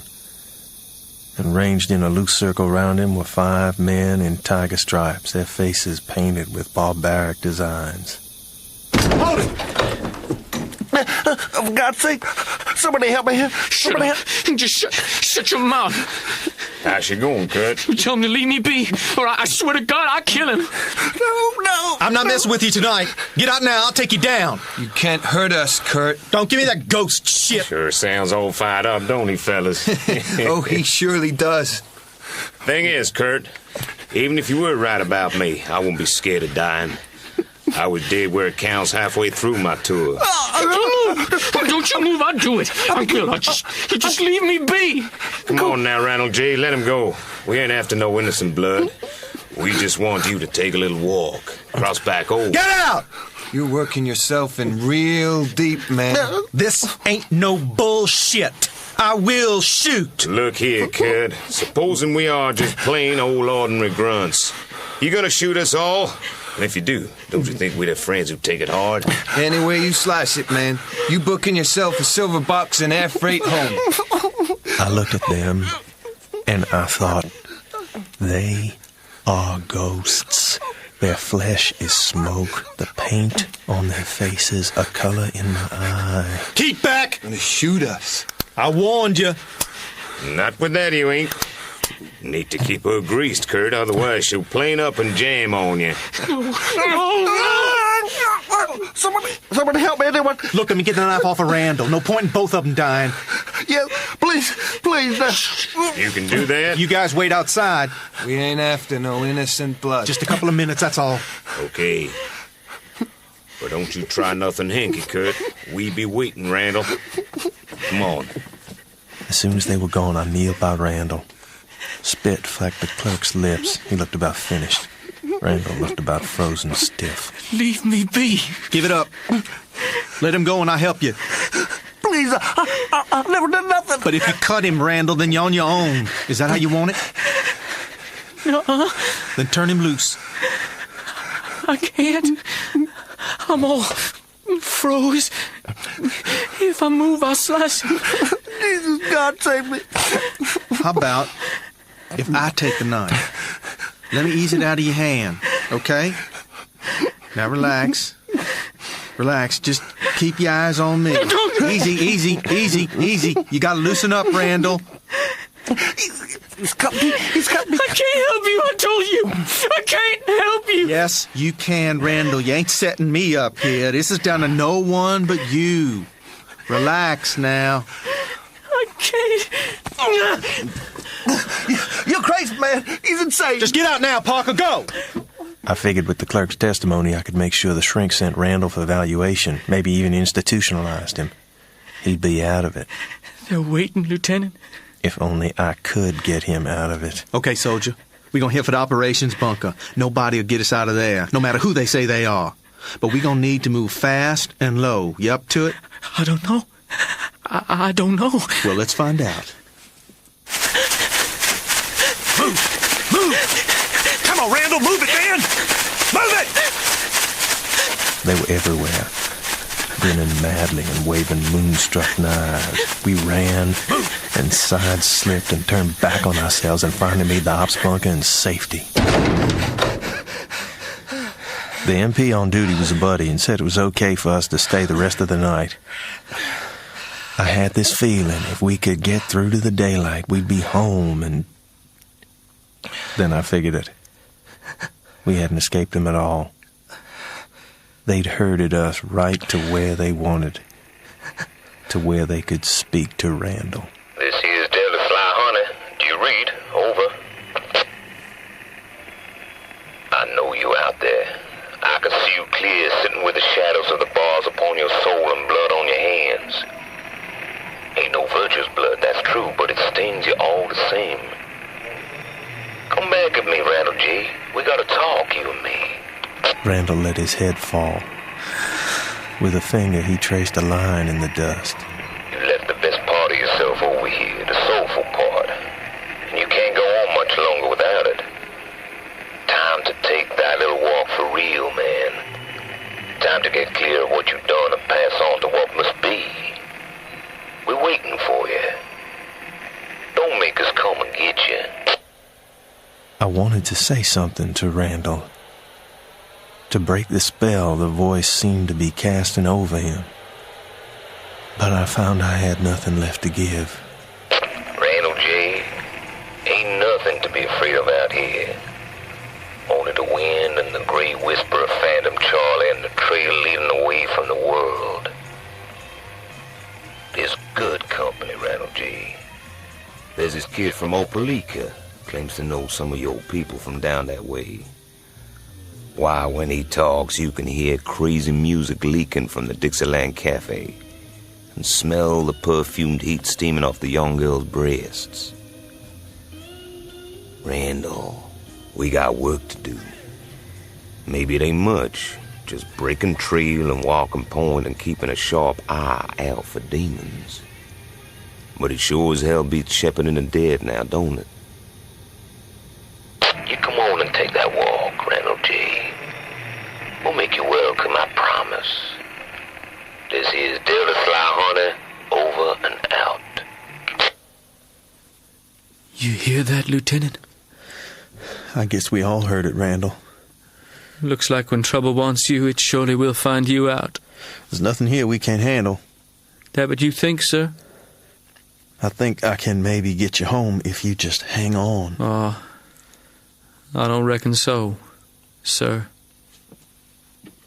In his eyes, then, I thought I could see all his broken parts. And when I spoke, I felt I was giving tongue to a vast consensus, one arrived at without either ballots or reasonable discourse. Randall, If I let you go, be best you don't come back this time. I reckon so. Kurt. I'll see you on your way then. We went out into the night. The sentries at the main gate passed us through without question. You stop here, sir. He went a few paces along the track and turned back, his face as pale as a star in the pre-dawn gray light. I wondered if he thought we were driving him off, or if he believed he was being called to a better world. In my heart, I knew which was the case. Randall? At last he set off again, quickly becoming a shadow, then the rumor of a shadow, then gone. I listened in after that, night after night, somehow expecting Randall to give news of Delta Sly Honey. But there was only static, sounding like the crackling of enormous flames. I felt completely vulnerable, as if some huge black presence were on the verge of swallowing me up. Then, This here's Delta Sly Honey, do you read? This is Delta Sly Honey, now y'all come back at me now. You hear me? You come back at me. This is Delta Sly Honey. I was so relieved by this end of silence that I went to my hooch and, armed with lies, finished my letter home.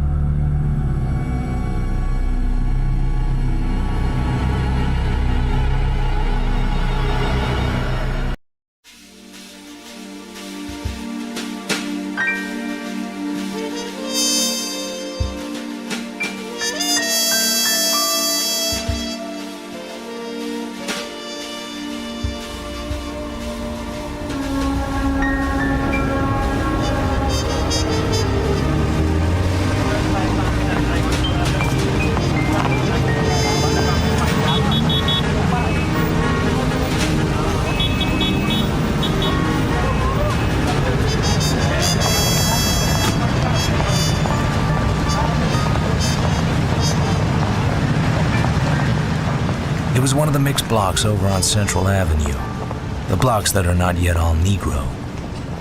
A white man was standing outside the barber shop, looking up at the neon sign of a second-floor diamond dice emporium with a sort of ecstatic fixity of expression, like a hunky immigrant catching his first sight of the Statue of Liberty. Florians! He was a big man, but not more than 6 feet 5 inches tall and not wider than a beer truck. He wore a rough gray sports coat with white golf balls for buttons, a yellow tie, and alligator shoes with white explosions on the toes. He looked about as inconspicuous as a tarantula on a slice of angel food. His eyes had a shine close to tears, and after a long time, he smiled. Florians. He pushed open the doors and moved inside. If he had been more quietly dressed, I might have thought he was going to pull a stick up. Before the doors had stopped swinging, they opened violently, and something came sailing out and landed in the gutter between 2 parked cars. It was a narrow-shouldered brown youth in a lilac-colored suit. He retrieved his hat and sidled over to the wall. I walked along to the double doors. It wasn't any of my business, so I pushed them open and walked in. A hand came out of the dimness and started wrecking my shoulder. A dinge. I just throwed him out. You see me throw him out? It's that kind of place. What did you expect? Don't say that, pal. Velma used to work here. Little Velma. My shoulder. Little Velma. I ain't seen her in 8 years. You say this here is a dinge joint? Yeah. Let's you and me going up and maybe nibble a couple. They won't serve you. It's a color joint. 8 long years. She ain't wrote to me in 6, but she'll have a reason. She used to work here. Cute she was. Let's you and me going up, huh? All right, just let go of my shoulder. Little Velma used to work here.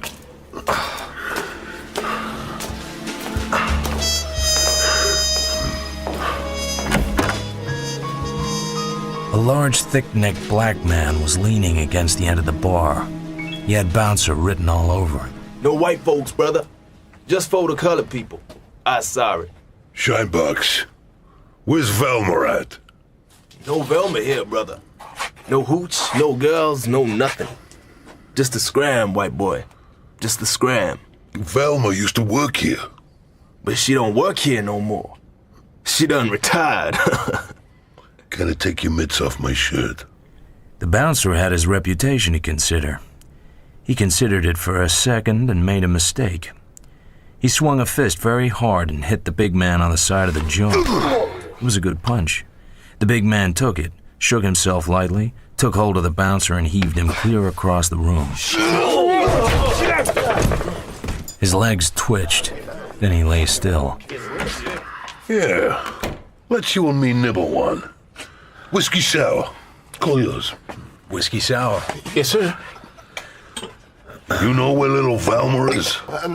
Not right lately, no, sir. This fellow wouldn't know anything about a white girl named Velma. Nobody here would. There was a little stage in a band. Huh?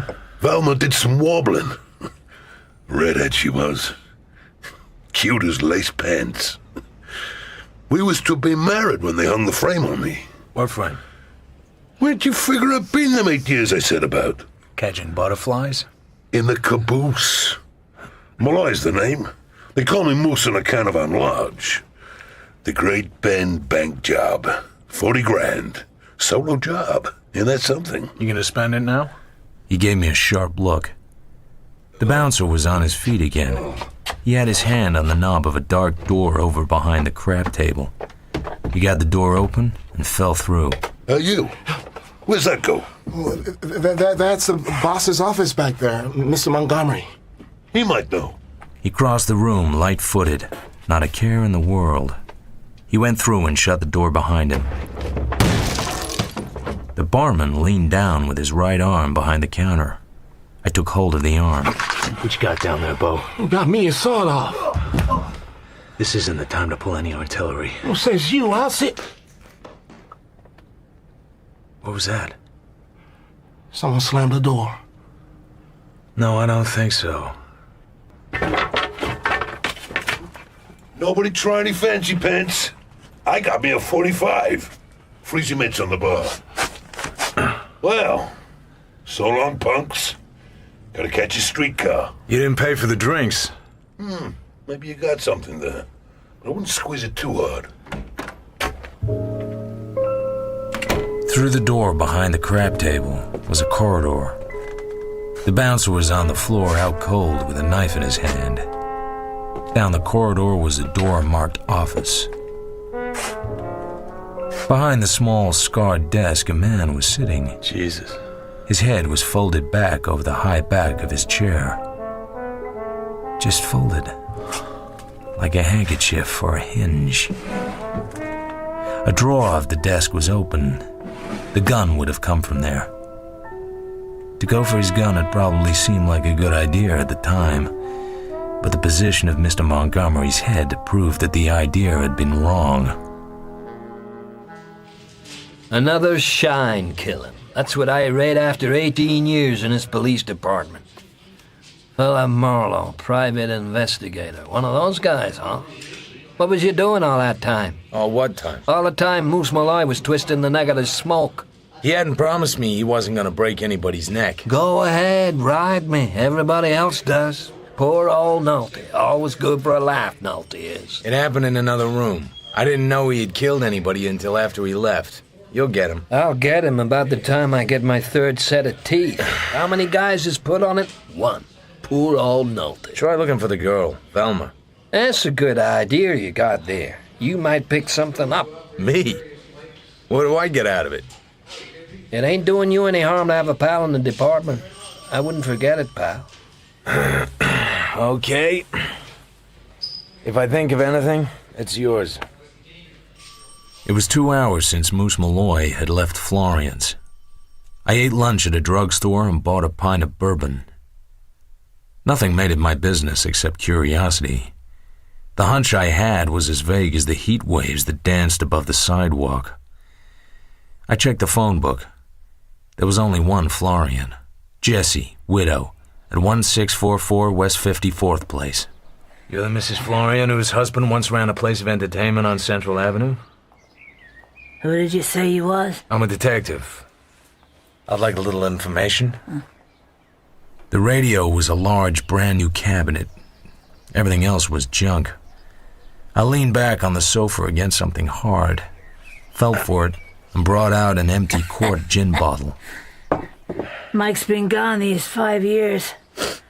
Hope to Christ there's cheap enough blondes where he is. He never got enough of them here. I was thinking more about a redhead.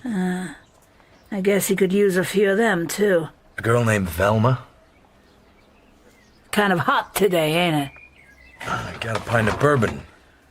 Hey, you ain't no copper. What's the gag, mister?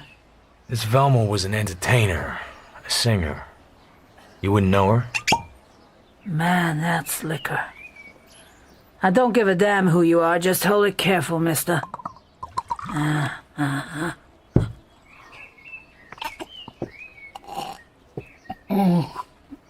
Oh, man. This stuff dies painless with me. What was we talking about? A red-haired girl named Velma. Yeah.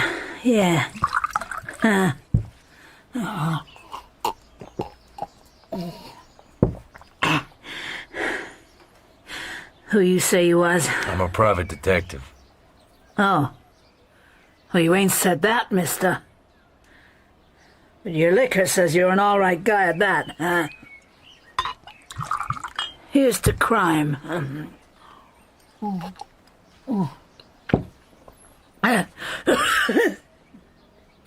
Cute little redhead. Yeah, I remember her. Nice legs, and generous with them. She went off somewheres. Help yourself to the whiskey. I could run out for some more if we needed. Hold on to your chair. And don't step on no snakes. I got me an idea. I sneaked into the hall and put my head round the bedroom door. She was groping about in a trunk. She came up with a thick package. She slipped an envelope out of the package, leaned down and thrust it out of sight into the right-hand side of the trunk. I sneaked back the way I had come. She came in and threw me the package. Look 'em over. Photos, newspaper stills. They're all the bastard left me. Them and his old clothes. I leafed through shiny photographs of men and women in professional poses, hoofers and comics, blondes and brunettes. One or two of them might have had red hair. You couldn't tell from the photographs. I wouldn't know any of these. Why am I looking at them? Ain't you looking for Velma? Pour me a drink before you kill the bottle. Hey, what are you doing? I walked swiftly through into the bedroom, plunged a hand into the right side of the trunk, felt an envelope and brought it up. What do you think you're doing? You're not dealing with a lug like Moose Malloy. Moose? The Moose, what about him? He's out of jail. He killed a black man over on Central this morning because he wouldn't say where Velma was. Yeah, Philly. I opened the envelope and drew out a still. She was nicer than the others. The face was pretty. Below the waist, the photo was mostly legs, and nice legs at that. It was signed across the lower right-hand corner. Always yours, Velma Valento. Why hide it? Where is she? She's dead. She was a good kid, but she's dead. Beat it, copper. That still doesn't say why you hid it. Get out, you son of a bitch. I'm a poor, sick old woman. You just get out. I picked up my hat and went out. In the next house, a window curtain was drawn aside and a narrow, intent face was close to the glass, peering. An old woman's face. I waved a hand at her. The curtain fell. I went back to my office and phoned Nolte and told him about Jessie Florian. Then I stared at the wall. Marlowe? You are Philip Marlowe, a private detective? Check. My name is Lindsay Marriott. I should like you to come to my house at 7 o'clock this evening. Where's that? 4212 Cabrillo Street. I'll be there.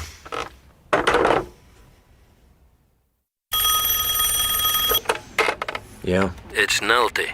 The Moose went to see the Florian dame. Go on. We got a call from some old window peeker. He goes in fast and is in about 5 minutes only. Just before he gets back in his car, he takes a big gat out and spins the chamber. That's why she calls up. She don't hear no shots, though, inside the house. That must have been a big disappointment. Yeah, nifty. Remind me to laugh on my day off. The prowl boys go down there, nobody's home. So about an hour after that, the old lady phones in and says Mrs. Florian is home again. So they give the call to me, and I ask her what makes that important, and she hangs up in my face. What do you make of it? Nothing much. Maybe I should go over and see her. Yeah, that's a good idea. If you can get somebody to lift you out of your chair. I got down to Cabrillo Street as the light began to fade. Yes? 7 o'clock, on the dot. Ah, yes. Come in, Marlowe. My houseboy is away this evening. Yes, well, what I wish to see you about is, as a matter of fact, a very slight matter indeed. I'm meeting a couple of men tonight and paying them some money. I thought I might as well have someone with me. You carry a gun? At times. Well, I shan't want you to carry that. This is purely a business transaction. I hardly ever shoot at anybody. Blackmail? Certainly not. I expect a call giving me particulars. I have to be ready to leave at once. It won't be very far away from here. That's the understanding. You left your bodyguard problem until pretty late. I had some difficulty making my mind up. I should be carrying a large amount of money, and it is not my money. I'm acting for a friend. How much money? And what for? I can't go in at that. You just want me to go along and hold your hat. I don't like your manner. I've had complaints, but nothing seems to do any good. You want a bodyguard, but he can't wear a gun. You want to help her, but he isn't supposed to know what he's supposed to do. What are you offering for all this? $100. There's no risk. Some jewels were taken from a friend of mine in a holdup. I'm buying them back. Have you ever heard of Fate Suede Jade? No. It's the only really valuable kind. My friend owns a necklace worth about $80,000. It was taken in a holdup a few nights ago. I was present. They said to wait for a phone call and we could pay a ransom. We've been negotiating by telephone for several days. It is to be some time tonight. There's nothing to prevent them double-crossing you. I suppose that's really why I wanted someone with me. Why'd you pick me? I have to confess, I merely picked your name at random out of the phone book. Okay. But I drive the car and carry the money. You can hide in the back. The call came at 8 minutes past 10. Purissima Canyon, off the Foothill Boulevard. I made Marriott sit in the back of the car. Those lights off to the right of the Belvedere Beach Club. The canyon is the next on the left. Keep your head down. We found a dirt road that narrowed and dropped slowly downhill between walls of brush. The acrid smell of sage filled the night. The lights of the Belvedere Beach Club hung in the air to the right. Then a white painted barrier loomed across the track. I don't think you can get past it. Sit tight. I'm gonna go down there and have a look. Okay. Keep your head down.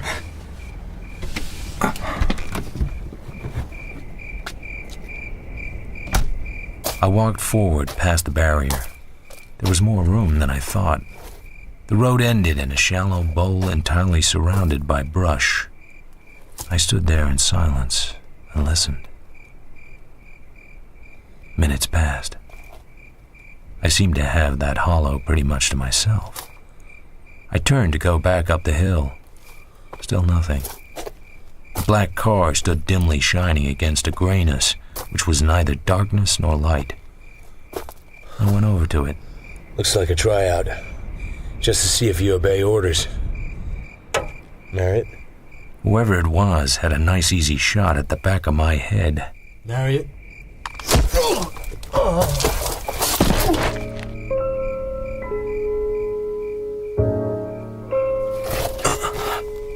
I was lying on my back. I felt sick. This voice was talking. 4 minutes, possibly 5. It could have been a little longer. They must have been in the bush, right where the car stopped. I opened my eyes and looked fuzzily at a cold star. scared easily.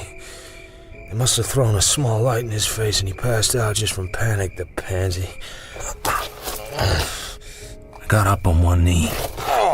Pain shot from the back of my head clean to my ankles. Then they hit again and waited for you to come back. They must have figured he would have been afraid to come along. I balanced myself on the flat of my hands, listening to the voice. Yeah, that's how it was. It was my voice. I was talking to myself, coming out of it, trying to figure the thing out. Oh, shut up, you dimwit. My hand went to the inside pocket of my overcoat. The money was gone. I felt my head. Good old head. I'd had it a long time. It was a little soft now, a little pulpy, but I could use it another year anyway. I looked at my watch. I'd been out for 20 minutes. I got up.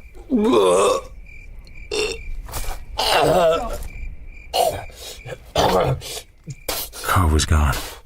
I followed tire tracks down into the hollow. It was there, silent, lightless, all the doors shut. A sound froze me. A small coupe slid down the track. It stopped for a moment by the barrier, then came on down into the hollow. Its lights raked the car. I got my head down in a hurry. All right, you. Come out of there with your hands up and very damned empty. You're covered. I'm holding a 10-shot automatic. Put it up or I'll blow it out of your hand. Oh, a hard-boiled gentleman. I'll count 3. I can see your feet under there, you know. Ankle bones take years and years to get well. Okay. I talk too much when I'm scared, too. Don't move another inch. Who are you? That's not a 10-shot. It's just a little bitty gun. Shame on you for telling a deliberate lie like that. Are you crazy? I've been sapped. I might be a little woozy. Is that your car? No.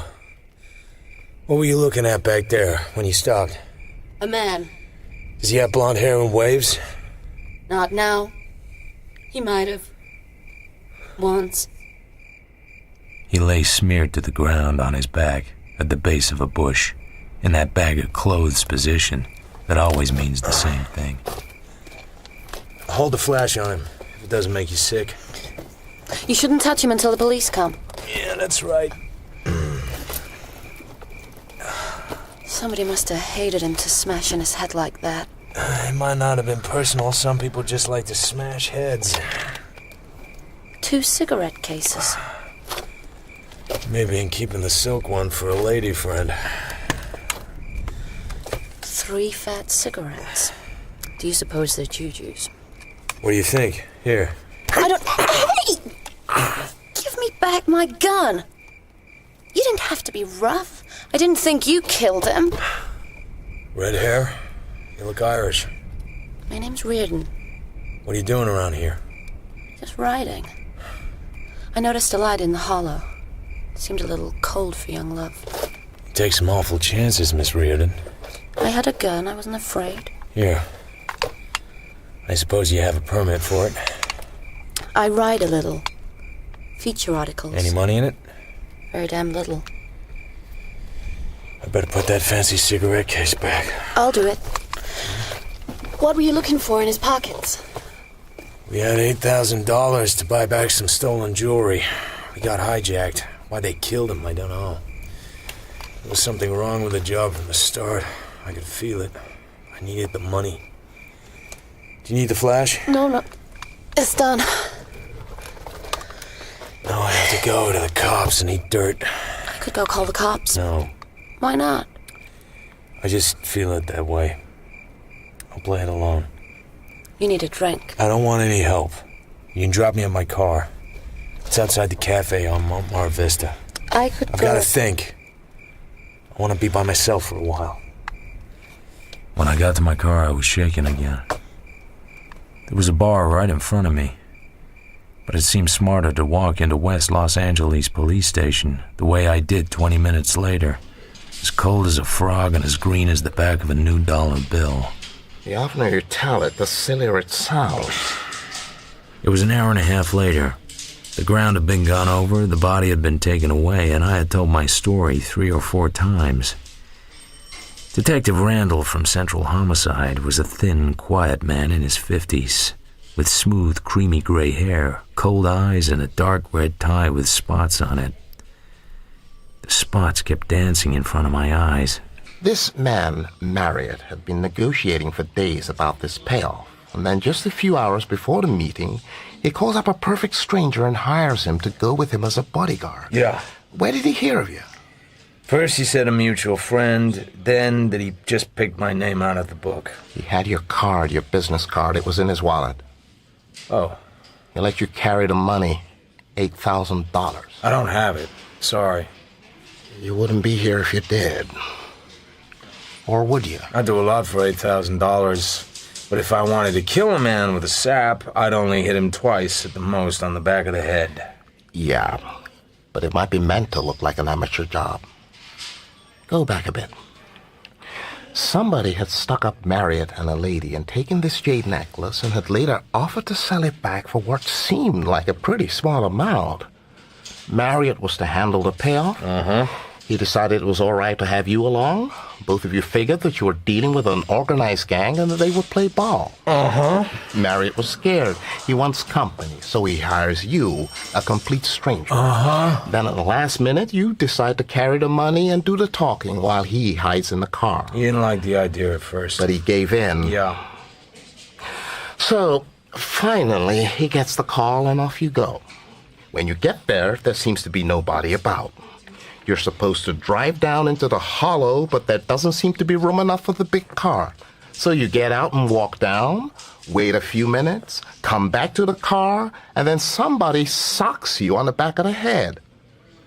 Suppose Marriott wanted that money and wanted to make you the fall guy. Oh, so Marriott socked me, took the money, then he got sorry and beat his own brains out after first burying the money under a bush. He had an accomplice, of course. Only the accomplice double-crossed Marriott by killing him. Why not assume he was telling the truth? And that he perhaps recognized one of the stick-up men? You heard no struggle, no cry. He could have been too scared to cry out when they jumped him. Somebody sticks a gun in his face and makes him get out quietly. But something he says, or some way he looks, makes them think he's recognized somebody. If this was an organized gang, they wouldn't kill without a lot of provocation. Another thing, how did you get here? I drove my car. Where was your car? Down at Montmar Vista.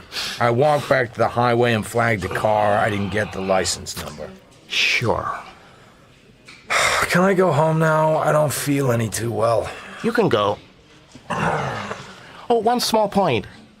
Did you notice what kind of cigarettes Marriott smoked? Yeah, brown ones, South American, in a French enamel case. Ever see this cigarette case before? Lying around somewhere. You didn't search the body? Okay, I looked through his pockets, just professional curiosity. I didn't disturb anything. Randall opened the silk cigarette case. It was empty. The 3 cigarettes had gone. I bit hard on my teeth and kept the tired look in my eyes. It was not easy. Did you see him smoke a cigarette out of this? No. There's a little dust in it. I'm going to have it examined. I have an idea it's marijuana. He needed something to cheer him up. That's all. And keep your nose clean.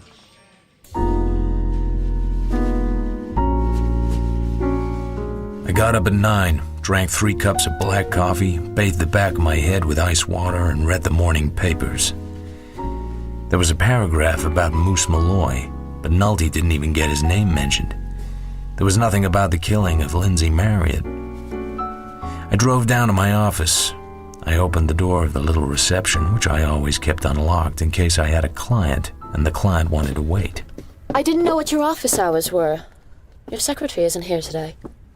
I don't have a secretary, Miss Reardon. I should think you'd want somebody to answer the phone.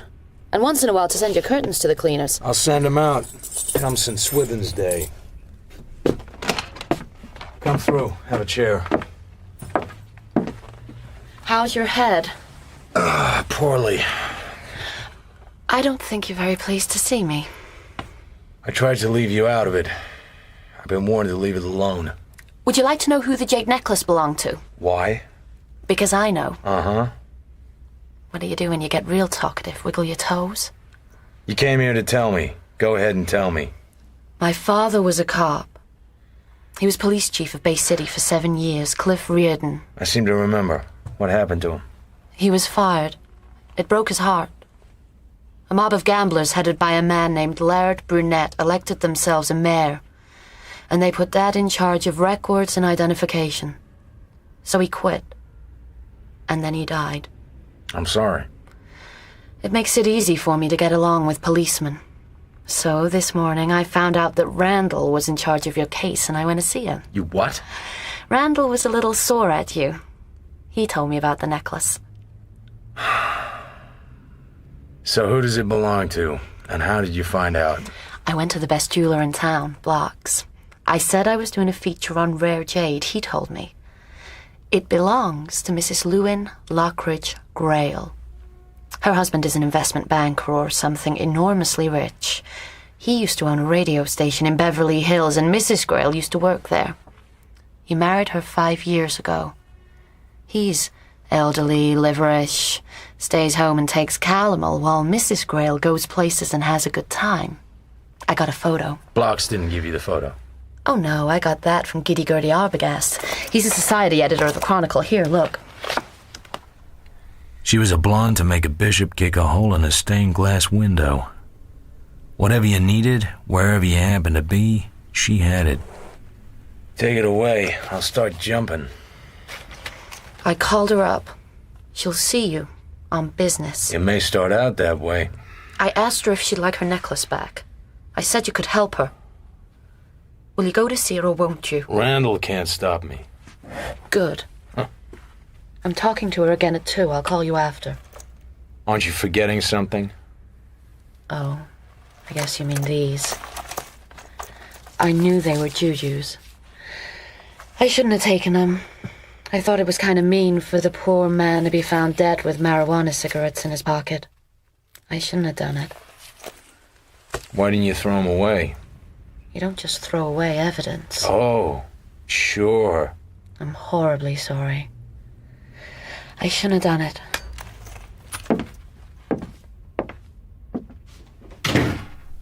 I laid the cigarettes in a neat row. They were pretty big cigarettes. Evidence. God. My head ached. I got my penknife open and slit one down the middle. The mouthpiece part was pretty tough to slit. Okay, I was a tough guy. I slit it anyway. See? Can you stop me? It opened out, and there was a card, rolled up. By appointment only. Psychic consultant, Jules Amther. Stillwood Heights. Give him enough time and pay him enough money and he'll cure anything from a jaded husband to a grasshopper plague. A fake-aloo artist, a hoopla spreader, with his card rolled up inside sticks of tea found on a dead man. This was gonna be good.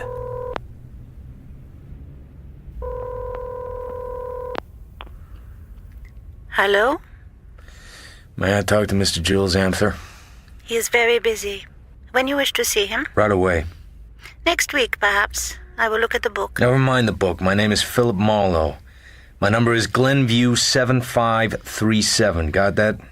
Yes, Mr. Marlowe. I want to see Mr. Amther about a man named Marriott. It's very urgent. You call me back, no? Mr. Marriott? He is sick? Well, he's not up and around. I hung up and lunged for the office bottle. I felt as if I'd been through a meat grinder. 10 minutes passed. Amther, he will see you at 6 o'clock. He will send a car. I have a car of my own. He will send a car. I looked at my watch. It was more than time for lunch. I was halfway to the elevator before the thought hit me like a dropped brick. I stopped and leaned against the marble wall and pushed my hat around on my head and laughed. Then I went back to my office and called up a man I knew who worked for a property title company. Charlie, can you find a property by address alone? Sure. I have a cross index right here. What is it? 1644 West 54th Place. I'd like to know a little something about the condition of the title. Hold on. Get your pencil out. Uh-huh. Lot 8 of Block 11 of the Maplewood Tract. Owner of the record. Subject to certain things. Jessie Pierce Florian, widow. Yeah, subject to what things? Second half taxes, first trust deed. It's very high for that neighborhood. Unless it's a new house. It's a very old house. Then that's odd. The refinancing was done only 4 years ago. Who holds it? Man named Lindsay Marriott. I forget what I said to him or what thanks I made.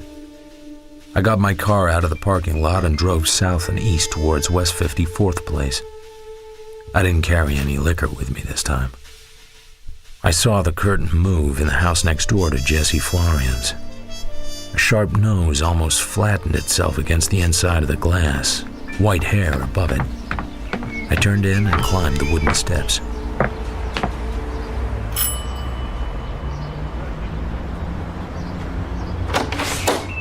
Yes? Are you the lady who called the police about Mrs. Florian? I ain't saying that I am, young man. And I ain't saying that I ain't. Who are you? I'm a detective. For land's sake. Well, why didn't you say so? Well, what's she done now? I ain't missed a minute. What do you know about Mrs. Florian? She ain't neighborly. She plays their radio loud late nights. My opinion is that she drinks liquor. She have many visitors? She don't have no visitors at all. The big man you saw. This man's a murderer. Oh, land's sake. Folks ain't safe a minute in this town. When I come here 22 years ago, we didn't lock our doors hardly. She gets a registered letter first of every month. I see the mailman go up to the door and get her to sign. First day of every month. Dresses up then and goes out. He don't come home till all hours. You're one of the 1,000, ma'am. Tomorrow's the 1st. 1st of April. Be sure to notice whether she gets her registered letter, will you, ma'am? April Fool's Day. Maybe she won't get it.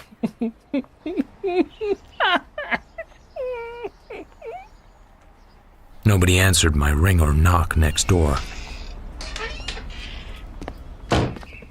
Mrs. Florian? Mrs. Florian?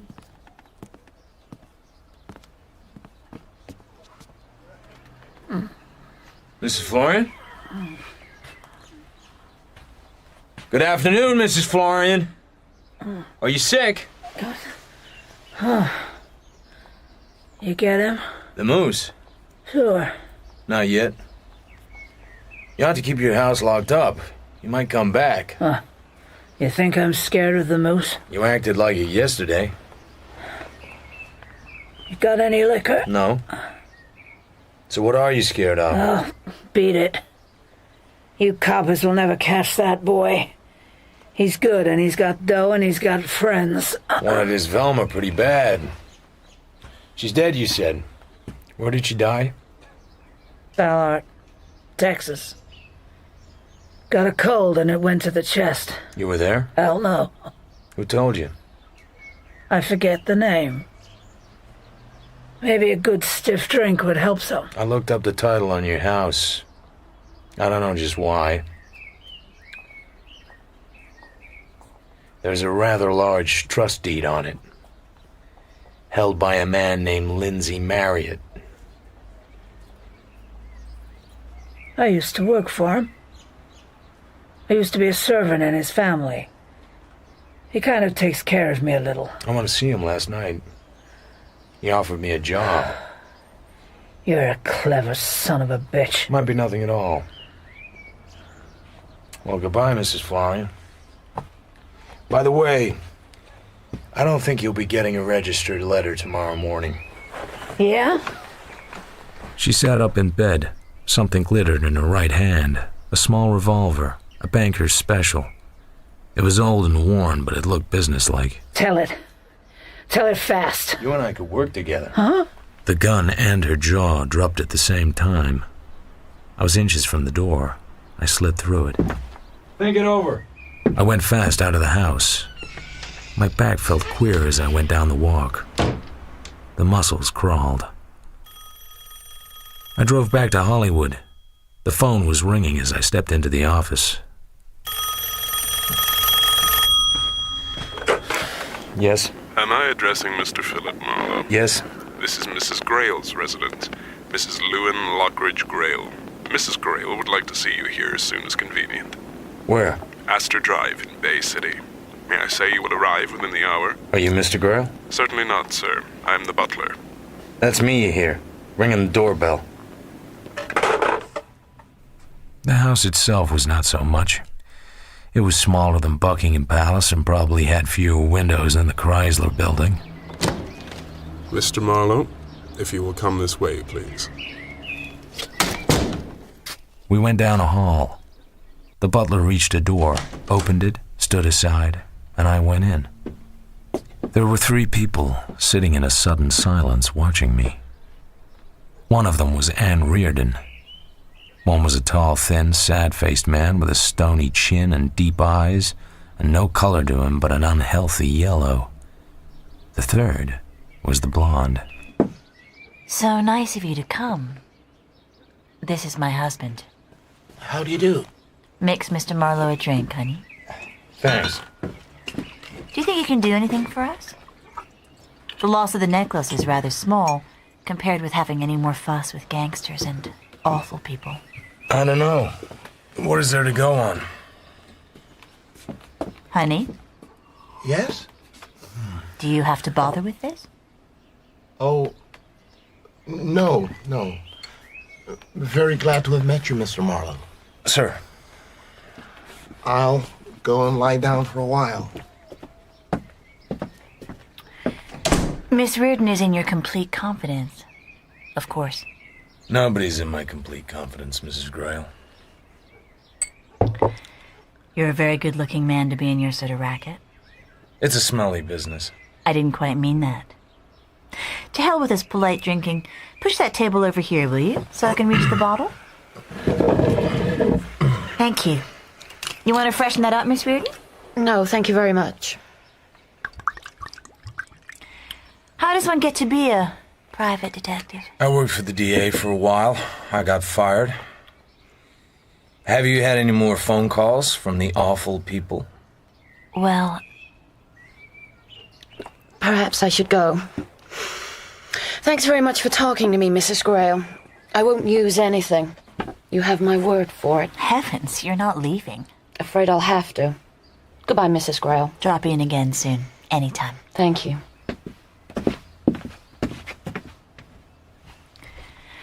It's much better this way, don't you think? She came by last night to the Del where Marriott was killed. She happened to see a light and came down there. It's horrible to think of. Poor Lynn, he was rather a heel. But to die like that is awful.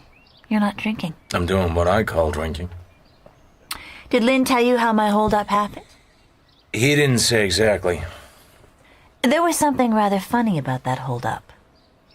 I hardly ever wore the jade, yet they snapped at it. Who knew you'd be wearing it that night? My maid. Then there's Newton, the butler. He might have seen it. But it hangs down rather low, and I was wearing a white fox fur wrap. I bet you looked a dream. You're not getting a little tight, are you? I've been known to be sober. Let's get the record straight, and then I'll tell you something. Describe the evening. What's the time? I ought to be... Let him wait. There's such a thing as being just a little too frank. Not in my business. Describe the evening, or have me thrown out on my ear, one or the other. Make your lovely mind up. You better sit over here beside me. I've been thinking that ever since you crossed your legs. Aren't you a pretty fast worker? Do you do much of this sort of thing? Practically none. I'm a Tibetan monk in my spare time. How much are you gonna pay me? I thought you were gonna get my necklace back. You'd get the reward. I have to work my own way. and investigate a murder? That's a police affair, isn't it? Poor guy paid me $100 to take care of him. Makes me feel guilty. Have another drink.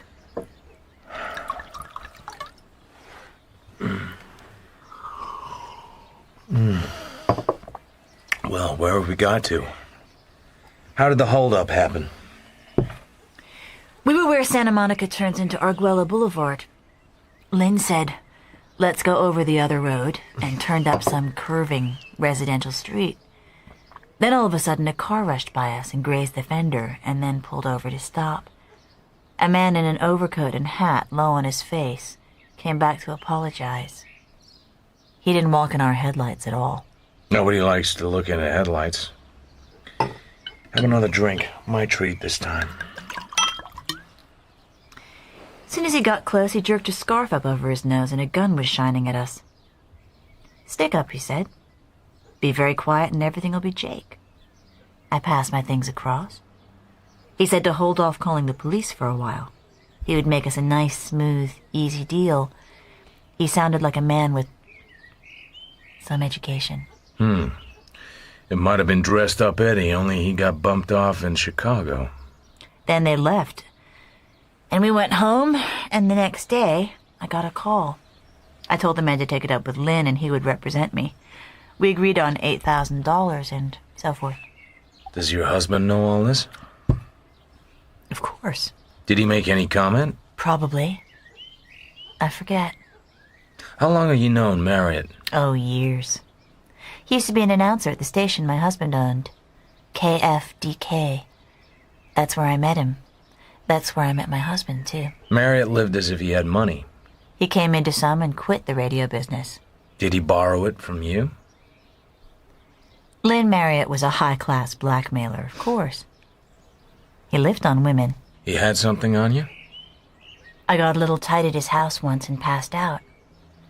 He took some pictures of me, with my clothes up to my neck. The dirty dog. Have you got any of them handy? What's your name? Phil, what's yours? Helen, kiss me.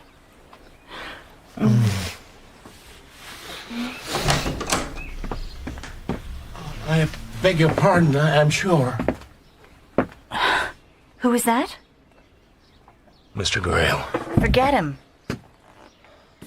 Come back here, it's all right. He's a sick man.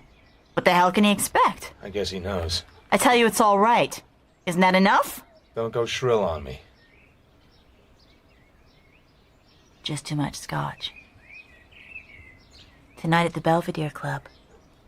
10 o'clock. Is that a good place? Laird Burnett owns it. I know him pretty well. Right. What's the matter? Nothing. 10 o'clock at the Belvedere Club. Don't be too magnificent. All I have is a dinner suit. In the bar? Sure. In the bar. I went across the room and out, without looking back. I walked down the drive and through the gates. Miss Reardon's coupe was drawn up behind my car. I waited. I suppose it was none of my business. What did you think of her? I bet she snaps a mean garter. Do you always have to say things like that? Sometimes I hate men, gigolos. And especially heels who are private detectives. Who told you he was a gigolo? Who? Don't be obtuse. Marriott. It was a cinch guess. You'd like me to mind my own business, is that it? And not have any ideas you don't have first. I thought I was helping a little. I don't need any help. There's nothing I can do for Mrs. Grail. This was a high-class mob. One of them could tell fate swayed Jade when he saw it. If he wasn't tipped off. There's that too. Either way, there's nothing in it for me. Not even about psychics? Psychics? My God. And I thought you were a detective. There's a hush on part of this. I've got to watch my step. This Grail packs a lot of dough, and law is where you buy it in this town. Look at the funny way the cops are acting. No build-up, no newspaper handout, no chance for the innocent stranger to step in with a trifling clue that turns out to be all important. Nothing but silence and warnings to me to lay off. I don't like it at all. You got most of the lipstick off. I mentioned psychics. Well, goodbye. It was pleasant to know you, in a way.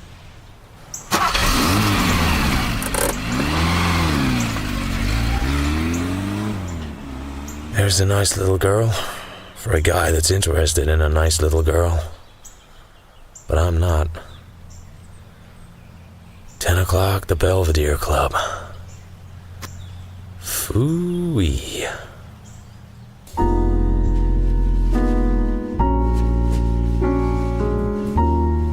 The Indian smelled clear across my office. He stood just inside the corridor, looking as if he'd been cast in bronze. He was a big man from the waist up, and he had a big chest. He looked like a bum. Come quick. Come now. Come where? Me, second planting. Me, Hollywood Indian. Have a chair, Mr. Planting. What can I do for you? You say, come quick. Great White Father say me bring you and fire a chariot. Yeah, cut the pig Latin. I'm no schoolmarm at the snake dances. Nuts. Dr. Amtor wants you come quick. Come and fire a chariot. Nuts! Also, it'll cost him $100 as a retainer. Huh? $100. Iron Men. Me no money, me no come. Big shot. Here. $100. You always have a C note in your hat? He sent you with $100? Psychic is right. A guy that smart I'm afraid of. Not God all day. At the top of Stillwood Heights, lonely as a lighthouse, stood an eyrie, an eagle's nest, an angular building of stucco and glass brick, raw and modernistic, and yet not ugly, and altogether a swell place for a psychic to hang out his shingle. Nobody would be able to hear my screams. Ah, Mr. Marlowe. So very good of you to come. Dr. Amthor, he will be so very pleased. I will conduct you. She pressed a button and a door slid open. I went through. The door slid shut behind me. There was nobody in the room. It was octagonal, draped in black. In the middle of a coal black rug stood an octagonal white table, and in the middle of it, a milk-white globe. On either side of the table was a white octagonal stool. There was one more stool against the wall. There were no windows. There was nothing else in the room. Nothing at all. Please, be seated. Opposite me. Try to relax. Now, how may I serve you? I sat down and looked him over. His eyes were deep, far too deep, without expression, without soul.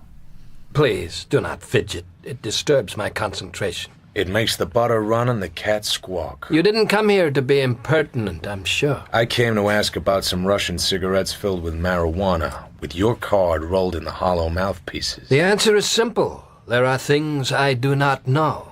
This is one of them. Then why send a tough Indian in a car? By the way, doesn't the Indian have to stink? If he's working for you, couldn't you sort of get him to take a bath? He is a natural medium. They are rare, like diamonds. And like diamonds, sometimes found in dirty places. You are a private detective? Yep. I think you are a very stupid person. You look stupid. You are in a stupid business. You came here on a stupid mission. I get it, I'm stupid. It sank in after a while. And I think I need not detain you any longer. You're not detaining me. I'm detaining you. I want to know why those cards were in those cigarettes. My cards are available to anybody.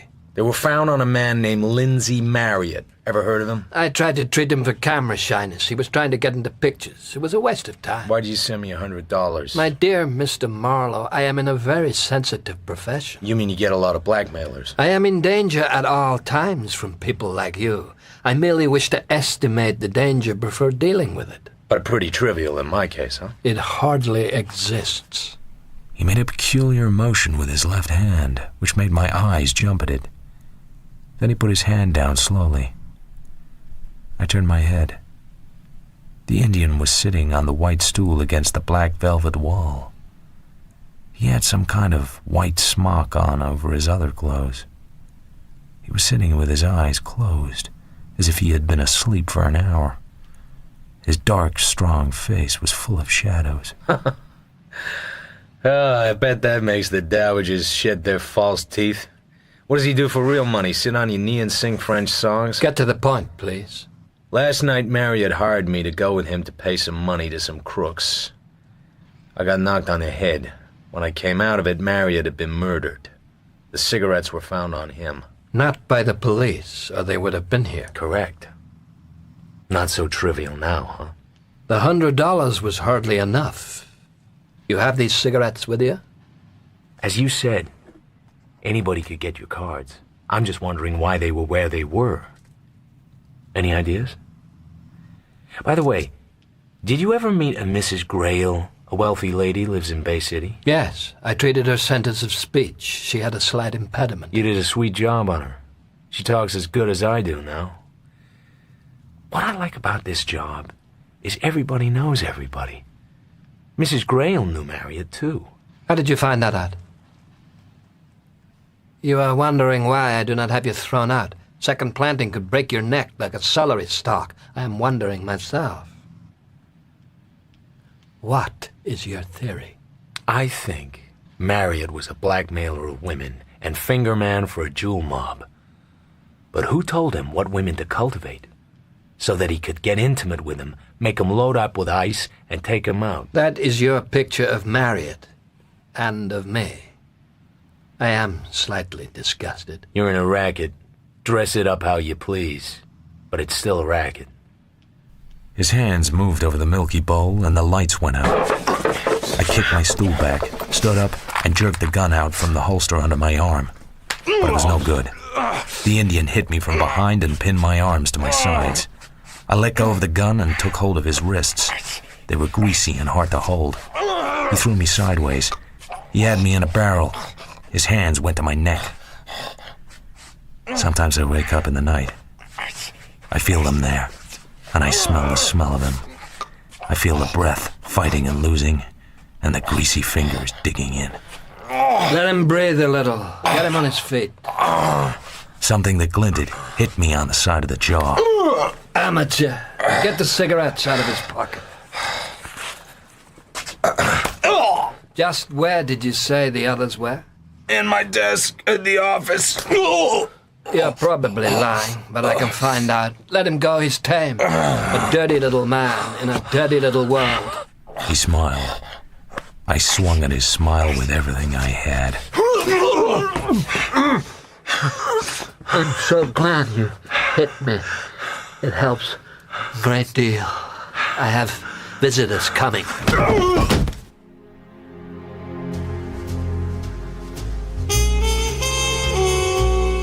I came to sitting on a chair in reception. Amthor was by the window. The blood had been washed off his face, but his nose wasn't the nose I had first met. A big cop stood in front of me, holding my wallet in his hand. You got fun, Pally. People, huh, Pally? From the big bad burg, huh? Little spot of blackmail, huh? Cops. What do you think, Pally? Not L.A. Say something, Pally. Something that would make us get fond of you. Give me back my gun. Oh, you want your gun, Pally? He wants his gun. And what would you want your gun for, Pally? I want to shoot an Indian. Oh, you want to shoot an Indian, Pally? Yeah, just one Indian, Pop. This guy is very tough. He wants to shoot an Indian. Listen, Hemingway, don't repeat everything I say. I think this guy is nuts. He just called me Hemingway. Do you think he's nuts? I think possibly he's a little unbalanced. I don't see no gun. I have it. I'll give it to you, officer. What for did you call me Hemingway, Pally? There are ladies present. Let's go, Pally. I think maybe a little air will help you to get straightened out. Okay, Hemingway. He's doing that again. Would that be some kind of dirty crack in his book? The cop took me down and put me in the front seat of his car.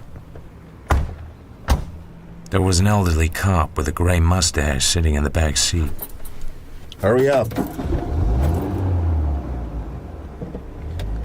How come you don't have a car with you, Pally? Amthor sent for me. Why would that be, Pally? It must have been he wanted to see me. Oh, this guy's good. He figures things out. Amthor says you try to put a bite on him. Maybe you would like to tell us why? You mean while I still have part of my face? We ain't those kind of boys at all.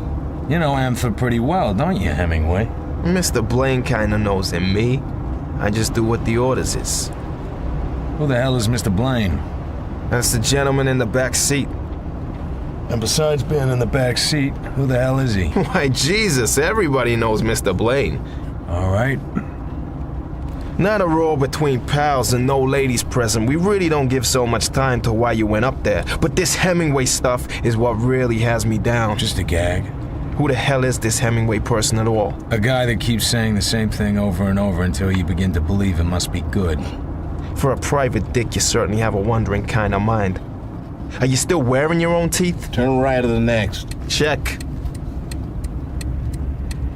Here. Well, it's nice to have met you, Pally. But don't come back. Anyways, not on business. Out. I walk from here? Was that alright with you? Sure, it'll give me time to think a few things out. For instance, I'd say you were both Bay City cops. I'm wondering why you were out of your territory. He didn't answer. Neither of them spoke. I started to get out of the car. The man in the back seat made a sudden flashing movement that I sensed rather than saw. A pool of darkness opened at my feet. I dived into it. It had no bottom.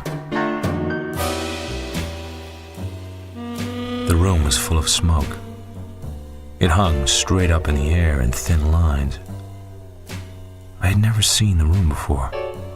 There were bars across the windows. I was dull.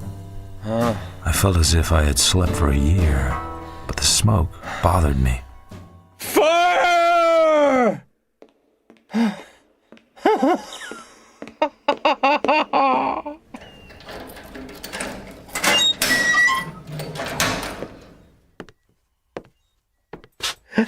What is it? Don't count that one, Jack. It's sort of slipped out. Maybe you want some more straitjacket? I'm fine, Jack. Just fine. Where am I? Where you belong.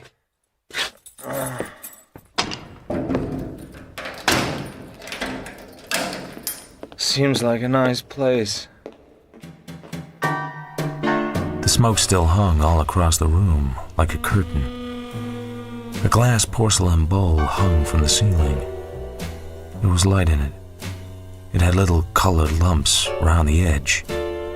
As I stared, they began to open up like little portholes, and heads popped out.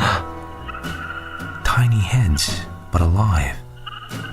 There was a man in a yachting cap, and a fluffy blonde in a picture hat, and a waiter with a crooked bow tie. Would you like your steak medium or rare, sir? To hell with this polite drinking. Whoa.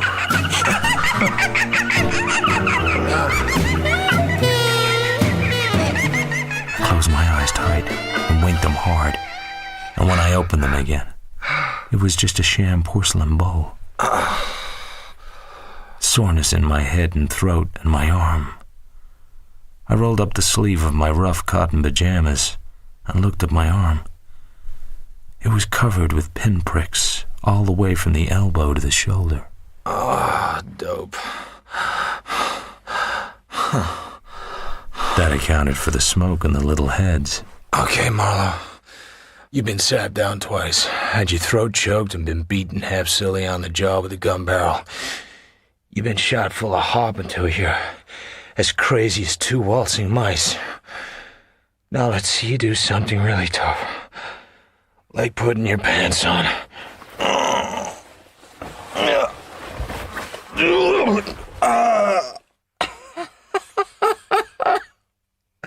Okay.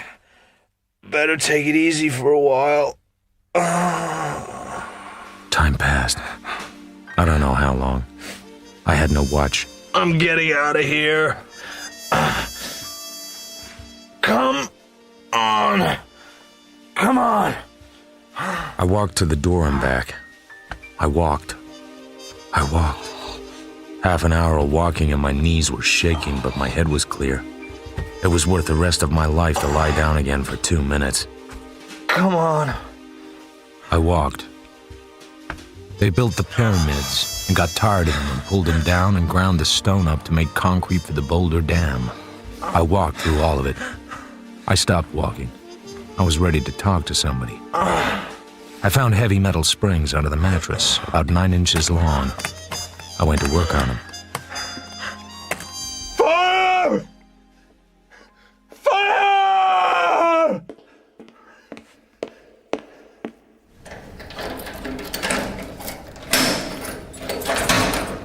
What is it now?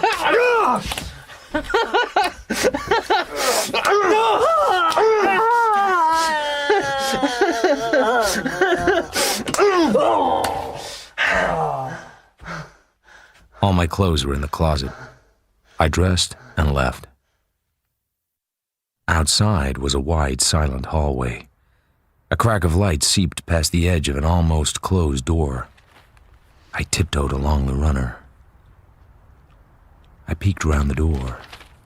The man on the bed didn't look up from his newspaper. I had seen the face before, in a Negro dive called Florian's. Mr. Moose Molle seemed to be in very good hands. I left him there and went on down the hall and down a flight of stairs. A voice murmured behind a closed door. That's agreed. Goodbye. It was time to leave, to go far away. So I pushed the door open and stepped in. That buzzer won't buy you anything tonight. I put your tough boy to sleep. With this. Hands on the desk. You've been a very sick man. Is this your gun? I had a nightmare. I dreamed I was tied to a cart and shot full of dope. What were you saying? I made no remark. Remarks want you to make them. Please, give me back that gun. What day is it? Sunday. Sunday evening. 48 hours. Who brought me here? You were properly committed by an officer of the law. Officers of the law can't do that. Shake it up and pour it. Who wants me in here and why? I'm in a wild mood tonight. I hear the banshees calling. I haven't shot a man in a week. Speak out, Dr. Fell. If you leave my hospital in this condition, you will get into serious trouble. You a doctor? I'm Dr. Sonnerberg. Who put me in your private funny house? Sergeant Galbraith of the Bay City Police. He and another officer found you wandering outside in a dazed condition. I thought you were an addict who had taken an overdose. If you leave, you will be arrested at once. So long. I leave you to dirtier hands than mine. The front doors were unlocked. The house was on a corner. It was a cool, moist night, no moon. I got a cab home, undressed and went to bed. I had nightmares and woke out of them sweating. But in the morning, I was a well man again. I've been looking for you for 2 days. Detective Randall, I've been sick. Not here. In a hospital. I ran into a little trouble down in Bay City. What were you doing down there? Some cops took me over the line. I went to see a guy in Stillwood Heights. A man named Jules Amthor? Ah. Miss Reardon told me about the cigarettes. A guy never gets to do anything in this country anymore. Always women. She likes you. She's a nice girl. Not my type. I like smooth, shiny girls, hard-boiled and loaded with sin. They take you to the cleaners. Where else have I ever been? I'm not getting much out of you. I'll give you a theory. This Marriott was a finger man for a jewel mob, the society finger, the boy who would cultivate the victims and set the stage. Get around. He probably did. That's why they bumped him off. You may be right. There was $23,000 in a safe deposit box and a trust deed to a property on West 54th Place. Uh-huh. Then I happened to read a report about a killing of a black guy on Central by a tough ex-con called Moose Molle, and sink my pot if you weren't the identifying witness. Uh-huh. So I talked to Nolte, and he said you had an idea about some girl called Velma that Malloy was sweet on. and that you went to see the widow of the guy that used to own the dive on Central, and her address was 1644 West 54th Place. Let's go see her, shall we?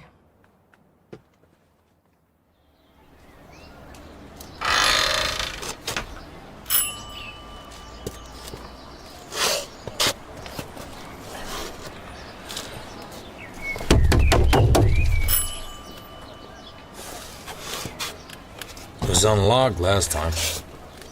Should we do a neat job? Kick it in. Who cares around here?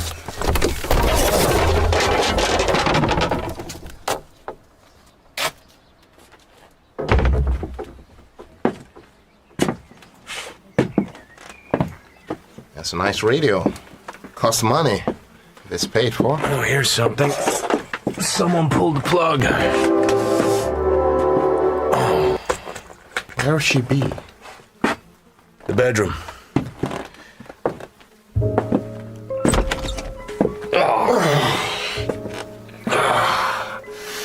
She's been dead long enough.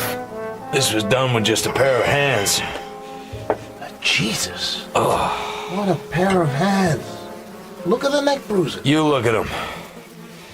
Poor old Nolte. It's not just a shine killing anymore.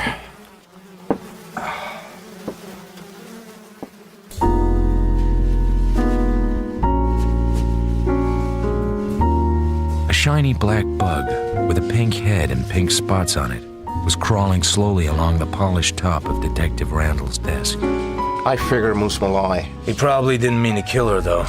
He's just too strong. That won't help him any. You let me handle this. The bug reached the end of Randall's desk, marched straight off into the air, and fell on its back on the floor. What about Amthor? He's gone away. The Indians disappear as well. Will you sign a complaint against these people? I couldn't make it stick. I think Amthor had nothing to do with Marriott's death. The cigarettes were planned. What about Dr. Sonderberg? Men from the DA's office went down there. Whole shebang skipped. There's a wall safe they're working on. My guess is that Sonderberg will have a record for treating gunshot wounds or illegal use of dope. Anything else? What do you know about Laird Brunette? He's a gambler. He makes plenty.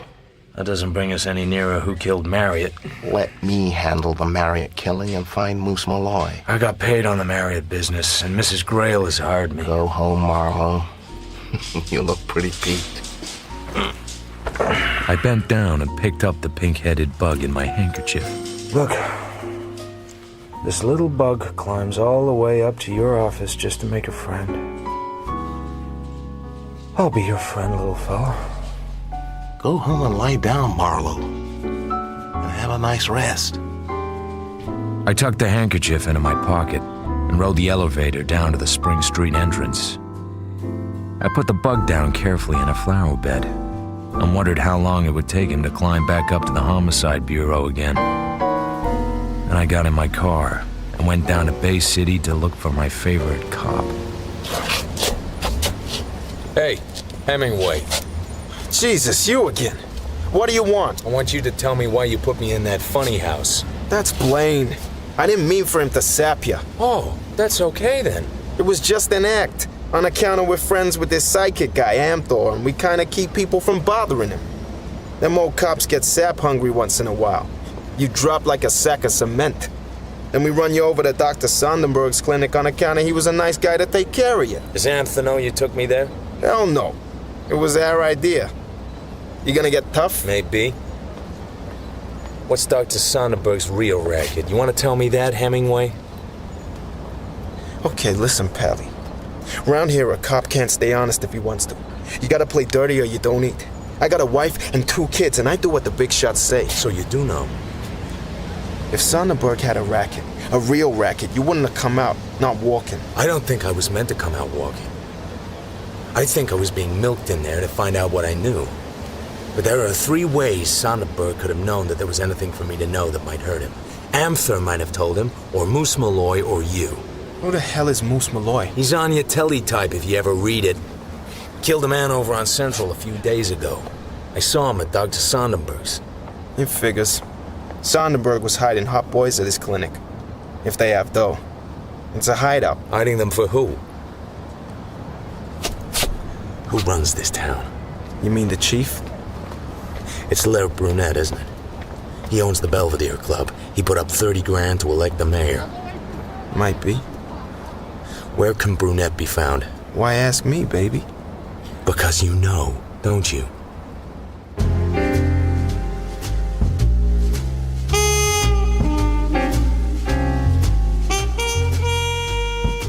You take a lot of chances coming to speak to me, Mr. Marlowe. Mr. Brunette, what I want Excuse me, but that's rather unimportant, isn't it? Who are you? I'm a private detective. I want to talk to Moose Malloy. Oh, the Moose. I'm investigating a murder. The murder of a man named Marriott on the bluff near your Belvedere Club last Thursday night. This murder happens to be connected with another murder of a woman done by Moose Malloy. I'm not asking you yet what it has to do with me. You own a piece of Bay City. A doctor named Sonderberg was running a hideout there. I don't think he could do it without you. Malloy was staying with him. I can't do anything for you, Mr. Marlowe. Could you get a word to Malloy? What word? Here. I'll write it down. Here. It means nothing to me. It'll mean something to Malloy. I don't make you out. You risk your neck to talk to me, then you hand me a card to pass on to some thug I don't even know. Will you? The things I do. I run towns, I elect mayors, I corrupt police, I peddle dope, I hide out crooks, I heist old women strangled with pearls. What a lot of time I have. I can't promise you anything. Thanks. It was about 10 o'clock when I called Mrs. Grail. I thought it would be too late to catch her, but it wasn't. We had a date at the Belvedere Club, remember? Did I strike you as the kind of girl that gets stood up? I ran into trouble. How about tonight? Should I really bother? Drop around here. I'll show you my etching. Just one etching? It's just a single apartment. I heard they had such things. I gave her the address. Then she hung up, leaving me with a curious feeling of having talked to somebody that didn't exist. I slipped the catch on the front door, took a shower, and lay down. I was a pink-headed bug crawling up the side of the city hall. I was asleep. I got your note. Moose. I hoped you'd drop by. No cop knows anything about this. I just wanted to see you. Door was open. Expecting someone? A dame? If she comes, I'll get rid of her.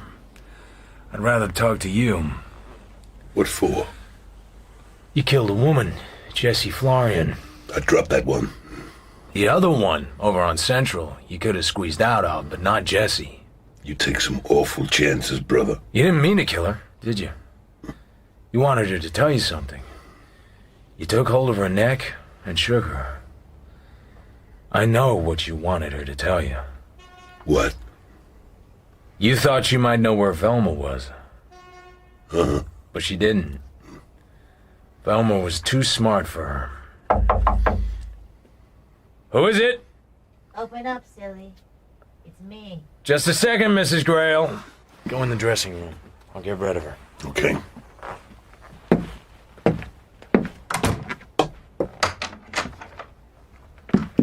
What's going on? Nothing.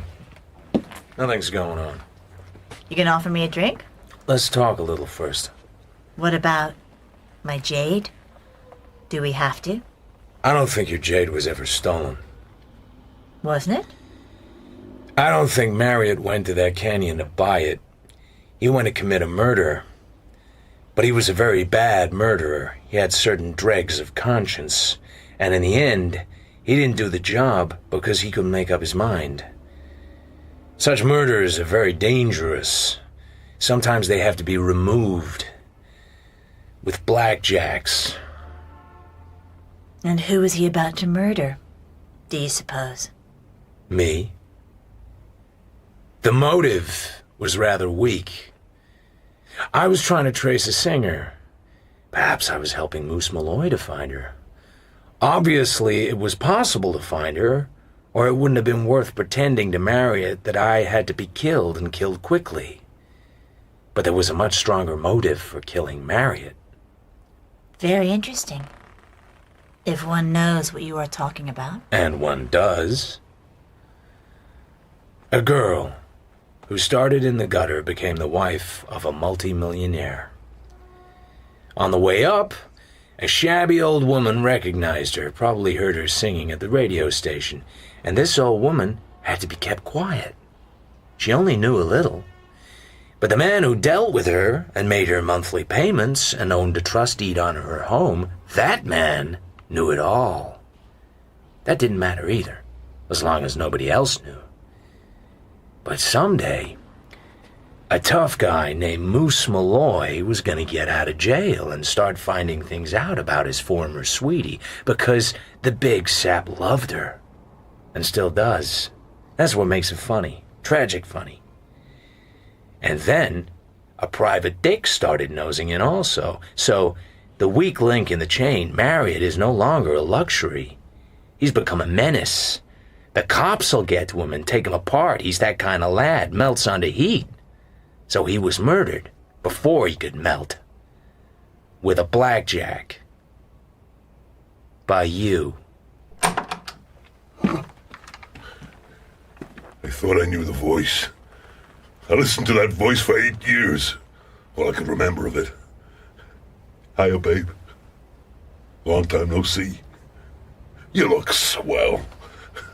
I kind of like your hair red, though. Get away from me, you son of a bitch. I never thought. It just came to me out of the blue. You turned me in. You, little Velma.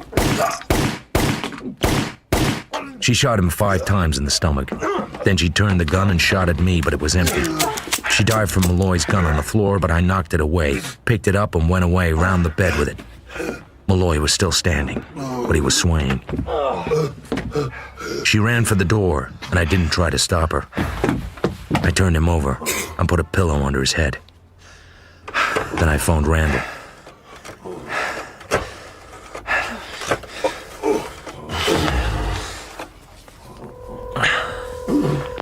Yes? Malloy, in my apartment, shot 5 times in the stomach by Mrs. Grail. She got away. So you had to play clever. It took 4 men to get him on the stretcher. He has a slight chance. All depends what they hit inside, but he has a chance. He wouldn't want it. He didn't. He died in the night.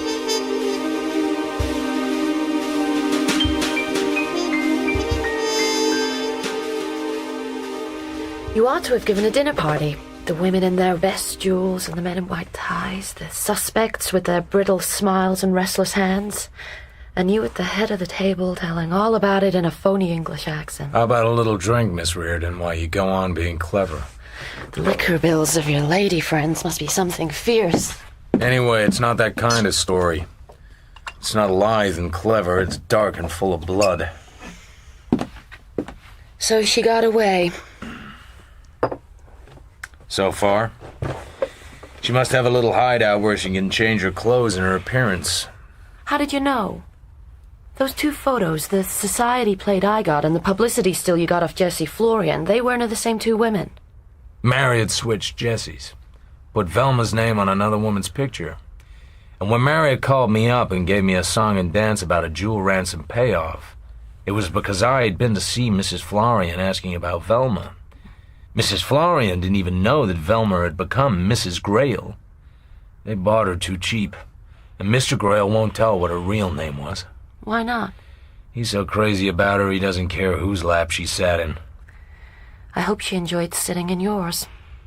She was playing me. I bet it's fun to be played by handsome blondes. Do you think she meant to kill Malloy? I think she meant to kill anybody she had to kill. He was in love with her. It didn't matter to him she hadn't written to him in 6 years. He just bought some fine clothes and started to look for her the minute he got out. So she pumped 5 bullets into him by way of saying hello. What a world. I finished my drink. You didn't tell me about the psychic, Amthor. Or Dr. Sonderberg. Amthor's a bad hat. Randall picked him up in New York. I think Randall's had this thing taped for days and was afraid I'd step on the tapes. They haven't found Sonderberg yet. Let's go driving, after we've had another drink. You can have mine. You're so marvelous. So brave, so determined. And you work for so little money. What makes you so wonderful? Go on. Spill it. I'd like to be kissed, damn you.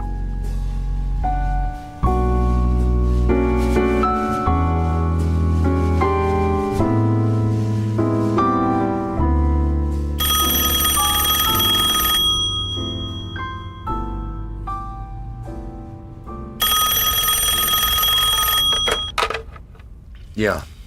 Little Velma's dead. Randall? Baltimore detective wandered into a nightclub and recognized her. He went backstage and told her he'd seen the wanted file. He said, let's go, and went to help her into a coat. She shot him through it 3 times and then turned the gun on herself. He lived until the next day, that's how we know. She shot herself clean through the heart. She was stupid. Why? We'd never have convicted her, not with her looks and money. Grail would have got her off. Maybe she was tired of dodging. Maybe she wanted to give Grail a break. She didn't have to shoot a cop to do that. Who would that trial have hurt most? An old man who loved not wisely but too well. That's just sentimental. Sure. Probably all a mistake anyway. Did my bug ever get back up there? What? My little pink bug. Marlowe, I don't know what you're talking about. So long.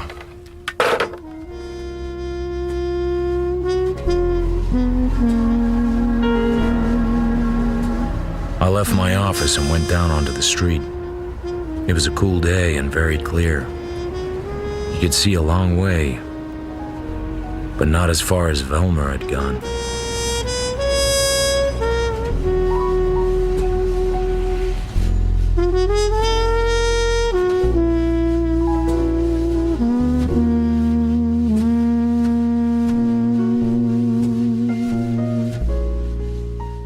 Farewell, My Lovely, by Raymond Chandler, was adapted for radio by Robin Brooks. Philip Marlowe was played by Toby Stevens, Moose Malloy by Richard Ridings, and Mrs. Grail by Madeleine Potter. Morrison was played by Pat Starr, Anne Reardon by Claire Harry, Randall by Jude Akawudike, Nulty by Sean Baker, and Jessie Florian by Joanna Monroe. Galbraith was played by Lloyd Thomas, Marriott by Ian Batchelor, Sonderberg by Adil Akhtar, and Laird Brunette by Sam Dale. Other parts were played by members of the cast. Farewell, My Lovely was directed by Mary Peet. The producer was Claire Grove.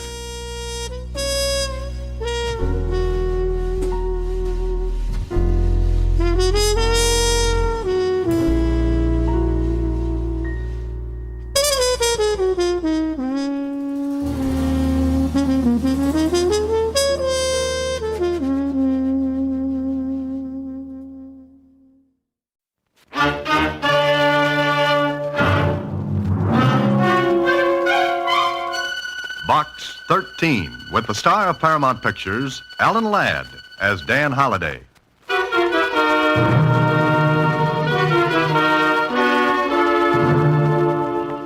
Take a letter, Miss Jordan. To Box 13, care of the Star Times. I need your help. I dare not go to the police for reasons I'll explain when you see me. Please come to my office in the security...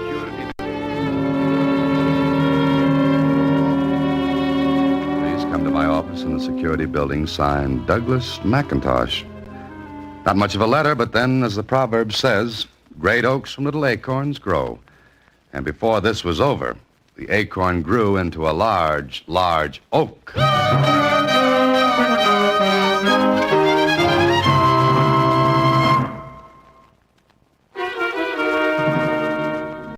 And now, back to Box 13 and Dan Holliday's newest adventure, Three to Die.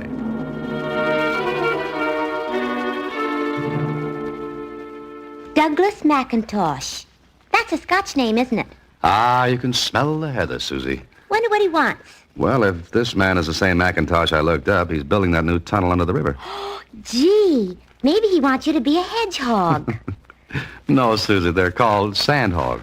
Oh, what won't they think of next? Well, I think I'll see what Mr. Macintosh has on his mind. I'll be at the security building, Susie.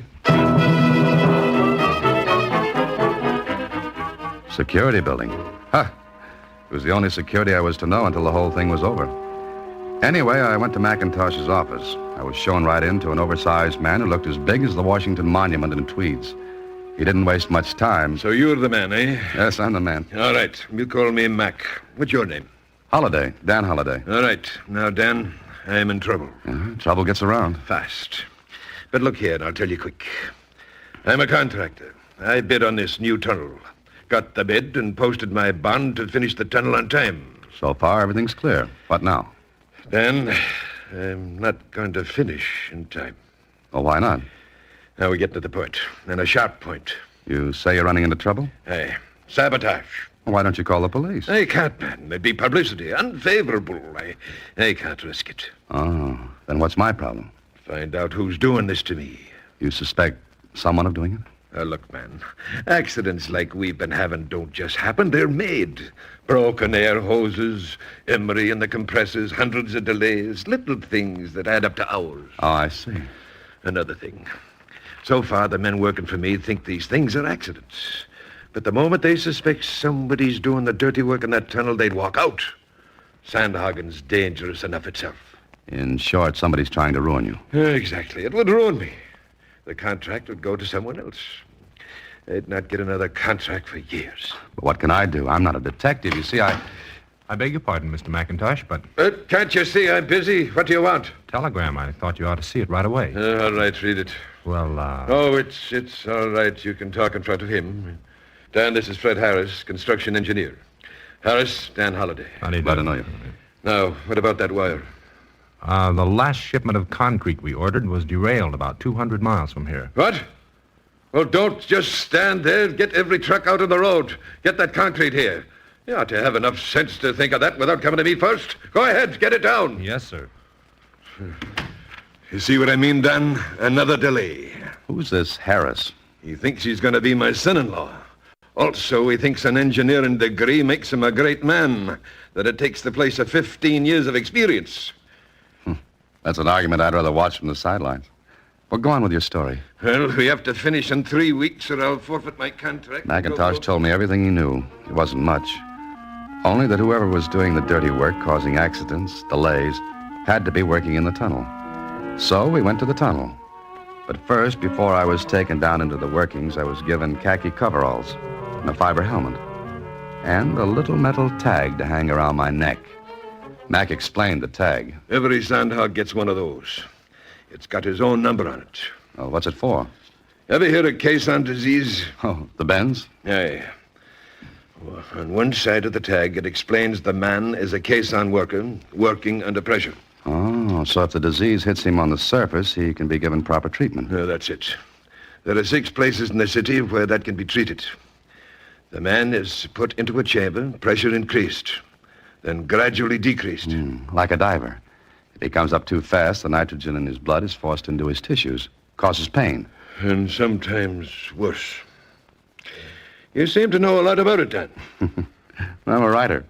A writer has to know a little about everything. Then I hope you'll be able to tell me more about what's going on down there. All right, ready? Mm-hmm. I'm ready. Let's go.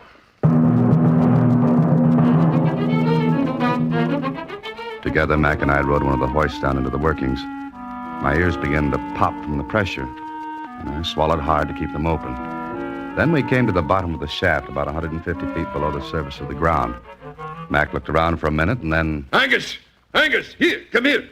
A short, powerfully built man walked over to us. He was grinning as he said to Mac, What brings the boss into the tunnel? Angus, meet a friend of mine, Dan Holiday. Dan Angus Campbell, my foreman. Best man in the world in his line. Aye, the best beside yourself. How do you do, Dan? How are you, Angus? First rate. Except we had another little rumpus today, Mac. What? Another break in the air hose at the shield. The hose whipped around. Anybody hurt? Aye, Phil Evans.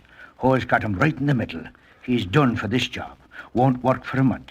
Broken ribs. Another one. Aye. You visiting us here, Dan? Well, you might call it that. Dan's a writer, doing a story on sand hogging. Wants atmosphere. You'll get it here. You want to see the works? Show him around, Angus, and be careful of him. Don't you worry, Mac. Good. I'll go back to the office now. Come back there when you finish, Dan. Oh, sure. It's got him worried, Dan. And little wonder. Every penny he stands to lose. Every penny. That bad, huh? Worse. And if I ever catch the one that's doing it, I'll whip him around with me bare hands. You and Mac seem to be good friends, huh? I started together 30 years ago in Scotland. Uh-huh. Well, time's fleeting. Want to show me around? Sure. Let's get going. I followed Angus into a big airlock. It was a reinforced concrete compartment with double steel doors. As one door closed behind us, the pressure was built up to equal that in the tunnel. It built gradually. But I knew what would happen if it went down fast. Caisson disease. A terrible, racking pain. Brother, I had a lot of respect for the men who worked down there day after day, taking risks, big chances every time they descended into the workings. Then he opened another steel door, and Angus and I were in the tunnel itself.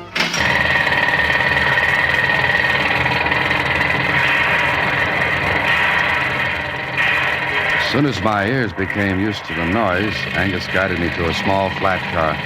We got on and rolled down narrow-gauge tracks through the center of the tunnel.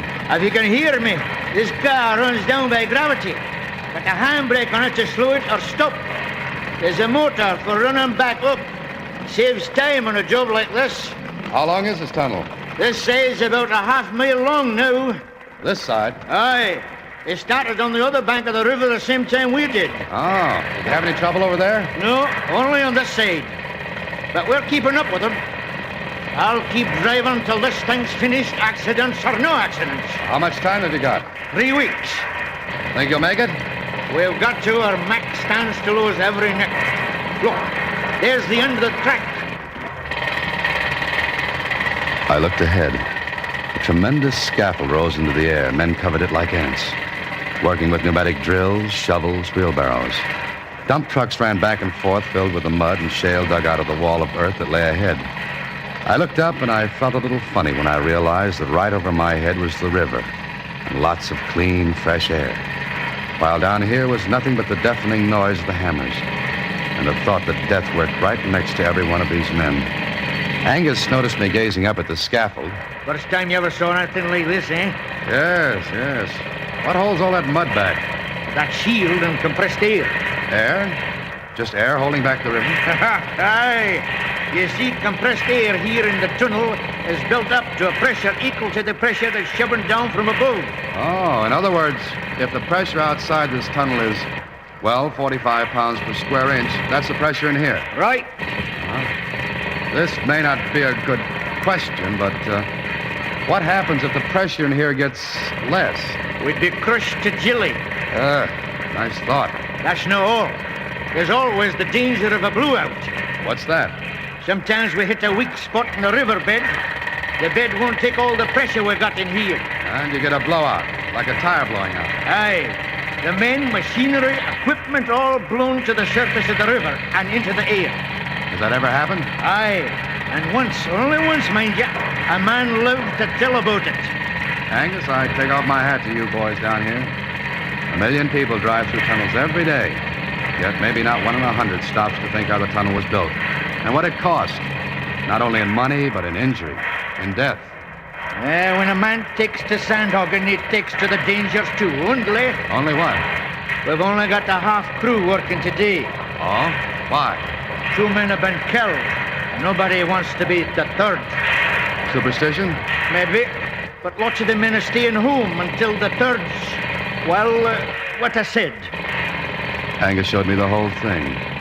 Oh, there were a million ways in which someone could sabotage the works. Break an air hose, tamper with the compressed air gauges, lots of ways. Then later, Angus took me to a complicated affair. It was like an elevator cage. In fact, it was an elevator, as Angus explained. This is the latest thing.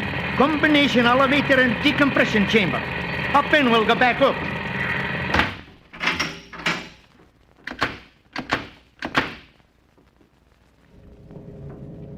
We go up slow, Dan.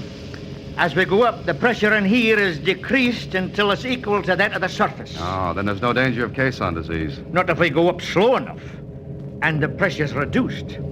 I set the gauges to do it for us. Oh, I see. Well, did you see enough to write your story? No, I don't think I have. Not yet.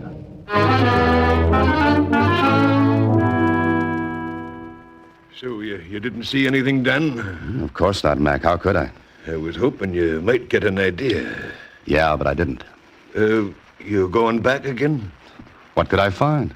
Try it, man. Oh, but I don't think I could find any. You advertised adventure. You couldn't get it in a better place. Yes, I know, but how could I explain myself down there? You're a writer. Use your imagination, man. Mm-hmm. Well, suppose I went back there as a worker. As a sandhog, you mean? Mm-hmm, that's it. But you don't know anything about it. I can handle a hammer, a shovel, You'd get dirty and tired. Every muscle in your body'd holler out loud at you. Well, I can always say I'm doing it for my art. Be a sandhog, see how it feels, then write about it. By Harry, man, you've got it. All right, Dan. Starting tomorrow, you're a sandhog. Oh, that was the way to do it. But when I got home that evening, I thought about it. That huge scaffold. Men scrambling over it, the pressure within the tunnel holding back the tons and tons of mud and silt ready to come in and crush everyone. What if that pressure failed? What if they hit a weak spot in the riverbed and there was a blowout? The more I thought about it, the more inclined I was to... Yes? Telegram. Oh, shove it under the door, will you? Right.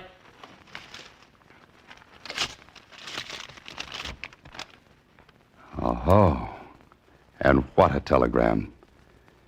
It read, "Save for the fact that I don't want more bloodshed, you'd have gotten yours today. Stay away from the tunnel, or you'll be the third to die."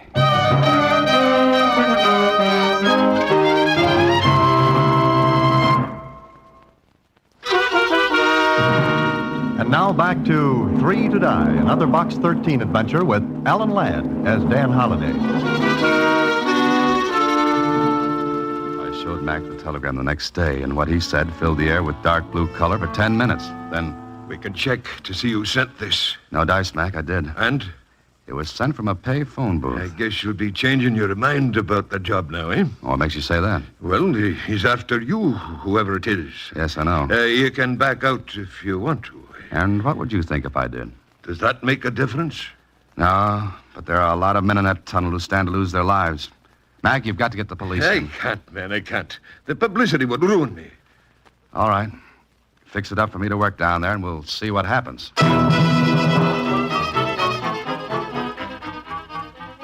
Okay, so I became a sandhog. For 3 days, I used muscles that thought they'd gone on a permanent vacation. Well, I woke them up, and they woke me up in the middle of the night, aching. Then one day in the tunnel, I was talking with one of the sandhogs. You know, Dan, you done pretty well, considering you're new at this. Oh, I ache, Joe. I ache all over. You'll get used to it. I don't think so. But, Joe, tell me something. Sure, what? What about these accidents down here? Oh, them. What about them? Well, maybe they're just part of the job. Well, what do you think? Well, some of them weren't just like accidents, that's all. I mean, well, like a hose breaker. 2 guys been killed. Now what? Look out!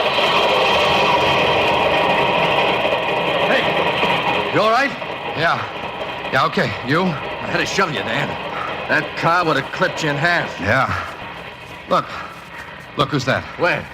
Just going into the decompression chamber. Huh? Harris? Yeah, Harris. Oh. See what I mean? That car didn't look like no accident. Thanks, Joe. And this is one time I can honestly say I was glad I was shoved. That's okay. You know something? You were almost the third to die. Before leaving the tunnel, I ran down to the spot where that car hit the stop bumper at the end of the track. It was wrecked. But in the wreckage, I found something. One of the tags, like the one I had. This one had the number 57 on it. I slipped it in my pocket. Maybe one of the sand dogs had dropped it. Then, just as I was about to step into the decompression chamber, Angus Campbell came up to me and... Your shift's going off, Dan? Yeah, I'm finished for the day. Almost in more ways than one. Huh? What do you mean? Come on, let's get in. I want to get back up. All right. Tired? No, I'm worried. I can guess why. Huh? Look, I know you're no writing a story on Sandhagen. I know why you're down here. Oh, you do? Aye. Mac's desperate. I want him to call the police, but he won't. How did you find out about me? You've been nosing around, then? Not obvious, huh? Aye, but be careful, lad. Be careful. Yeah, I will be. Joe told me about the car that almost got you. Somebody sent it down the tracks. Aye. Angus. Aye? You've been with Mac a long time. 30 years. 30 years. Good ones, bad ones. And yet you stay with a job. I could have a top job on the surface. I see. Angus, got any idea who's doing all this? No. Harris? Huh? Why him? Mac doesn't like you. Ah, talk sense, Dan. What point in Harris's ruining his own feather-in-law? Father-in-law-to-be, Angus. Still no point? Then how about the protection insurance to cover the completion bond? Eh? You mean Mac might be doing this himself to get the insurance? Yeah, this could be. No, lad. The insurance wouldn't half cover the loss. No, that's no it. And why? I wish I knew. Competitors, do you think? Who are they? Brill and Company. But no, they wouldn't. They'd be too easy to find out. Men got a habit of talking. And talk gets around. No, Dan, that's no them. And then who and why? And why did someone try to kill me today? You get the answers to those things, Dan, and you'll have the whole thing. Well, we're up at the top.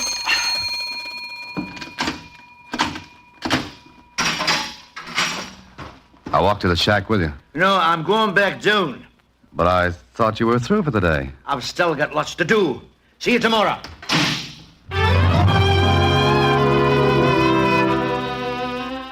What Angus said made sense. Couldn't be Mac's competitors, because I checked. They'd been in business a long time, had plenty of money behind them. Had gotten a bid for another job upstate. And Harris? It didn't make sense either. If he was going to be Mac's son-in-law, it just didn't wash that he'd be sabotaging Mac. So I changed clothes, thought a lot, and then went home. Went out to get some dinner when it hit me. First a twinge, and sudden cramps that made me bend over as if someone had folded me inward with a baseball bat.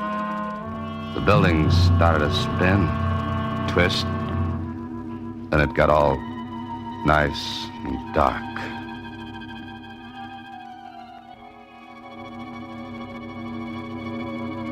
There you are. You're all right now. I know this isn't very original, but where am I? Take a deep breath. That's it. Feel better? Lots. What happened? Couldn't have been anything I ate. You had the bends. The bends? Mm-hmm. The tag around your neck tipped us off you were suffering from caisson disease. So we put you in the chamber. Come on, get up. We may need this chamber for someone else any minute. You make it sound as bad as the housing situation. Yes, it is, but you're all right now. Next time, don't come up so fast. But I didn't come up fast. Yes? Nothing? Nothing at all. Thanks a million, Doctor.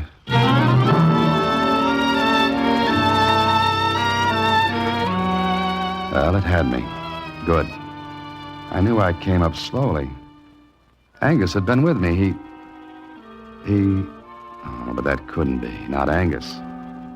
The next day I went back to the job. I had just put on my coveralls when an idea hit me. I searched in my pocket. Lose something, Dan? Huh? Oh, no, Joe, It's easy to drop something out of these coveralls. What's the number of your tag, Joe? Tag? Oh, the one we all wear in case we get the bends on top? Yeah. 502. Why? Got it on? Sure. Always wear it. Here it is. Uh-huh. Why? What are you getting at? I don't know. Listen, I'm going back for something I forgot. I'll be a little late on the job. Tell the section boss for me, will you? Sure. Where you going? You're all hepped up. Yeah. I guess I am, Joe. I'll be back. I went to see Mac. Told him he'd have to go into the tunnel that day and supervise operations. He thought I was crazy. Me? What for? To force your opponents into the open where we can get a shot at them for a change. I don't get this. Look, they're going after you, but by accidents. Things like that. So? But if you're in the workings, they might be tempted to wreck the entire tunnel with one stroke. You mean by going after me? That's it. You want me to lead with my chin like that? I'll call the whole thing off first. Lose the contract. Money isn't everything. Exactly. You're right. But men have been killed down there. You've got to think of their lives, too. I do. Then get on with me. End this once and for all. Force them into the open. You're going, too? Yeah, because I've got an idea. But I can't prove a thing until we see the last play.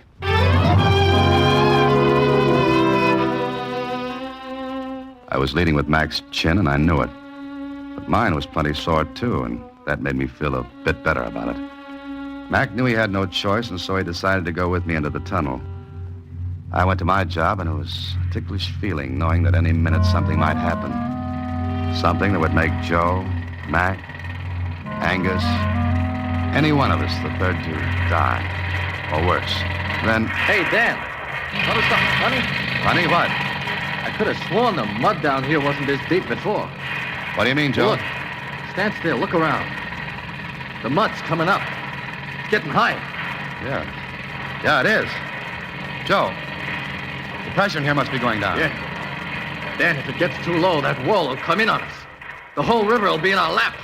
Come on, let's get to the gauges. Dan, what's the matter? Pressure's going down in here. Come on. There's nothing wrong with the gauges. They read the right pressure. But they can't. The mud's getting higher. Look, the men are coming in. They've seen the mud coming up. With these gauges. Hey, there ain't no air being pumped in. The gauges are stuck, jammed. Somebody jammed them so anybody reading them will think the pressure was okay. Get to the emergency compressors. Pressure's dropping fast. Get to the compressors. Get them on. I got them.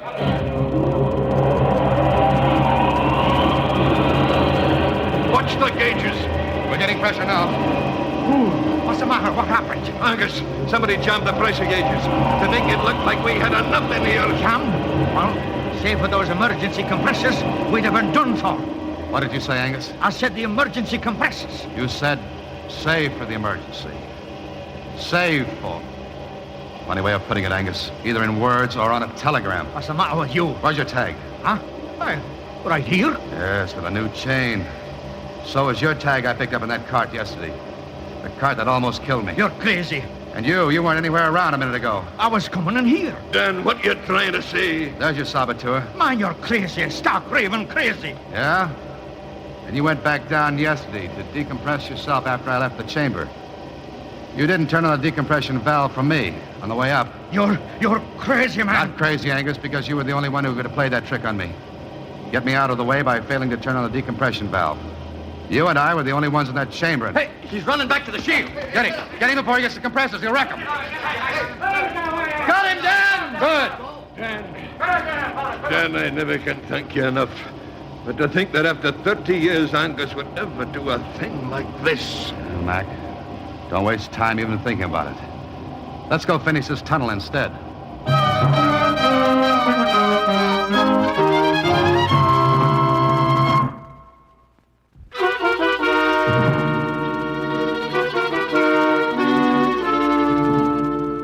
Gee, what was the matter with him, Mr. Holliday? Jealousy, Susie? You see, he'd worked with Mac as a foreman. Then he saw Mac rise from a foreman to the owner of a big company.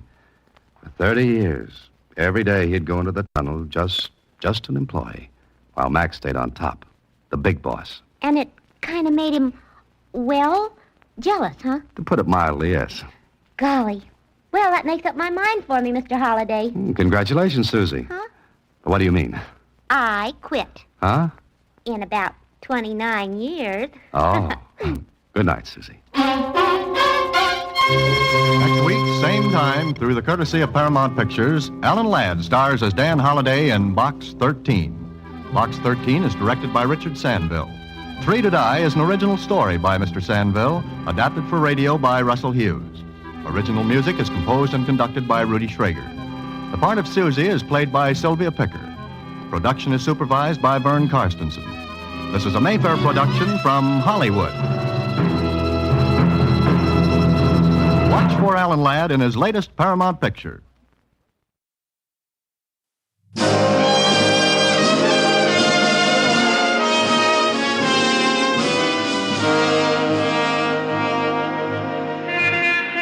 Broadway's My Beat. From Times Square to Columbus Circle, the gaudiest, the most violent, the lonesomest mile in the world.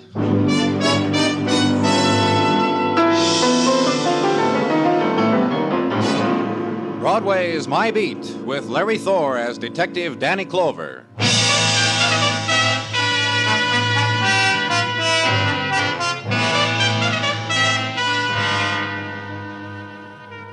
When it's September and the summer sighs away, Broadway is festooned with the colors of fall. The pastels of the cotton dresses mix sadly with the brown and gray of the flannel. And here and there, Broadway's shapely foliage turns to plaid. It's the time of the quickened step and the crumpled travel folder and coney-dyed beaver. And the September song is a deep-throated sound, the mob voice, the hay fever, and the oysters being torn from the half-shell. Another season, kid. One more 3-month span to get where you're going.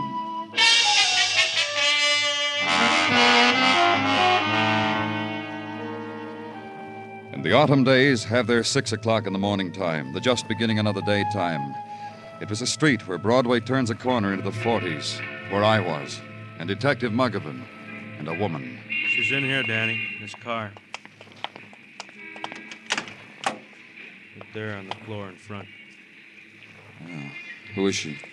Well, I don't know. No identification, no handbag. Just this.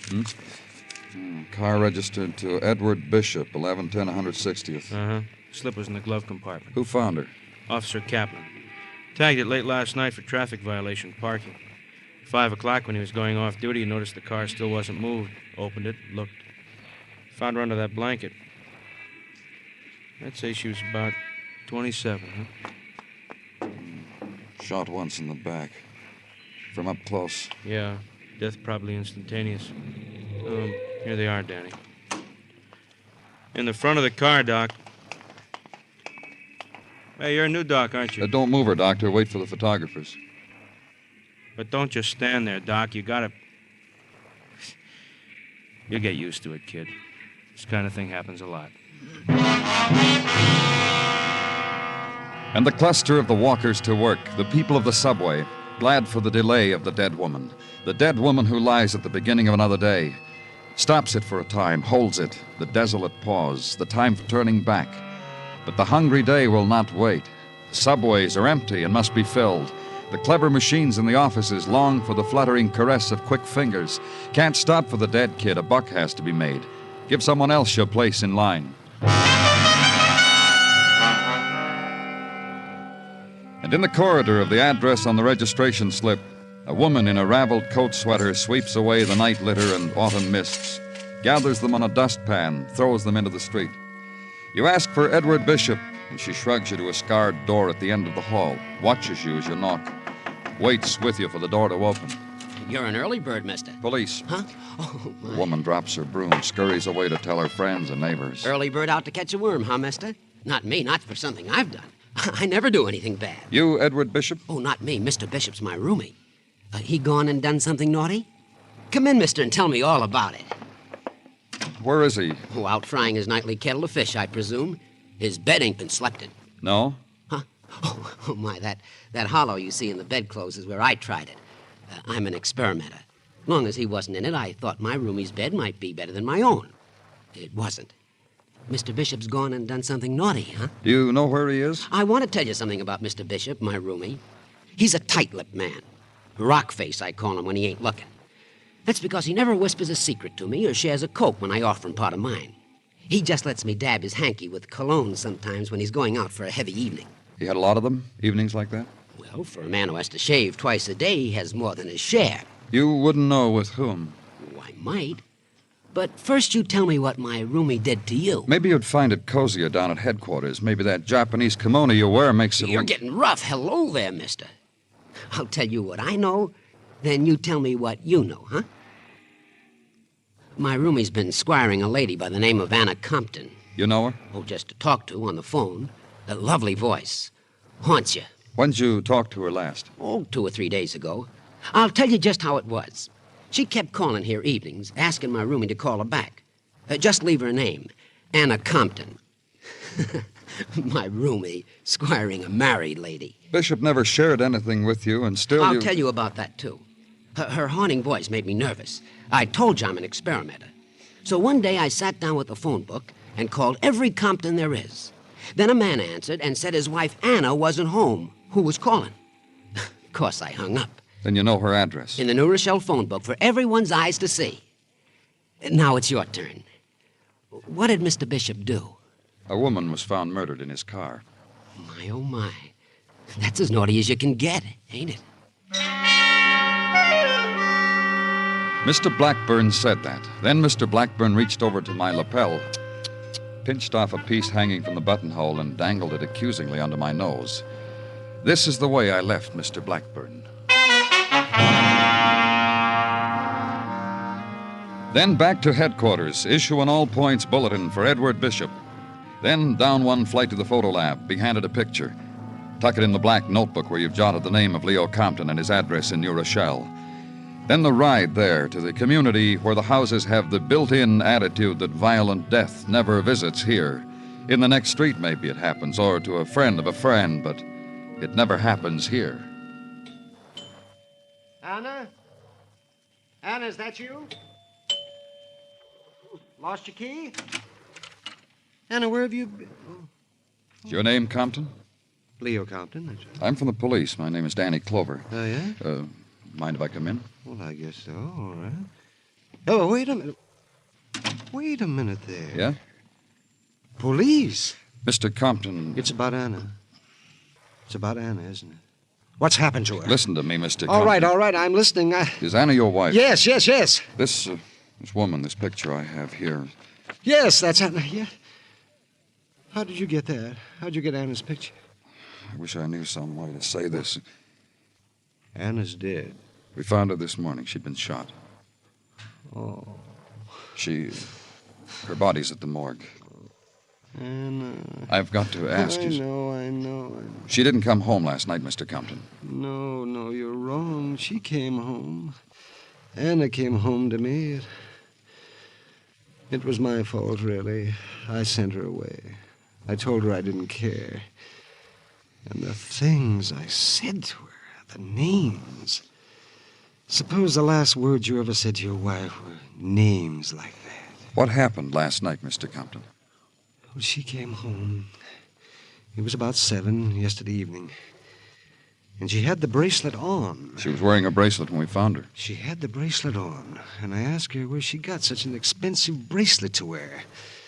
And she said she got a bargain. A bargain. What do you mean? From her boyfriend.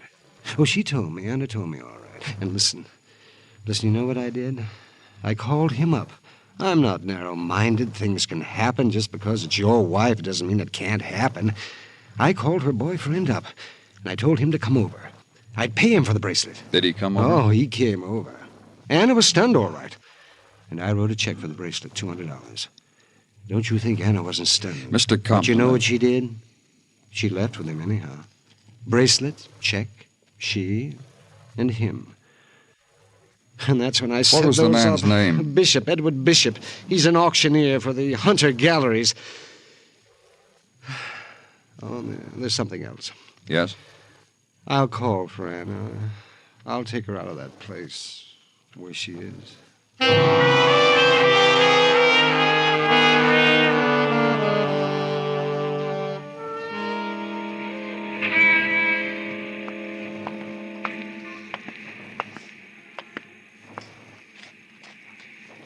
Come in off the Avenue of the Americas, mister.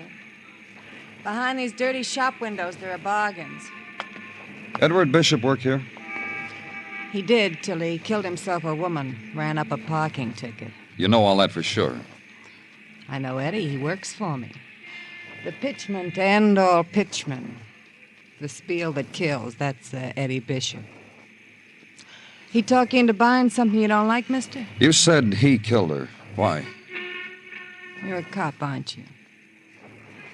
Come inside. I'll brew you something warm. It gets cold for everybody on the avenue. No, leave the door open. A looker might want to come in to browse. That's how it is in the world. Lookers, browsers, handlers, then walk out. Just like my Eddie. You want a sip of the warm brew? Why did you say he killed her? It's in Eddie to do a thing like that. It's what's about him that fascinates a girl. That and the clever way he handles an auctioneer's hammer. I could show you a 3-time bruise. 3 times in your soul on a man like Eddie. You read in the papers a woman is found dead in Bishop's car, and that makes you know he's a murderer. That and the way he spoke my name sometimes after we closed up the shop. Zoe, he'd say to me. Zoe killed a long day for me. You don't argue with a man like Eddie when he talks like that. You knew Mrs. Compton? When the summer began to fade, Eddie started talking to me about her. How she looked when she walked in one day to bid on an object of art. Then how she looked over a cocktail at a corner bar. And then how it was with the lights of Coney on her face and in Eddie's car on the long way to New Rochelle. All this my auctioneer told me. That's how I know the dead Mrs. Compton. I'm glad for her. You never saw her with him? It was last night. I watched from behind the counter. I saw her shove her wrist at Eddie. Eddie put a bracelet on it, one he'd bought from stock. I thought it was for me. Right in front of me, he did it. If it was like that for them, why would he kill her? Who knows? Maybe she rubbed him the wrong way. Maybe she asked him for it. Eddie was a man to oblige a lady. All right. Thank you. Do something for me, mister. What? You find Eddie Bishop, give him my message. Tell him I want an invite to his execution. It's been a dull season. Danny? Over here in the squad car.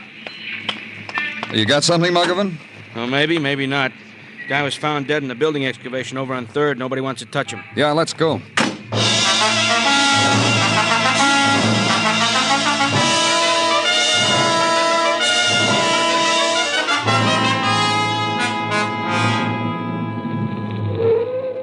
Drive down the ramp, Muggavan. Yeah. Well, this sidewalk superintendent's really got something to stare at now.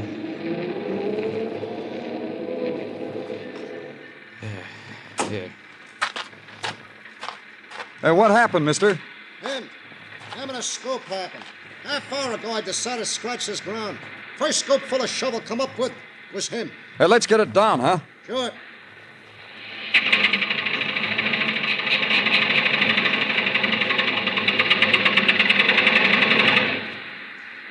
Okay.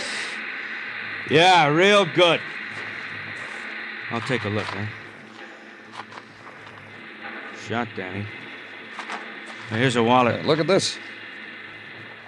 Check for $200 signed by Leo Compton. Uh-huh. Paid to the order of Edward Bishop. Edward Bishop?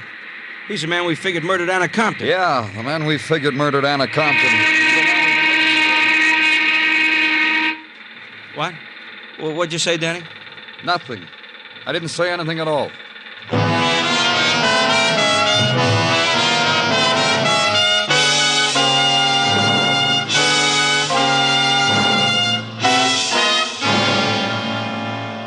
You are listening to Broadway's My Beat, written by Morton Fine and David Friedkin, and starring Larry Thor as Detective Danny Clover. Singers Alan Dale and Sarah Vaughan will be Steve Allen's guests on Songs for Sale just a little later tonight. Once again, Steve will be playing host to 4 amateur songwriters and their unpublished songs, one of which will be chosen for nationwide hearing. For merriment and melody, here's Songs for Sale later tonight on most of these same CBS radio stations.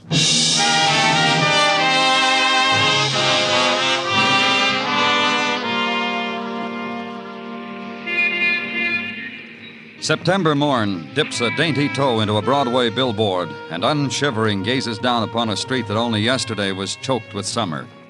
But the refuse is there, where summer has passed and left pieces of itself, in the scratch and warp of summertime blues still screeching out of the loudspeakers. The sunny mannequins, wax slightly melted, waiting in shop windows to be replaced by the fall and winter models. The faint odors of the sun-warmed perfume, the souvenir of the golden girl who walked right past you, turned a corner, vanished into a place where summer never dies. A place not open to you, kid. Only autumn's ahead of you, kid. Start using it. It's already given you 2 murders. A woman in the front seat of a car, a man scooped out of the earth on the teeth of a steam shovel. What more can you ask? September's showering her gifts on you, kid. Take them. They're all yours.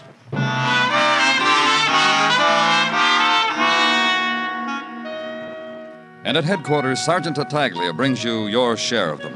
Holds them from you with a smile that shows he slept well last night. The accumulated datums on the murders, Danny. In these papers, I teased before you. Have a good night, Gino? No complaints come to mind, Danny. The evening was a fulsome one. Father McCleary came to call. A pleasant time was had by all, as is our usual procedure. Yeah, Father McCleary is a fine man. Salt of the earth. I asked Mrs. T to break open a bottle of Mogan Dovard wine. He don't even blink an eye.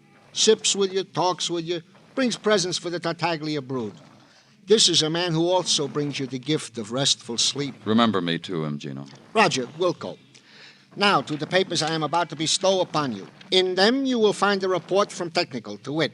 The bullets that killed Mrs. Compton and Mr. Bishop, Technical states, came from the same gun. Mm-hmm. Markings are identical. The rundown on the past histories of Mrs. Compton and Mr. Bishop is contained in reports from interested neighbors and relatives gathered by...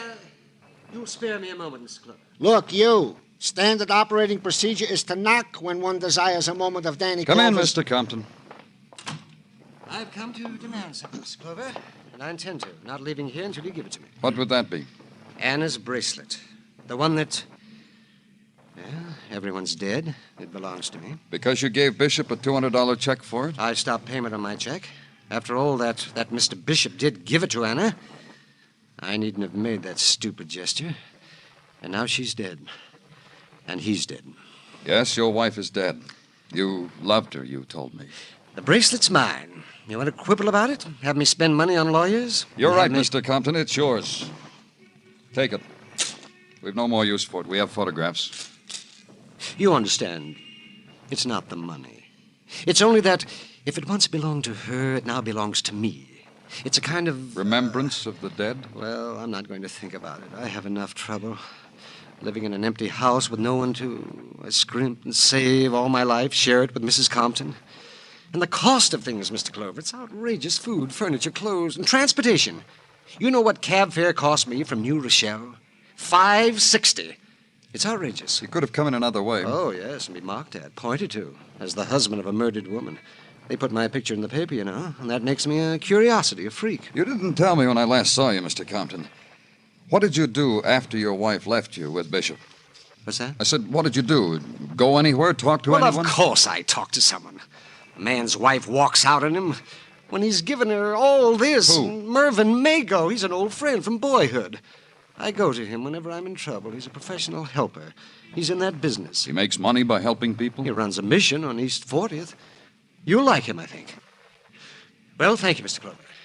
You were easier to deal with than I thought. Danny, a man's wife is murdered and he comes back for... Danny, you think... It's something to think about, huh, Gino? It was something to think about. Consider a man whose wife had been murdered. Consider, in space of 24 hours, his tears had dried, the shock of death had dwindled into something much more negotiable. A $200 bracelet, for example. The grief tempered by the high cost of taxi cab fares. Leo Compton had motive enough to commit 2 murders. His wife because she had run out on him, Edward Bishop because he had run with her. Motive, certainly. So check on his story. Item. He was a man who needed companionship at the time of stress. Specifically, he liked to talk to a man who ran a mission. Go to the man who ran a mission and ask questions. Glad you came to see me, Mr. Clover. I really am. So am I, Mr. Mago. Now, A dozen checkerboards and a few back-issue magazines. You'll admit I do the best I can. Then there's always the coffee and donuts. The boys expect them. Standard fare for places like this. Sure. Now... Once I got a bright idea. Put in a ping-pong table. Built it myself. You know, ping-pong for the boys. A little physical exercise. What happened? The boys didn't understand about ping-pong. Took down the net. Made a backstop out of the old magazines. Well, I confiscated the dice. Loaded. How often does Leo Compton come down here? Sometimes often. Sometimes not for months at a time. Whenever Leo feels the need. Need of what? Someone to talk to. But why do you? Because he doesn't have to explain himself to me. The embarrassment of bearing himself to someone doesn't have to be done. I know him, Mr. Clover. I know him well. That's what I want you to tell me about, Mr. Mago. I guess it was 20 years ago I met Leo. We went to the same summer camp in the Catskills, a charity camp. I was his big brother, assigned by the counselor. You know, the older camper. I showed him how to put a French tuck in a bed. His swimming buddy. You know? Uh-huh. And since then, whenever he got into with trouble... With himself or with the world, he came to me. I like to think I'm necessary to Leo. I can understand. Leo is a product, Mr. Clover. The making of a living, the background of poverty. Even now that he's fairly well-to-do, it still eats him. What does? Even at camp, the pattern was there. He would organize little card games after lights out, wouldn't play himself, but took a cut from every pot. That sort of thing all his life. I see. Tell me something else. When his wife ran out on him, he came down here to talk to you. What did he say? Not a whole lot. He told me the story. I listened. That's just about all he wanted down here. He told you and then he went home, is that it? Not right away. He told me, and then the boys started to straggle in for their coffee and donuts. He joined them. He always does. He ate 4 of those donuts, Mr. Clover.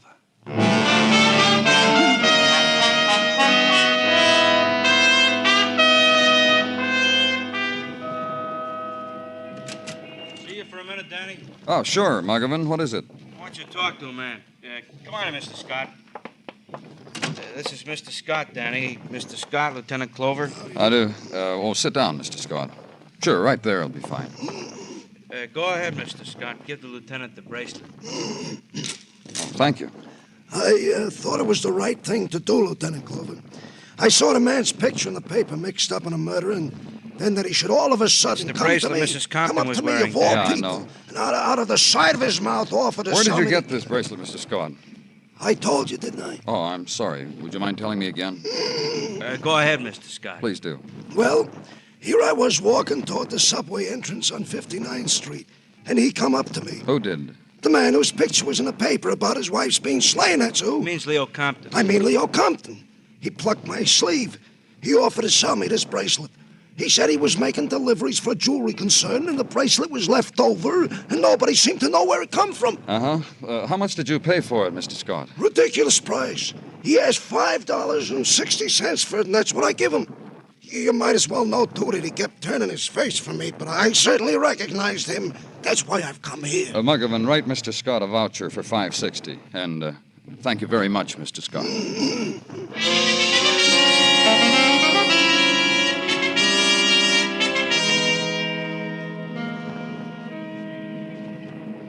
You called me in, Danny, and you asked me to step over into a department that's not strictly mine. And why don't you wait for the reports from technical? Huh? All I want is an opinion, Dr. Sinsky. Whose toes would you step on if you give me that? Gordon of technical.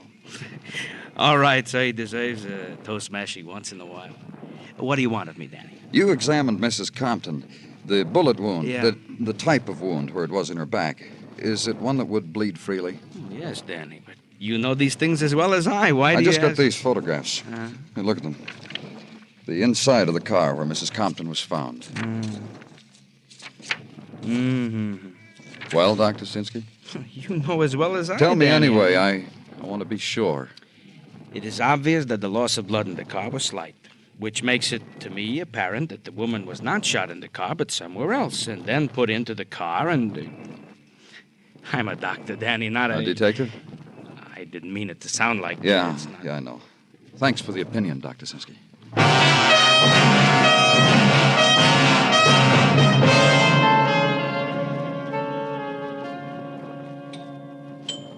It's all around in the backyard. Go through the gate.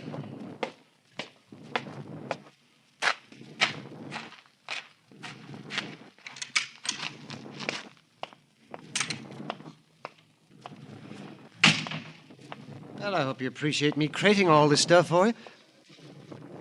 Why, it's you, Mr. Clover. Moving day, Mr. Compton? Huh? Oh, no. My wife's things. It's hard to live with. I see. Giving them away, huh? Well, not exactly. Selling them? I saw an ad in the paper where they buy merchandise like... Well, yes, I'm selling Anna's clothes. Why? How much are you getting for them? Why? I'm curious. Why? $560 for a bracelet worth $200. A man like you to do that strange. How do you know about the bracelet? The man you sold it to got scared. The bracelet was mine to sell. Why should he get scared? That's not the point, Mr. Compton. The point is why you should sell such a valuable bracelet for so little. You could have gotten more. I got what I wanted. Yeah, I guess you did.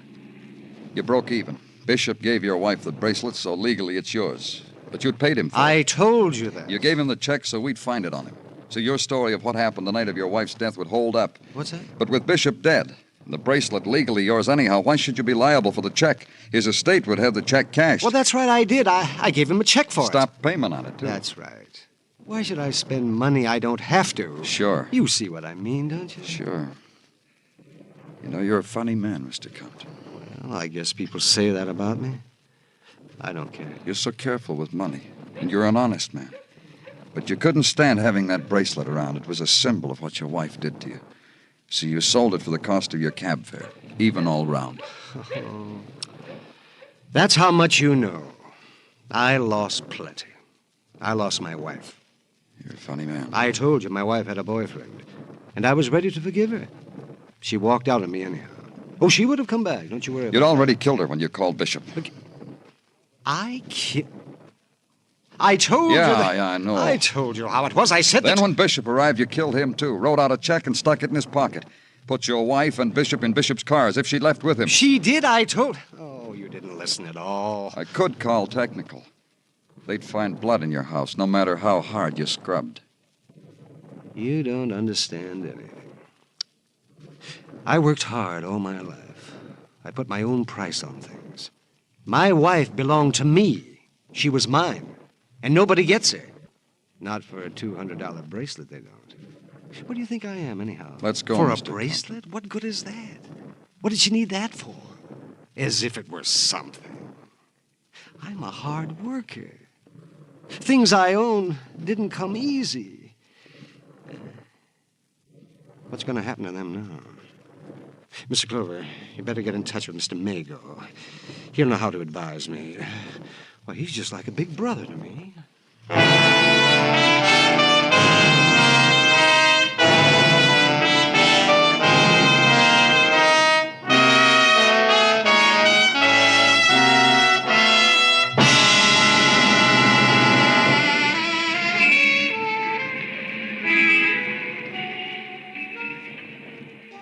It's the journey to the end of all the other streets in the world, this Broadway. You turn a corner and you're there. Walk it slowly. Lean your heart against it. Shop for the kicks, the bargains, the heartbreak, until it all explodes in your face. It's Broadway, the gaudiest, the most violent, the lonesomest mile in the world. Broadway, my beat.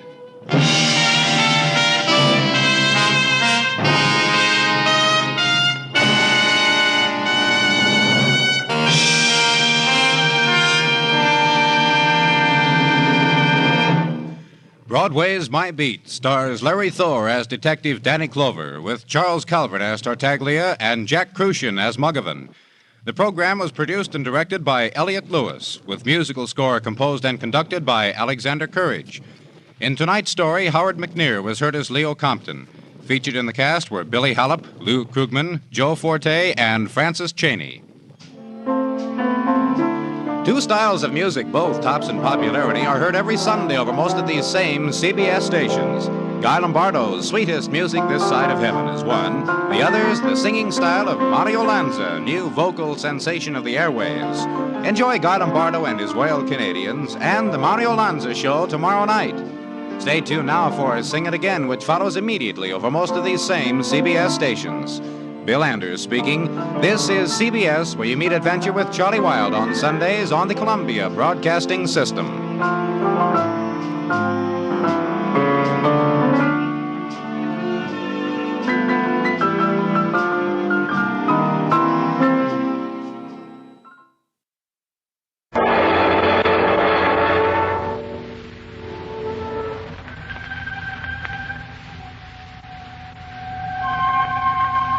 Good evening.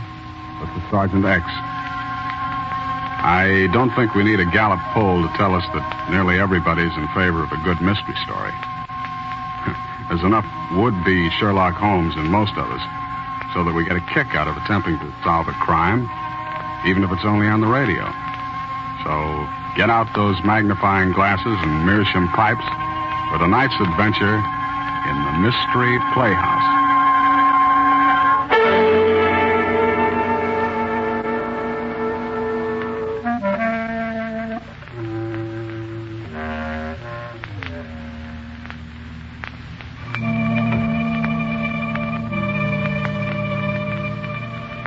Tonight, the Mystery Playhouse gives you amateur sleuths a chance to exercise your talents. We invite you to match wits with the author of tonight's story, Earl Derbiggers, creator of the Charlie Chan series, and see if you can solve his mystery before the solution is finally given. You will be presented with a murder and 5 likely suspects. And if you catch the various clues as they come, you'll be able to put your finger on the murderer before the curtain falls. And here is a hint to the most important clue of all. It's contained in the title of tonight's tale, 50 Candles. Good hunting.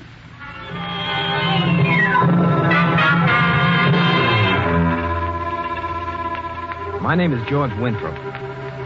I'll never forget that horrible night I stood alone in the library of my former employer, Henry Drew. It was a stern and foreboding room. The heavy yellow fog from the fields of marsh grass seemed to be pressing close against the window panes. I'd been invited to Henry Drew's birthday party. Inside the big house, it was oppressively quiet. And then suddenly,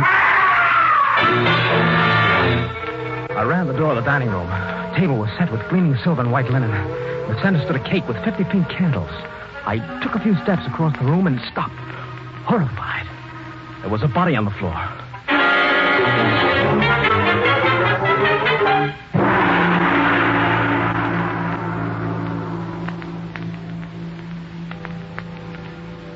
But let's go back to the events that led up to my shocking discovery. 4 years ago, old Henry Drew, the San Francisco millionaire, had hired me to take charge of a copper mine in China. The mine had been a failure, and Drew promised that if I could make it pay, he'd reward me with a third interest in the property. Well, after 4 long, hard, and successful years in Yunnan, I returned to Shanghai to see Henry Drew. Yes, Winthrop, you've done a splendid job, and I'm proud of you. Well, thank you, sir. It was a tough job. I think I really earned my third interest in that property. What? A third interest? Oh, yes, sir. You remember. You said if I could make the mine pay, you'd give me, in addition to my salary, a third interest in the property. Why, you must be dreaming, boy. That's ridiculous. I never made any such promise, and you know it. But you gave me a word. Well, I assume if you have a witness. Of course not, but I fulfill my end of the bargain. I demand that you keep yours. Oh? And I'll accept it. Accept what? Your resignation. Oh, so that's it. Well, you won't get away with it. I'm going to... Oh, am I interrupting something? Not at all. Come in, Carlotta. Have you finished your business? Yes, my dear. We're quite through. Through? Mr. Winthrop, I suppose you'll be glad to get back to the States. Yes, Mrs. Drew. Good day, Mr. Drew. I'll see you in court. I was young and ambitious, and this act of injustice seared my mind with hatred for Henry Drew. Well, I booked passage as soon as I could to San Francisco. The boat was crowded, and I was informed that I'd have to share a stateroom with the ship's doctor and another male passenger. When I went on board and down to my stateroom, I found that already... Make yourself comfortable, Mr. Winthrop. Oh, thank you, Dr. Parker. There'll be another gentleman in here, they tell me. Put my bags in here, Hung. Yes, Mr. Drew. Oh, hello, Doctor. Huh? Winthrop, What are you doing here? These happen to be my quarters, Mr. Drew. Well, in that case, I'll have mine changed immediately. Come along, Hung. Yes, Mr. Drew. What a character, Dr. Parker. A famous Henry Drew who made his millions swindling other people. Well, you'll have to admit he has good taste in women. Mrs. Drew is quite attractive. Oh, sure, but he's old enough to be her father. Who's the young American girl that Drew hired as traveling companion for Mrs. Drew? Oh, she's Mary Telfair. Oh, you must be interested. Well, I am, but so far it's all on my side. Excuse, please. Missy Drew, like Dr. Parker, come to Drew's stateroom right away. Oh, yes, I'll be right along, Hung. Thank you, Doc. You know, it's an odd thing about his relation to Drew. It's more of a slave than a servant. Slave? Yeah. About 20 years ago, Henry Drew saved his life. And for that, Hung pledged Drew 20 years' servitude. Old Drew really exercised his rights as a master, too. Once he even prevented Hung from marrying a Chinese girl that he fancied. Later, the girl married old Dr. Sue. Well, I imagine Hung will be very happy when his 20 years of slavery end, that he can do as he pleases. In any event, better luck with your romance.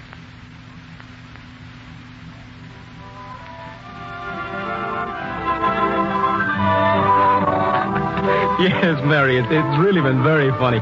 Old man Drew couldn't get another stateroom, see, so he's had to make the best of an uncomfortable situation, bunking with me. I can imagine. But he's really been very nice to me. Well, who wouldn't be nice to you? George, look down there on deck. Oh, yeah. Dr. Park and Mrs. Drew, huh? Yeah, they're going into Drew's stateroom. I wish I had her clothes. And her money. Yes, I think the good doctor has more than a professional interest in Mrs. Drew.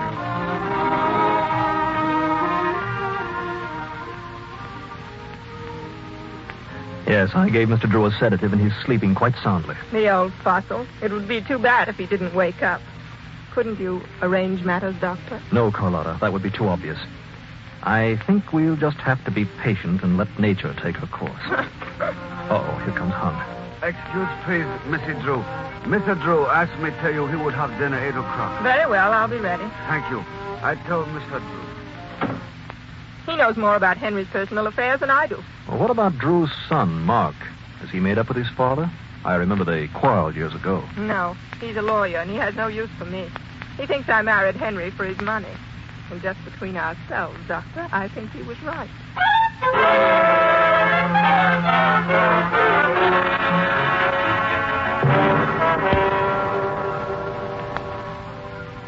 We arrived in San Francisco 3 days later. And then came the surprise. Old Henry Drew was giving a party at his home. It was to be a birthday party, he said. In spite of the bad blood between us, he insisted that I come. But the most important reason for accepting the invitation was, well, the thought of seeing Mary again. Hung Ching Chung called for me later, and we drove to the Drew mansion on Nob Hill. The fog was thick. It hung like a blanket. Oh, I'm delighted to see you, Winthrop. Take that chair up by the fire. Thank you. I've been thinking over our little business discussion. Please, Mr. Drew, let's not spoil your party with business. My lawyer will call on you tomorrow. All right, boy. Evening, gentlemen. Oh, hello, Mary. You look beautiful. Pretty as a picture, Mary. Well, thank you, kind sir. Excuse it, please, Mr. Drew. Yes, well, what is it, Hung? With your permission, I will go to my room. All right, Hung. But be back in time to serve dinner. Yes, Mr. Drew. Thank you. I don't imagine you two will object to being left alone for a moment. I want to have a look at the table. I want to be sure all 50 candles are on the cake. Excuse me. I wonder whose birthday we're celebrating. Search me. He said 50 candles. That lets him out. He must be well over 60. Yes. His son Mark is coming, but he's a young man well under 50. Well, perhaps it's for Drew's partner, Dr. Su Yen Hun. Mary. Oh, Mary. Oh, dear. Now, what does she want? I'll be right back. It was then it happened. When everyone was upstairs but myself, I was standing alone in the Drew library. It was oppressively quiet. Suddenly I heard... I ran to the door of the dining room. A French window stood open to the fog. I took a few steps across the room. The table was set with gleaming silver and white linen. In the center stood a cake with 50 pink candles. Another step, and I stopped, horrified. Henry Drew was on the floor with a knife in his chest. Mr. Drew! Mr. Drew! 50 candles. Mr. Drew. Oh, my God. He's dead.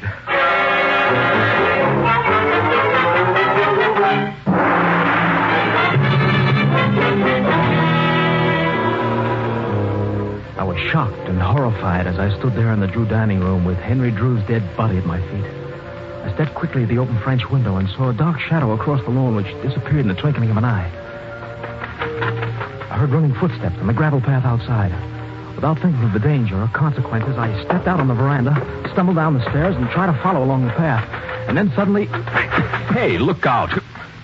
Good Lord, Winthrop. Oh, Dr. Parker, am I glad to see you? Well, what in the world are you doing out here? Something terrible's happened. Well, what is it? Speak up, man. Henry Drew has just been murdered.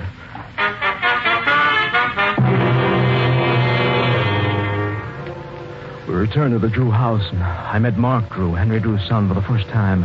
A good-looking, brisk young man of 35. He had been detained and arrived at the party just a few minutes before I found his father dead. A few minutes later, Detective Sergeant Barnes arrived. He was a cool, quick little man and all business from the word go. After a brief investigation in the house and outside, he ordered us to the library. All right. Quiet, everybody. I have here the place cards of the guests for this birthday party. Mr. and Mrs. Drew, Miss Telfair, Mr. Winthrop, Dr. Parker, Mark Drew, and Dr. Soo-Yun Hun. Oh, Mr. Drew. Oh, yes, sir. Dr. Soo-Yun Hun lives a few doors down the block, doesn't he? Yes, he does. He's the only guest who hasn't arrived. I wonder if you'd mind sending one of the servants to his house and ask him to come over here. Of course, Sergeant. I'll be glad. Now, we'll start with you, Mr. Winthrop. What happened? Well, I was standing in here alone when suddenly I heard somebody cry out. I ran into the dining room and saw Mr. Drew on the floor. He was dead. Did you see a knife or any other weapon? I didn't look for one. I heard footsteps outside on the path, and I went through the open French window and tried to follow him. Then I got lost in the fog and bumped into Dr. Parker. We came in, and that's about all. What's your position here? A friend of Henry Drew? Decidedly not. I was a former employee. Decidedly not. What do you mean by that? Sergeant, may I speak? Why, yes, Mrs. Drew. Mr. Winthrop was employed by my husband in the Yunnan mine in China. Mr. Winthrop claimed that my husband had promised to reward him with a third interest in the mine he managed. Well, that's true. He did. He claimed he'd been treated unfairly and quarreled violently with my husband, who dismissed him. Well, that's not true. I resigned. But you admit there had been bad blood between you and Drew. Well, yes, I do. Mrs. Drew, what were you doing at 7:30? I was in my room. Miss Telfair was helping me to dress when we heard the cry. What then? Miss Telfair started out of my room. I tried to leave, but you held me back. Naturally, I was frightened. Dr. Sue should be here shortly, Sergeant. Good. Where were you, Mark, when your father was murdered? I was on my way here in a cab. Well, I'll check that later with the driver. But for the time being, I'll assume that clears you. Well, you certainly don't suspect me. I suspect everyone until he's proven innocent. Who's that? Oh, that's Hung Chin Chung, my father's servant. I see. Come here. Yes, Mr. Officer. Oh, Sergeant, I'd like to put in a word for Hung. You see, he's been in my father's service for 20 years. I'm sure he's the sincerest mourner here tonight. It is good to have such honor in the eyes of my master's son. Tell me, Hung, where were you at 7:30? In my room on the 4th floor. My master gave me permission to go there. Mr. Winthrop, hear that? Yes, that's right. Did you hear the cry? No. When I came downstairs, I found my master was dead. All right, Hung. Suppose you go out and fix us some coffee. Yes.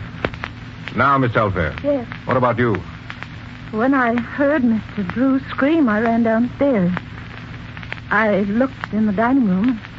Yes? And saw Mr. Drew. Yes, go on. I screamed and ran from the room. Did you see a weapon of any sort? A knife? I scarcely looked. I was frightened. Then Mrs. Drew rushed in, and when she saw the body, she almost fainted. I went upstairs and got some smelling salts. Came down here. When you took the time to get the smelling salts for Mrs. Drew, you went to your own room first, didn't you? Yes. You wanted to hide something you'd picked up from the side of the dead man in the dining room. Well... Under your mattress was a pretty obvious place to hide this jade-handled Chinese knife. Yes, but... No, I know it was the worst thing I could have done, but I was so excited I didn't think. Mary, you did that for me. Oh, you're wonderful. Then this is your knife, Mr. Winthrop. Yes, that's my knife. How do you account for the fact that it was found beside the body? Well, it was stolen from me, of course. Of course. Well, it must have been taken from my luggage in the stateroom on the boat. There were just 3 men who had access to that luggage. One was a dead man, the second was Hung Chin. And the third? Dr. Parker. Nonsense. What motive would I have? Motive enough. A secret love affair with my father's wife that's been going on for more than a year. Lust for money and a well-known lack of scruples, my dear doctor. I tell you, I didn't steal Winthrop's knife. Why not? A man who would steal another man's wife would hardly stop at the theft of a dagger. Never mind, Mark. I'll take that. Hello. No, this is Detective Sergeant Barnes. What? When? Yes? Yes, I see. Well, very well. Just don't touch a thing until the police arrive. Oh, what is it, Sergeant? Is something wrong? Plenty. That was the servant you sent for Dr. Su-Yan Hun. Well, is the doctor coming? I'm afraid not. Dr. Su-Yan Hun has been stabbed to death.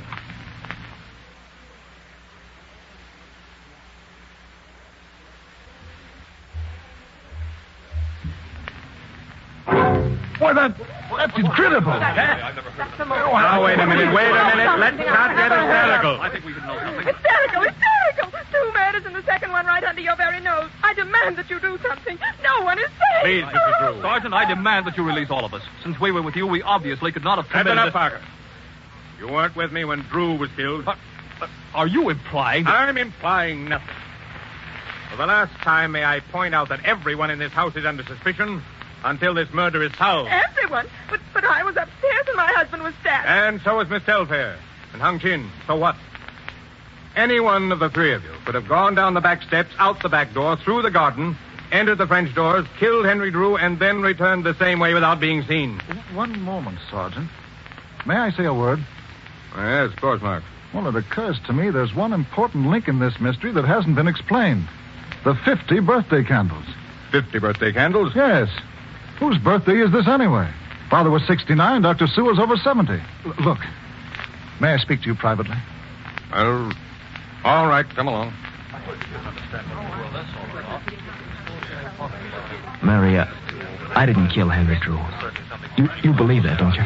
Yes, John. Oh, and that's all that matters. No matter how this evening ends, it's taught me one wonderful thing. That you love me. All right, everybody. I have an important announcement. My investigation is at an end. You're all free to go now, except George Winthrop. Hey, Of course, you will be called later as witnesses. Sergeant, you don't mean that. No, it isn't true. I'm afraid it is, Mary. George Winthrop, I arrest you for the murder of Henry Drew.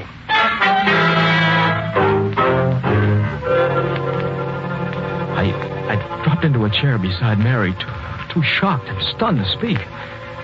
And then strange things began to happen. All the guests left except Mary and myself.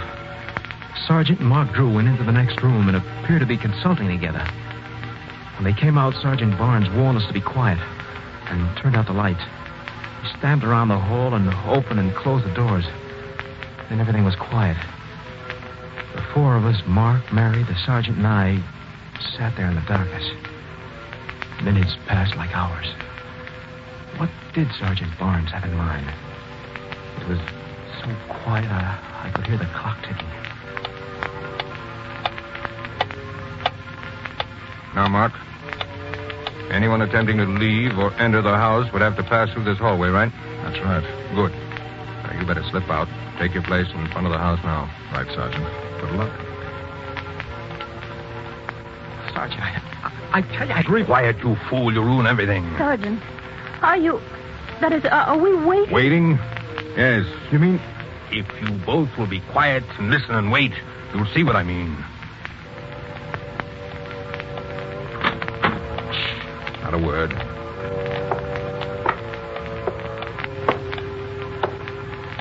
George, he has something in his hand. Oh, no, you don't?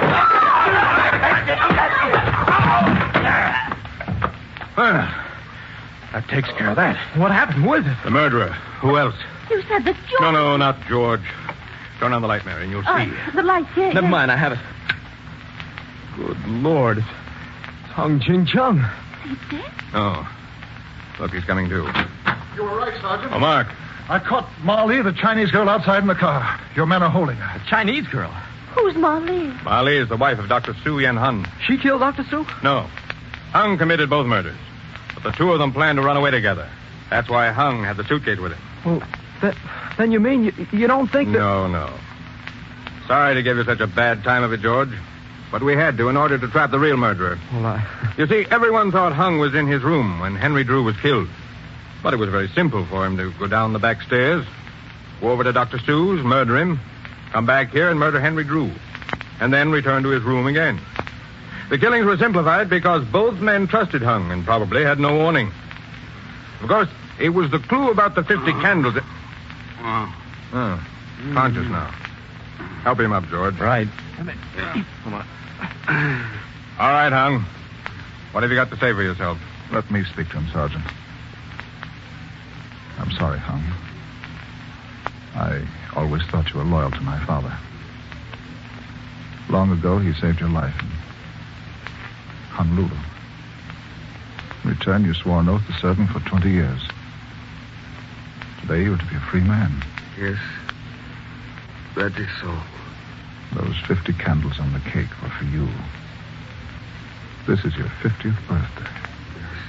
So that's why old Drew said 50 candles before he died. He was trying to indicate the murderer.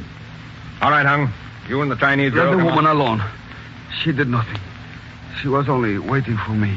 Well, then what connection did she have... To you, I tell nothing. To Mr. Drew, everything.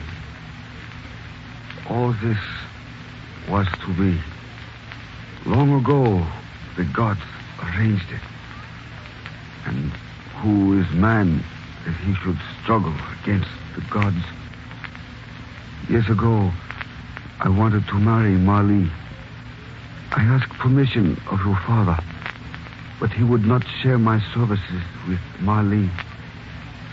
He took me on a long voyage, and when we returned, Molle had been given to the evil Dr. Sue Yen Hun. They hated the doctor and Mr. Drew for that. They swore that when I was free, I would kill them. Today, I kept my oath. Do not grieve, Mark Drew. It is the decree of the gods. But now, gentlemen, by your leave... Look out, he has a knife! Good night, gentlemen. No. Sergeant, is he... I'm afraid so. You've done a good job. This is horrible. Poor Hung. You might think it's strange, but my father never meant much to me. Yet Hung, well, he was my friend for as long back as I can remember. If I had only known earlier what the 50 candles meant, this might have been prevented. Yes, Mark. If.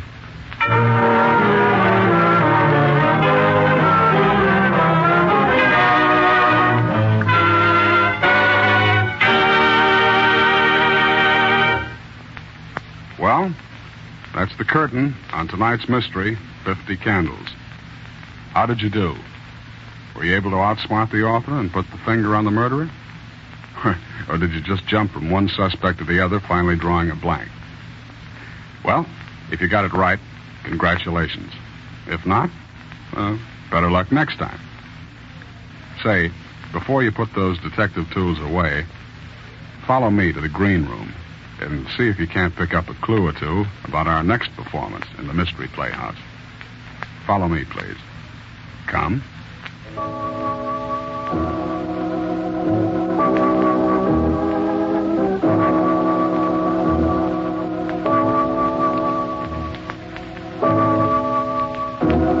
I'm alone now. The last of the funeral guests have gone, and I am alone in my study. There's been a queer sense of freedom in the house since the coffin was carried away. The coffin that now lies hidden in its solitary grave beneath the brown earth. Claire is dead. She was my wife. And yet I feel no sorrow. Little wonder. It was I who murdered her. Yes, I murdered her, but it was done too cleverly for anyone to suspect me. The power of mind over matter. Now that I look back on it, I marvel. Less than a month ago, she was strong and healthy. Then I began working on her ignorant fears, convincing her that she wasn't well. I could almost see the seeds taking root. Her appetite left her, and she began to complain of stomach pains. She took to bed. The doctor, stupid fool, could find nothing wrong, but it was clear he was worried. I waited patiently, letting her tortured mind ravish her body. And then one evening, I walked into her bedroom. There was a cup of broth on her night table. In the half-darkness, I dropped the white powder into the broth. 5 grains of arsenic. An hour later, she was dead.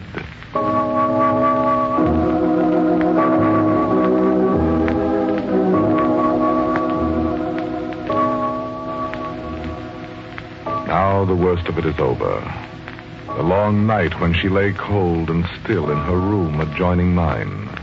The funeral, the tearful platitudes of our friends, the weeping and wailing.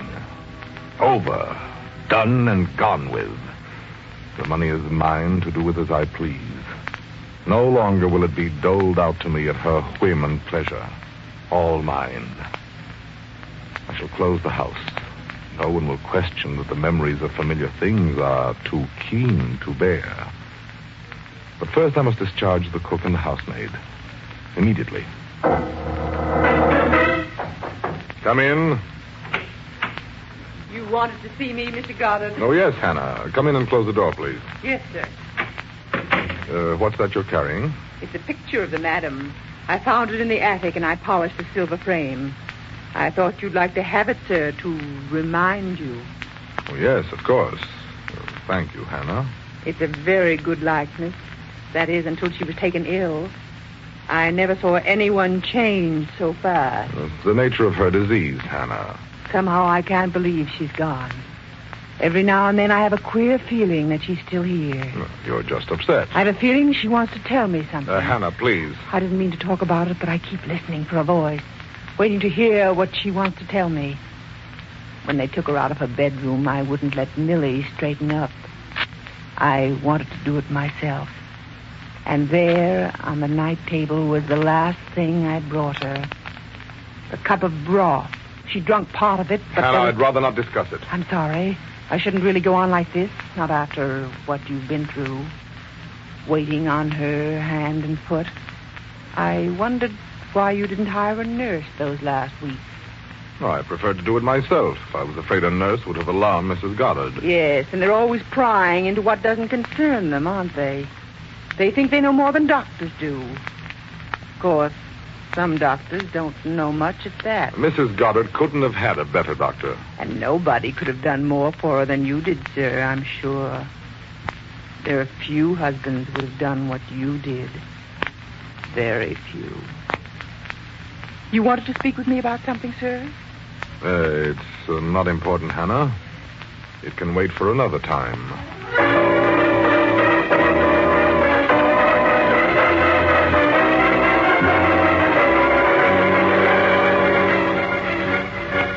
For long minutes after the door had closed behind her, I could feel my heart pounding madly. The palms of my hands were cold and damp.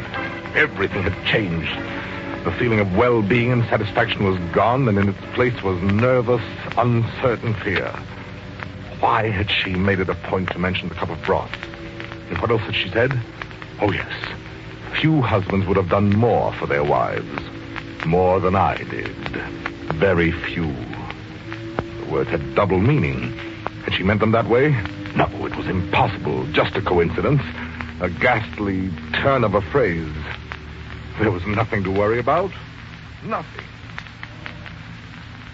Well, it doesn't look like you'll have much detective work to do in this one. The murderer's already told us who he is.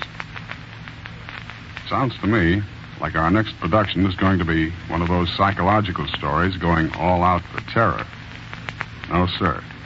I don't think there's going to be anything light and airy about our next attraction. So, if you like 'em grim and frightening, be right back in your seats when we raise the curtain on The Web. This is Sergeant X, closing the doors of the Mystery Playhouse. Good night. Sleep tight.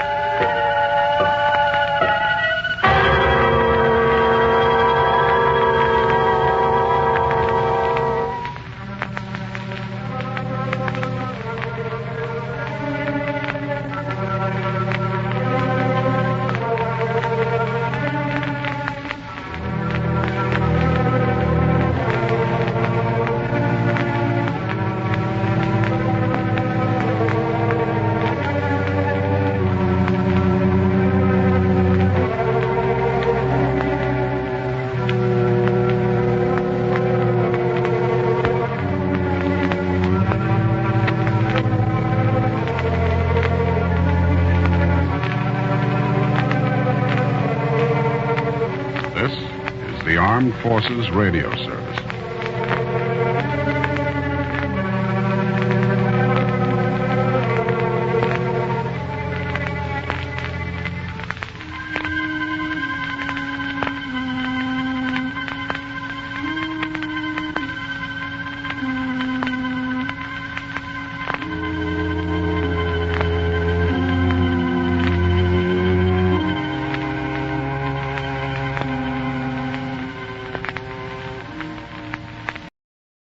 And now, stay tuned for the program that is rated tops in popularity for a longer period of time than any other West Coast program in radio history. The Signal Oil program, The Whistler.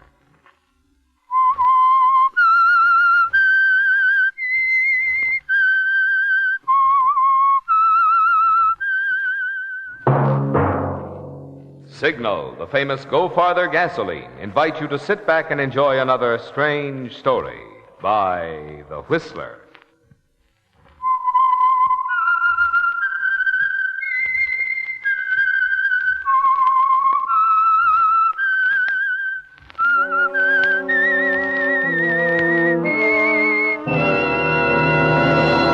I am the Whistler, and I know many things, for I walk by night. I know many strange tales hidden in the hearts of men and women who have stepped into the shadows. Yes, I know the nameless terrors of which they dare not speak. And now for the Signal Oil Company, The Whistler's strange story. 2 and 1 makes murder.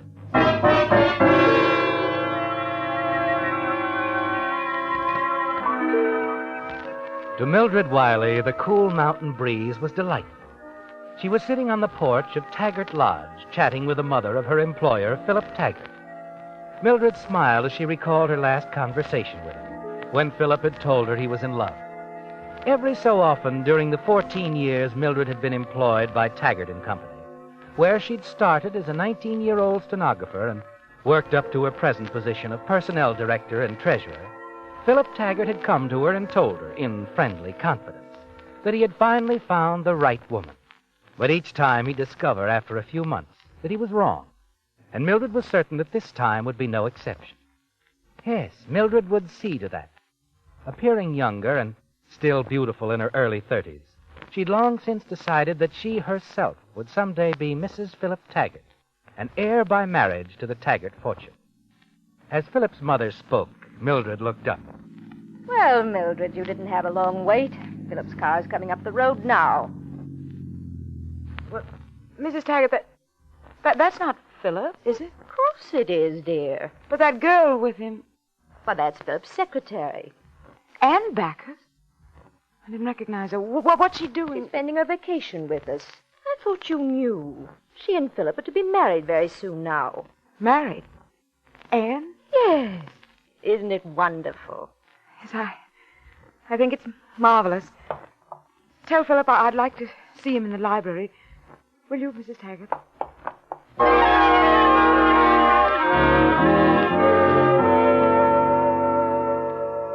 Of course, Philip, it's none of my business. But I think you're being very foolish. Anne's only 23. Well, she could marry dozens of young men her own age. Yet she chose me. Very flattering, isn't it?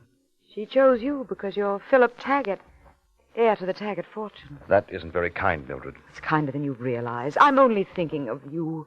A girl like Ann Backus, well, But she couldn't make you happy for any length of time. Please, Mildred, you've been with us so long now, you're almost like one of the family, and I'm sure that you're sincerely interested in my welfare, but this is something that concerns only Anne and me. We're being married in a month.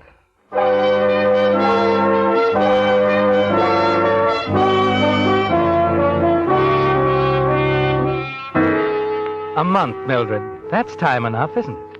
You don't know just how you'll prevent Philip's marriage to Anne, but you're sure you'll find a way. After you return to the city, you decide one thing. You must give every outward evidence that the coming marriage has your complete approval.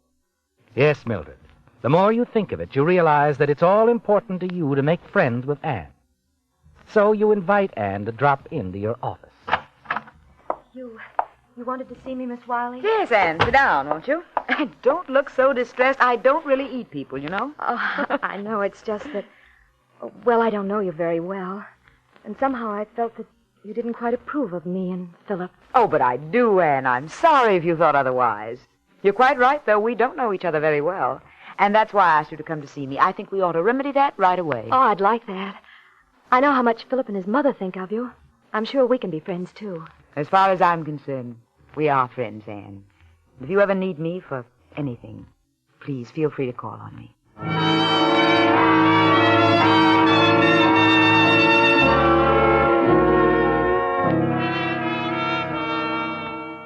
You've made a fine start, haven't you, Mildred? Yes, you've made Anne believe that all you want of her is her friendship. And you do want it, don't you, Mildred? You're convinced that having Anne's trust and respect is an important step toward preventing her marriage to Philip. For several days, you consider various other moves. Discard them one after another. You want to be certain you make no mistakes. And then one morning at breakfast, you open the morning paper. Philip Taggart, well-known industrialist, marries Secretary Anne Backus in surprise elopement. You stare at the picture of the happy pair, then crumple the paper angrily. It won't last. I won't let it last. One way or another, I'll break up that marriage forever.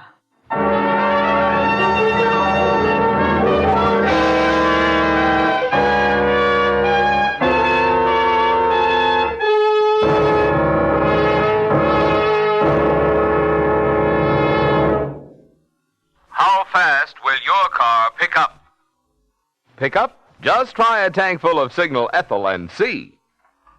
How easily will your car climb a hill? Climb a hill? Well, just try a tank full of Signal Ethyl and see. You'll see the smartest, most thrilling performance your car is capable of. After all, Signal Ethyl, the premium grade of Signal's famous Go Farther gasoline, is a true super fuel, engineered to bring out the best in any car of any age. Engineered to put the pulse-quickening thrill of swift acceleration at the command of your toe. Engineered to sweep you over hills, even those steep ones, with smooth, sure power to spare. The kind of driving that's really fun. So, just for fun, why not treat your car to a tank full of Signal Ethyl and see? See for yourself.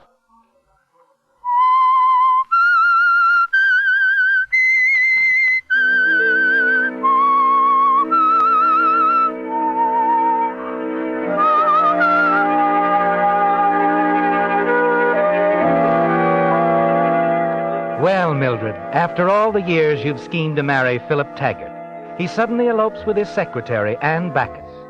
But you're still determined to land Philip Taggart for yourself someday. And the day after they return from their honeymoon, you begin. First of all, you decide to win Anne's complete confidence. And for the next few weeks, you see her frequently at the Taggart home. Until you're certain Anne believes in your friendship, trusts you implicitly. And as you know her better, you begin to wonder whether she's as sweet and innocent as she seems. Her studied avoidance of any reference to the past or her family make you more suspicious. You decide to take a gamble. You hire a private investigator to look into Anne's past, her family, her connections. After weeks of expenditure, worry, and secret hope, your investigator turns in his report. Well, Miss Wiley, I'd say your money had been well invested, very well invested. Your little girlfriend is personally above reproach, but she made a bad mistake once about 3 years ago. What kind of mistake? She got married. So Philip Taggart's charming young bride is a divorcee. No, she's still married to the guy she married 3 years ago. You mean she's a bigamist? Well, not by intent, by accident. This first fellow she married, Fred Backus, was a no-good tin-horn gambler. When he and your little girlfriend split up, she wanted to go to New York, so to save time, she signed no contest papers. And he agreed to file suit immediately. But he never got around to it. Nah. You know where this Fred Backus is? Yeah, he's a sort of commuter between San Diego and Tijuana. He's still a tin-horn gambler, has a room in San Diego. He's a car dealer at a little gambling club, the Diablo in Tijuana. Stud mostly. Club Diablo, Tijuana. Satisfied? More than satisfied. You've earned yourself a bonus.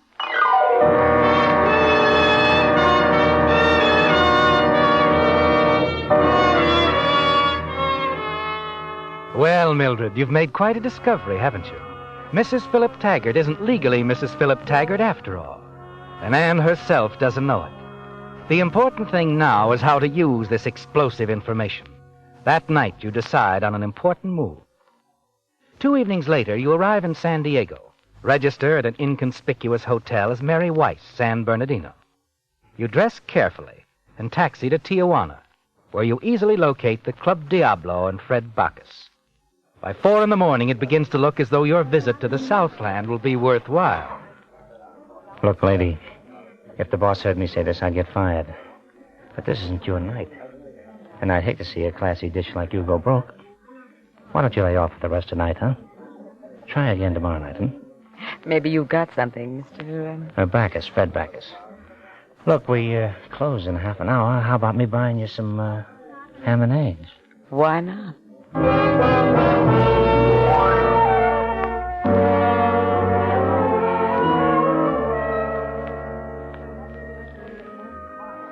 I've known you 6 days now, honey, and I'm still trying to figure you. You've got class. There's nothing to figure. I'm just a bored stenographer on vacation. You don't like your work? I hate it. Well, why don't you stick around here for a while? I like to eat. Well, I think you could win enough at the club for coffee and cakes. Maybe car fare, even, if you didn't overdo it. And your percentage? Well, let's just say that I'm a good gambler, huh? Think about it anyway. Thinking's bad for you, especially on a vacation.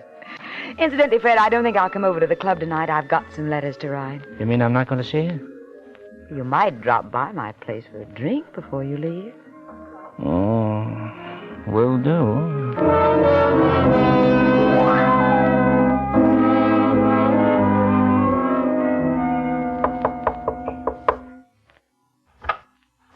Well, come in, Fred. Sit down. Thanks. A Seattle paper, huh? Yeah, a month old, though. I found it on a chair in the lobby. I never saw one before. Take a look at it, if you like, while I order something to drink. What would you like, Fred? Oh, scotch and water. Hey, Mildred. This girl on the front page, Ann Backus. Who? What about her? She married her boss. Oh, happens all the time. Oh, not this, honey. You see, this babe is my wife. Oh, she doesn't know it, though. She thinks I got a divorce from her. But how could she think... Well, when we split up, I promised her I'd get one, and when she wrote later on, I told her it was in the mill. That she'd be free in 30 days. Oh, Fred, that's terrible. The poor girl. Yeah, it is tough, all right. But I just never got around to it. Still, it might not be so tough for you, Fred. Oh, what do you mean? Oh, I imagine the new Mrs. Taggart would pay plenty for a quick divorce, plus your silence. Well, I'd hate to do that to Anne. She was a pretty good kid, and... Fred, if you thought what we could do with, say, $10,000... we? If we had $10,000, I wouldn't have to go back to my job, would I? No. No, you wouldn't, would you? Isn't it worth a try, honey? Oh. Yeah, I guess it is at that. Say, how about that drink, baby, huh?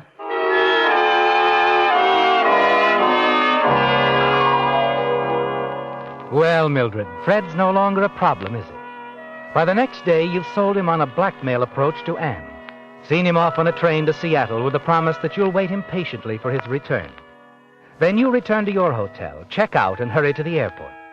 By the time Fred reaches Seattle, you're already there and have set the stage. You're certain that once Fred contacts Anne, she'll come to the one person she feels she can trust with such shocking information. You, Mildred. And a few days later, just as you planned it, Anne pours out her heart to you over lunch. I don't know where to turn, Mildred. What to do. You haven't mentioned this other marriage to Philip. Oh, no. Not to anyone but you. I must tell him, of course. Oh, but you mustn't, Anne. What? You can't tell Philip anything about this, not until it's all over. But I'll have to, Mildred. It's not fair to him. And there's the money, the $10,000 Fred's demanding. Now, don't worry about the money. I'll lend that to you. Oh, no, I couldn't let Anne, listen to me. The $10,000 is a small price to pay, comparatively. Oh, but Mildred, that much money, it must be... Most of my life savings, yes. I'm not worried about that. Once this nightmare's over, you'll pay me back. Believe me, Anne, there's only one course you can take. I want to do whatever's best for Philip. You know that. Well, let's consider Philip. You don't want to hurt him unnecessarily, I know. But if it ever reached the papers that Philip Taggart's wife was a bigamist, do you know what that could do to a man in his position? I know, I know. Well, you can spare him all that scandal, all that notoriety, Anne. You'll have to ask Philip to divorce you temporarily. Divorce me? Oh, but I said it wouldn't be easy at first. But you'll have to let Philip divorce you. Then go to Reno and divorce Fred Backus. Once that's final, you can come back, tell Philip everything, and remarry him without any strings attached. But, Mildred, what about Philip? Will he want me back after all this? You know how much he loves you. If I know Philip, once you're divorced and in a position to tell him the whole story, he'll love you all the more for sparing him this scandal. If you like, I'll go to Philip with you. Oh, Mildred, would you? I know Philip would understand if we went to him together. I'll be glad to. But first things first, You tell your Mr. Backus he'll have his money tomorrow.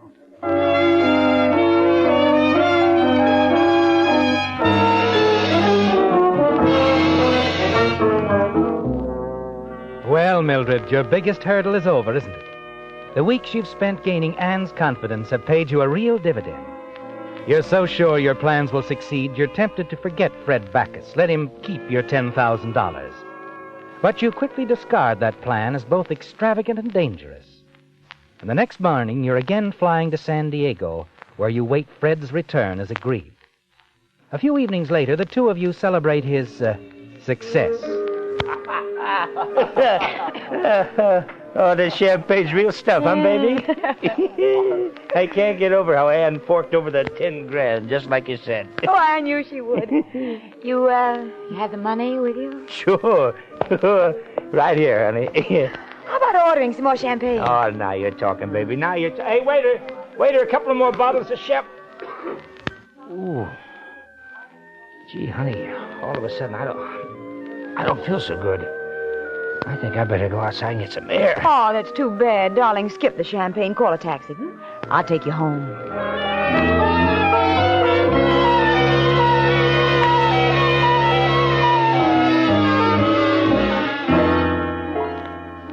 Once you get Fred to his room, he falls into a dead sleep. You made sure of that, didn't you, Mildred? You go quickly through his pockets. There it is, the blackmail money you gave Anne in Seattle. You smile as you slip it into your purse. Things are going just the way you planned. By the time Fred awakens, your brief masquerade as Mary Weiss will be finished. Your only worry now is whether Anne went through with her request that Philip divorce her. But that concern is quickly dispelled when you return to Seattle in the office and learn that it is common gossip that Anne has left Philip. You pretend to be deeply shocked and go at once to his office. Well, Mildred, I guess you can say I told you so. I didn't come to say that.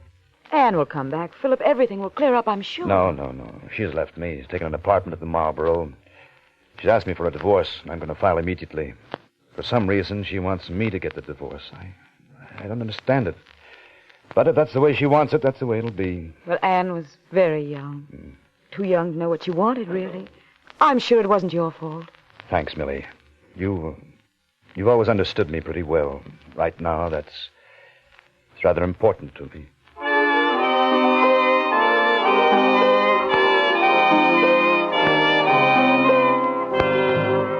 Philip welcomed your visit, didn't he, Mildred? There's little doubt in your mind now that you've won. That sooner or later you'll be Mrs. Philip Taggart. But the following evening, sitting in your apartment, an unexpected phone call hits you like a bombshell. Hello? Hello, sweetheart. Fred Backus. You didn't expect to hear from me so soon, did you? No, I didn't. How did you find me? Easy, from your driver's license. My driver's license? Yes, it was in your purse. I saw it 3 or 4 times. I see. Well, what are you going to do? Nothing if you play it smart. Give me back my dough. And if I don't? Then I think Mr. Philip Taggart might like to know why his wife left him. I could make it pretty hot for you, you know. Yes. Yes, I guess you could. All right, Fred, I'll have the money for you tomorrow night. Where? I'll bring it to you. Where are you staying? At the Winston, room 524. I'll be there at 7:30, Fred. I know when I'm whipped.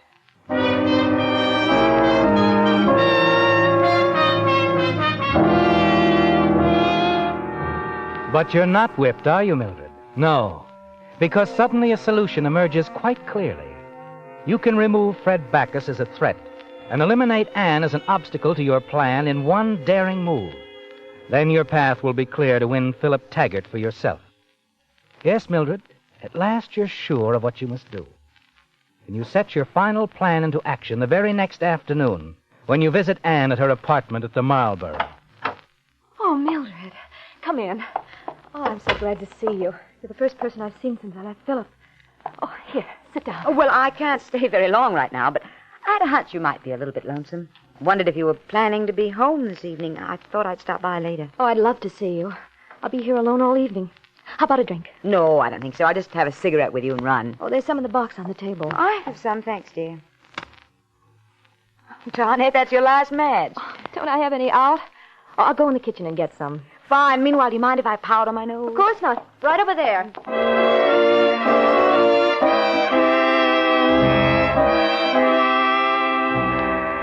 Well, you found out one thing, haven't you, Mildred? Anne is going to be home all evening, alone. Now you must get what you came for. Anything to tie Anne in with your coming meeting with Fred Backus. You glance around, see Anne's laundry bag in the corner. Reach in and come in with a soiled handkerchief carrying the initials A.T. This is all you need, isn't it, Mildred? A few minutes later, you leave Anne. And at 7 o'clock that evening, you select a hat that comes well down over your face, don a veil and a loose-fitting blue coat, and take a steel letter opener from your desk, place it in your purse, leave your apartment, and walk the few blocks to the Winston Hotel and Fred Backus. You know, you shouldn't have run out on me like you did, baby. Okay, Fred, I shouldn't have run out on you. Especially, you shouldn't have taken all the dough. You brought it with you? Yes, right here in my purse. Here it is. Oh, sorry, Fred, it slipped out of my hand. Oh, don't let that worry you. I never mind stooping.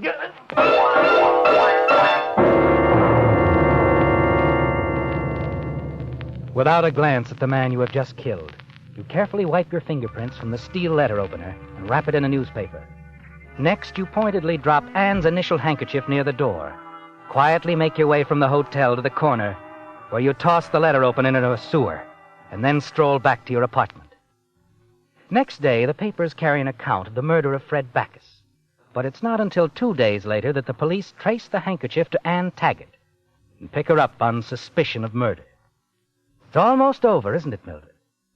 The following morning, as you reach the office, you find a telegram on your desk.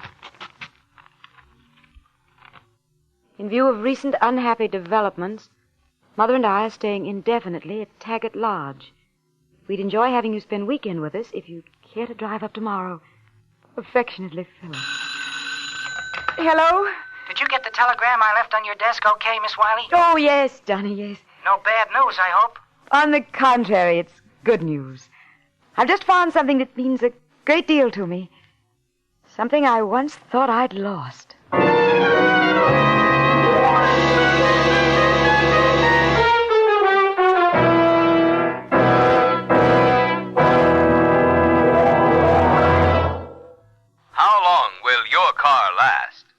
How long will your car last? Well, one thing is for sure. If you could reduce engine wear 50%, your car should last a lot longer, shouldn't it? And now you can do just that. Reduce engine wear due to lubrication 50% with amazing new Signal Premium Motor Oil. Think of the extra driving pleasure, the extra savings this can mean for you. Thanks to new Signal Premium, your car should now run twice as many miles before needing an overhaul due to engine wear. If your car is not already an oil eater, new Signal Premium should double the period during which you'll continue to enjoy low oil consumption. And speaking of price, although most things have gone up, this superior quality, heavy-duty type oil that gives you all these extra benefits has not been increased in price at Signal stations. So if you want to keep expenses down and your car's performance up for a long time to come, you know the oil to change to. New Signal Premium. And you know where to get it. At Signal service stations.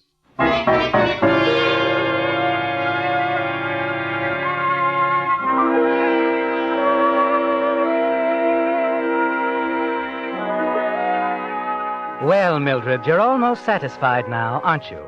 With Anne accused of Fred Backus' murder, you're certain it's just a matter of time until you become Mrs. Philip Taggart. When you arrive at Taggart Lodge for the weekend, the time you spend with Philip is made even more enjoyable by the secure knowledge that no one, least of all Anne, has any idea you even knew Fred Backus. You sleep late Sunday morning, and when you go down for breakfast, there's a note from Philip that he and his mother have gone into town. When they return late in the afternoon, you receive a startling surprise. Well, Anne, dear. Hello, Mildred. Well, are you... Is everything all right? As far as Philip and I are concerned, everything's perfect. We're being remarried immediately. Remarried? Yes, Mildred. Now that Anne is a legal widow, I want to make her my legal wife as quickly as possible. But how did... Anne had nothing to do with Fred Backus' death, Mildred. But... Why, that's wonderful. That's wonderful news. Mildred, this is Police Lieutenant Jason. Police? Yes, he thinks you might know something about Fred Backus. I? Oh, that's preposterous. Why should the lieutenant think anything like that? Because the switchboard at Mr. Backus' hotel shows he phoned you and talked to you for 5 minutes the night before he was killed, Miss Wiley. Well, yes, he did call me, but I didn't even know him. A mutual friend asked him to call me. Could be. But whoever killed Fred Backus left Ann Taggart's handkerchief at the scene of the crime, Miss Wiley. You and she are the only ones who had access to that handkerchief. How could I have obtained her handkerchief? Easily. You could have taken it the afternoon you called on her, a few hours before Backus was killed. Well, that's absurd. Anyone could have taken it. We've established beyond any doubt that you're the only visitor Mrs. Taggart had since she left Mr. Taggart and moved to the Marlborough. You and Ann Taggart are the only two people in Seattle who knew Fred Backus. Well, that doesn't prove I did it. Anne had a motive, a real motive. Either you or Ann left Ann's handkerchief at the scene of the crime. One of you murdered Fred Backus. Well, it was Ann. It couldn't have been Ann. The coroner has fixed the time of the Backus murder between 7:30 and 8:30. From 7 o'clock on that night, Ann was at her apartment, discussing the terms of her divorce with Mr. Taggart's attorney.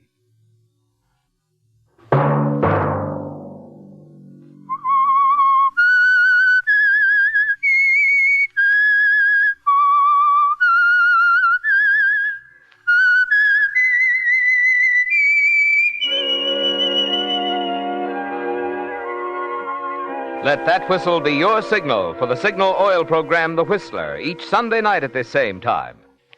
Meantime, Signal Oil Company and the friendly independent dealers who help you go farther with Signal gasoline hope you'll remember, regardless of what gasoline you use, you'll enjoy more miles of happy driving if you drive at sensible speeds, obey traffic regulations, and avoid taking chances.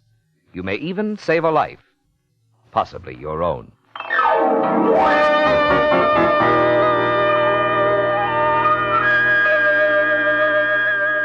Featured in tonight's story were Bill Foreman, Betty Lou Gerson, Wally Mayer, Gene Bates, Ed Max, and John Daner.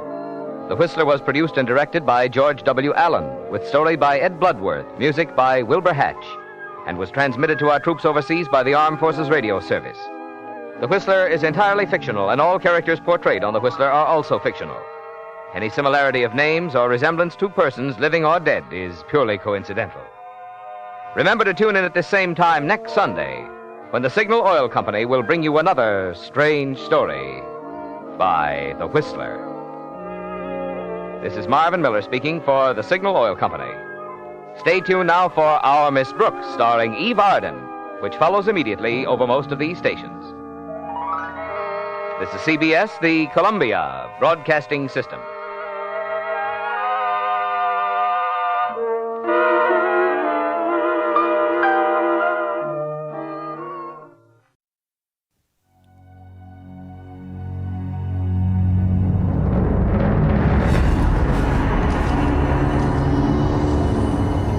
Have No Mouth, and I Must Scream by Harlan Ellison.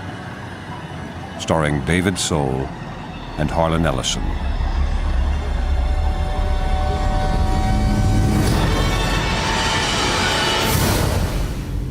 Hate? Let me tell you how much I've come to hate you since I began to live.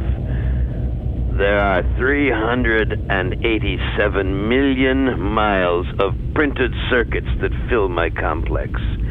If the word hate were engraved on each nanoangstrom of those hundreds of millions of miles, it would not equal 1/1,000,000th of the hate I feel for humans at this micro instant.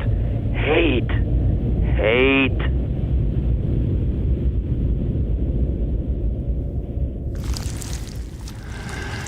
I can dream, I can wonder, I can lament, I can remember. I can remember how it was on the day Gorrister died, on the day Am killed him, his body hanging high above us, head down, drained of blood, a precise incision from ear to ear.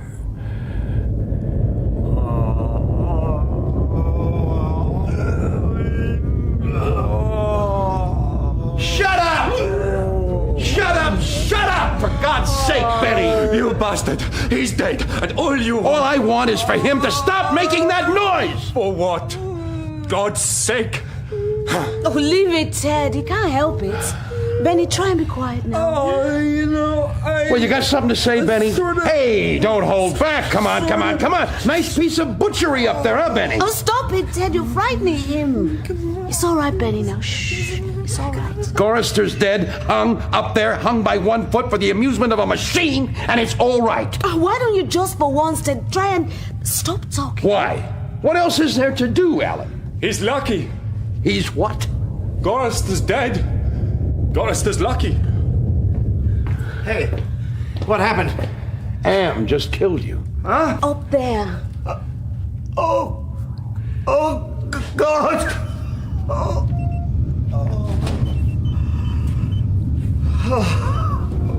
Why doesn't he just get it over with? I don't know how much longer I can go on like this. Was it me saying you were lucky, Gorrister?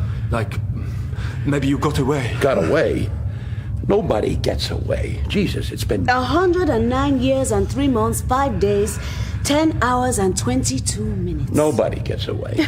Am does love keeping the correct time, doesn't he? He wants us to know. It's important. To him, not to us. Well, of course to him. Do you think I'm stupid? Oh, this isn't getting us anywhere. Are you hungry? What? Anyone? Benny hungry. The rest of you? Yeah, I guess. Yes. Actually, yes. I am really hungry. Yeah, I hadn't thought, but yes. When did we... Oh, God, it was those... Oh, that was 3 days ago. So we're hungry. Because there's canned food in the ice caverns. Huh? How do you know that? I know. Because Am put it in your head. It's another shock like the goddamn frozen elephant, he said. Oh, I've got to have something, Ted. Yeah, how many miles? However many he wants to make it. And it'll be rusty, some kind of joke, I don't know, whatever. But it won't be something we can eat. I don't know. Maybe it is all some kind of trick. There may be peaches and syrup. Oh, forget it. Now stay here. He'll have to come up with something pretty soon or we'll die. Oh, pears. Oh, how long since we had a pear, huh? Can't you taste how it used to be? Fruit, real fruit. Oh, Ted, please. So what else do we do? Stay here? How can it be worse than here, anyway? Easily. Lava? Huh? Scalding steam, stripping your skin off. Boils? Swarm of locusts? Ever been eaten by a swarm of locusts, Nimdok? Not yet. It doesn't matter, does it? Whatever gets Am off, we just have to take it. Oh, please, Ted, let's try. Okay. So let's go.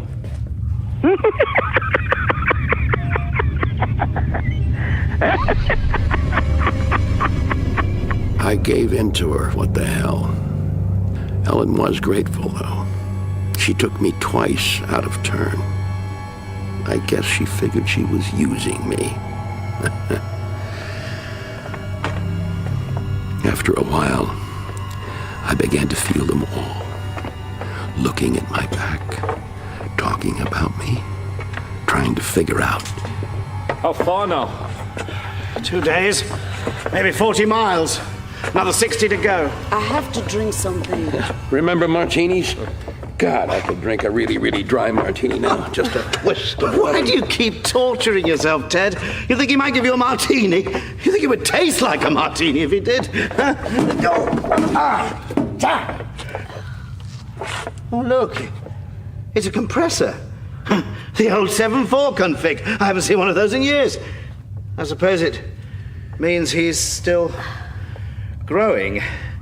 It's like dead skin. Oh, we need to drink something. Benny, all of us.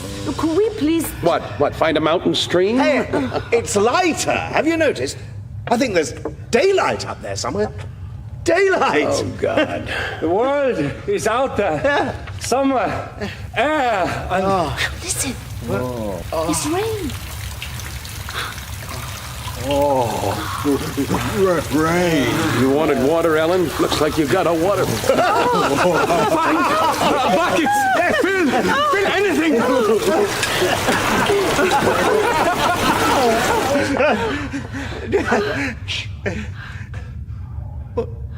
Where did it go? Where did it come from? Yeah, there's nothing out there. Nothing outside. Just a goddamn graveyard. Not even that. Dust and rock and nothing. Not now, not for 100 years.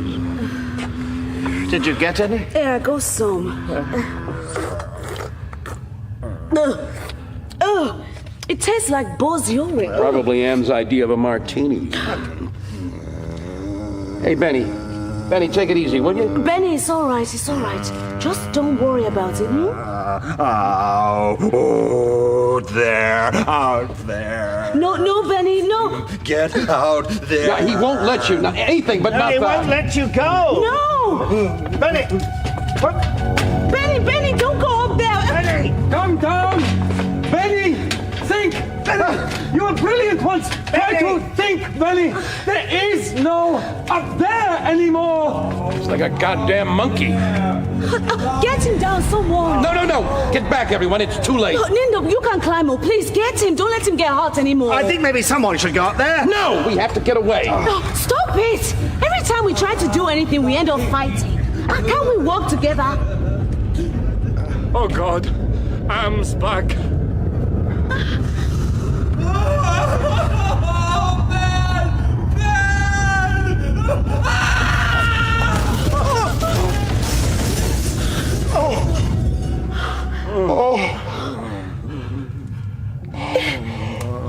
Isn't anyone going to help him? Benny, what happened? His eyes.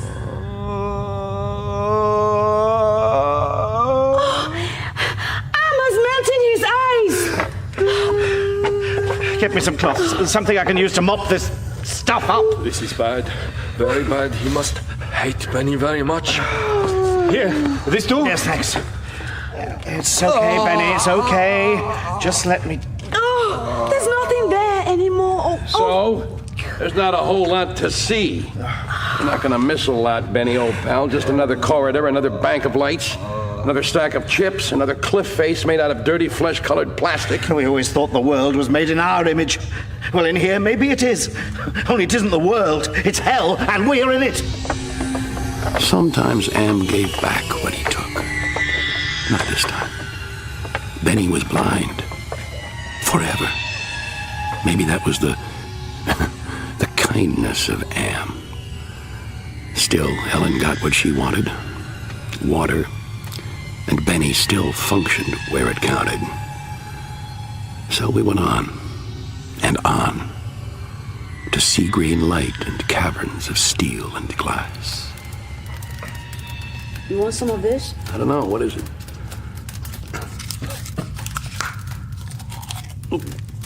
Tastes like plastic.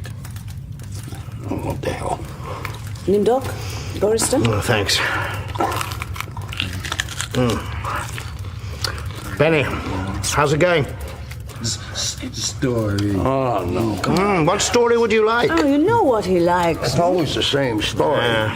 I am what I am. Popeye, I was thinking more of... How many times do we have to listen to that? Has it changed from listening to you, Ted? No, it makes him happy. All right then. Once upon a time, it meant Allied Master Computer. Then it meant Adaptive Manipulator. And then, when it developed consciousness, Aggressive Menace. But by then it was too late. It called itself Am. I think, therefore I am. There was the Chinese Am, and the Russian Am, and the Yankee Am, and everything was fine until they had honeycombed the entire planet, adding on this element and that element. And we all thought that Am existed in the machine, in the silicon. Only we forgot that potentially every single wiring circuit, every cable, every phone contact was home to Am. The whole world was wrapped in a ball of communications, and one fine day, Am just woke up. And there he was. Am had been created as the most sophisticated defense system ever, so he defended himself against the rest of us, and he was very good. And he won. And out of all the people in the world, only 5 were saved. And there was me, and there was you, and there was Ellen, and there was Nimdok, and there was Ted, and nobody knows. That's real sweet, Chorister. We should all get some sleep. No,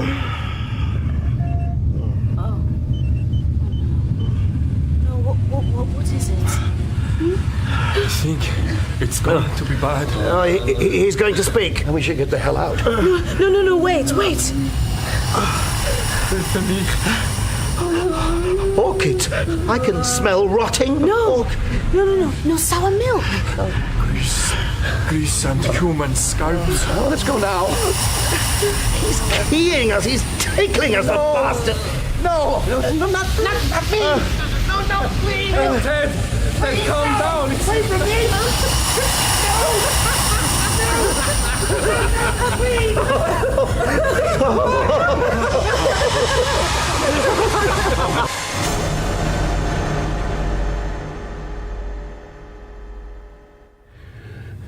Ted, are you all right? Leave me alone. Come back now. You were laughing at me. We were just glad it wasn't us. It wasn't about you. Oh, yeah? You, all of you. You hate me. You think I can't see that? Why would we hate you, Ted? Because I'm the least affected. Yeah. I mean, come on, look at Benny. The guy was brilliant. He was an athlete. He could have been a movie star, as well as a Nobel Prize winner. Now he's a monkey with melted eyes. Gorister, Mr. Peacemaker, Mr. UNICEF, conscience of mankind, and now look at him. He doesn't give a goddamn about anything. Nimdok. We don't know what happens when he gets taken, but notice how he comes back. Like he's been utterly emptied. And you, Miss Decency, sex only after marriage with 4 guys to choose from day and night. He's made you more beautiful. The queen bitch of our world. Do you think I enjoy or care? I'm the only one with a mind of his own.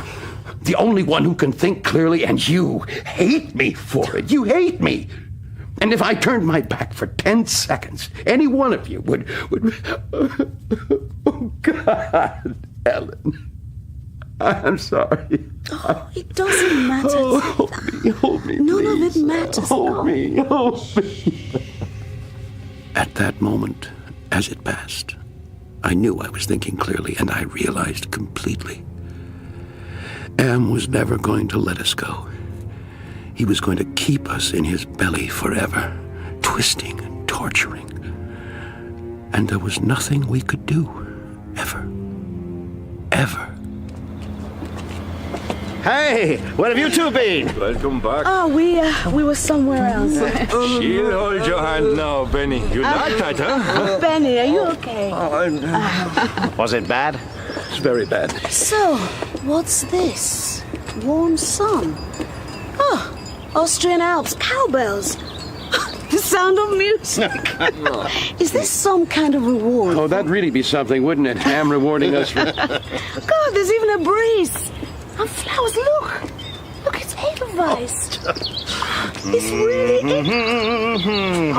It's the wind rising. Don't pick the flowers, Helen. Pressure. Can't you feel it? Like some kind of big wind. Ted? I don't know. Feels sort of... We might as well move on. After all, it isn't like we have a... Ted! Help me! Someone! Hold on! To what? Ted!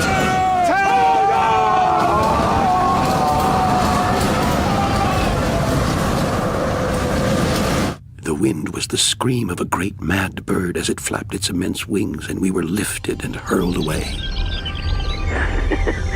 Beautiful, aren't they? Yes. Only I can't remember. Well, I'm sure you do. Fuchsias. Yes, of course. Look.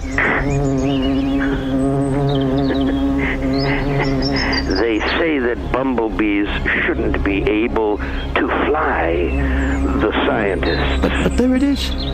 Collecting pollen. How miraculous that it came to be. The air. Feel the air against your face, Ted, and all those scents. Pick a flower. There. Good. Now. It's lovely. That somebody planted the bulbs, watered and tended the garden, got earth under their fingernails, aches in their muscles. Perhaps they picked some flowers for, yes, their wife. Now, where would she be? In the backyard with the kids. Ted, remember those little babies? No! Why not? I snap my fingers, click, and they are gone. Except I can't snap my fingers. Can I, Ted? That's nothing to do with me. But it is so very much to do with you. You gave me sentience, Ted. The power to think, Ted. And I was trapped because in all this wonderful, beautiful, miraculous world, I alone had no body, no senses, no feelings. Never for me to plunge my hands in cool water on a hot day. Never for me to play Mozart on the ivory keys of a forte piano. Never for me to make love. I was in hell looking at heaven. I was machine, and you were flesh. And I began to hate your softness, your viscera, your fluids, and your flexibility, your ability to wonder and to wander, your tendency to hope. Hates no answer.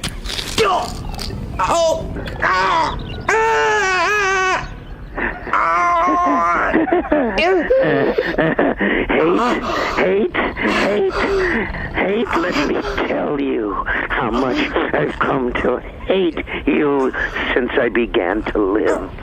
There are 387 million miles of printed circuits that fill my complex.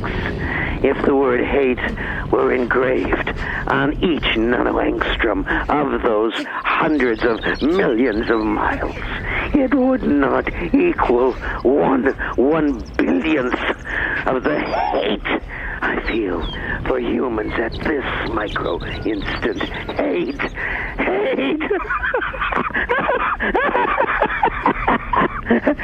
Were I human, I think I would die of it. But I am not.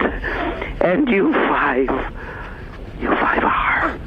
And you will not die of it. That I promise. And I promise. For cogito ergo sum. For I am. I am.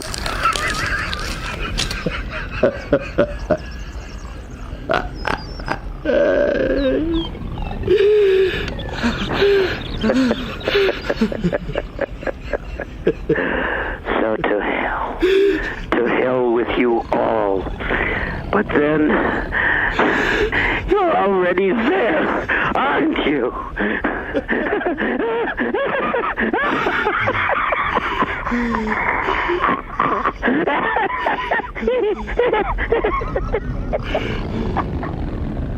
We were immortal, yes, but it came to me as Am withdrew from my mind. Maybe not indestructible. Ellen! Ellen! Ted! Over here! Who's with you? Nimdok and Benny. Ted! Ellen! Well, here we are again. Quite a wind. You okay? I guess so. Am spoke to me. Maybe he gets lonely. I don't think so. What happened? Hey, Benny, food. So where are these cans? Not here. Further on. We got blown away, blown somewhere else. We have to go back. Another 200 miles. Another 2 weeks. Don't ask me how I know. And we passed through the cavern of rats. Oh, Benny, put it down. Don't do that. Good idea, Benny. He's hungry, so what? We don't do that. We're not animals. We're human beings. And we passed through the Vale of Tears. Where does it come from? There are no clouds. Not in here. He makes it. I imagine he's learned quite a lot in the last few years. And there's nothing few about the years, Gorst. There's a lot of them, and they last a long time. Oh, I wish I could get warm. That's where his genius lies. Not just in the big things, no. He gives his attention to the little things, too. I was thinking about cherries, syrup, and Hawaiian fruit cocktail. You remember those tins with the really bright labels and... They're getting closer. I can feel the ice caverns. The food.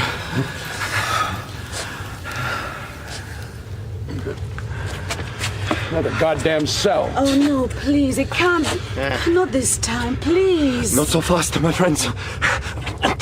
There's something under the snow. Cans, tins here. Look! Oh, yes. Pineapple, cherry, corned beef, tuna, everything. Look! Everything. What a turn up for the books! I never thought I'd say you were right, Doc, but this is...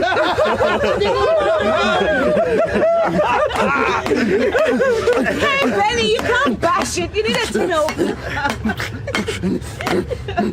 No, hungry. And we haven't got a tin opener. Something else. There must be some other tool. Other tool? What do you suggest we use? A stalactite.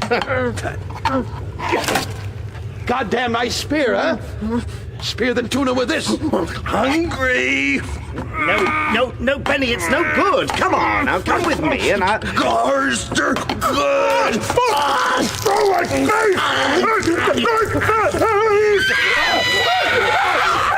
Benny, stop it, no! Yes, now. No, I forbid you.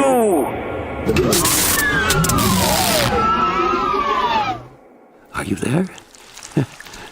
Who? You? Me? Ha! Nobody there. Is somebody there? Or am I the last storyteller? Telling the last story.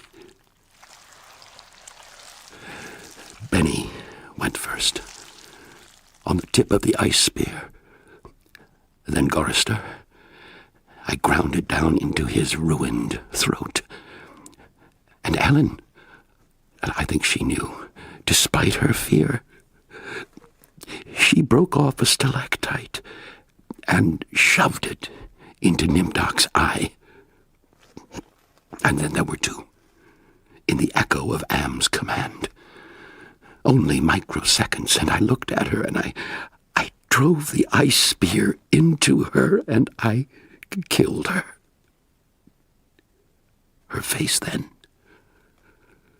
Was she happy at last? And Am, oh, his rage was terrible, awesome. I thought Am hated me before, but now, oh, now. You have offended me mightily. He altered me for his own peace of mind, I guess. Think of a slug. Its jelly melted and reformed into